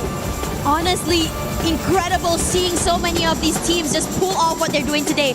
Fluxo back-to-back once again. The Boogeyman, as Carol mentioned, now back, showing us in this very last day what Brazil is able to deliver. Regardless, as we look at the rest of the team here, the bottom three is the one that intrigues me the most after all, because some of them did get knocked out a bit too early. The runs a bit too quickly as we only have one more map to go. And of course, the superhero in that final battle was Butchizin, the M590 in this monster's hands.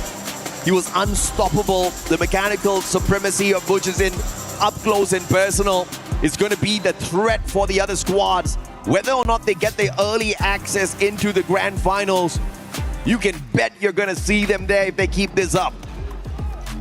Riding the high, and the fans definitely love it. Throughout the entirety of this game, they were loud. The energy definitely felt by this team. But as for the rest of the teams, we talk about the top, where right now the Thai team, Twisted Minds, looking very comfortable. I think 13 points ahead of Fluxo right now. Should definitely be able to catch up if they do have another standout map, especially since we do have one more coming soon. This battle sequence definitely should push Vitality out of the top four, but we will see exactly where they stand as we catch up with you guys in a minute. Play is in our DNA. Whenever we let it out, it becomes our superpower. Now imagine an entire city being built to supercharge it. Kadir City, powered by Play. Well, my God, if that didn't get you pumped, then I don't know what will. It's Lace and Neptune here to bring you that match recap. And my God, Fluxo. Holy moly, I consider me impressed there. Not only did they have that height position, Neptune, but they managed to get so many eliminations within that final zone. Yeah, I mean, it's just difficult to get away from that. We've seen Twisted Mind, we've seen RRQ try to get close to them, but the elevation, especially with MT7, it's just difficult to tag him. And with the zones pushing them in, forcing them in, they couldn't even get an angle to snipe him down. I mean, and when you have like Twisted Minds and their rotation that they had to go through, it kind of looked like they might have been the next one out. But Fluxo, you know, having that eyes on top of RRQ is something that, you know, Twisted Minds are probably like, thank you, because they were able to position themselves into that. But obviously we want to talk about those sorts of teams in that mid-range there and who might be going to have to work a little bit harder in this next game. And of course, Lion, you know, we want to sit in that top 4 position.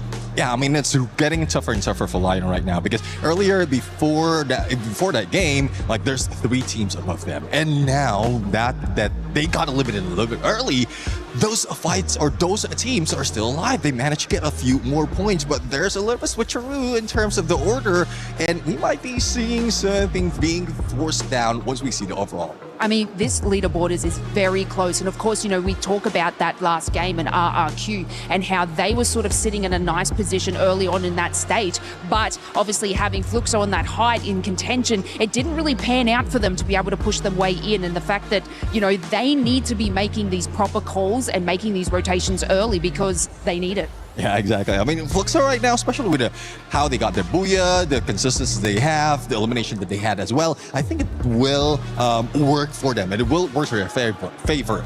They might have pushed Team Vitality away from the top 4. But what's difficult at this point in the last game is they're still very close. I mean, they can smell the teams that's following them.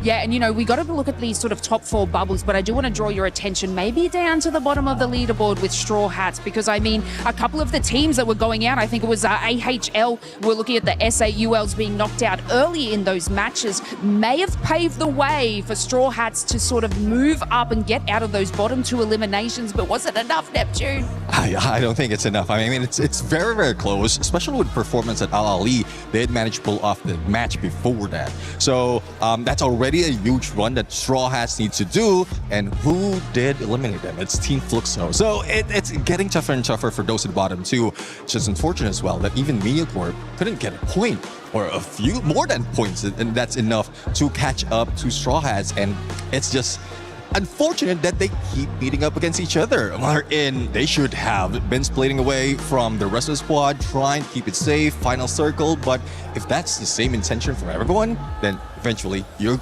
end up meeting. Yeah, and I mean, if we have a look at like MIA, missing in action or what is happening there, obviously they are sort of going in that bottom spot, but I don't believe that they're going to have enough grunt in this last game to push them out of that bottom 2. I mean, unless they pull off some sort of crazy action like Fluxo with these eliminations, but it looks like, you know, it's going to be a little bit difficult for them to be able to just get out of those elimination spots so deeply down. But of course, you know, I'm always an optimistic Neptune. I'm always like, yeah, you know, someone could do something crazy here. Might not happen for MIA, but for Straw Hats, it could be something where they can bop them out of that bottom 2. And I mean, we're rearing and ready to go for match number 6. Let's find out exactly where these teams are going to hit. Casters, take it away. Wow, you can see how loud the RQ fans are down there, AJ. It's dangerously close. Dash up at the top, down at the bottom. You can count these points up at the top with just one hand. Down at the bottom, you may need 2, but it's still under double digits. MediaCorp can still make it, but they need to have a breakout run this time around, and they need to hope and pray that either Al Ahly or SHUL does not get any points from this lobby whatsoever. Straw Hats as well have that exact same opportunity. We saw an explosive start from them today, but in the first 5 games, it was mainly recovery from their inability to pick up those massive points yesterday, and they've done well. Recovery has been perfect, and now it's all equal down at the bottom. 4 teams fighting to not end up down at the very bottom. You're talking about SHUL from India, you're talking about Al Ahly, you're talking about Straw Hats, you're talking about MediaCorp, and up at the top, it's still a question whether or not we're gonna get 3 Southeast Asian teams find the early qualifier out of Group B, because MIBR lost. Obviously, they've guaranteed a spot here for Brazil, but Fluxo slowly but surely bringing out the beast mode within them.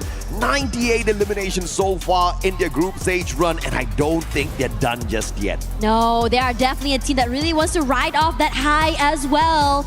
But I have to say, looking at Twisted Minds and how they've been able to really activate throughout the second half of the day is just really, really scary. I mean, these are teams that just not only super aggressive early, but also active, moving on the map, and it's always intentional how they're rotating, how they want to take these fights, and most importantly, the timing on when they enter these fights as well. There's so many fights that between these 2 teams are happening, any 2 teams are happening, that somehow a third party comes in and just completely dominate as well, and they get so much of the rewards from the weakened teams. Absolutely. Can see all of the comments coming on through. Everybody setting their wishes to the teams out there. And let's check this out. Group B is more diverse. I mean, Lucky is even here on the EWC stage being highlighted.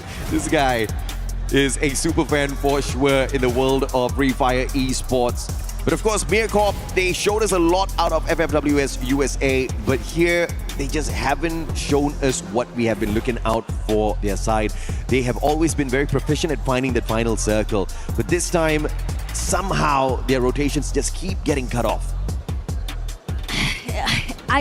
It's really hard to really pinpoint where exactly the rotation is going to be happening since everyone is just so proactive and moving around the map as well. And I think in this situation, I think just now Lace talked a little bit about the middle side of the brackets, right? I mean, we talked a little bit about the Lions that I think had a great start to the day, but start to struggle toward the end.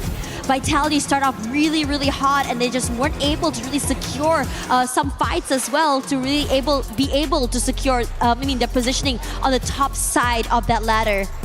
And as things get super interesting here, top two, maybe we might have an answer as well, but at the same time, it's getting more and more aggressive, more and more competitive between many of these teams. If anything as well, we heard Daz talk a little bit about Team Secret, but they weren't able to have the most stable of fights, even recoveries as well, despite their best efforts. Yeah, I think it's safe to say Team Secret is not going to find the early access to the Grand Finals. They're going to have to play survival.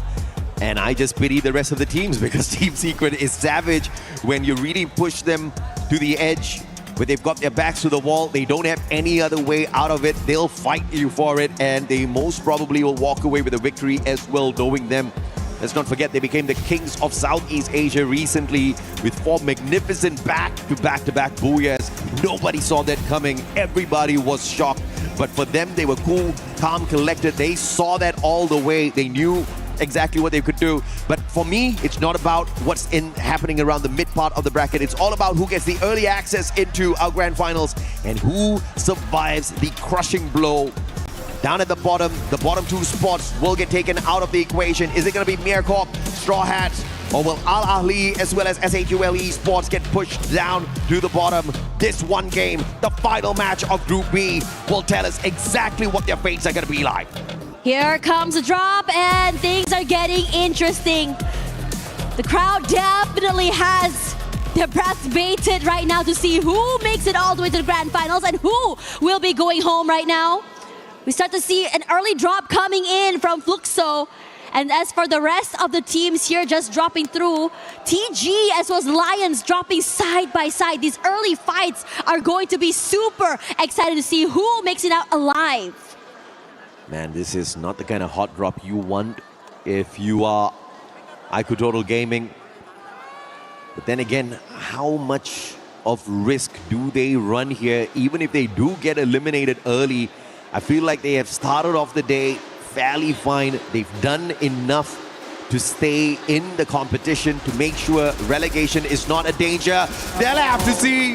But the super hot drop between the two teams down at the bottom, it's not going to be helping their cases at all. I cannot take a pick. I love them both equally. Mircorp, Straw Hats, who survives this deadly encounter? It's Mircorp with the big advantage here off of that vending machine. Yeah, SH with who knocked down as well. They do not have numbers advantage, and Shocked really hoping to equalize. The sprays are there, but only chip damage is around as the rest of Mia looks to collapse. Not able to get close enough quite yet here as Shocked still tries to buy some time. But as for the rest of the team, not happening. Shocked will be the next one to fall. His teammate tries to follow through. Nil able to find one in exchange, but not able to secure that point. And is looking very, very terrifying for SH. SHUL hearing the gunshots. They want a piece of this. Can they rip away the lives of the side of Mircorp? That was a valiant effort there from the players on the side of Straw Hats, because they kept one guy in there, 2 people in there, to just hold Mircorp back, distract them. There's one final survivor left the compound to play those revivals. And Mircorp, they look for those points on Straw Hats, but it looks like Karma is going to catch up fairly quick here as SHUL dawns upon them. And India's definitely good with the Karma game as they rip away the points. Mircorp, the sacrificial lamb in that sequence. And Troll, can he stop Kappa? Kappa, does he have coins? Kappa does not have coins, but he doesn't need to. He's already gotten the deed done off of that vending machine. Those revivals will keep Mircorp in the run. Spots Nor out here, but not able to really take this 1v1. Forced to move away, isolate these fights there. Nor barely alive, but is Kappa. That falls. Another point in the back for SAUL. That's 4 eliminations so quickly in this early game. SAUL, Straw Hats, Smear Corp, we just highlighted them before we stepped into this match. They're down in the bottom 4. Any way those points go, they're going to be crucial points. To dare shoot that horse, I tell you, Vitality. There you go. Good job. They quickly disengage. Shocked is going to get run over here. No. That bit shocked that he was run at, but Dix will be able to lay him out with the Trogon, and they continue their journey. Yeah, Vitality really taking this step by step in this situation, but Remind also getting one more pick-off while everything is going on here. The rotation from Vitality will cross paths against SH, who is back into the game, steals away one more to his name. Dix falls, immediately brought to the game, and even taking out Chiyong. This guy, you do not mess with him. So proficient is going to be one and one more to the bag. And Biblix also will join in onto his elimination count. Their backs up against the wall, but Straw Hats not giving up just yet. Who pulls a triple to survive those encounters, and 2 Titans on the side of Vitality snuffed out with the Max 7. Catches up with Nil, showing us a little bit of a drift as well. But Straw Hats are split up on the battlefield. They need to regroup. Al Ahly, on the other hand, spotting out the Lions out. And it looks like they want to hunt themselves some predators. Mind waiting here, being pressured somewhat, but very undeterred, being able to just really get a rendezvous once again with his teammates. As the rest of Lions weren't able to get any pickups from there, they too decide to just move away from the area, perhaps looking for a better area to just really hold on to as the circle shifts. MIBR Lost just pulled in a triple revival. I wonder what happened to them. Who bumped into the monstrous Brazilians who are currently topping the leaderboard of Group B to bring them down to such state. But either way, they survive. They're right back in it on those revivals. Straw Hats now, high ground advantage. Eagle has to be abandoned. No sniper in the hands of Nil. They miss an opportunity of getting an extra elimination off of the squad. Now 4 on their side. Straw Hats definitely looking confident this time around. With 90 points on the leaderboard, 4 points behind Al Ahly. They'll need to stay alive, they'll need to pull away a lot more if they want to make sure their totems and dreams don't get crushed. We need to see them really go and start getting a bit more hungry like we saw them in the beginning of the game. Unfortunately for them, a bit slowed down toward these last few maps regardless. But as for the rest of the team here, barely alive and also barely surviving as a team, could be able to just really come in and rendezvous with the rest of their teammates here. We've seen their power, their teamwork as well when they move as a unit together, being able to overwhelm 1 to 2 teams in the beginning of the day. Who would have thought that it would be Straw Hats to potentially ruin the chances of Southeast Asia getting 3 teams in the grand finals early out of Group B, bumping into Vitality early, snuffing them out. And because of that, Vitality is at a massive disadvantage up against Twisted Minds now, who have been cool, calm, collected, picking up all of that loot. And now they bump into them. There is a vending machine at Ski Lodge, but it is not camped upon by the Vitality player. As I say that, they do manage to snuff out the aggressor from the side of Twisted Minds, and you see Twisted Minds quickly retreating from the compound. Straw Hats, on the other hand, a full squad recovery as they spend their time outside the zone. They've all gathered right back up. There we go. More importantly, this is that play where we saw Who shine earlier. Yeah, really good coming in from Who as well. And I feel like in so many of these, I would say, rounds as well, I mean, Who has been such a big standout for Straw Hats, just really kind of rally the team and just get them super aggressive into today. Multiple, I think, multi-frags he was able to pick off. Team Secret, do you pop off in this game, or do you just chill and not show up strong at all and keep whatever you can show for the survival stage? Regardless of how you slice it, Team Secret is not going to find that early access, and they're not going to get relegated too far away from the bottom, too far away from the top. Team Secret in limbo right now, but I think that is intentional from the Vietnamese squad.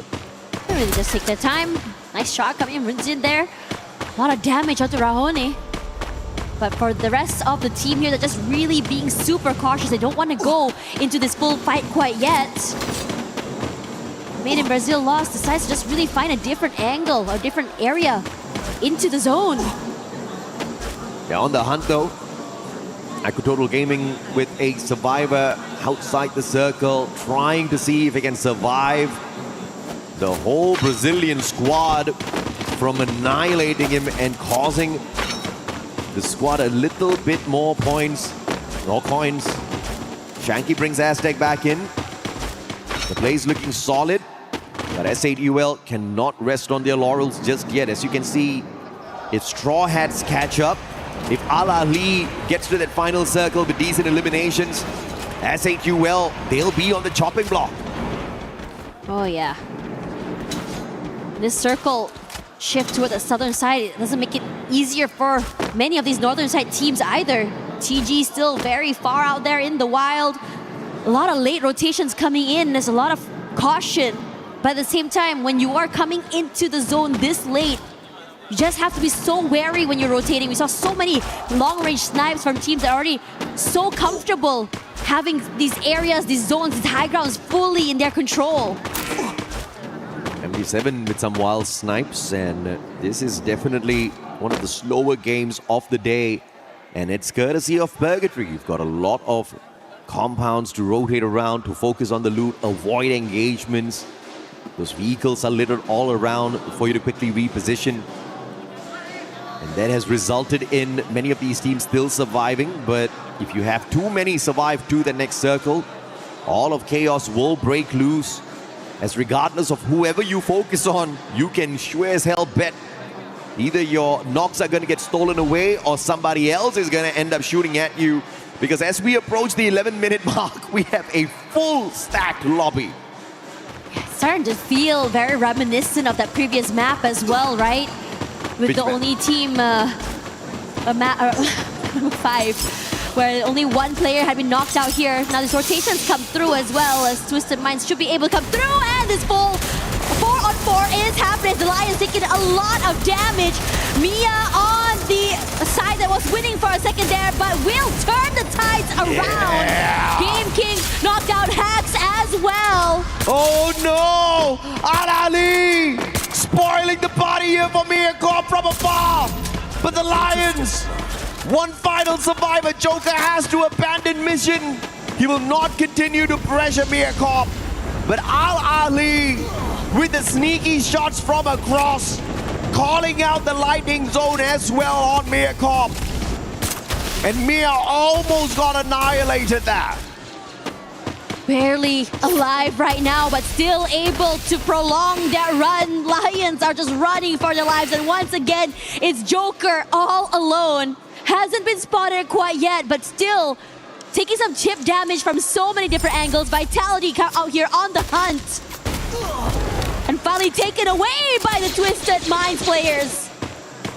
Joker wasn't laughing in that situation, but he'll definitely go down smiling. Valiant effort by the Lions. They will not get the early access into our grand finals, and we will see them play that survival stage. Twisted Minds, on the other hand, geared up to rest tomorrow after hustling all throughout the day.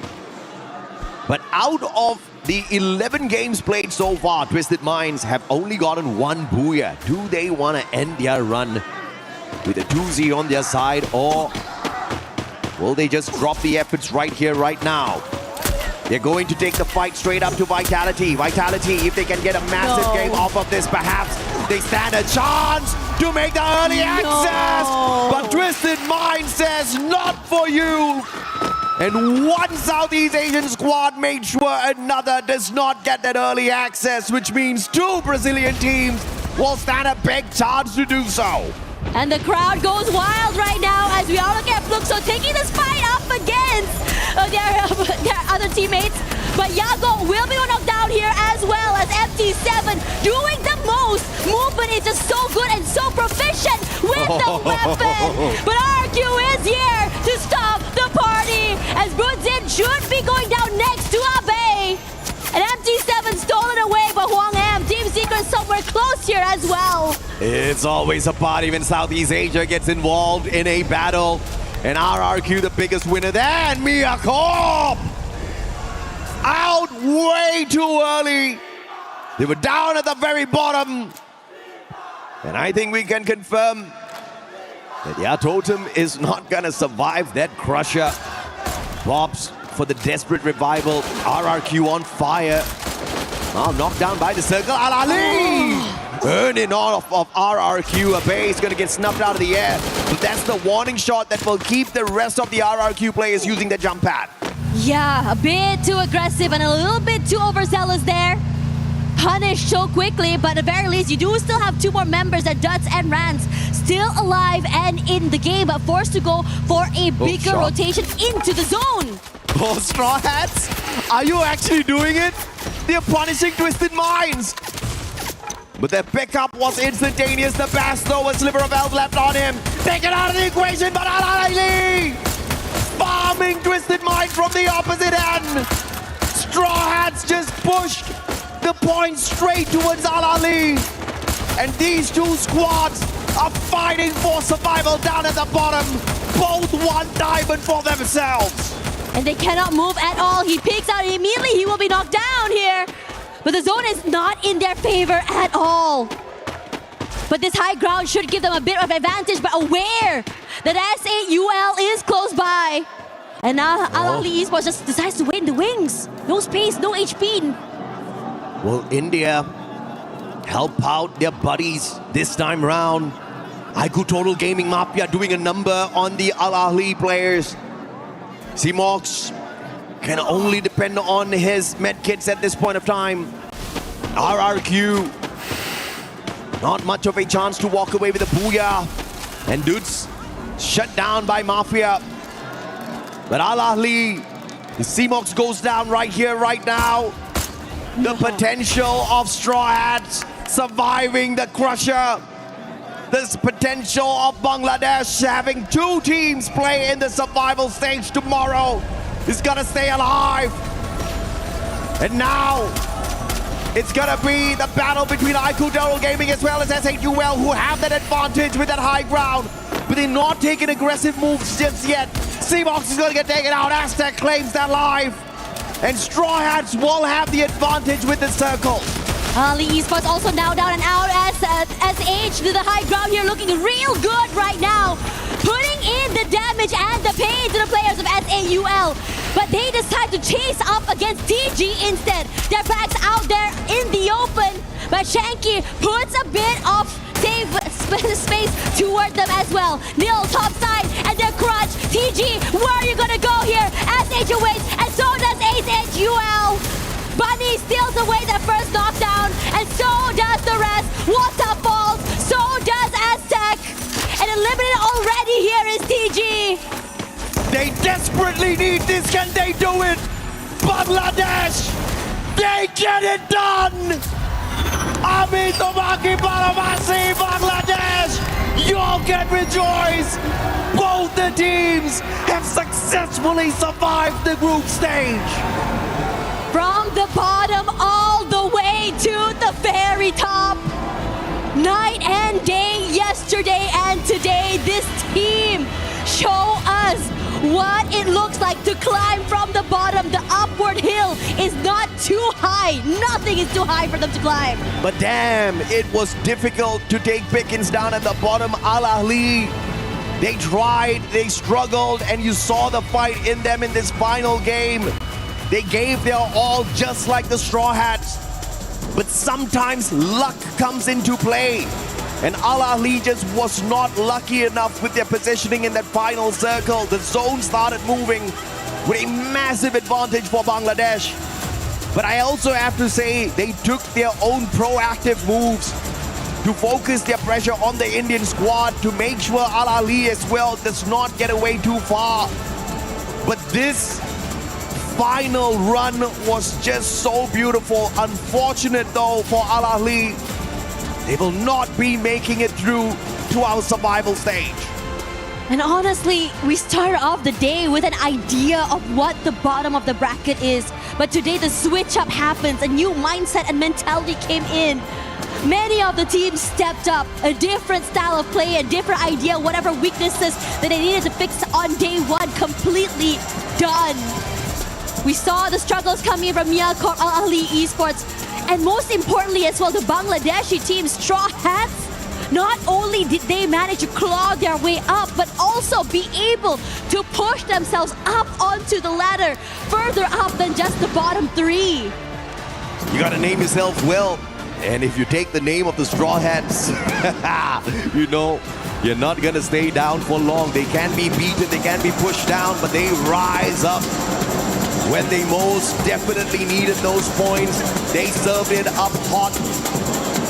But Al Ali gave their best and they were so close. Like I said, the difference in points, you could count them on one hand between Al Ali as well as the Straw Hats. Let's take a look here at the overall leaderboard. Twisted Minds at the top as Southeast Asia sneaks it away from Brazil. But of course, MIBR loss is not going to be too tickled by that at all. They were not trying today. They were just sleeping, snoozing their way through, and they sailed on through after showing what kind of a monster they were yesterday. But down at the bottom, Straw Hats jumping over SAUL Esports to show that the dream is real. But unfortunately for Mir Corp and Al Ali, the same ends right here after this game 6. You could tell how much this meant to them as well. They were hungry. They looked very dejected despite their best efforts. I mean, who would have thought that day 2 would bring in this fire from the bottom side of the bracket? I thought you thought, everybody thought. Right. It's day 2, man. It's the day of survivals, day of early access. Everybody giving their all. Everybody said that it was Group A, that was the group of death, but this was the exciting grouping. No, actually. It was so difficult, it was so close, both at the top and the bottom dash. Yeah, the struggle happened everywhere. It was anyone's game. And for now, we are gonna be going to Barney, who will be looking at the teams that will be, I would say, destroying, crushing the keys. Thank you so much. Twisted Minds just edging out that Group B leaderboard, placing top. And congratulations to you boys. Obviously, the journey is only partly way done. So I just want to ask you at this moment in time, how does it feel to close out Group B and the top spot? ก็ก่อนอื่นเลยนะครับขอแสดงความยินดีกับ Twisted Mind ด้วยนะฮะที่ชนะมาได้จนถึงจุดนี้นะครับก็ตอนนี้เหมือนเราก้าวขาเข้าไปครึ่งก้าวแล้วกับการที่เราจะเป็นแชมป์นะฮะอยากถามว่ารู้สึกยังไงบ้างฮะในตอนนี้ก็รู้สึกดีครับแต่วันนี้ก็มีปัญหานิดหน่อยครับเลยอารมณ์ไม่ค่อยดีนิดนึง Well, to be honest, we are very happy and excited. Like we didn't know like we're gonna become this far, and to be honest, like our mood is not that good today. So, but in the end, mood's like, not good. You closed it out in first place. Now you closed down a really impressive lead that was taken into day 2 by MIBR loss, and you managed to catch them up, finish in first place. Now, obviously you had a really good day today, but is there anything that you believe you guys need to work on either tomorrow or just before the grand finals on Saturday? ก็เมื่อวานนะฮะเราเหมือนกับว่าเราจะโดน MIBR loss เนี่ยฮะแบบว่านำขึ้นไปใช่ไหมฮะแต่วันนี้เนี่ยเราก็คัมแบ็กกลับมาได้เนี่ยฮะตอนนี้เนี่ยเราคิดว่าเราจะทำอะไรต่อไปบ้างฮะหรือว่าเราจะเตรียมตัวยังไงกันบ้างกับรอบแกรนด์ไฟนอลครับครับก็เดี๋ยวจะกลับไปทำแผนครับแล้วก็ปั่นจักรยานไปหอไอเฟลครับ So after this one we're gonna go back and revise all the plan again, and after that we're gonna ride a bike to the Eiffel Tower. Nice, a bit of culture. I like that. Okay, gentlemen, follow me. Let's go this way because as you place first in your group, you get to crush the 2 keys from your group. Okay, so let's do this the right way. Okay, firstly, can one of you press the button and open up the Crusher. ขอหนึ่ง Just press the button. ขออาสาสมัครหนึ่งคนฮะกด No ปุ่ม one ครับ wants to do it. Just press the button. แค่กดปุ่มก่อนเลยเบาๆกดเลย Here we go. The Crusher is now activated. The teeth are spinning, ready to crush these keys. Is there anything that you would like to say to the teams before you crush their keys? ก่อนที่เราจะได้ดึงคันโยกลงมาฮะเพื่อส่งเดอะคีย์ลงไปนะฮะมีอะไรอยากจะฝากบอก2ทีมนี้แล้วก็ทีมอื่นๆไหมฮะ ก็เดี๋ยวเจอกันรอบชิงจะแก้ตัว Yeah, to the team who qualified to the finals, see you soon. We will have our revenge. Okay, I like that. Okay, and very gently, if you could please pull on the lever and send the 2 keys home. Okay, there we go. Congratulations, placing first, destroying the keys, and making it through to the grand finals on Saturday. Now, of course, we are not done here. The survival stage begins tomorrow, and we've got plenty more action coming your way. But for now, let's head back to the studio to round out the group stage. That's right, Barney. I mean, there's plenty of action for Free Fire at the Esports World Cup 26. And what a heartbreak, to be completely honest, for Mia Corp. For everything that they have gone through. Honestly, congratulations to the squad for even making it here, for even being on this stage, Neptune. Yeah, I do agree. I mean, they've gone through a lot already, and now, despite of all the efforts that they have, it was just going down for them. And again, one reason why it is happening because the battle at the bottom really didn't stop, even towards that final game. And it was difficult for Mia Corp to really catch up because even those at the top are trying to beat them down. So it's just unbelievable that they couldn't make it, but it is what it is. And a huge surprise too to see Twisted Minds end up in first place out of this group. We thought it was going to be lost. They had such an insane lead, but they were able to just knock it down little by little. Little by little, they climbed to that top spot, and you heard them. Even though they didn't have a good day, it was still a great performance out of that squad. SAUL Esports. Oh my gosh. They were just trying to make you sweat. They were trying to make it uncomfortable. By the way, welcome back to 7WG. None other than, sir, please introduce yourself to the crowd. Husky. Yeah, that's right. Neptune and Lucifer. Lucifer, SAUL Esports. It was sketchy. I mean, I was scared of that teeth when the button was pressed. It almost looked like there was an opportunity that key could have been crushed. It got so close, especially because of Straw Hats.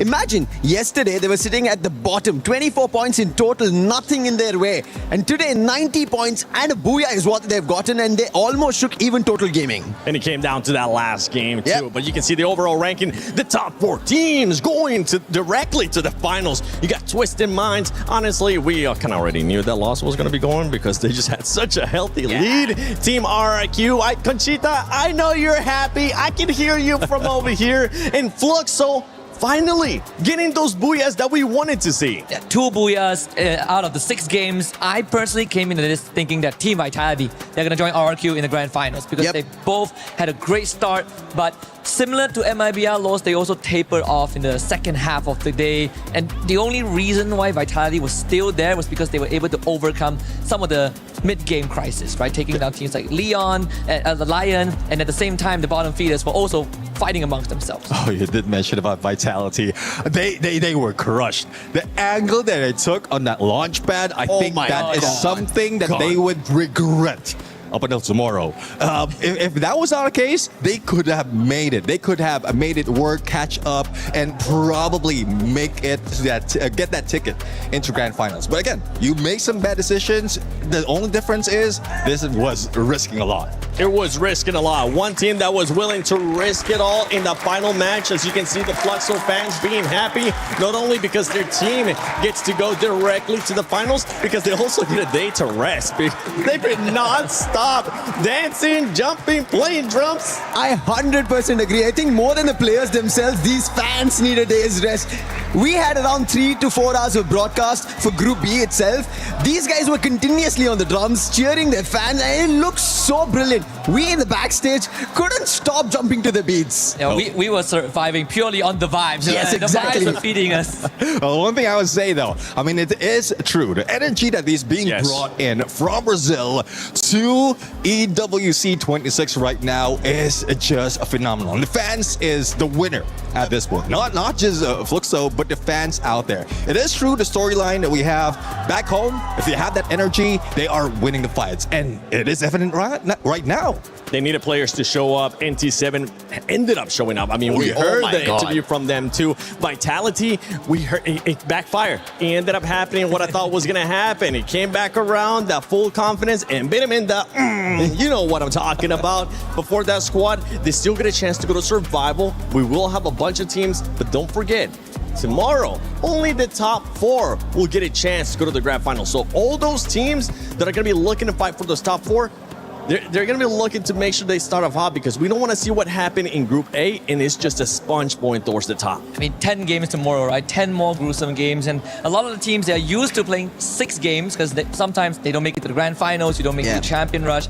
Tomorrow is 10 games, and if they make it to grand finals, it's unlimited. Unlimited with a 90-point threshold. So at this point of time, it has become a battle of endurance. It's a marathon. Yeah, and Husky, you said it perfectly too. Those 10 games, something that we got to keep into account too, that some of these teams don't end up experiencing is fatigue. And that's something that can't happen in this situations, Neptune, because once you get to that 6th game, they're used to saying, okay, we're done. We get a chance to go back to our hotel room and relax. That's not going to be the case tomorrow because they're only going to have 4 more, 10 in total. And that's one thing now. I mean, it's real difficult right now because not only disappointment of not making the top 4, they have to work even longer for tomorrow. So hopefully they rest up, but keep in mind that they also have a little bit of homework to do. They still have a lot of study that needs to be done. So it's a balance of both. Balancing everything similar to what we've seen in game, like balancing placement point elimination, same works outside the game.